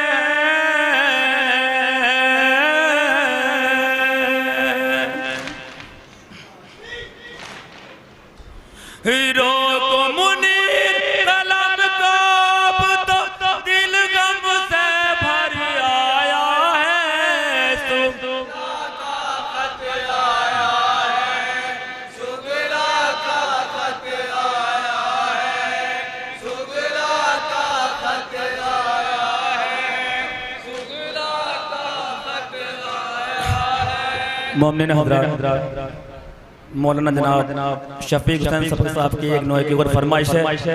इस नोहे में एक मतला और 3-4 शेर पढ़ूंगा इंशाल्लाह। और इस नोहे में जनाब अमुल बनीन क्या क्या बयान करते हैं बतौर खास सुनेंगे।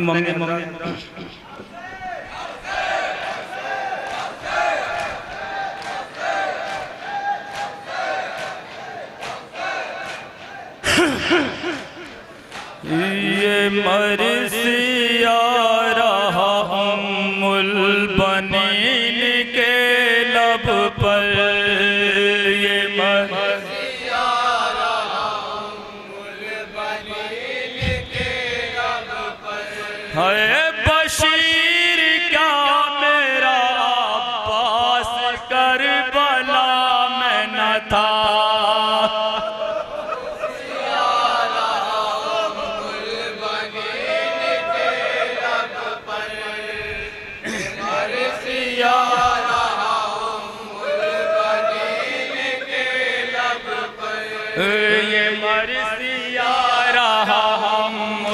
बनीन के लब पर मर्ज़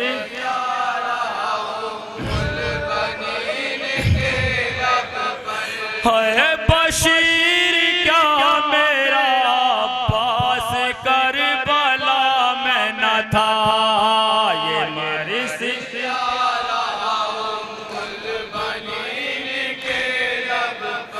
है मेरा हुसैन हुआ जिस घड़ी तहे खंजर में हुसैन हुआ है बशीर क्या मेरा अब्बास करबला में न था, ये चल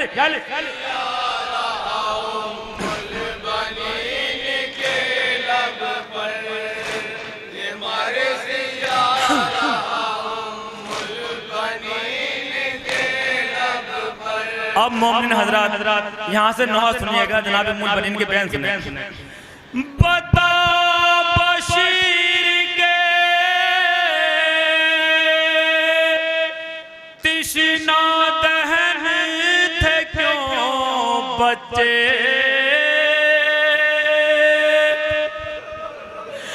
मिलाना अब उन्हें कत्ल हो गए प्यासे, मैं मुँह दिखाऊंगी ज़हरा को हश्र में क्यों कर, मैं दिखाऊंगी ज़हरा को हश्र में क्यों कर, हाय बशीर का मेरा अब्बास करबला में न था,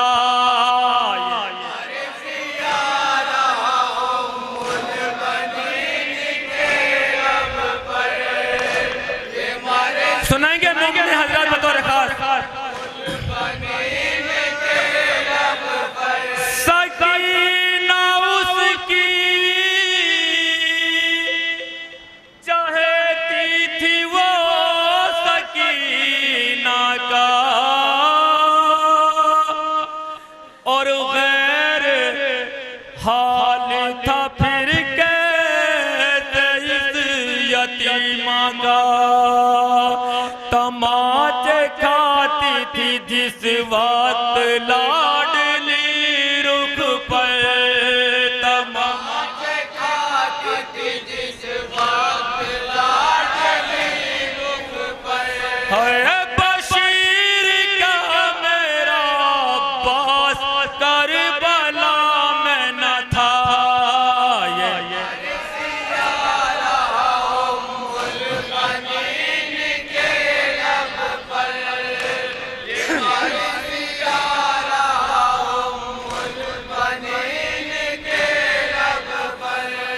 बता बशीर के उस दम कहाँ था शेर मेरा, छिनी थी जिस घड़ी बिनते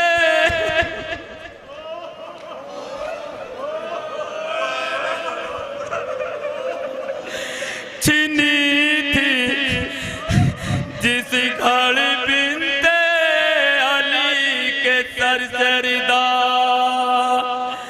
मदद के वास्ते रोती थी जब मेरी दुख तय, मदद के वास्ते रोती थी जब मेरी दुख तय, हाय बशीर का मेरा अब्बास करबला में न था,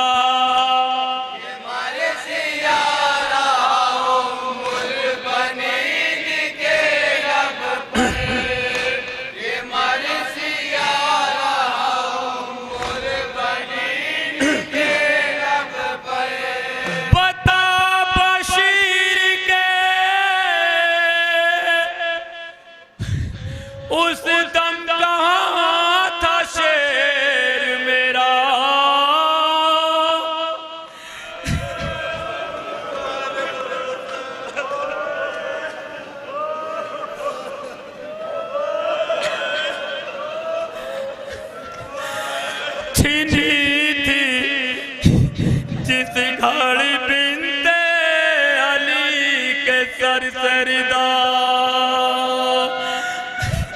मदद के वास्ते रोती थी जब मेरी दुख तय, मदद के वास्ते रोती थी जब मेरी दुख तय।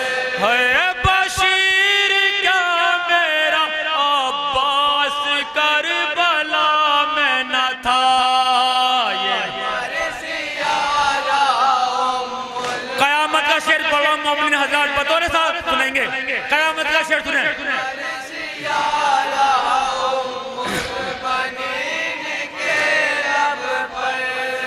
बता रहे हो के बादे हुसैन तुम ही बशीर,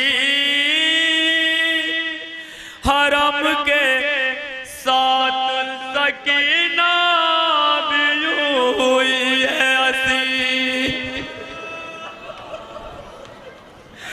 हरम के साथ सकीना भी हुई है असीर, तड़पती रह गई गाजी को गमज़दा दुख तय, तड़पती रह गई गाजी को गमज़दा दुख तय।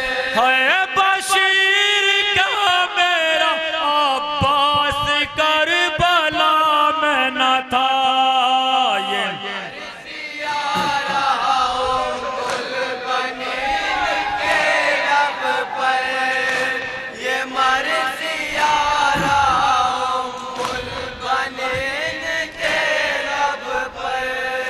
मोमिन हजरात शेर सुनिएगा, कयामत का शेर पढ़ रहा हूँ, सुनिए बतौर खास। कहा बशीर ने ए बीबी ऐसा मत कहिए, गरज से पानी की साहिल पे उसके शान कटे,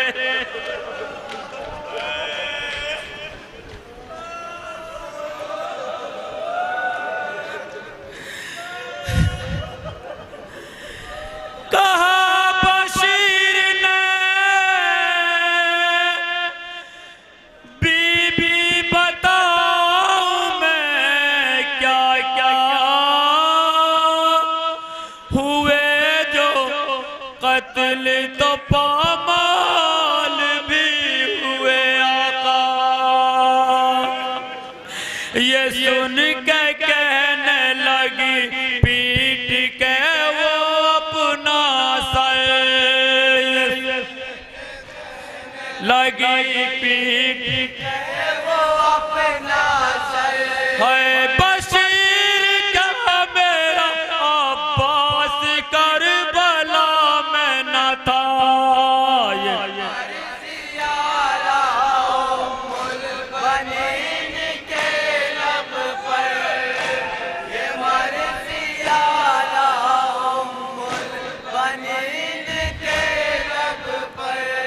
मोमिन हजरात मक्ते का बंद हाजिर करता हूँ, इंशाल्लाह सुनिएगा, मक्ता सुनिएगा। जारी करो मुबारक उमादरे सरवर, जिगर को खोती थी उम्मुल बनीन सरवर पर, जिगर को खोती थी उम्मुल बनीन सरवर पर, और कहती रह गई उम्मुल बनीन रो रो कर, कहती रह गई उम्मुल बनीन रो रो कर, और कहती रह गई उम्मुल बनीन रो रो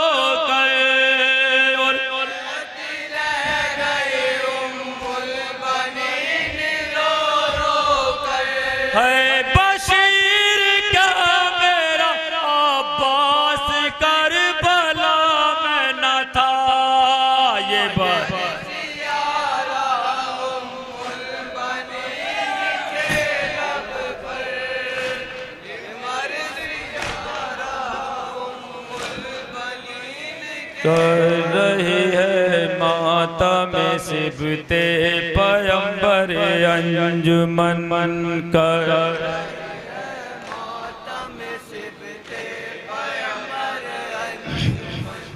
आले अथर अंजुमन ये आले अथर अंजुमन आल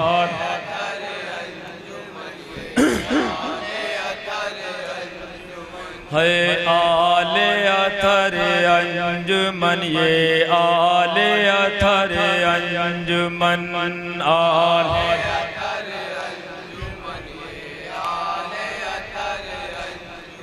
है करबला में घर लुटाया क्यों शाह दिलगीर ने कर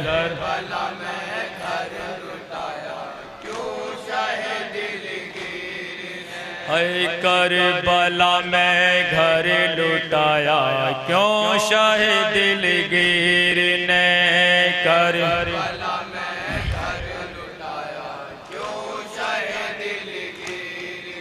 है तीर क्यों गर्दन पे खाया असगर बेशीर ने कर क्यों गर्दन पे खाया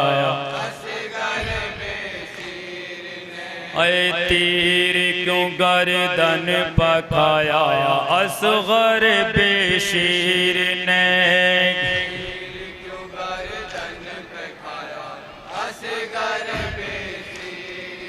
है कैद के गम क्यों उठाए शाह की हमशीर ने ये बताने को चली तैयार होकर अंजुमन आल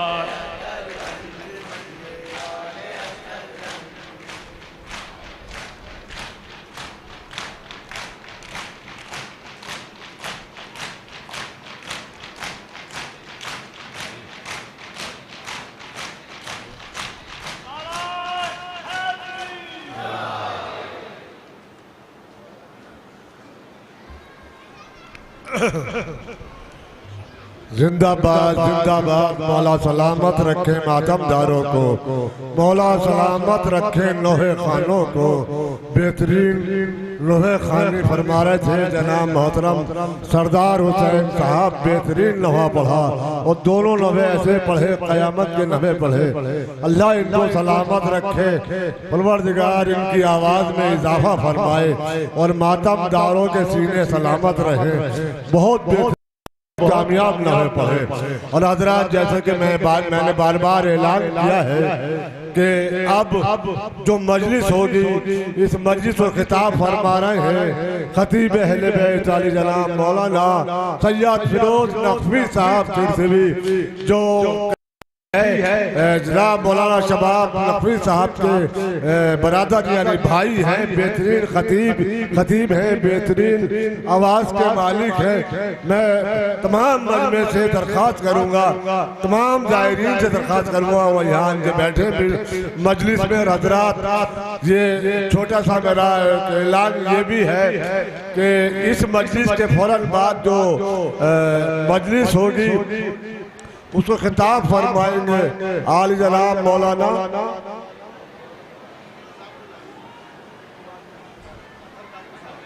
इस मजलिस के फौरन बाद जो मजलिस होगी उसको खिताब फरमाएंगे हिंदुस्तान के मशहूर और मारूफ खतीब अहले बैत आली जनाब मौलाना अथर काज़मी साहब क़िबला तशरीफ ला चुके हैं। इस मस्जिद पर खिताब फरमा रहे हैं खतीब अहले बैत आली जनाब मौलाना सैयद फिरोज नकवी साहब तशरीफ ला चुके हैं। और हजरात जो रात की मजलिस होगी उस मजलिस को खिताब फरमा रहे हैं खतीब अहले बैत आली जनाब मौलाना समीउल हसन साहब क़िबला जो किसी भी तारुफ के मोहताज नहीं है। उस मजलिस के बाद हिंदुस्तान की मशहूर और मारूफ लोहे खान जनाब अली नवाज साहब क़िबला लोहे खानी के फराइज अंजाम देंगे। लिहाजा जो किसी भी तारुफ के मोहताज नहीं है। हज़रात यहाँ तमाम प्रोग्राम के कन्वीनर मिर्जा शफीक हुसैन शफक साहब भी तशरीफ फरमा है और फिरोज नकवी साहब बराबर मेहनत कर रहे हैं। आप देखिए कि कई दिन से, यानी 8 दिन तो मुझे यहाँ बल्कि 15 दिन हो गए, बराबर मेहनत कर रहे हैं। रातों को पूरी नहीं हो रही, अल्लाह सलामत रखे, इनके जज्बात को सलामत रखे परवरदिगार, इनके हौसले को सलामत रखे माबूद।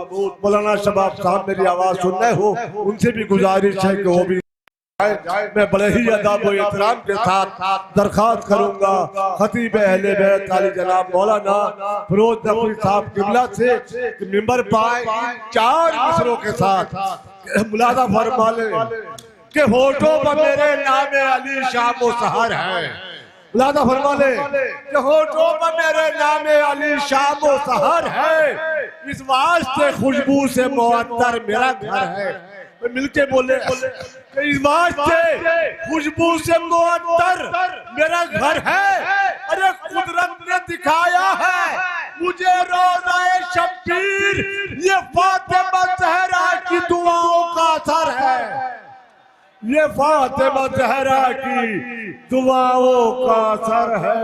और एक शेर याद आ गया, सुन लीजिए, जितने भी लोग बैठे हैं वो बहुत है मेरे लिए, काफी है, लेकिन जितने भी बैठे सबके हाथ उठने चाहिए और जो नहीं है उनकी दुआएं मिल जाए वही काफी। मेरी माँ बहनें बैठी है, उनकी दुआएं चाहता हूँ। मुलाजा फरमा ले कि होठों पर मेरे नामे अली शाम व सहर है, इस वास्ते खुशबू से मुअत्तर मेरा घर है।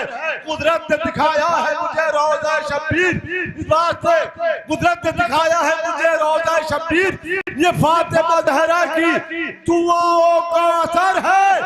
तो नापाक कोई शख्स यहाँ आ नहीं सकता, नापाक कोई शख्स यहाँ आ नहीं सकता।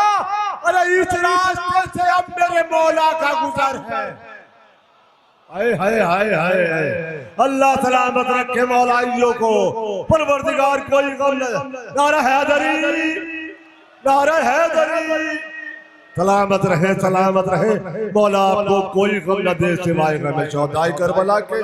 मैं बड़े ही अदब एहतराम के साथ दरखास्त करूंगा आली जनाब मौलाना फिरोज नकवी साहब से कि वो मिंबर पे आए और आज इस वक्त की मजलिस को खिताब फरमाएंगे। बाद में जब मजलिस होगी, मजलिस के बाद उसको खिताब फरमा रहे हैं हुज्जतुल इस्लाम आली जनाब मौलाना अतर कादमी साहब किबला, जो किसी भी तारुफ के मोहताज नहीं है। उसके बाद की जो मजलिस होगी बाद मगरिब है, उसको खिताब फरमा रहे हैं हुज्जतुल इस्लाम आली जनाब मौलाना समीउल हसन साहब किबला। उसके बाद में अली नवाज साहब नवे खानी के फराइज अंजाम।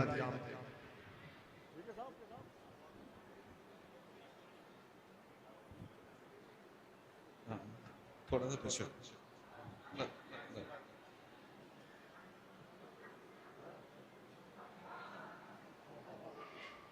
रहमल्लाहु मन क़रअल सूरतिल फातिहा।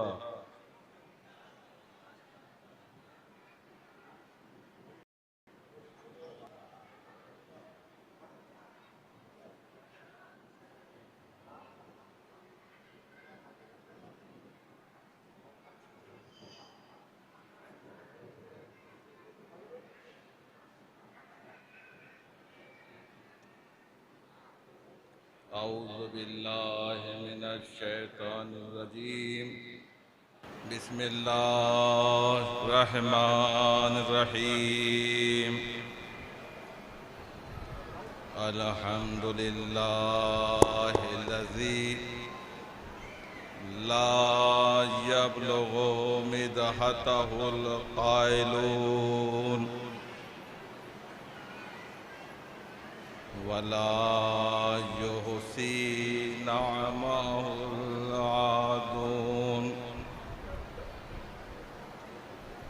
वला युअद्दी हक़्क़हुल मुज्तहिदून अल्लज़ी ला युद्रिकुहु बुअदुल हिमम वला यनालुहु गौसुल फितन अल्लज़ी लैसा लिसिफ़तिही हद्दुन महदूद वला अजलुन ममदूद फतरल खलाइक बिक़ुदरते व नशर रियाह बिरहमते व वत्तता बिसुखूरे मैदान अर्ज़े वस्सलातो वस्सलामु अला हबीबे क़ुलूबिना व तबीबे नफुसना मौलाना अबिल क़ासिम मोहम्मद।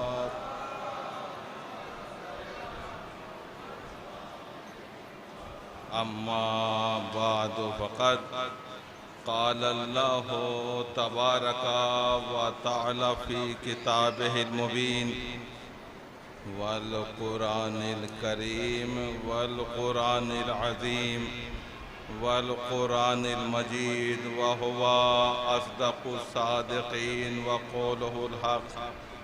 बिस्मिल्लाहिर रहमानिर रहीम।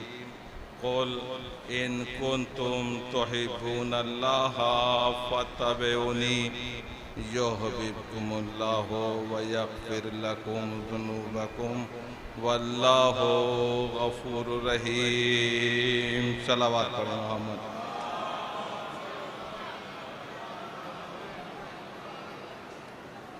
अज़ीज़ान गिरामी,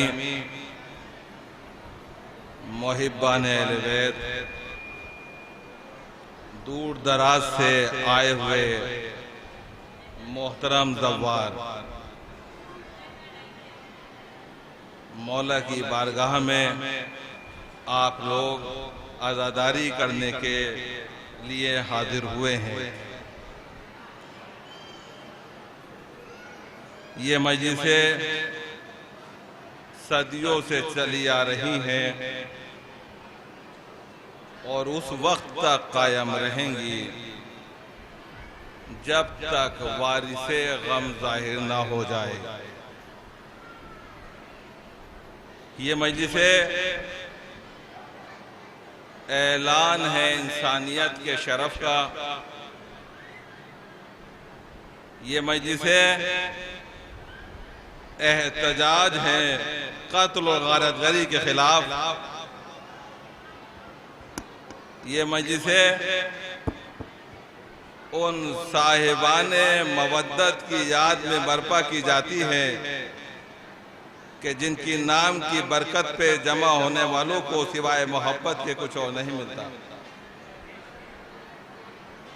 दावत देने वाला कोई भी है,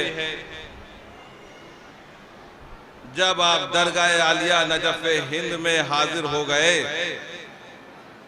और मजलिस में तशरीफ ले आए तो अब आप कमेटी के मेहमान नहीं हैं, बल्कि उस बीवी के मेहमान हैं कि जिसको हुसैन ने चक्की पीस पीस के पाला है।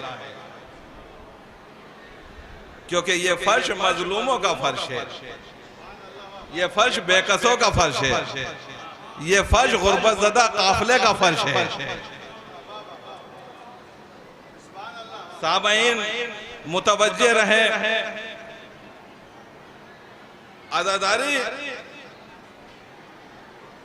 सोए हुए लोगों को जगाने का नाम है। आज़ादारी इस्तकामत, बसीरत, बेदारी और शऊर का नाम है।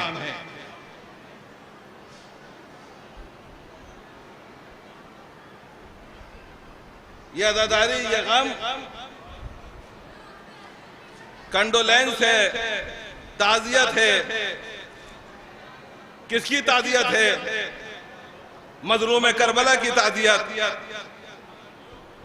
किसके नाम? रसूल इस्लाम के घराने के नाम। ताज़ियत में ये शर्त नहीं है कि जिस मजहब का मानने वाला हो उसी मजहब के लोग आए। आपने देखा होगा अगर आपके मोहल्ले में अगर कोई गैर मुस्लिम मर जाता है तो आप लोग भी इंसानियत के तौर पर वहां जाते हैं। ये मजहब की कोई रस्म नहीं है, बल्कि इंसानियत की रस्म है। अब अगर हमारी मजलिसों में, हमारे जलसों में अगर कोई गैर मुस्लिम दूसरे मजहब के मानने वाले शरीक होते हैं तो इसका मतलब यह है कि दुनिया में अभी इंसानियत जिंदा है, इंसानियत को मौत नहीं आई है।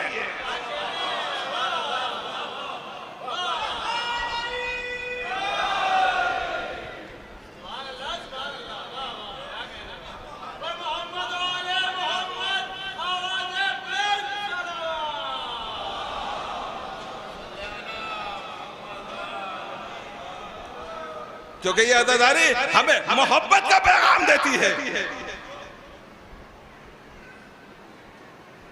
परवरदिगार आलम ने कुरान मजीद को एक दस्तूरुल अमल के मुताबिक भेजा ताकि इंसान अगर किसी जमाने में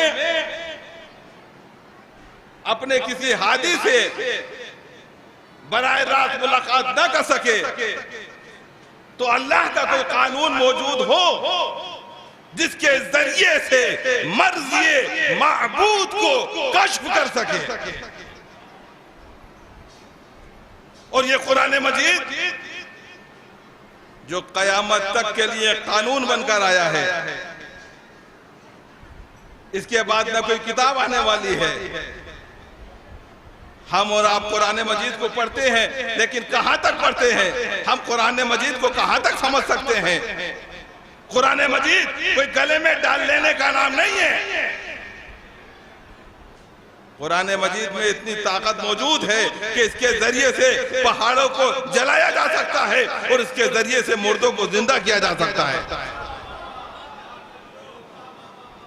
लेकिन वो निगाहें चाहिए, वो ज़र्फ चाहिए जो ज़र्फ कुरानी हो। कुरान जो है ये एक लारैब किताब है। कुरान जो है ये बेऐब किताब है। मेरे मालिक जब ये लारैब किताब है तो फिर किसी ऐसे मुफस्सिर को भेज जो बेऐब हो ताकि उस बेऐब के जरिए से इस लारैब किताब को समझ सके। वरना ये दुनिया जिसका दामन खुद वजूद से तारदार हो वो इस लारैब किताब को क्या समझा सकते हैं? और जब लारैब किताब को समझा नहीं सकते, मरते मर जाए कुरान काफी नहीं हो सकता।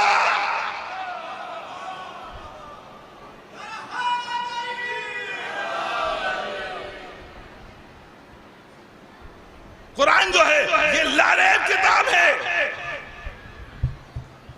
इसलिए मैं कहा करता हूं कि अगर कुरान किताब है तो अली ईमान है। अगर कुरान ला रैबा फी तो अली ला शक्का फी। अगर कुरान अल्लाह की तरफ से आया तो अली भी अल्लाह की तरफ से आएगा। अगर कुरान मुस्तफा के पास आया तो अली भी मुस्तफा के पास आएगा। अगर कुरान पे नजर करना इबादत तो अली के चेहरे पे नजर करना इबादत। अगर कुरान कलामुल्लाह है तो अली लिसानुल्लाह है, ऐनुल्लाह है, वजुल्लाह है। सलावत अल्लाह।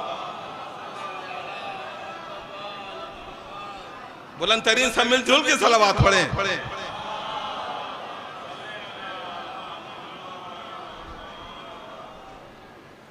क्योंकि ये कुरान नूरानी किताब है। इस कुरान मजीद को हर कोई नहीं समझ सकता, हर कोई समझा भी नहीं सकता। खालिक कायनात ने कुरान मजीद में कहा, मेरे हबीब तमाम जिन और इंसानों से कहो कि वो इजमा करके इस कुरान मजीद के मिसल कोई दूसरी किताब लेकर आए।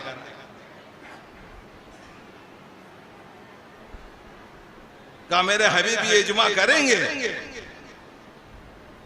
लेकिन कुरान मजीद के मिसल कोई दूसरी किताब लेके नहीं आ सकते, क्योंकि ये बेमिसल किताब है। मेरे हबीब इनसे कहो कुरान मजीद की कम से कम 10 आयतों के मिसल लेकर आए। का इजमा करेंगे, मगर कुरान मजीद की 10 आयतों के मिसल कोई दूसरी सूरतें लेके नहीं आ सकते। मेरे हबीब इनसे कहो कि कुरान मजीद की कम से कम 5 आयतों के मिसल लेकर आए।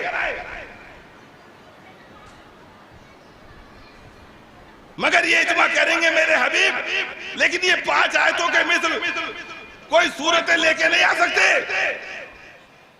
मेरे हबीब इनसे कहो कम से कम एक आयत के मिसल लेकर आए, एक जुमले के मिसल लेकर आए, एक सेंटेंस के मिसल लेकर आए, क्योंकि ये बेमिसल किताब है। तवज्जो हाथ मफजूल है, ज़हनों को मुतवज्जह कर रहा हूं, बेदार होकर सुनिए। ये बेमिसल किताब है। आगे बढ़ के खालिक कायनात ने कहा इन्ना अंज़लनाहु फी लैलतिल क़द्र, हमने कुरान मजीद को नाज़िल किया क़द्र वाली रात में। कर रात सब बराबर, ये भी रात और वो भी रात का नहीं, जिस रात में कुरान आया वो रात बेमिसल। अरे भाई क्या सुन रहे हो? जिस रास्ते से कुरान आया वो रास्ता बेमिसल, जो जिब्राइल लेकर आया वो तमाम मलाइका में बेमिसल। अमा जिसके कल्ब पे कुरान आके ठहर जाए क्या वो तुम्हारे मिसल होगा? कुरान नाज़िल हुआ कल्ब मोहम्मद पे, आंखों पे नहीं, कानों पे नहीं, कल्ब मोहम्मद पे कुरान नाज़िल हुआ। मेरे हबीब, मेरे मालिक, कल्ब मोहम्मद की ताकत कितनी है, का ताकत इतनी है कि अगर कुरान मजीद को पहाड़ों पर रख दिया जाए तो पहाड़ रेदा रेदा हो जाए। आपने मिसाल में सुना होगा, पहाड़ इस्तक़लाल की अलामत है, पहाड़ सिबात कदम की अलामत है। पहाड़ उसको कहते हैं जो अपनी जगह से न हटे। हम मिसाल में कहते हैं फला राय अपनी, फला शख्स अपनी राय में पहाड़ है।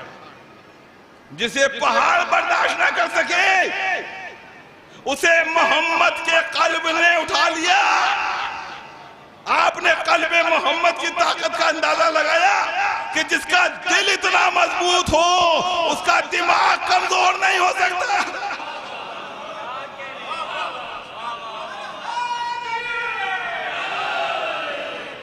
इल्म इलाही जब लफ्जों में ढला तो कुरान बना, और यह इल्म इलाही जब बेकर में ढला तो मोहम्मद बना। कुरान और मोहम्मद की तीनत में इत्तेहाद देखा। कुरान अगर इंसानों में होता तो नाम मोहम्मद होता, और मोहम्मद अगर किताबों में होते तो नाम कुरान होता। सलावत अला मोहम्मद।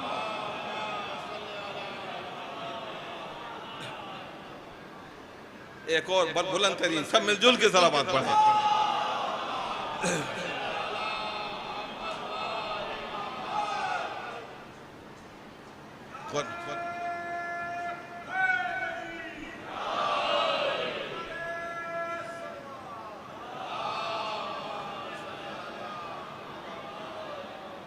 कुरान मजीद की अजमत, कुरान मजीद का मर्तबा, कुरान मजीद अज़ीज़ान गिरामी फैल जाए तो 30 पारों का कुरान बन जाए, और सिमट जाए तो बे का नुक्ता बन जाए। अक्सर लोग ये एतराज करते हैं इतना बड़ा कुरान एक छोटे से नुक्ते में कैसे समा सकता है। जनाबे दाऊद पैगंबर हैं, खुदा की बारगाह में मुनाजात करते हैं, मालिक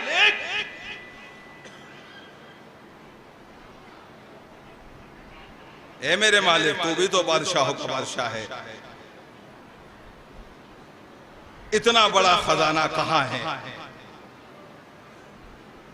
कहा दाऊद मेरा खजाना आसमान से ज्यादा अजीम और जमीन से ज्यादा वसीतर है। कहा मालिक इतना बड़ा खजाना जमीन से ज्यादा, आसमान से ज्यादा अजीम और जमीन से ज्यादा वसीतर है, इतना बड़ा खजाना कहाँ है? कहा इतना बड़ा खजाना मोमिन का दिल है। जब खुदा का इतना बड़ा खजाना एक छोटे से मोमिन के दिल में आ सकता है तो कुरान भी एक नुक्ते में समा सकता है। एक सलावत पढ़े मोहम्मद।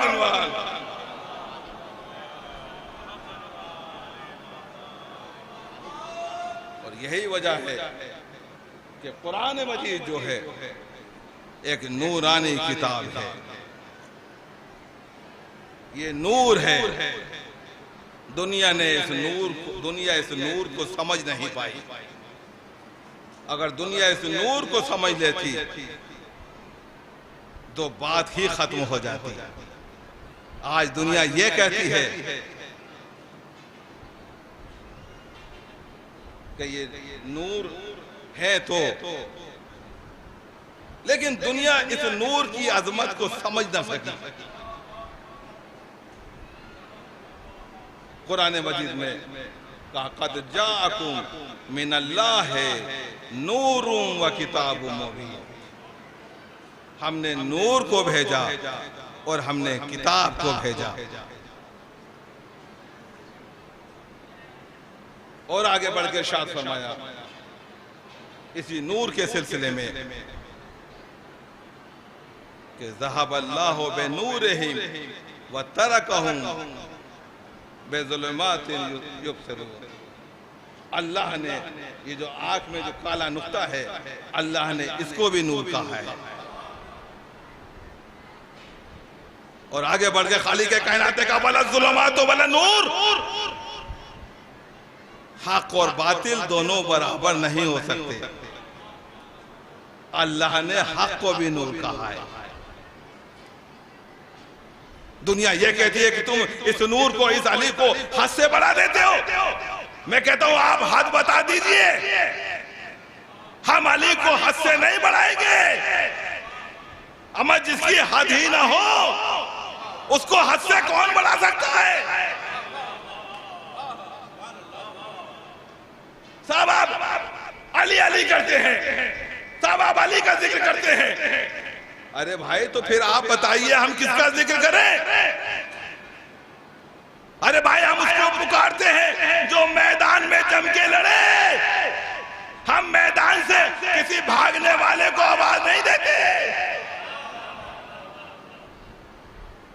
इधर मुश्किल हुई, इधर आप गिरे। जबान पे क्या है? क्या या अली मदद मिली आपको? साहब आप अली का जिक्र करते हैं। मैं कहता हूं भाई हमें तो मदद मिलती है। हम तो अली को पुकारते हैं। हर मुश्किल में अली को पुकारेंगे। भाई तुम भी किसी को पुकार लो, हमें कोई एतराज नहीं है। अजब नहीं आवाज दे कि हम किसको पुकारे। अमर जो नबी के पुकारने पर आए तो हमारे पुकारने पे क्या है? सलावत अल्लाह।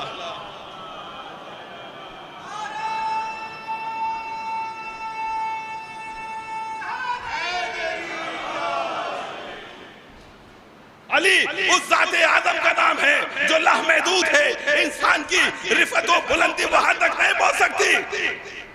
हर किसी को इसी दर से भीख मिलती है। हर किसी को अपनी परेशानी को इसी दर के ऊपर झुकाना पड़ेगा, तब जाके भीख मिलेगी। इल्म की भीख इधर वादे से, इल्म की भीख इधर वादे से, आगाही की भीख इधर वादे से, शरीयत इधर वादे से, इमामत इधर वादे से, मुश्किलों में आसानी इधर वादे से, तौरात इधर वादे से, इंजील इधर वादे से, ज़बूर इधर वादे से, शान नबी इधर वादे से, ला इलाहा इल्लल्लाह इधर वादे से, मोहम्मद रसूलुल्लाह इधर वादे से। शराफत ईमान का तकाजा है। कहां से ला इलाहा इल्लल्लाह मिले, कहां से मोहम्मद रसूलुल्लाह मिले, वहीं से अली वलीउल्लाह का भी इकरार किया जाए। सलावत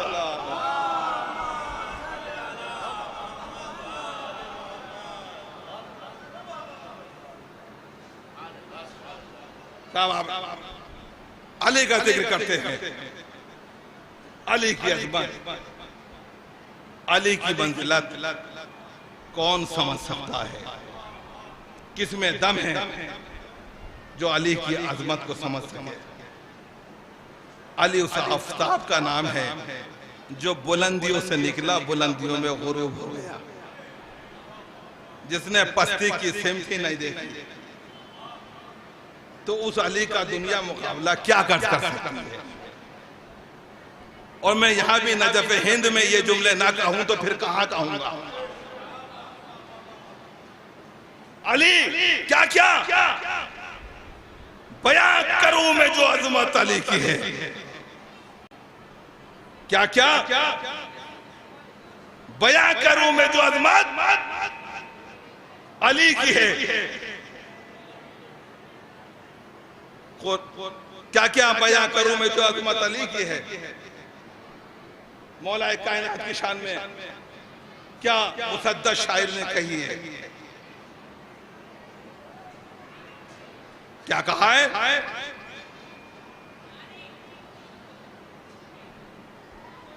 ज़हने बशर से बाला फजीलत अली की है, ज़हने बशर से बाला फजीलत अली की है। क्या क्या बयां करूं मैं जो अजमत अली की है। ज़हने बशर से बाला फजीलत अली की है।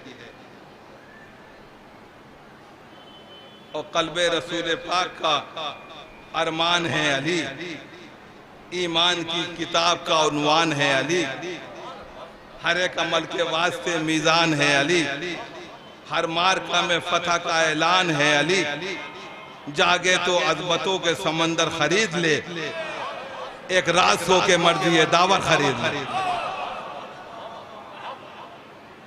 बिनते रसूल पाक का शौहर यही तो है, कुल अंबिया के इल्म का जौहर यही तो है। अब मैं ये देखूंगा कि आप किस तरीके से सुनना पसंद करेंगे। मौलाए कायनात की के शान में ये बंद है। बिनते रसूल पाक का शौहर यही तो है, कुल अंबिया के इल्म का जौहर यही तो है। काबा सदफ है जिसका वो गोहर यही तो है, हल्लाल मुश्किलात पैगंबर यही तो है। इस्लाम की बहार जवानी अली की है, और कुरान पढ़ के देख कहानी अली की।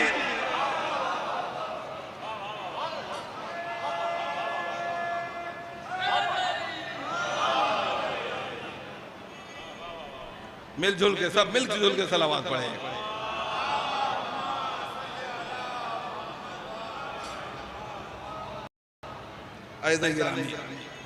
मौला कायनात गालिब कुल्ले गालिब अली बिन अबी तालिब वो नूरानी शख्सियत है, उनका कोई क्या अंदाजा कर सकता है, क्योंकि ये वो नूर है।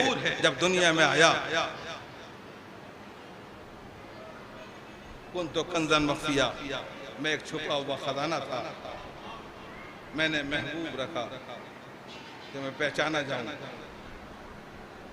तो एक मखलूक को खल्क किया, वो मखलूक खल्क हुई तो नूर इमामत के साथ, वो मखलूक खल्क हुई तो नूर इस्मत के साथ, वो मखलूक खल्क हुई तो नूर रिसालत के साथ, वो मखलूक खल्क हुई नूर तहारत के साथ। जब वो मखलूक खल्क हो गई तो उस मखलूक में 4 सिफतें थी, नबुव्वत भी थी, इस्मत भी थी, रिसालत भी थी, तहारत भी थी। आपको ये न कहे एक ही ज़ात नबी और इमाम नहीं हो सकता। इब्राहिम से कहा जा चुका है और यही नूर 14 अनवार की नूरानी पेशानियों पे जब नूरानी कतरे झिलमिला उठे तो इन्हीं कतरों को हवाए बसीत में झटक दिया, पसीना फिदाए बसीत में फैला तो कोई कतरा आदम बन गया, कोई कतरा नूह बन गया, कोई कतरा इब्राहिम बन गया, कोई कतरा मूसा बन गया, कोई कतरा ईसा बन गया। नबूवतों के सिलसिले जाग उठे, रिसालतों का कारवां चल पड़ा। इसे याद रखिएगा, मंजिले मशीयत में, मंजिले तकमील कायनात में, मरहला इब्तिदाए आफरीनिश में, जिंदगी के पहले लम्हे में आले मोहम्मद के पसीने को खुदा ने जाए होने नहीं दिया। वो खुदा वो खुदा वो खुदा जो आले मोहम्मद के पसीने को जाए होने नहीं देता, फिर क्या इनके लहू को जाए होने देगा? अरे इनका पसीना नबी बनता है और इनका लहू खा के शिफा बनता है। सलावत अला मोहम्मद।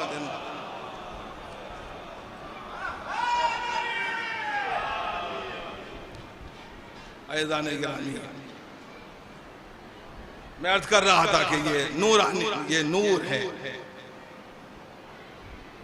किताब नूर है, नूरानी किताब है।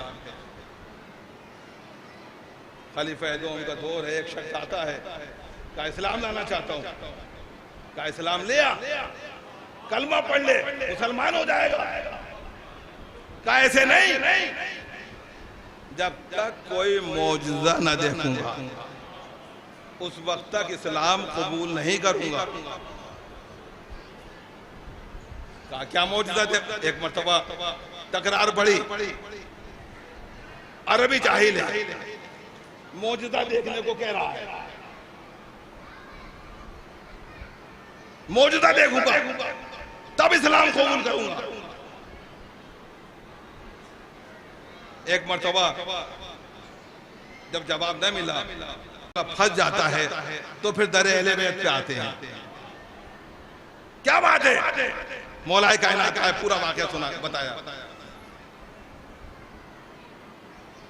अरबी ने कहा इस्लाम लेना चाहता हूं।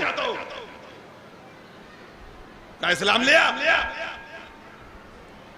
कलमा पढ़ ले, मुसलमान हो जाएगा। का नहीं, मौजूदा देखना चाहता हूं। का क्या मौजूदा देखना चाहता है? ये है सलूनी, सलूनी।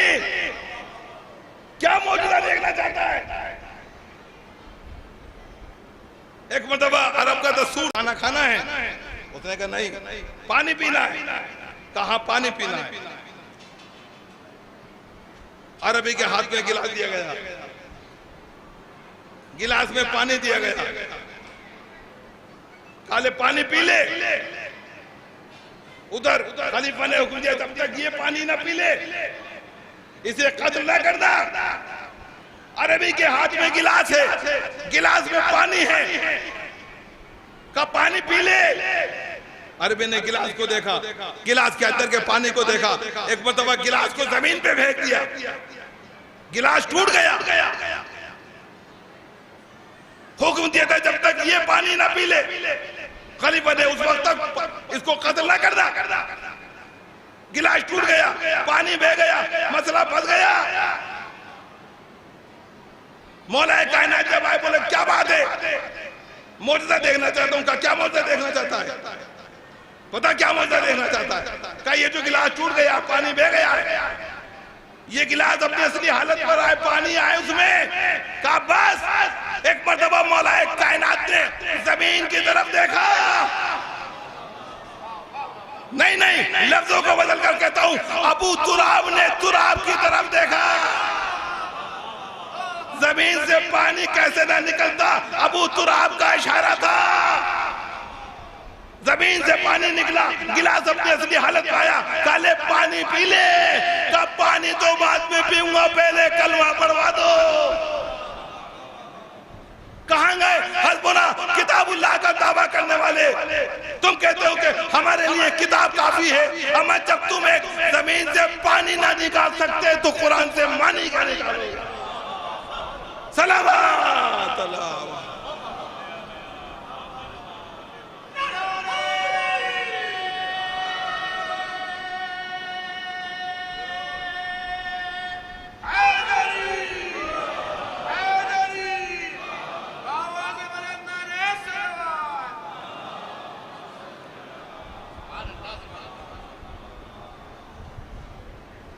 हाँ, इनसे मोहब्बत करो। दर अहले बैत पे आने के बाद इंसान जब गोता जन होता है तब उसे पता चलता है कि हमें किससे मोहब्बत करना चाहिए और किससे नफरत करना चाहिए। मैंने कुरान मजीद की सूरह आल इमरान की जिस आयत को मैंने अपना सरनामे कलाम करार दिया था, उसमें खालिक कायनात इरशाद फरमा रहा है, कह दो ए रसूल, अगर तुम अल्लाह से मोहब्बत करते हो तो तुम मेरी इत्तबा करो, मेरी पैरवी करो, मेरे बताए हुए अहकाम पे अमल करो, जो रसूल कहे उसे मानो। रसूल ने कहा अल्लाह है, हमने देखा, आपने देखा नहीं देखा, मगर माना। क्यों मान रहे हो? क्योंकि रसूल कह रहे हैं। हम तो सिर्फ रसूल को जानते हैं, हम तो रसूल को मानते हैं। रसूल ने कहा जन्नत है, हमने नहीं देखी, मगर माना। क्यों मान रहे हो? क्योंकि रसूल कह रहे हैं। रसूल ने कहा कयामत आएगी, आई नहीं है, भी आएगी। मान रहे हो या नहीं मान रहे? क्यों मान रहे हो? इसलिए मान रहे हो कि रसूल पे यकीन है। रसूल कह रहे हैं आएगी। बस जो जो रसूल कहे, मैं तो अपने लोगों से यही कहूंगा वही मानो। रसूल ने कहा अल्लाह है, हमने नहीं देखा मगर माना। रसूल ने कहा कयामत आएगी, हमने नहीं देखी मगर माना। रसूल ने कहा हूरे हैं, हमने नहीं देखी मगर माना। जो जो रसूल कहते गए हम उसको मानते चले गए। अब अगर रसूल किसी को 1.25 लाख हाजियों के मजमे में हाथों पे उठा के कह दे मन कुन तो मौला हो फहादा अली मौला, हम उसे कैसे ना कहें? सलावत अला मुहम्मद।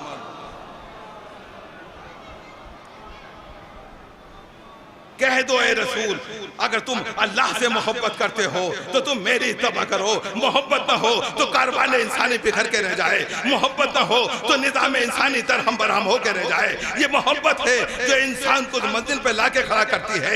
ए मालिक, सोच कि तुझे असल माना में किससे मोहब्बत करनी चाहिए। दो लफ्ज़ हैं, मोहब्बत और मवद्दत। दोनों में फर्क ही क्या है? मोहब्बत उसको कहते हैं जो किसी गरज के तहत की जाए,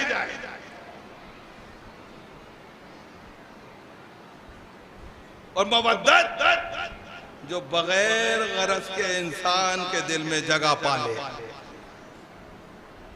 इसीलिए मोहब्बत होके खत्म हो जाती है और मवद्दत बाकी रहती है। मोहब्बत जब अपने नुक्ते उरूज में पहुंचती है तो वहीं से मवद्दत का आगाज होता है। और मवद्दत जब अपने पाया तकमील को पहुंचती है तो कोई मीज़ाम बनता है, कोई बूदर बनता है, कोई सलमान बनता है, कोई हारून मक्की बनता है। इनसे मोहब्बत करो। अगर ये एक जुमला कह देते हैं, दुनिया उसके ऊपर रिसर्च किया करती है क्या कहा था। अगर ये कह दे मशरिक में बैठे बैठे आदमी को मगरिब में हम एक ही वक्त में दिखा भी सकते हैं, सुना भी सकते हैं, लेकिन उस वक्त के इंसान के जहन में ये बात नहीं आ रही थी जो ये बयान कर रहे हैं, क्योंकि गुफ्तगू जहनी सतह से बुलंद थी।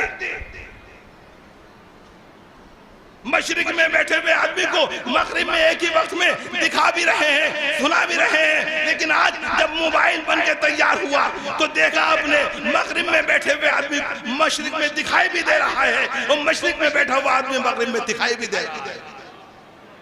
1400 साल के बाद साइंस कहां पहुंची? अपनी पूरी तरक्कियों के बावजूद कहां पहुंची? अली की बात तक। अरे साइंस 1400 साल के बाद अली की बात तक पहुंची तो समझ लीजिए वो शख्स कितना ताकतवर है, वो शख्स कितना अजमत वाला है कि 1400 साल के बाद साइंस उसकी बात तक पहुंचती है तो दुनिया उसकी जात तक क्या पहुंचेगी। अली की अजमत को, अली के मर्तबे को समझना होगा तो इनसे मोहब्बत करनी पड़ेगी, दिली तौर से मवद्दत इख्तियार करनी पड़ेगी। इसीलिए कहा कुल्ला असलुकुम अलैहि हजरत इल्लल मवद्दत फिल कुर्बा। मवद्दत चाहिए, मवद्दत ऐसा नहीं जाने। और यही मोहब्बत है जो इंसान को खींच के नजफ हिंद, दरगाह आलिया, जोगीपुरा आप लोगों को लेकर आता, जहां गर्मी है, दूर दराज से लोग मौला के चाहने वाले किस तरीके से तशरीफ लाए हैं। क्यों तशरीफ लाए हैं? क्योंकि मौला से मोहब्बत है। मोहब्बत खींच के लाई है मौला की इस जंगल के अंदर। मौला आपकी अजमतों को सलाम। इसीलिए तो कहते हैं कि इनकी मोहब्बत इबादत है।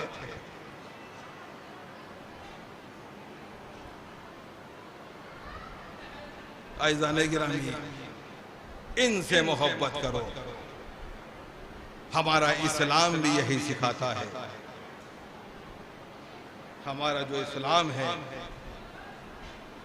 वो यही बताता है किससे मोहब्बत करना चाहिए, किससे नफरत करना चाहिए। जो मोहब्बत का पैगाम देता है, अमनियत का पैगाम देता है।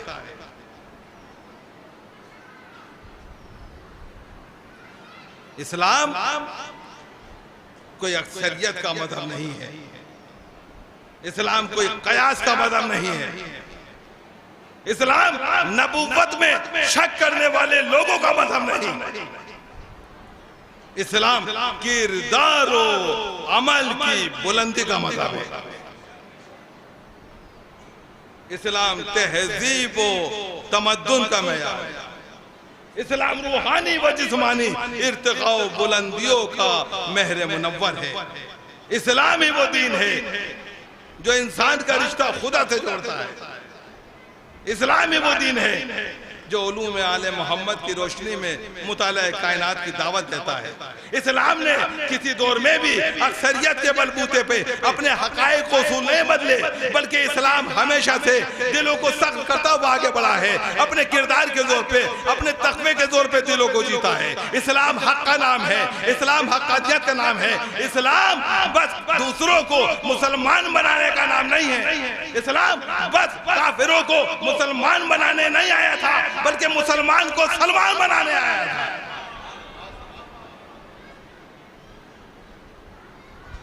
आइज़ाने गिरामी, इस्लाम दो लफ्जों का नाम है। अगर ये दो लफ्ज समझ में आ जाए तो पूरा इस्लाम समझ में आ जाएगा।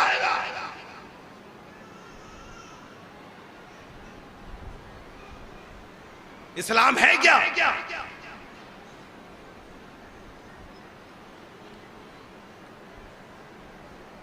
इस्लाम दो लफ्जों का नाम।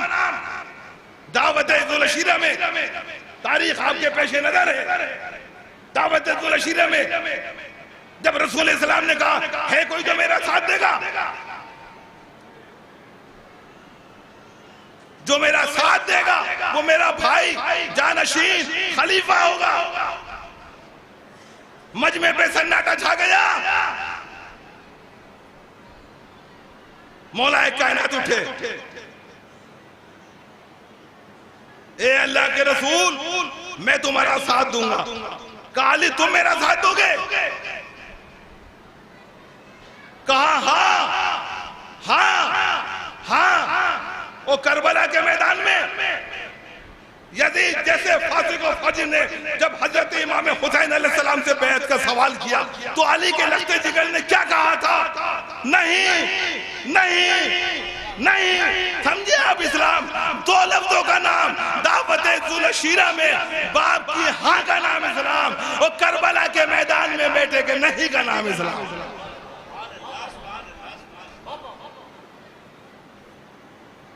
अगर इमाम हुसैन अलैहिस्सलाम इमाम हुसैन अलैहिस्सलाम ने कहा मैं अपना हाथ बेअत नहीं करूंगा, अगर मैंने बेअत की तो ये फकत मेरी बेअत नहीं है बल्कि 1,24,000 अंबिया की बेअत है। सर दे सकता हूं, कुर्बानियां दे सकता हूं, मगर बेअत नहीं करूंगा।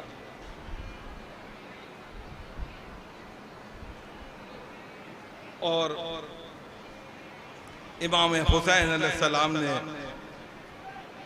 कुर्बानियां पेश की लेकिन बेअत नहीं की। अज़ीज़ाने गिरामी, इमाम हुसैन अलैहिस्सलाम की अज़मत हुसैन सब्र मुसलसल की वसी और सल्तनत का नाम है, जिसकी बुनियाद आदल पर है, जिसकी सरहदें अर्श इलाही से मिलती हैं।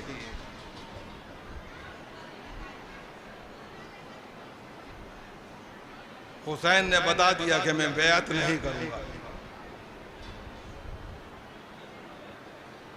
ऐज़ान गिरामी 28 रजब को जब यह काफिला मदीने से चला है,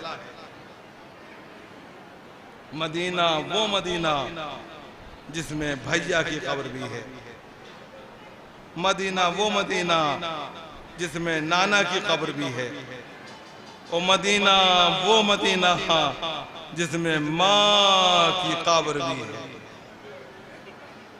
आपको मालूम है कि आप लोग अपने अपने वतन से आए हैं यहाँ नजफ़ हिंद में, एक थोड़ा सा सफर इख्तियार करके आए हैं।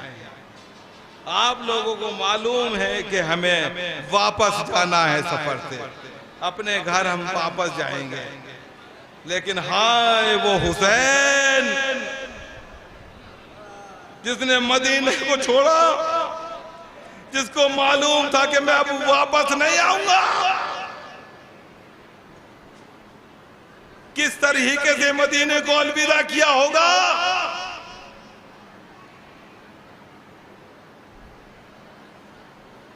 अरे जहां पे नाना की कब्र की है, नाना की कब्र पे पहुंचे, नाना माँ की कब्र पे पहुंचे, तो इस तरीके से पहुंचे कि जिस तरीके से एक छोटा बच्चा माँ की आगोश की तरफ को भागा। अम्मा हाँ जीजो, मदीने से ये काफिला तैयार हो गया, मदीने से ये काफिला जा रहा है। अभी थोड़ी दूर चला था ये काफिला, मोहल्ला बनी हाशिम की कुछ बूढ़ी औरतें मौला अब्बास के पास आई, आगे लेकर आए, आका बनी हाशिम की बूढ़ी औरतें आपसे कुछ कहना चाहती हैं। हुसैन करीब आए, कहा क्या बात है? कहा आका आप जा रहे हैं, आप जाइए। आका आप अली असगर को लेकर जा रहे हैं, आप लेकर जाइए। आका आप अब्बास को लेकर जा रहे हैं, लेकर जाइए। आका आप अली अकबर को लेकर जा रहे हैं, लेकर जाइए। आका आप शहजादी ज़ैनब को लेकर जा रहे हैं, लेकर जाइए। लेकिन हमारी गुजारिश है हम दो राया कतार बना के खड़े हो जाएं, अपने सर के बालों को खोल दें और दरमियान से शहजादी ज़ैनब की सवारी गुजारी जाए। बस एक मर्तबा हुसैन ने ये सुना, एक मर्तबा चीख मारी और कहा भी सब्र करो, अरे ज़ैनब में उम्मे कुलसूम की सवारी होगी, बाल खुले होंगे, कूफे और शाम का मंजर होगा, मुनादी निदा दे रहा होगा, तमाशा देखने वालों तमाशा देख लो। जज़ाकुम रब्बुकुम खैर जज़ा। बस ये काफिला आदि को मक्के पहुंचा। हाँ, मक्के से करबला आ गया, दिन करीब आ रहे हैं, करबला पहुंच गया। हुसैन ने वादा किया था कि मैं कुर्बानियां दूंगा, मैं कुर्बानियां पेश करूंगा। इमाम हुसैन अलैहिस्सलाम ने अली अकबर को पेश किया, अली असगर को पेश किया, और मोहम्मद को पेश किया, कासिम को पेश किया। कभी अली अकबर की लाश लेकर आए, कभी ओनो मोहम्मद की लाशें लेकर आए। अरे ओनो मोहम्मद से बहुत मोहब्बत किया करते थे। ज़ैनब अपने बेटों से बहुत मोहब्बत किया करती थी, लेकिन ज़ैनब ने ओनो मोहम्मद का मातम नहीं किया। अरे करबला में ओनो मोहम्मद शहीद हो गए, ओनो मोहम्मद का मातम नहीं किया। अरे ज़ैनब कूफे आ गई, ओनो मोहम्मद का मातम नहीं किया। अरे ज़ैनब शाम आ गई, ओनो मोहम्मद का मातम नहीं किया। अरे ज़ैनब का काफिला छुट के जो है मदीने आ गया, ज़ैनब ने ओनो मोहम्मद का मातम नहीं किया। हाँ, जब ये जब जैनब अपने घर पहुंची है तो एक मर्तबा दर को हटाया, दाखिल हुई। दाखिल होने के बाद में क्या देखा, अजीब मंजर। अरे जैसे ही जैनब अंदर दाखिल हुई, अरे दो छोटे छोटे बिस्तर लगे हुए थे। एक मर्तबा जैनब तड़प गई, ए मेरे लालो आओ। जैनब अपने बच्चों का मातम करेगी।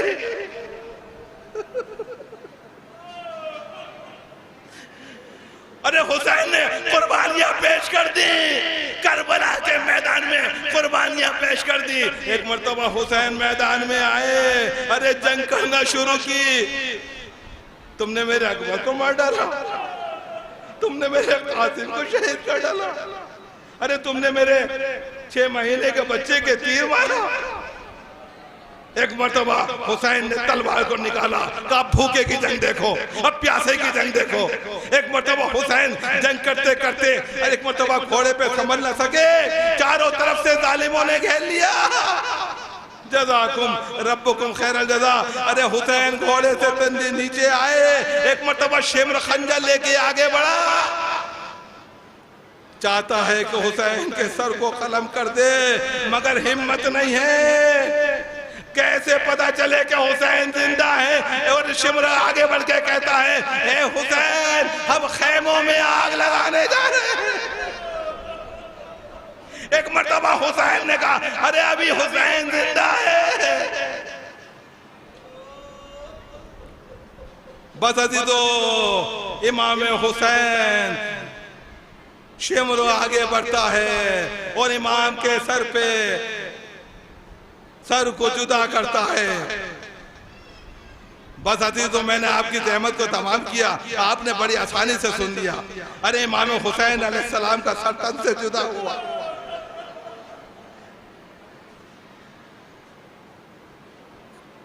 करबला के मैदान में जल्जला आ गया। एक मर्तबा ज़ैनब ने कहा, फिज़्ज़ा देखो, दरे खेमा पे आई, क्या देखा भैया? 70 कदम के जो लोग करबला गए हैं उन्हें मालूम है खेमा कहां से कितना फासला है कत्ल का तक। एक मर्तबा चिल्लाए देने में एक ऊपर आवाज दी, भैया भैया। शिम्र खंजर चला रहा था। एक मर्तबा हुसैन ने इशारे से कहा, बहन वापस। हुसैन का सर कलम हुआ। अजीज़ाने गिरामी, जालिमों को चाहिए ये था कि जुल्म यहीं पे तमाम कर देते। अरे हुसैन का पूरा घर शहीद हो गया, जालिमों को चाहिए ये था कि जुल्म यहीं तमाम कर देते, मगर नहीं, जुल्म और आगे बढ़ा। हुक्म दिया गया इनके खेमों में आग लगा दी जाए। जालिम मशाले लेके चले, एक खेमा जला, दूसरा खेमा, तीसरा खेमा।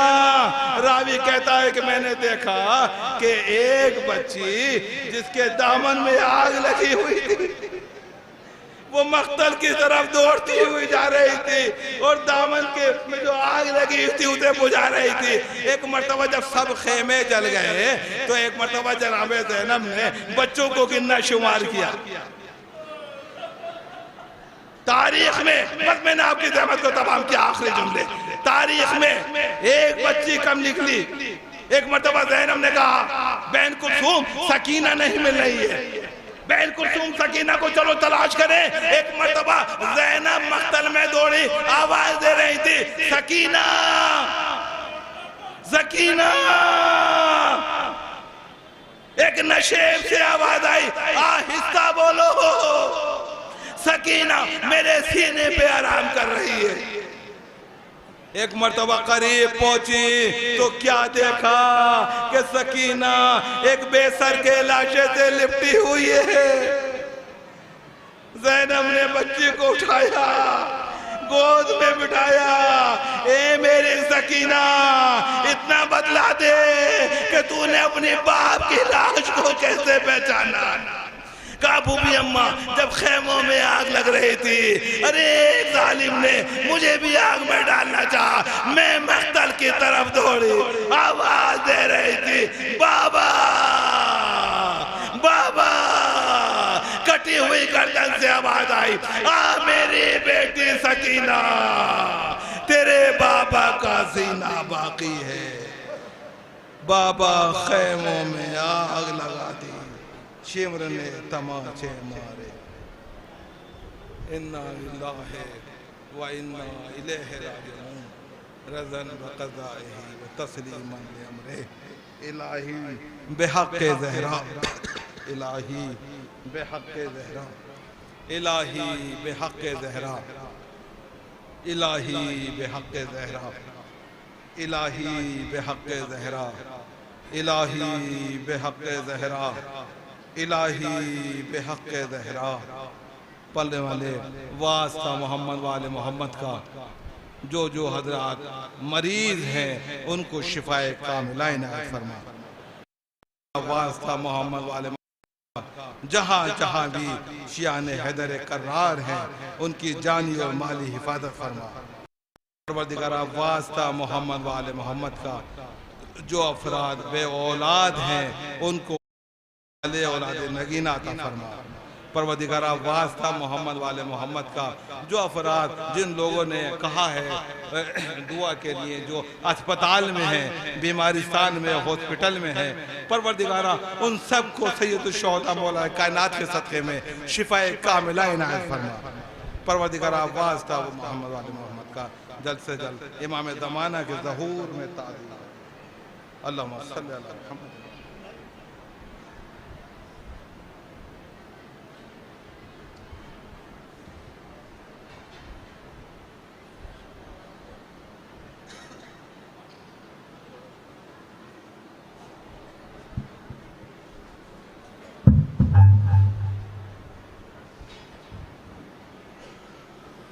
माशाअल्लाह, जिंदाबाद जिंदाबाद जिंदाबाद। मौला सलामत रखे मौलाइयों को, परवरदिगार कोई गम न दे सिवाय गम शौदाए करबला के।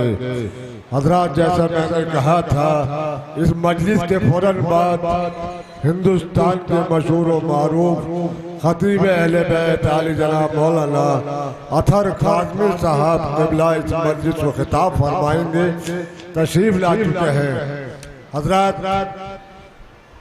आली जनाब मौलाना सैयद अतर काज़मी साहब क़िबला, आला शोहरत याफ्ता, बेहतरीन खिताबत।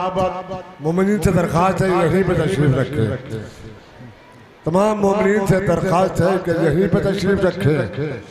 जनाब मोहतरम हानी साहब से मेरी दरख्वास्त है वो मेरे करीब आ जाए। जनाब हानी साहब, हानी बिजनौरी साहब, उनसे गुजारिश है 2-3 खते पढ़े।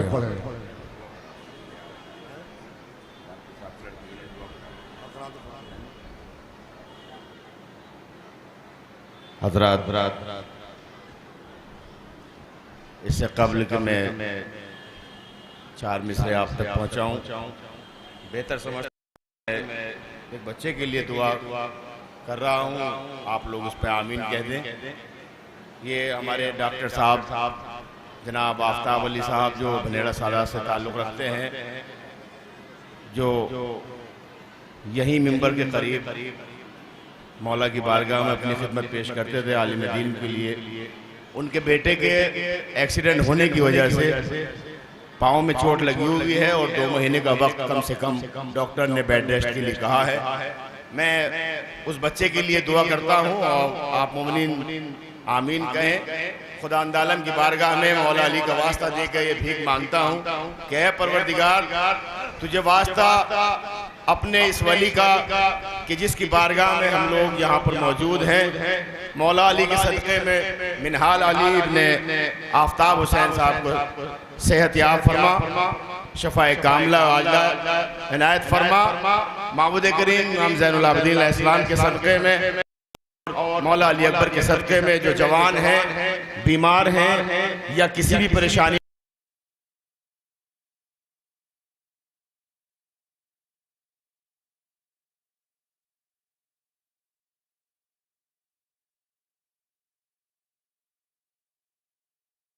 बीबी ज़हरा के सदक़े में सबको शफ़ाए कामिला आजिला इनायत फरमा।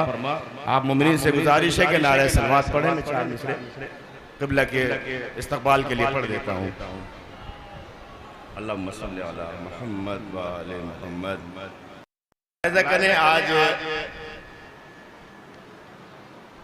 एक कौम, हमारी अपनी ही कौम एक ऐसी है कि जो कायनात में अगर पहचानी जा रही है गायबाना तरीके से भी, क्योंकि हम इमाम मेहदी अलैहिस्सलाम का इंतज़ार फरमा रहे हैं। लोग कहते हैं कि पैदा होंगे, हम कहते हैं कि पैदा हो चुके, हम इंतज़ार कर रहे हैं। और उन्हीं के लश्कर की बात मैं इस चौथे मिसरे में जाहिर करने की कोशिश करता हूँ। मुलाहिज़ा करें कि हलाका पर्दे के बाहर, इन्नमा पर्दे में है।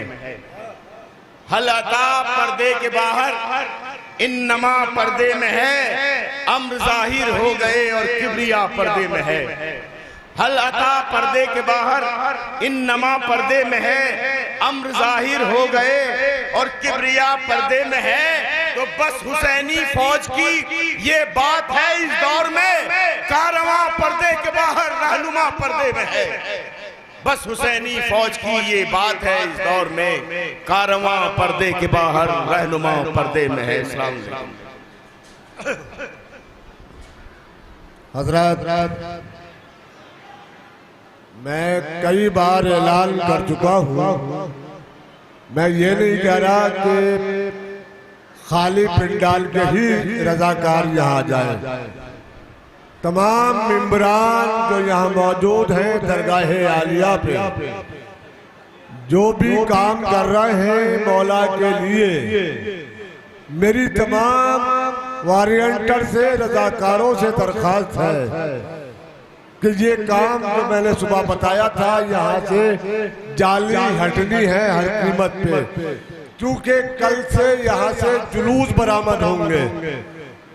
ये जुलूस का रास्ता बंद है अभी, लेकिन कल से यहाँ जुलूस बरामद होंगे इस रास्ते से। लिहाजा तमाम ही रजाकारों से मेरी दरख्वास्त है कि मगरिब की नमाज के फौरन बाद ये जाल यहाँ से हटना है, जो लेडीज पिंडाल की जानिब है। मैं बार बार सुबह से ऐलान कर रहा हूँ, ये जाल हटना है। और जो भी इलेक्ट्रिशियन हमारे इस आवाज को सुन रहे हो, मेरी उनसे गुजारिश है कि वो चाबी और पिलास लेके आ जाए, ताकि ये जाल यहाँ से हटाया जा सके। बहरहाल बहुत अच्छे कथे पढ़े मेरे भाई ने। हानी बिगनौरी साहब बेहतरीन शायर हैं और बहुत अच्छे इंसान हैं, मेरे छोटे भाई हैं। बहरहाल मैं इनसे हमेशा जहाँ मैं होता हूँ वहाँ ये जरूर। तो मैं ज़्यादा वक्त न लेते हुए 4 मिसरे पढ़ूंगा मौलाना के इस्तकबाल में। मुलाना फरमा ले, जहाँ जहाँ भी मेरी आवाज पहुँच रही है दुआएं दे देना कि मांगो दुआ हुसैन से खाली न जाएगी, कि मांगो दुआ हुसैन से खाली न जाएगी। बात इनकी खुद खुदा से भी टाली न जाएगी, बात इनकी खुद खुदा से भी टाली न जाएगी। अरे तू मजलिसे हुसैन में आंसू बहा के देख, इतनी खुशी मिलेगी संभाली न जाएगी, इतनी खुशी मिलेगी।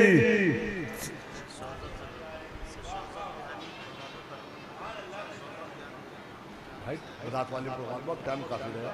रात वाले प्रोग्राम रात में प्रोग्राम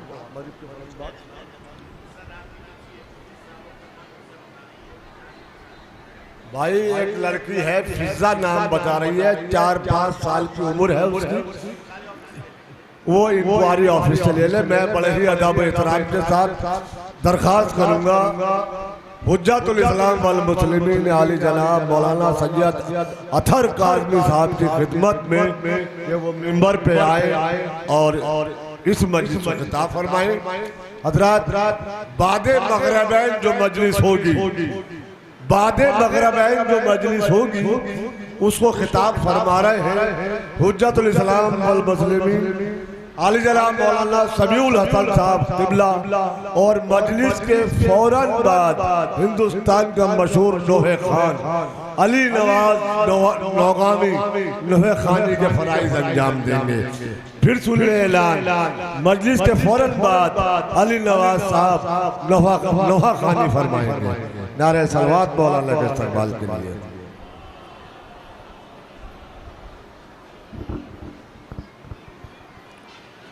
फातिहा।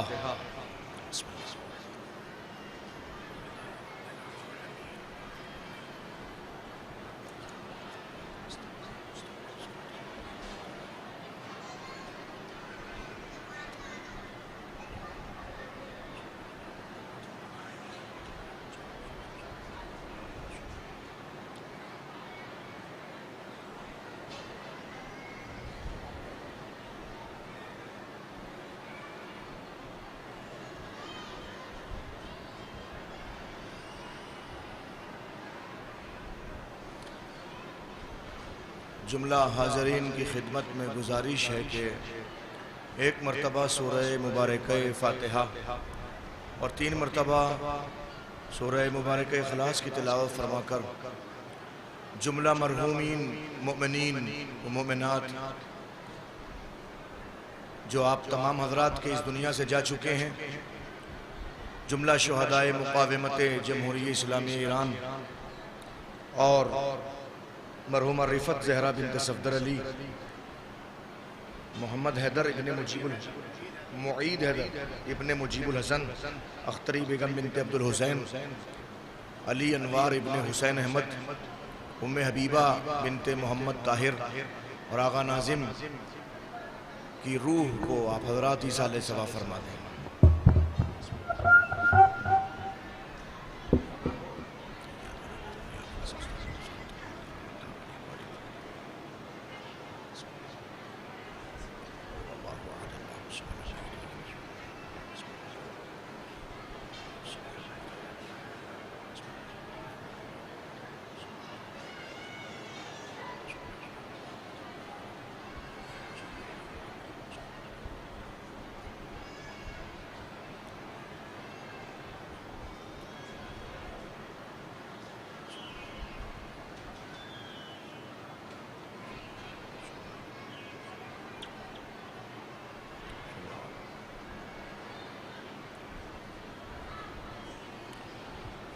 ला हौला वला कुव्वता इल्ला बिल्लाहिल अलिय्यिल अज़ीम।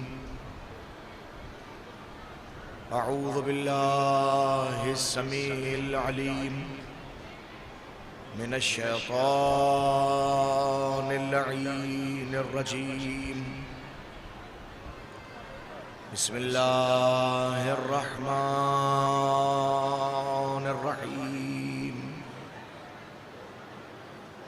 अल्हम्दुलिल्लाहि वकफ़ा वसलामुन अला इबादिहिल्लज़ीना इस्तफ़ा खुसूसन अला मुहम्मदिनिल मुस्तफ़ा व अलिय्यिनिल मुर्तज़ा वल फ़ातिमतज़ ज़हरा वल हसनिल मुज्तबा वल हुसैन शहीद बिकरबला व आलिहिन नुजबा अल्लज़ीना अज़हबल्लाहु अन्हुमुर रिज्स व तहहरहुम तत्हीरा।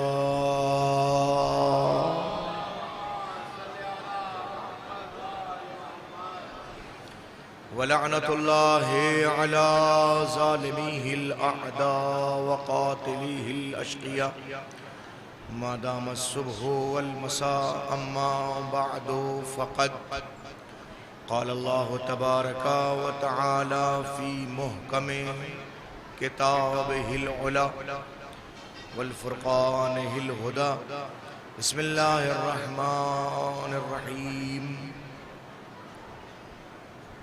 तबारकल्लज़ी बियदिहिल मुल्क व हुवा अला कुल्लि शैइन क़दीर। अल्लज़ी ख़लक़ल मौता वल हयाता लियब्लुवकुम अय्युकुम अहसनु अमला। सलवा पढ़ लें मोहम्मद व आले मोहम्मद।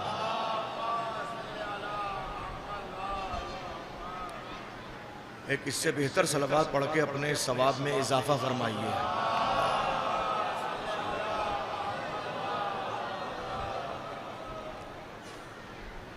बुजुर्गान कौम मिल्लत, नौजवानान अजीज, मेरी अजीज कौम की माएँ और बहनें, खुदाए लम यज़ल का जितना शुक्र अदा किया जाए उतना कम है कि उसने हम सबको इस मंजिल पर जिक्र मोहम्मद व आले मोहम्मद की तौफीक से सरफराज फरमाया। वो इंसान खुशकिस्मत है कि जिसकी जिंदगी में जिक्र मोहम्मद व आले मोहम्मद इस तरह से शामिल हो जाए कि उसके उस जिक्र के नतीजे में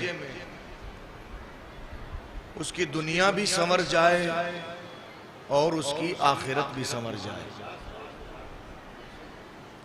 यकीन माने बहुत से काम हैं जो हमारी कौम अंजाम देती है और मुसलसल अंजाम देती है, लेकिन जो कैफियत जिक्र मोहम्मद व आले मोहम्मद को मयस्सर है वो कैफियत किसी और शय को मयस्सर नहीं है। मसलन आप और हम अपने वाजिबात की अदायगी के साथ साथ बहुत से मुस्तहबात भी अंजाम देते हैं। नमाज फज्र वाजिब है, हम पढ़ते हैं, लेकिन सिर्फ नमाज फज्र पर ही इक्तिफा नहीं करते, बल्कि अपने बुजुर्गों के दिए हुए दर्स की बुनियाद पर नमाज के फौरन बाद कुछ चीजें ताकीबात के नाम पर भी शामिल होती हैं। मसलन हम हर नमाज के बाद तस्बीह शहजादी उलिया मुकाम हजरत फातिमा ज़हरा सलामुल्लाह अलैहा भी पढ़ते हैं। मुसलसल नामुमकिन है कि हम कोई नमाज पढ़ें और तस्बीह शहजादी को ना पढ़ें। रिवायतें खास तौर पे कहती हैं कि जो इंसान तस्बीह फातिमा को मुसलसल पढ़ता है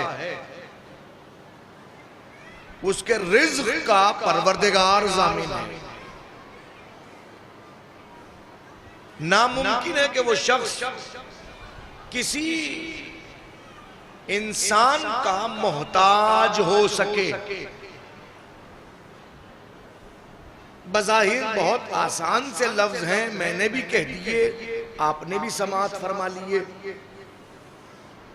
लेकिन मुझे बताइए कितनी कदो काश आपने अपनी जिंदगी में ऐसी की है ताकि उसकी बुनियाद पर आप किसी के सामने हाथ ना फैला सकें। कितने लोग हैं कि जो इस कायनात के अंदर मुस्तगनी है, जिनको किसी के आगे हाथ फैलाने की जरूरत नहीं है। इस कायनात में हर इंसान किसी न किसी का मोहताज है, एहतियाज हर इंसान को है। कुल्लुना फुकरा वल्लाहु हुवल गनी, हम सब के सब बारगाहे अहदियत के फकीर हैं। गनी सिर्फ खुदाए वहदहू ला शरीक की जात अल्लाह सुब्हानहू तबारक व तआला के अलावा कोई गनी नहीं है। गनी बस वो है। दुनिया किसी को गनी कहती रहे,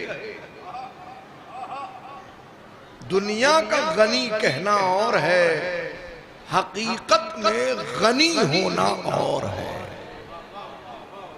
गनी बस वो है, कुल्लुना फुकरा, हम सब के सब मोहताज हैं। हमारे खून की रवानी किसी खालिक की मोहताज है कि वो खून रवा दवा रहे।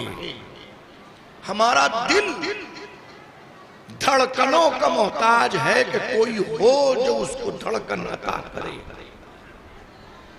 हमारी आंखें मोहताज है कि उनको बसारत कोई अता करे।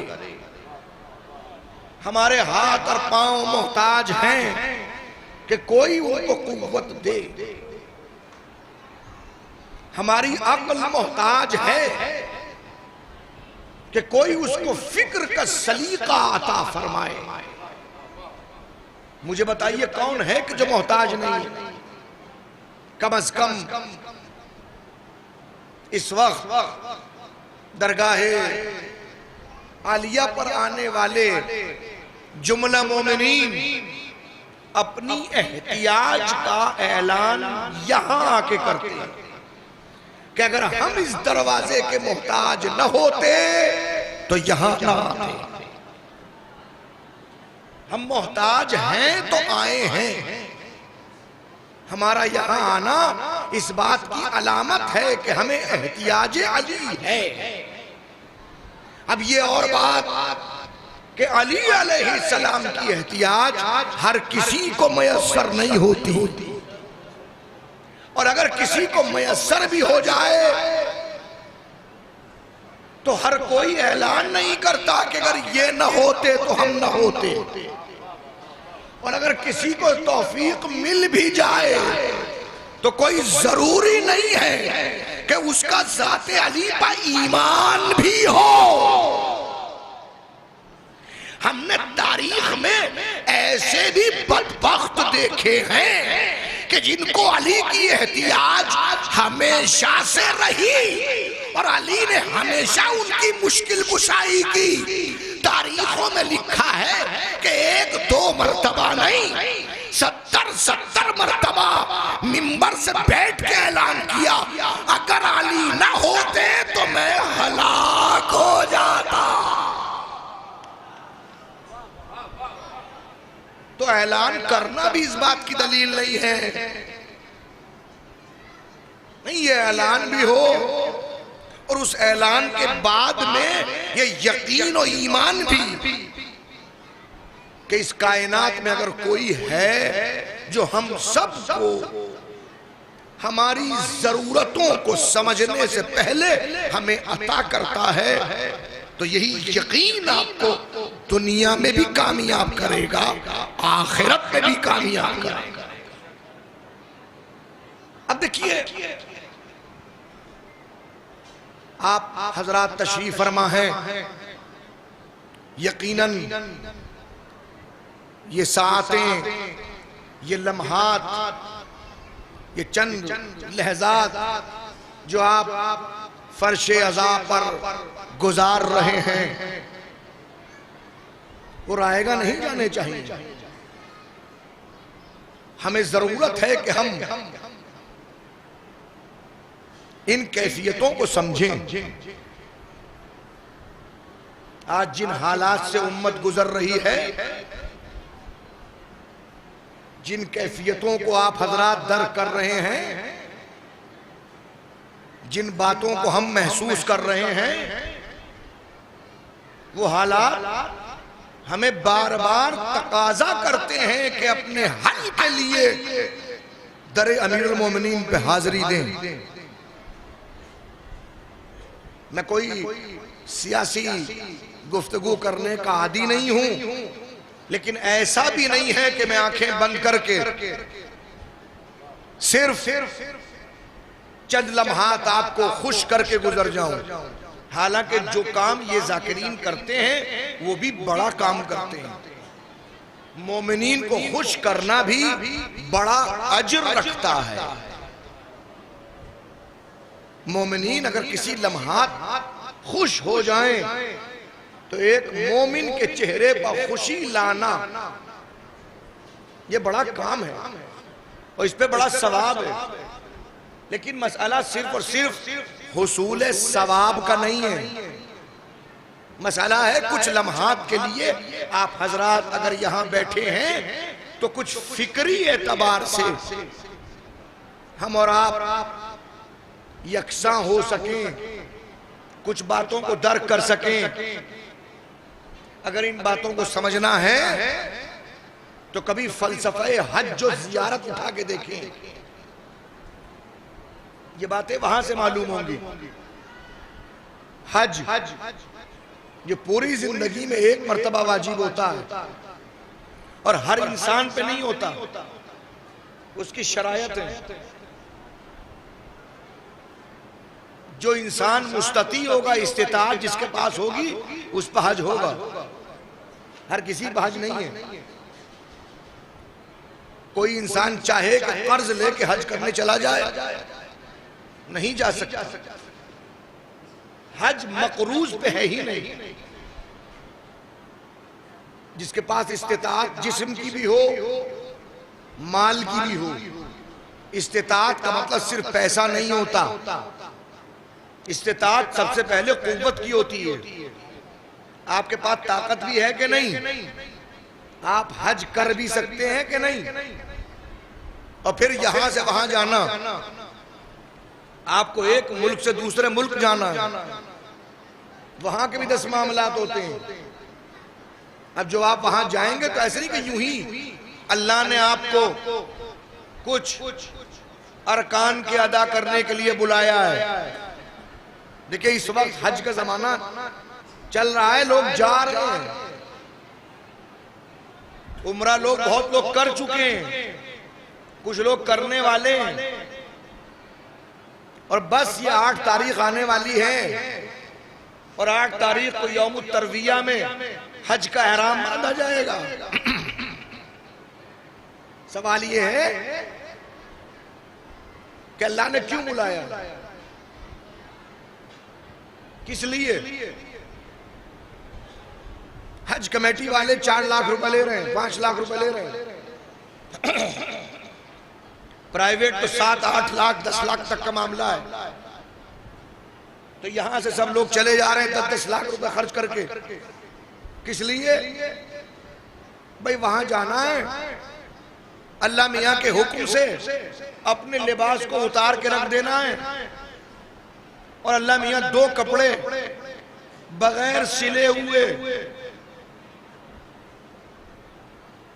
एक नीचे लुंगी की तरह बांधना है, एक ऊपर डालना है, और फिर एहराम बांध के कुछ अरकान, सबसे पहले उम्रे में खाना काबा के 7 चक्कर, फिर नमाज मुकाम इब्राहिम के पास खड़े होके पढ़िए, फिर जाइए, 2 छोटी छोटी पहाड़ियां थी, अब सिर्फ और सिर्फ निशानात वो सफा और मरवा, उनके दरमियान चक्कर लगाइए, तकरीबन 800 मीटर, एक तरफ 3.5 चक्कर सफा से शुरू करना है, मरवा पे खत्म करना है।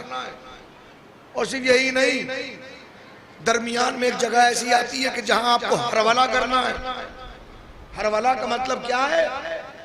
वो दरमियान में ऐसा हिस्सा जहां पे आप चलेंगे नहीं, दौड़ेंगे। आपको दौड़ना है, और अगर दौड़ नहीं सकते तो आपको कंधे ऐसे हिलाने जैसे आप दौड़ रहे हैं।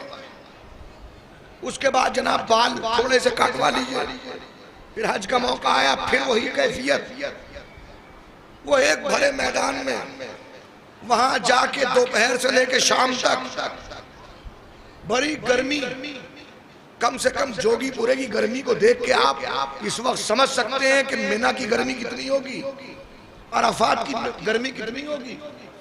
और वहां जाइए, और उसके बाद आप मुज़दलिफा, और फिर मिना, और फिर आपको जनाब अली सर मुंडवाना है, शैतान को कंकरी मारनी है। अच्छा शैतान नहीं है का एक नहीं 3 है। मजेदार बात यह है, जो तीनों शैतानों को देखना चाहे वो सऊदीया चला जाए।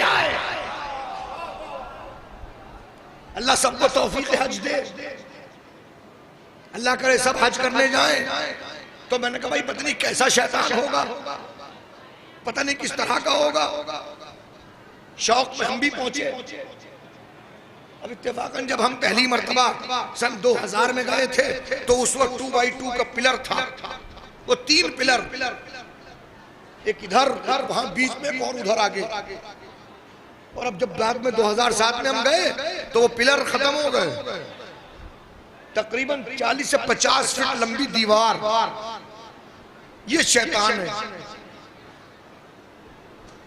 मैंने कहा भाई ये कैसा शैतान है, ये कैसा शैतान है, ये शैतान समझ में नहीं आया। जब 2x2 का एक पिलर था बहुत बड़ा, तब भी हमने कहा ये कैसा शैतान। ये पिलर सामने खड़ा है, फर्ज के मैं कहूं ये है शैतान, तो आप क्या कहेंगे?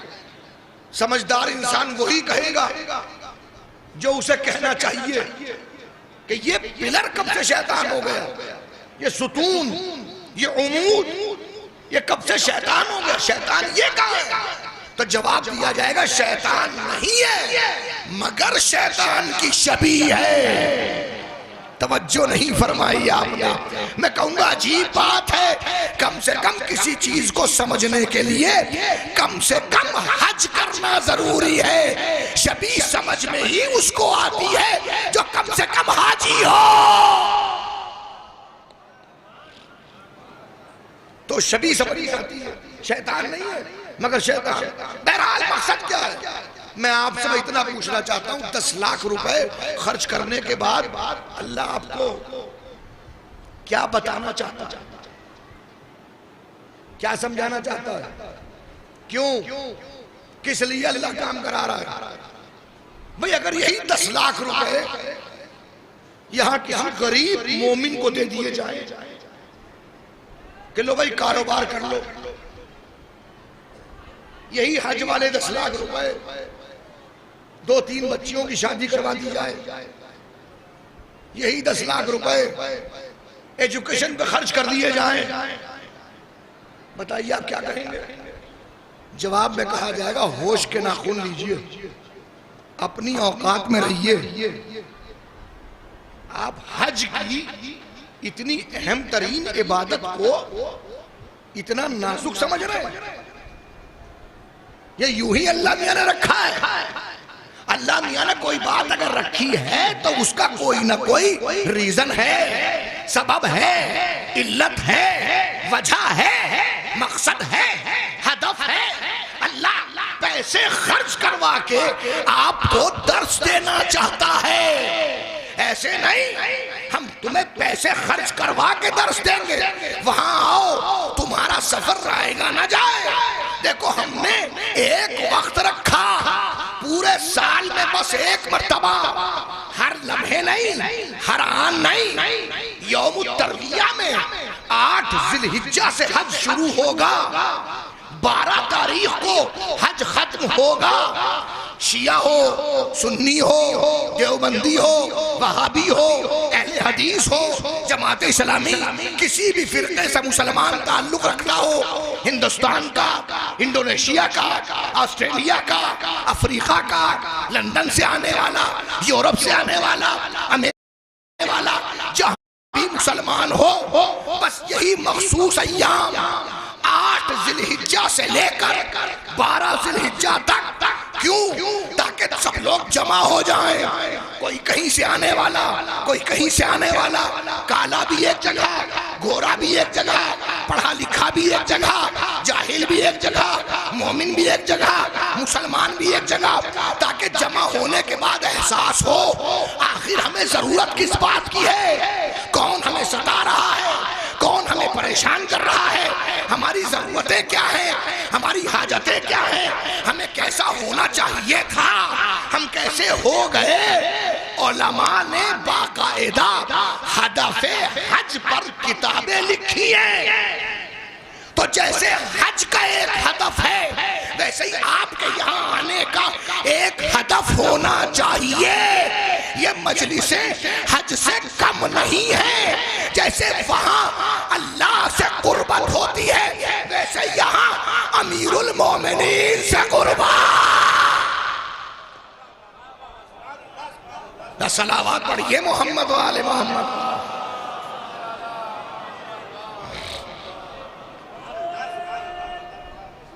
महसूस फरमाया? अब यूं ही नहीं कि रवा रवी में गुजर जाइए, यूं नहीं कि आप यूं ही बस। देखिए हुसूल सवाब अपनी जगह, ये तो फर्शे अज़ा है।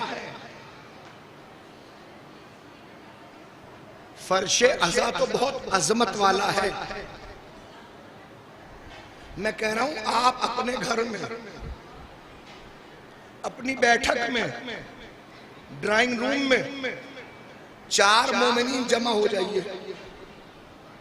इस्लाम ने तो उन 4 मोमिनीन को जमा करने का भी सवाब रखा।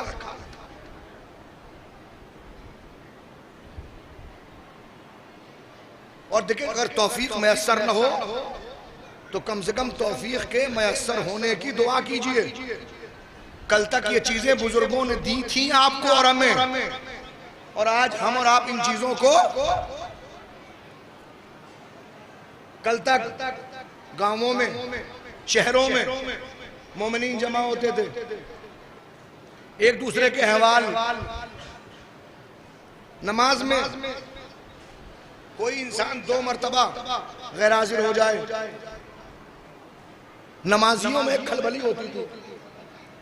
अम्मा फला चचा 2 दिन से दिखाई नहीं दे रहे, वो फला नौजवान आगे आगे रहता था, वो दिखाई नहीं दे रहा।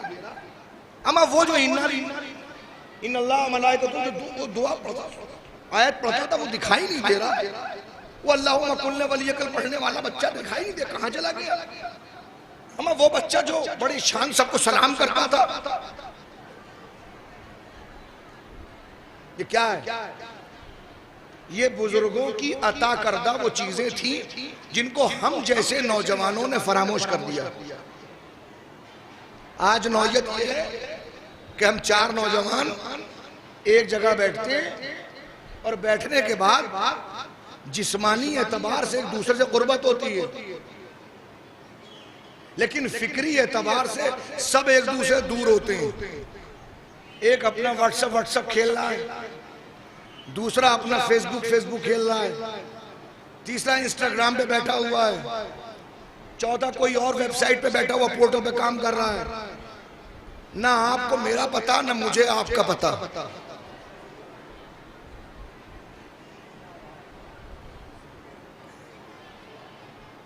क्या ऐसा ही? ऐसा नहीं। मुझे बताइए कितने लोग ऐसे हैं जो हम कौम के मामलात को आपस में डिस्कस करते हैं? कितने ऐसे लोग हैं जो कौम के मामलात को बाकायदा आपस में गुफ्तगू करते हैं? अच्छा क्या नहीं है आपके पास? मुझे बताइए क्या नहीं है आपके पास? आपको आपके बुजुर्गों ने क्या नहीं दिया? मुझे बताइए भाई, आप कहिए अगर वो होता तो हम ये कर लेते। क्या होता? क्या होता जो आपने नहीं किया? और क्या नहीं है आपके पास में जो आप नहीं कर सकते? अफसोस की बात यह है कि हम एक चीज को रस्मन तो इख्तियार किए हुए हैं, लेकिन हकीकतन उसकी मानवियत से आगाह ही नहीं है। हमें पता ही नहीं है कि ये कितनी अजीम शान है। मैं छोटी सी बात कहूं, ये फर्श अज़ा, ये फर्श अज़ा, अब मैं इतने लोग जो मेरे सामने बैठे हुए हैं, यही मेरे सामने मोमिनीन और पीछे मेरी माएँ बहनें जो बैठी हुई हैं, 400-500 अफराद होंगे, इससे ज्यादा तो नहीं है। तौफीक आपको मैसर हुई, आप बैठे। आपको यहां आने के बाद पता क्या मर्तबा मिल गया? यहां बैठने से, यहां बैठने से आपको क्या मर्तबा मिल गया? आप कहें भाई मजलिस हुसैन अलैहिस्सलाम में आए, मौला अमीरुल मोमिनीन की बारगाह में पहुंचे, जिक्र अहले बैत हो रहा है। यकीनन जिक्र करना सवाब, जिक्र सुनना सवाब, ये सब कुछ तो सवाब मिल रहा है, लेकिन आपको शायद इस बात का एहसास नहीं है कि आप कितने बुलंद हो गए। आप कहें कैसे? मैंने कहा देखिए, आज का मिजाज है कि किसी बड़ी शख्सियत के पास अगर चंद लम्हात मिल जाएं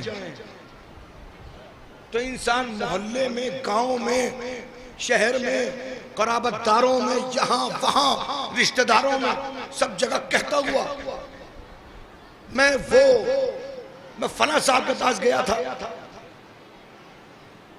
एक छोटा सा इलाका है, उस इलाके में एक थाना, पुलिस स्टेशन, उस पुलिस स्टेशन का SHO थानेदार एक मर्तबा थाने से निकला और आया, आपके दरवाजे पर खटखटाया।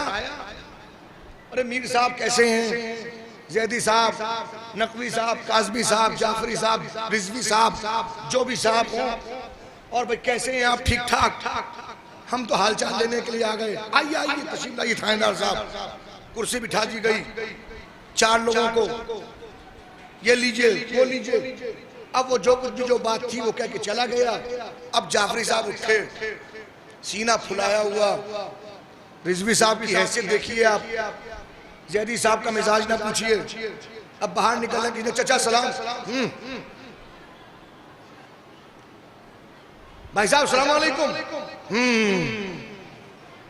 खैरियत? अहमद थानेदार मेरे दरवाजे पे आता है, मुझसे बात करता है।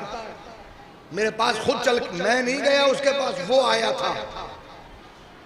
चंद लम्हे के लिए उस थानेदार के पास बैठ गए जिसकी हैसियत इलाके में बस इतनी है जितना बड़ा थाना है।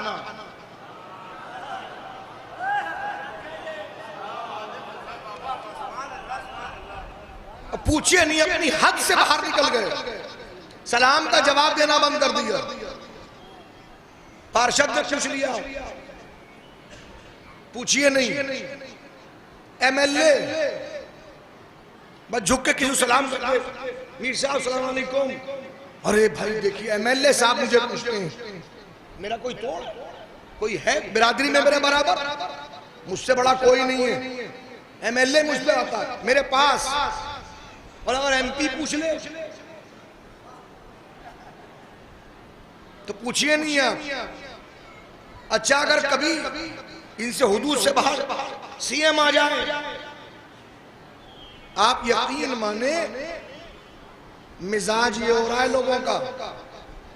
कोई दीनी शख्सियत आए तो इतनी सेल्फियां उसके साथ नहीं होती, अगर कोई CM आ जाए जितनी सेल्फियां उसके साथ होती हैं।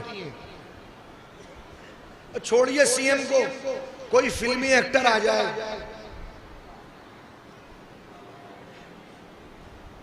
होता है कि नहीं होता?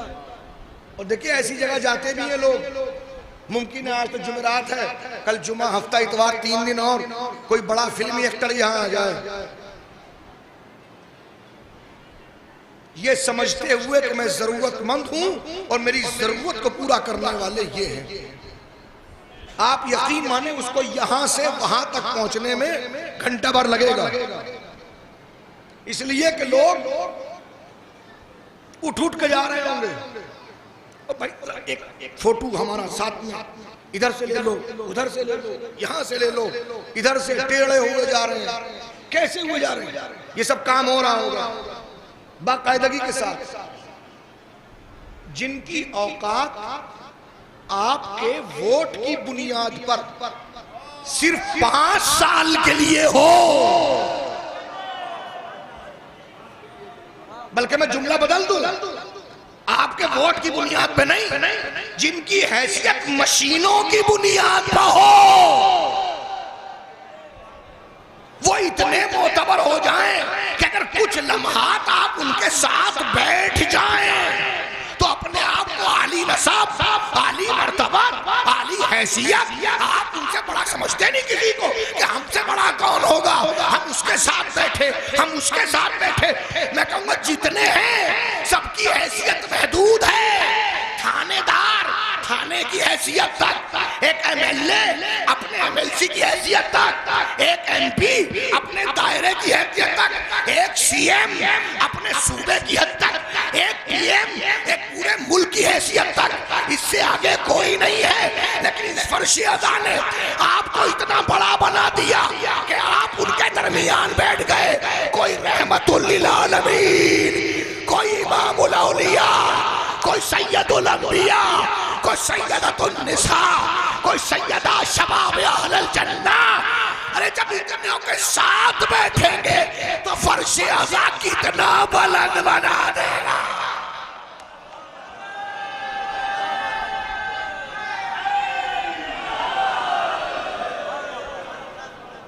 सलावत पढ़िए।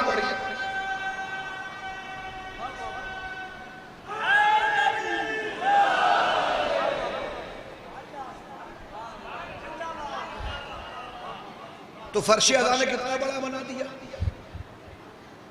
ये फर्श अज़ा अब बहुत आए हैं यहाँ पर, जोगीपुरा में मोमिनीन तो बहुत आए हैं,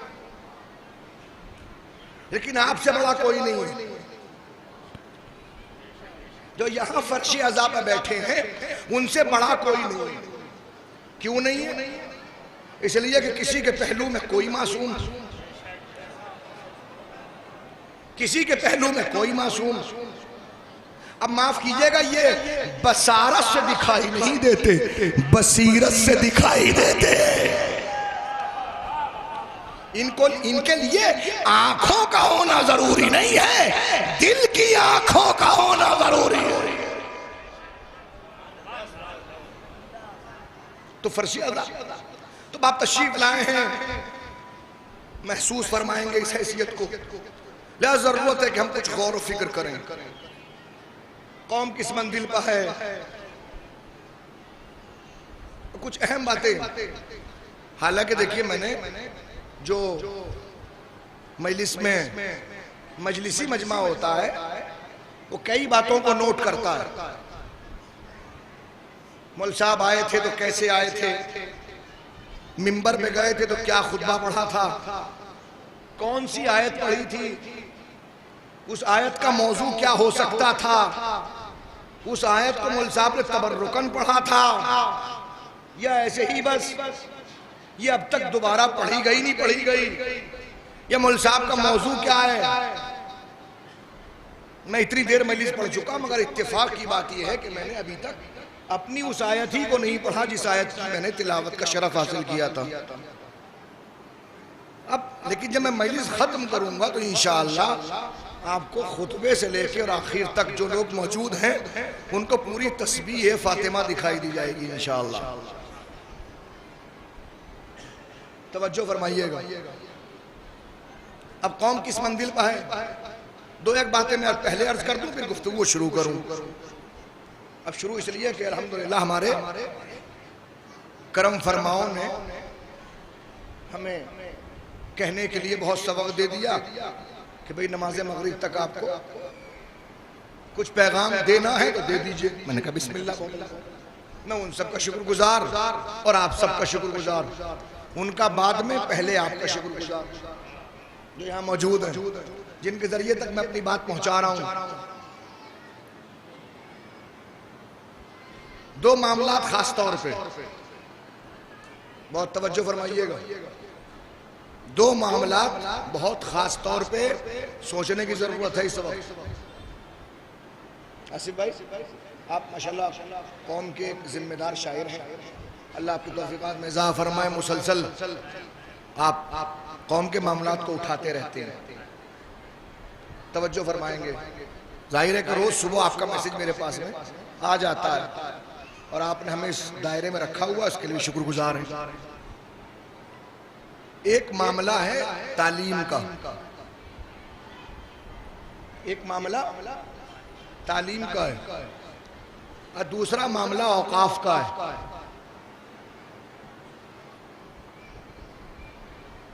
एक तो एजुकेशन का मसला है, तालीम का मसला है, और दूसरा मसला है औकाफ का। मैं सिर्फ बीमारी दिखा रहा हूं बस, हल मेरे पास में है मगर बताऊंगा नहीं, इसलिए कि मुझसे भी बेहतर अफराद और बहुत बहुत बेहतर अफराद माशाल्लाह फर्श अज़ा पे मौजूद हैं। तो जो दायरा हो उस दायरे को आप देखिए। एक तो आप मसला है तालीम का। अब तालीम का मसला क्या है? मैं अथर काज़मी रसूलपुर धौलड़ी जिला मेरठ से ताल्लुक़ रखता हूँ। मनसबिया अरबिक कॉलेज मेरठ में गुज़िश्ता 20 सालों से खिदमत अंजाम दे रहा हूँ। 2006 से लेकर 26 आ गया, दर्जात आलिया का मुदर्रिस हूँ। यूपी मदरसा बोर्ड का मेंबर भी रह चुका हूँ। बहुत करीब से बहुत से मामलात को देखता भी हूँ। कौमी सतह के ऊपर 1995 से मुसलसल खिताब कर रहा हूँ। एक तवील अरसा मेरे सामने है। कौम के जो तालीमी इदारे हैं उनकी वैल्यू क्या रह गई है। मैं एक दीनी मदरसे से वाबस्ता हूं, तो दीनी मदरसों की बात पहले कर लेता हूं। दीनी मदरसों में इस वक्त सबसे ज्यादा जरूरत उन तालीम लेने वाले बच्चों की है कि जिनको तालीम दी जानी चाहिए। अब मसला सिर्फ मनसबिया का नहीं है, हर उस इदारे का है जो दीनी तालीम के नाम पे कहीं भी कायम हुआ हो। अब वो चाहे लखनऊ हो, ये लखनऊ से अतराफ में मेरठ या मुजफ्फरनगर या यहाँ बिजनौर या माफ कीजिएगा आगे बढ़िए कमरोहा या मुरादाबाद या बरेली या उधर इलाहाबाद या जौनपुर या फैजाबाद या जहाँ जहाँ भी हमारे शीई दीनी इदारे हैं,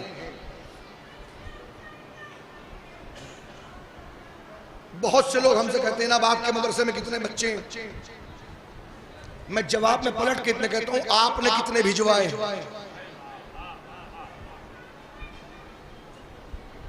अगर आप कहें जी आप नहीं पढ़ाते तो भाई मैं नहीं पढ़ाता तो क्या आपने मुझसे पूछा कि मैं क्यों नहीं पढ़ाता?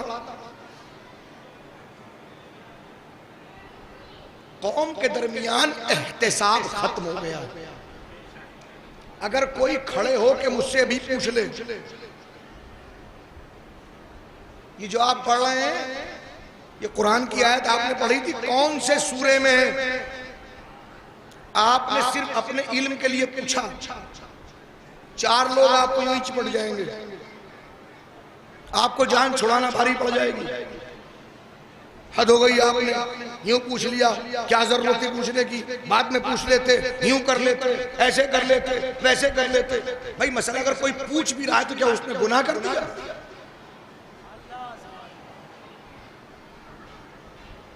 अच्छा मौलवी तो वैसे भी वक्त नहीं देता पूछने का, वो खुद बोलता कम है बुलवाता ज्यादा है। मौलवी मिंबर पे आके, अब मैं अपने लिए कह रहा हूं, बोलता कम है बुलवाता ज्यादा है। बहुत देर से आप चुपचाप बैठे हैं, भाई क्यों नहीं बोल रहे? बोलते रहिए। क्यों नहीं बोल रहे हैं आप? और किस लिए नहीं बोल रहे? और भाई मैं शहर खामोशा में पढ़ने का आदि नहीं, मैं कब्रिस्तान में नहीं पढ़ता। अब बोलिए आप, अल्लाह ने जबान दी है आपको, बस। और नहीं बोलेंगे तो फिर अब ये और ये, अब वो जुमले मैं नहीं कह सकता। कौम को चाहिए कि बोलने की आदत डालें, मगर वहां बोले जहां बोलने की जरूरत है, हर जगह नहीं।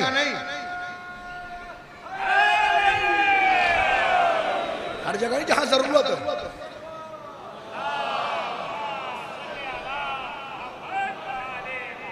मशाला देखिए, सबसे अहम मरहला ये, कौम के इकोनॉमिकल हालात, इख्तिसादी हालात बहुत अच्छे हो गए। उसका सबसे बड़ा सबूत यह है कि जो भी अपने बच्चे को तालीम दिलाना चाहता है वो इंग्लिश मीडियम में तालीम दिलाना चाहता है। वो चाहता है कि उसका बच्चा इंग्लिश मीडियम में पढ़े, टॉप स्कूलों में पढ़े। बहुत अच्छी बात है। आपको अपने बच्चे को अपने शहर के सबसे बेहतरीन स्कूल में पढ़ाना चाहिए। मगर मुझे बताइए कब तक पढ़ाना चाहिए? ये कब तक, मैं तालीम की बात जो कह रहा हूं सुनिए, ये कब तक पढ़ाना चाहिए? सिर्फ 8वीं क्लास तक, सिर्फ 10वीं क्लास तक, सिर्फ 12वीं क्लास तक? आप अगर अपने बच्चे को बहुत अच्छे स्कूल में पढ़ा रहे हैं, IIT में कितने हैं आप लोग? मेडिकल कॉलेज में कितने हैं आप लोग? बड़े इंस्टीट्यूट के अंदर कहां हैं आप? कितने लोग हैं जो इस वक्त IAS कर रहे हैं? कितने हैं जो IPS कर रहे हैं? कितने हैं सभी सिविल सर्विस पे चले जा रहे हैं? बताइए कहां हैं आप? कहां हैं आप? दीनी तालीम से हट गए ये कह के कि हम क्यों अपने बच्चे को मौलवी बनाए। तो भाई अगर मौलवी नहीं बना रहे तो कम से कम इंजीनियर बनाओ, डॉक्टर बनाओ, IAS बनाओ, PCS बनाओ, बड़ा अधिकारी बनाओ, बड़ा ऑफिसर बनाओ। वजह ना ये इधर ना इधर, फिर किधर?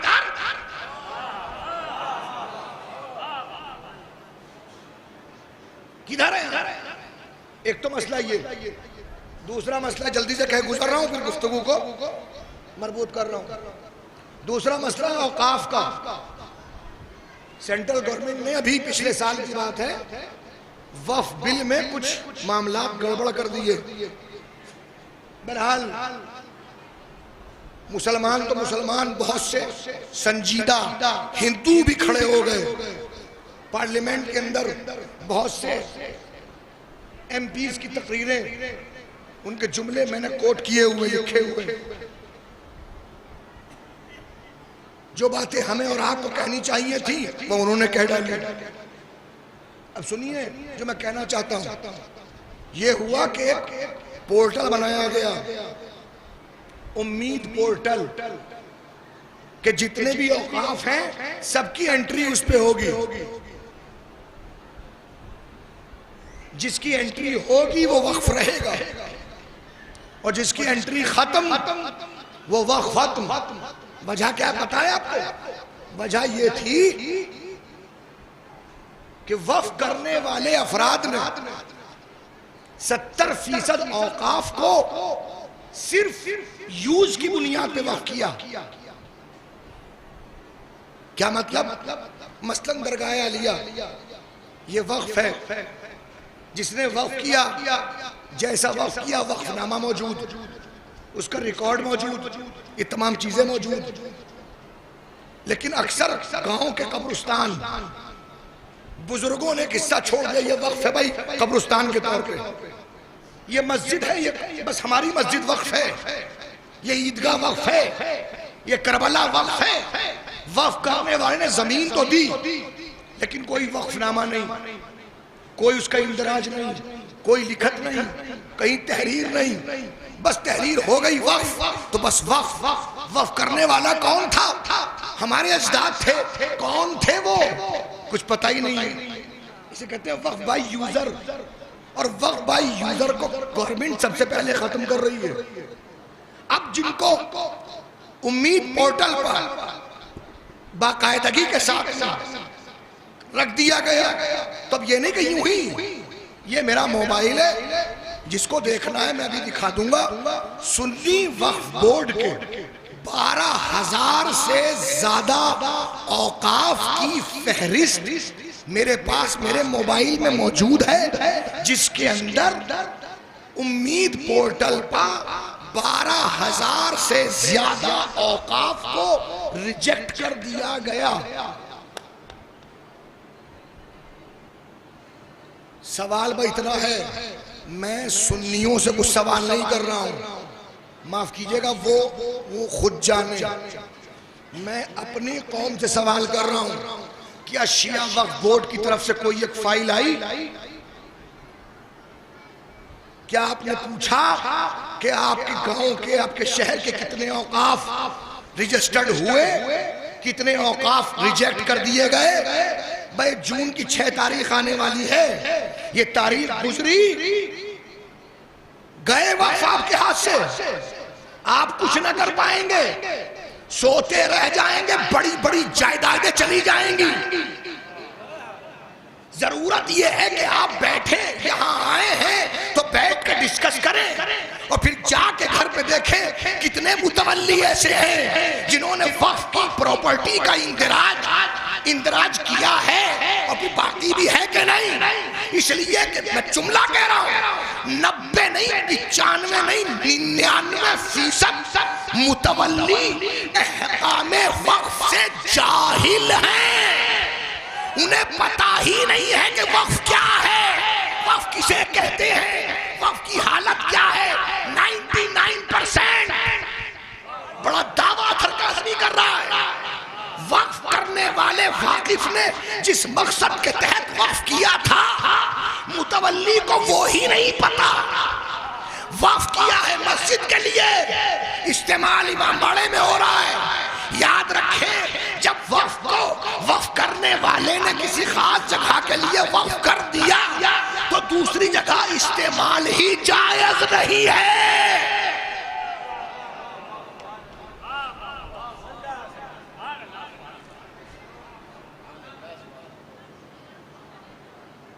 इससे ज्यादा कुछ नहीं कहूंगा, फिर मामला बहुत बिगड़ेगा। मैं उससे ज्यादा कहने की सलाहियत नहीं रखता, कह बहुत कुछ सकता हूं, मेरे पास कहने के लिए बहुत कुछ है। जरूरत है कि अपनी कौम के तालीमी मामलात को देखिए, औकाफ को देखिए। लोगों को पता ही नहीं है कि वक्फ क्या है, वक्फ किसे कहते हैं, वक्फ की क्या शर्तें हैं, वक्फ कब होता है। अरे वक्फ करने के बाद तो वाकिफ को भी इख्तियार नहीं रहता कि वो वापस ले ले। और याद रखे, जितने मुतवल्ली हैं वो इस बात को याद रखे, मुतवल्ली अमीन होता है, मालिक नहीं होता।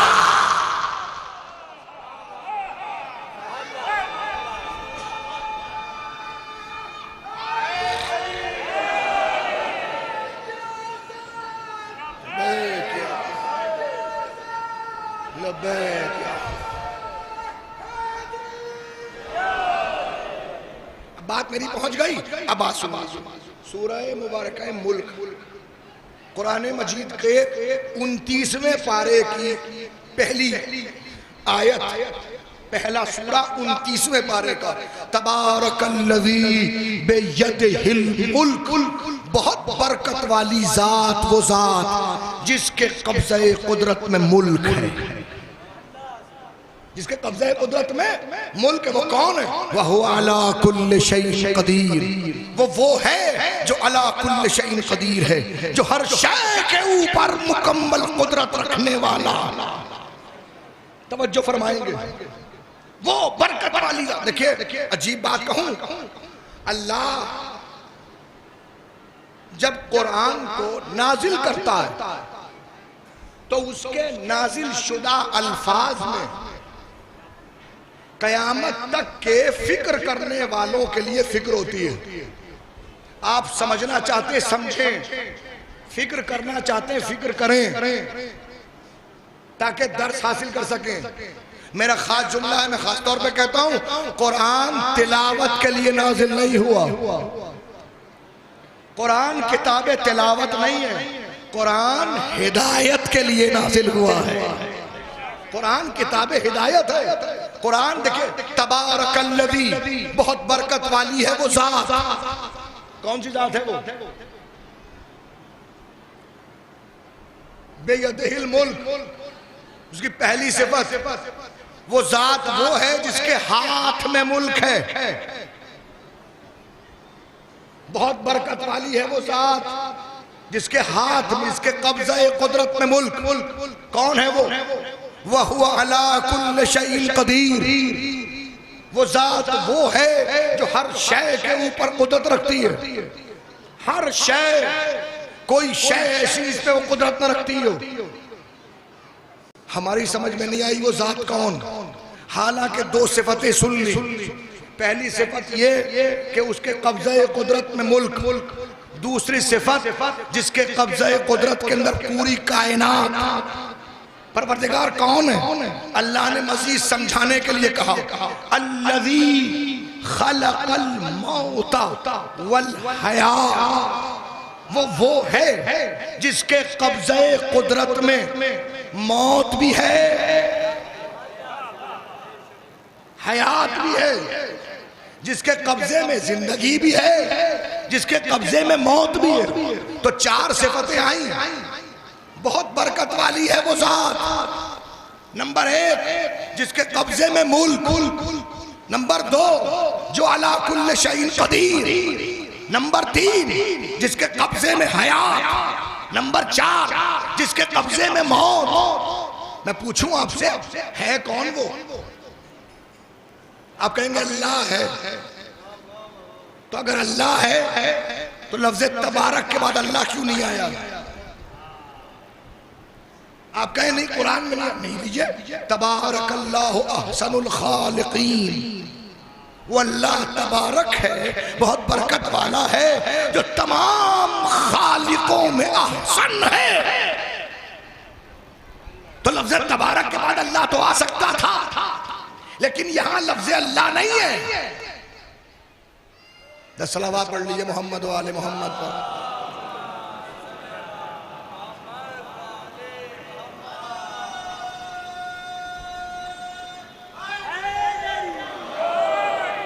तो लफ्ज़ अल्लाह,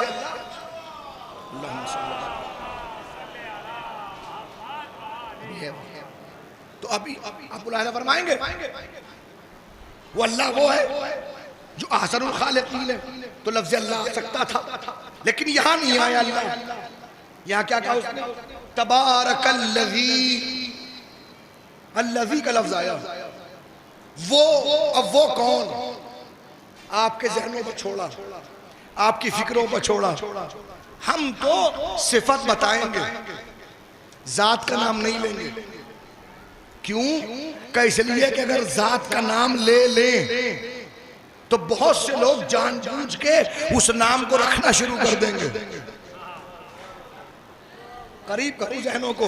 देखिए, बड़ी मजबूरी ये है कि जाकिरीन तो जाकिरीन, सामीन भी एक खास पैटर्न के आदी हो चुके हैं। जब तक उस पैटर्न के ऊपर मामला सीधा सीधा ना चले तब तक मजा भी नहीं आता। तो मैं पहले कह चुका हूं कि मोमिन को खुश करना भी बड़ा सवाब है। तो बहल अब मैंने जो कहना था वो कह दिया, अब कुछ सवाब कमा लूं। सलावत पढ़िए मोहम्मद वाले वाले।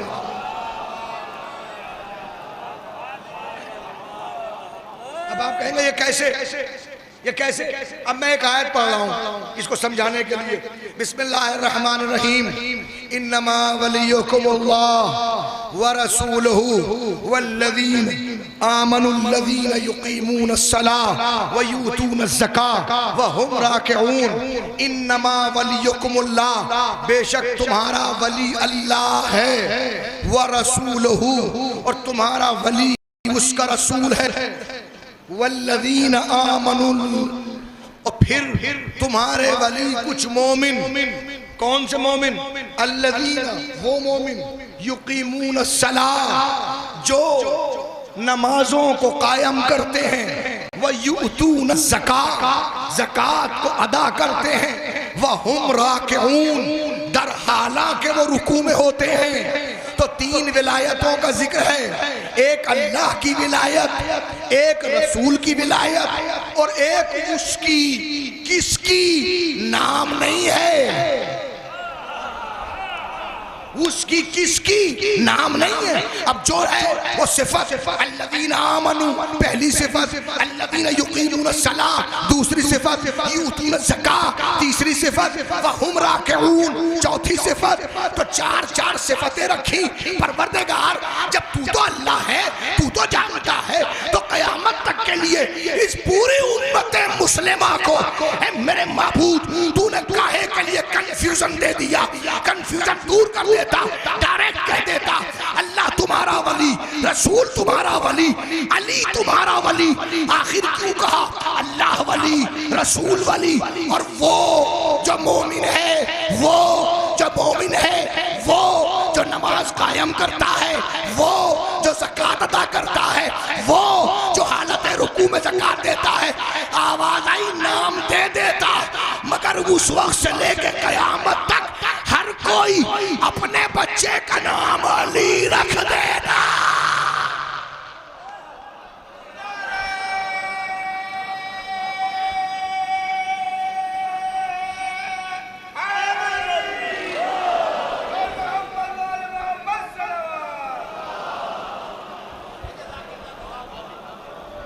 हर कोई अपने बच्चे का नाम अली रख देता, लिहाजा अल्लाह ने नाम नहीं रखा, अल्लाह ने सिफत रखी। नाम रखना आसान है, सिफतें कौन लाएगा?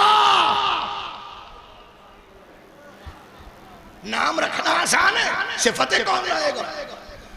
बकौल एक शायर के बहुत बचपने में शेर सुना था मैंने, शायद रंगीन हैदरी का शेर था, शायद इंतकाल हो गया रंगीन मुरादाबादी। अली के बुग़्ज़ में बांटो अंगूठियां लेकिन, जब मौला अली ने अंगूठी दी तो यह आयत आई, इसको कहते हैं आयत विलायत। जब लोगों को मालूम हुआ यह आयत अली क्यों अली ने नमाज में अंगूठी दी थी। अच्छा ओ भाई सुनो सुनो सुनो, मैं अंगूठी पहन के जाऊंगा, नमाज पढ़ लाऊंगा, तुम मांगना, मैं कहूंगा लो ले जाओ, मेरे लिए भी आयत आएगी। उसने कहा मेरे लिए भी आएगी, उसने कहा मेरे लिए भी आएगी। न जाने कितने बुग़्ज़ अली रखने वाले थे कि अली के बुग़्ज़ में रियाकार अपनी रियाकाराना इबादतों को लेके मस्जिद नबवी तक आ गए। तवज्जो फरमाइएगा। और अली के बुग़्ज़ में बट रही अंगूठियां, सुबह को अंगूठी, जोहर में अंगूठी, मगरिब में अंगूठी, सुबह को अंगूठी, जोहर में अंगूठी, मगरिब में अंगूठी, मगर ना आयत आना थी, ना आयत आई। किसी ने पूछा क्यों? अब जवाब दिया कि अली के बुग़्ज़ में बांटो अंगूठियां, लेकिन तुम अपनी शान में आयत कहां से लाओगे?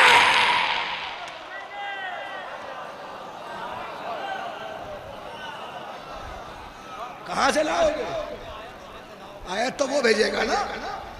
तो अल्लाह ने नाम नहीं रखा, सिफत रखी। इस जैसा दिखाओ, इस जैसा दिखाओ, इस सिफत कहां मिल? तवज्जो फरमाइएगा। अब वही कैफियत जो वहां थी वो यहां।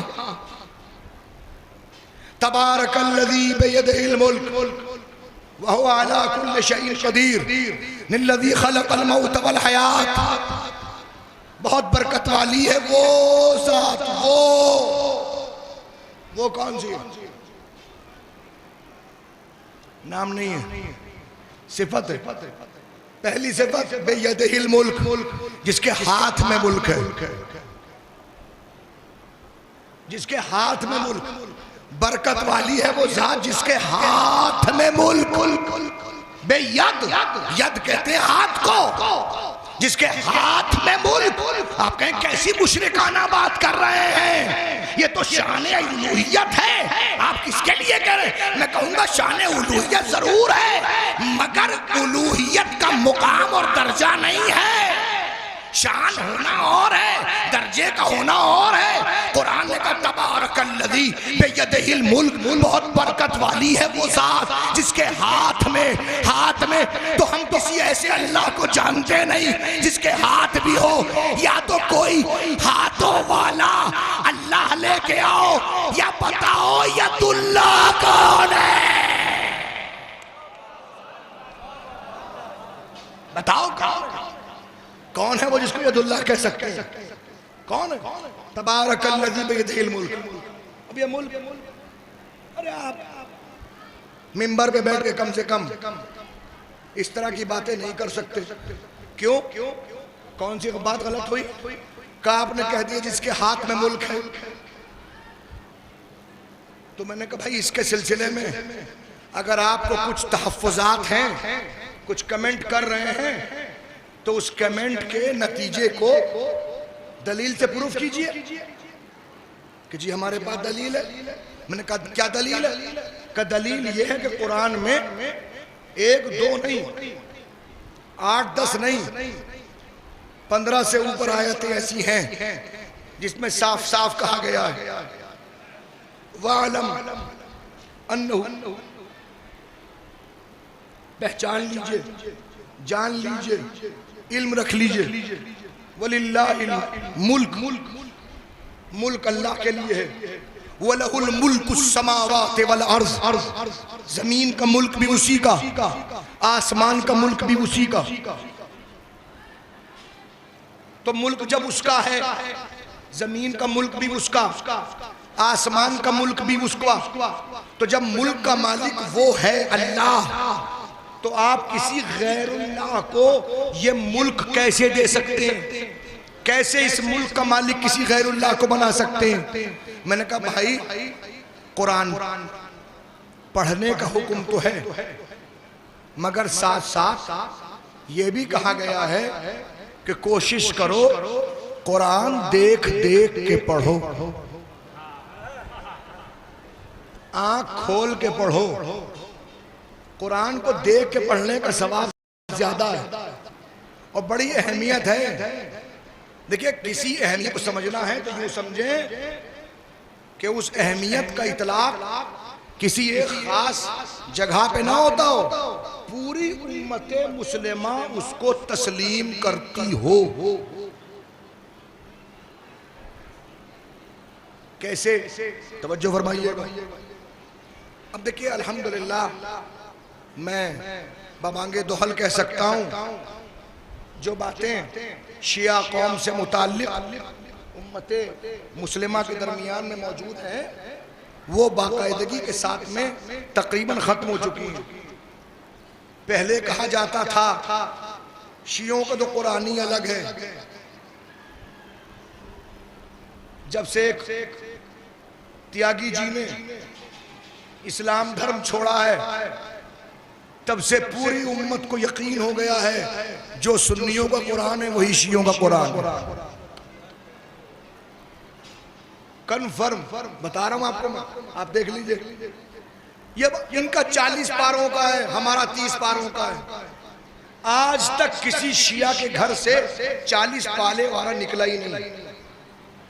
जब भी किसी ने जाके कहा भैया कुरान दे दो, जो कुरान निकल के आया वो 30 पारों वाला था। वो बिस्मिल्लाह से शुरू होता है, वन्नास के सीन पे खत्म होता है। 30 पारों वाला है, 114 सूरे वाला है। और मशहूर रिवायत के मुताबिक शियों के घर में कुरान जो है वो 6666 आयतों वाला है। ये मशहूर बात मैं कह रहा हूँ। 114 सूरे हैं। पहला सूरा सूरह फातिहा और आखिरी सूरा सूरह वन्नास। जो ना माने उसका हो जाए सत्यानाश। ये है शियों का कुरान। कन्फर्म बता रहा हूं, यही है शियों कुरान। ठीक है ना, यही कुरान है।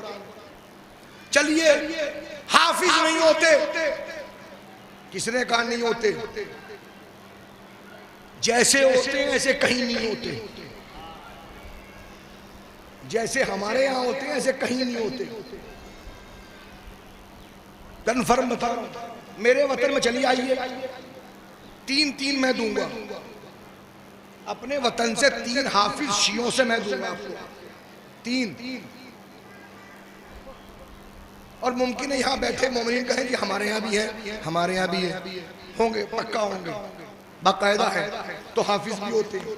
लेकिन बहरहाल जो कुरान के हवाले से निस्बत हमारे बरादरान अहले सुन्नत को है वो जग जाहिर है। वो क्यों? इसलिए कि माह मुबारक रमजान में एक खास नमाज पढ़ी जाती है, जिस नमाज को नमाजे जी तरावी कहा जाता है। बोलिए भाई, कभी तो बोलिए। नमाजे तरावी, इसमें क्या होता है? तरावी बना राहत से, राहत के मतलब आराम। उसमें थोड़ा थोड़ा कुरान सुनाया जाता है, राहत दी जाती है। अब 30 दिन में 30 पारे पढ़े जाते हैं, तो ढूंढा जाता है कोई हाफिज कुरान।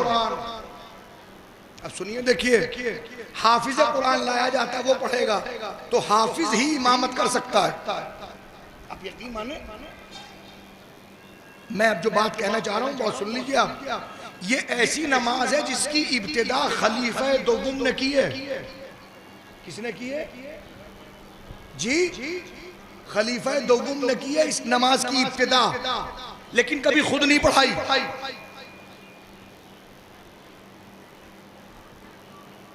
इब्तिदा की है मगर कभी खुद नहीं पढ़ाई। क्यों? इसलिए कि इस नमाज के लिए हाफिज होना जरूरी है। मैंने इस नमाज के लिए हाफिज होना जरूरी है, तो मैं उन्होंने खुद नहीं पढ़ाई, लेकिन बहरहाल नमाज हुई, आज भी होती है। अब सुनिए, जब भी कभी रमजान मुबारक आता है, तरावी का एहतमाम होता है, तमाम मुसलमान तरावी का एहतमाम करते हैं, हाफिज साहब को ढूंढ के लाते हैं, वो नमाज पढ़ाते हैं। सिर्फ यही नहीं, एक और आता है साथ में, एक हाफिज और साथ में आता है, दो हाफिज। वो दूसरा क्या करता है? दूसरा नीचे बैठ के सुनता है। तो भाई सुन क्यों रहे हो? कि भाई वो हाफिज तो है, पढ़ेंगे। कि नहीं, गलती कर सकते हैं, गलती कर सकते हैं। लिहाजा उस गलती कर सकने को खत्म करने के लिए हमने एक को बिठा दिया। तुम देख देख के इसका मतलब पूरी उम्मत मुस्लिमा को यकीन है तो देखने वाले पर है।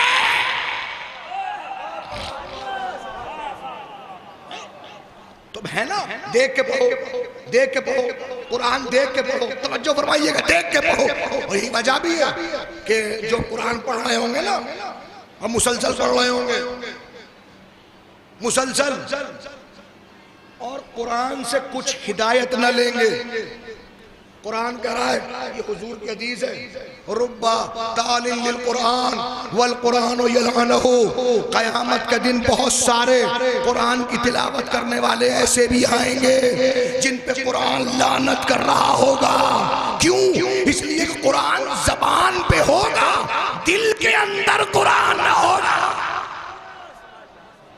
तो कुरान पढ़ो, तो पढ़ो तो कैसे पढ़ो? ऐसे जब कुरान ने अल्लाह ने कहा, तो कुरान क्या कह रहा है? तबारकल्लज़ी बियदिहिल मुल्क। मुल्क तो अल्लाह के लिए है। बहुत सारी आयतें, तो भैया आपने 15 पढ़ी थी ना जिसमें अल्लाह के लिए मुल्क है, तो एक दो मैं भी पढ़ दूं भाई, एक दो मैं भी पढ़ दूं। अगर वो कुरान की ना हो तो मेरा गरेबान और आपके हाथ, और अगर कुरान की हो तो फिर मानिए। अब मैं एक दो आयत जल्दी पढ़ लूं, अब पूरी आयत में नहीं पढ़ सकता, बहुत देर पढ़ लिया, तवज्जो फरमाइएगा। अल्लाहुम्मा मालिकल मुल्क, है परवरदिगार तू मुल्क का मालिक है। ऐ परवरदिगार तू मुल्क का मालिक है। तू उतिल मुल्क मन तशा, तू जिसे चाहे अपना मुल्क दे दे। वह तंज़ुल मुल्क मिम्मन तशा, और जिससे चाहे मुल्क ले ले। तो अगर परवरदिगार किसी को देता नहीं तो कुरान ने कहा क्यों? और किसी को दे के लिया नहीं है तो परवरदिगार ने कुरान में कहा क्यों? इसका मतलब वो मालिके मुल्क तो है मगर किसी किसी को मुल्क देता भी है। अब किसको देता है? जिसको देता है तो मुल्क की सिफत ये है कि उसके हाथ में मुल्क होता है, वो अला कुल्ल शैइन कदीर होता है, उसके हाथ में जिंदगी भी होती है, उसके हाथ में मौत भी होती है। तो ढूंढो कोई ऐसा ऐसा ऐसा जो जमीन पे बैठे और आसमान तक के ऊपर मुकम्मल कुदरत रखता हो। अरे अगर देखना चाहो तो ये दरवाजा ज़ाते अमीरुल मोमिनीन मौलल मुवहिदीन यासूबुद्दीन मालिके कायनात मालिके मुल्क अमीरुल मोमिनीन अली इब्न अबी तालिब की जात है। बैठते फर्श पे है मगर पूरे मुल्क को इस तरह हाथ में रखा हुआ है। इशारा करते हुआ सूरज पलटा है।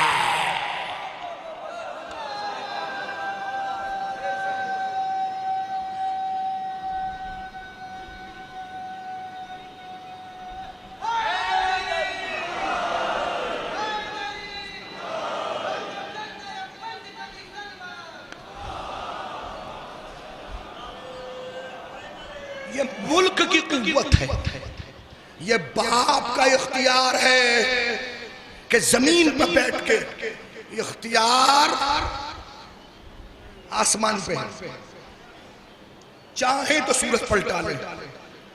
और सिर्फ इख्तियार बाप का नहीं, इख्तियार बेटे का भी है, इख्तियार बेटी का भी है। बस मैंने समेट लिया गुफ्तगू को। मुल्क का इख्तियार, बाप ने इख्तियार सूरज को पलटा के, बेटे ने इख्तियार, बेटे ने इख्तियार सरो तन में जुदाई के बाद कलाम मुमकिन नहीं है,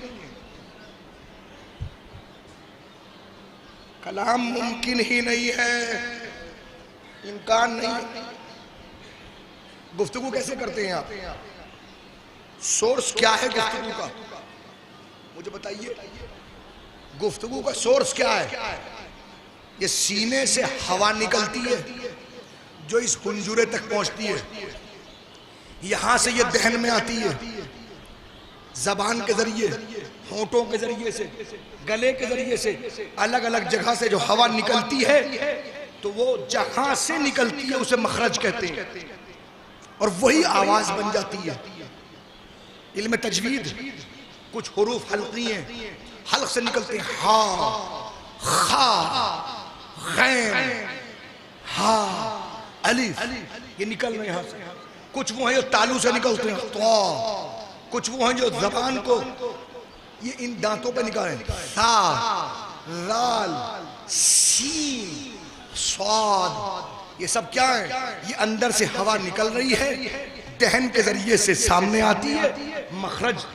तो लेकिन अगर ये दरमियान से गला कट जाए, गला कटने के बाद कुछ भी हो जाए, जबान चली नहीं सकती। क्यों? इसलिए कि जो हवा अंदर से फेफड़ों से निकल रही है ना, उसका रब्त खत्म हो गया। लेकिन वो जिसके हाथ में मुल्क है, वो जिसके हाथ में मुल्क है, वो तुम्हारी तरह मोहताज नहीं है कि बोलने के लिए हुंजुरा हो, बोलने के लिए सीना हो। वो जब चाहे, जैसे चाहे, अगर देखना चाहो तो आके देखो। अंधा सहाबी चिल्ला के कहने लगा, क्या कयामत आ गई? क्यों? क्यों? क्यों? ये मैं क्या सुन रहा हूं? क्या हुआ? सुना है कि कोई कटा हुआ सर है जिसके दहन हिल रहे हैं, जबान चल रही है, उससे कुछ आवाज। क्या मुमकिन है कोई मुझे वहां तक लेके जाए? किसने कहा चलो?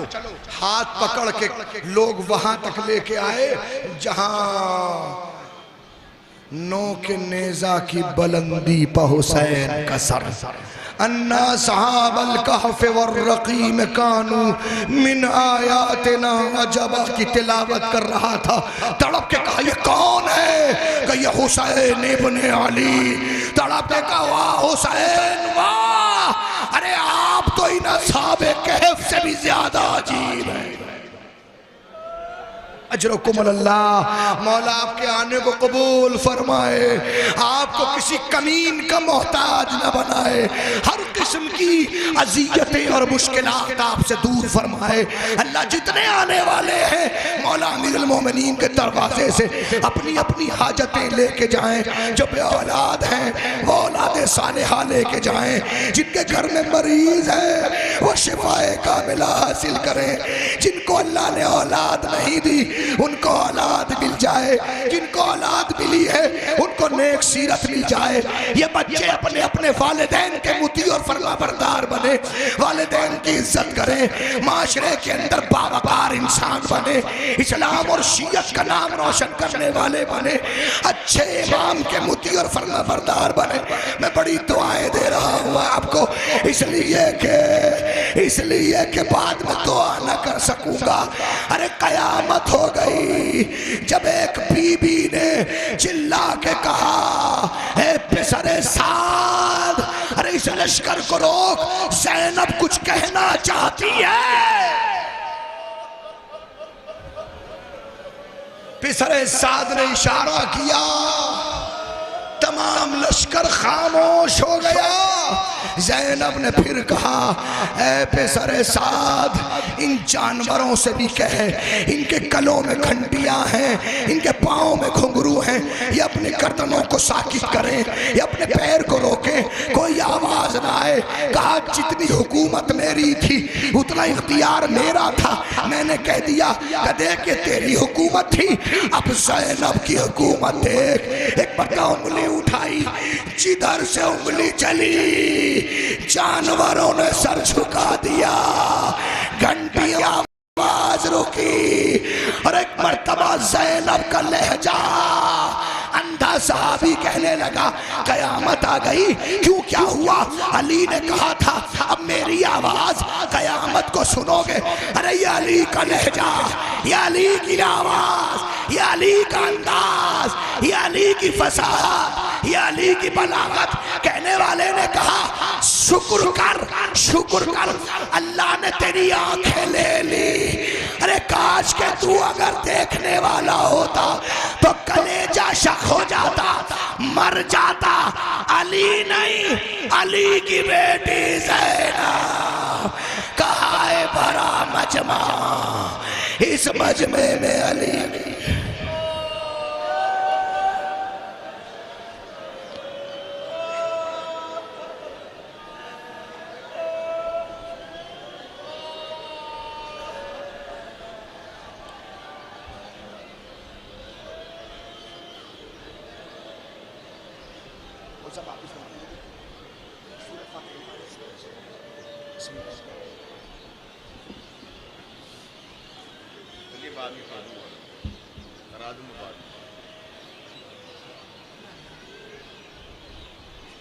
करा दूंगा मैं बाद में।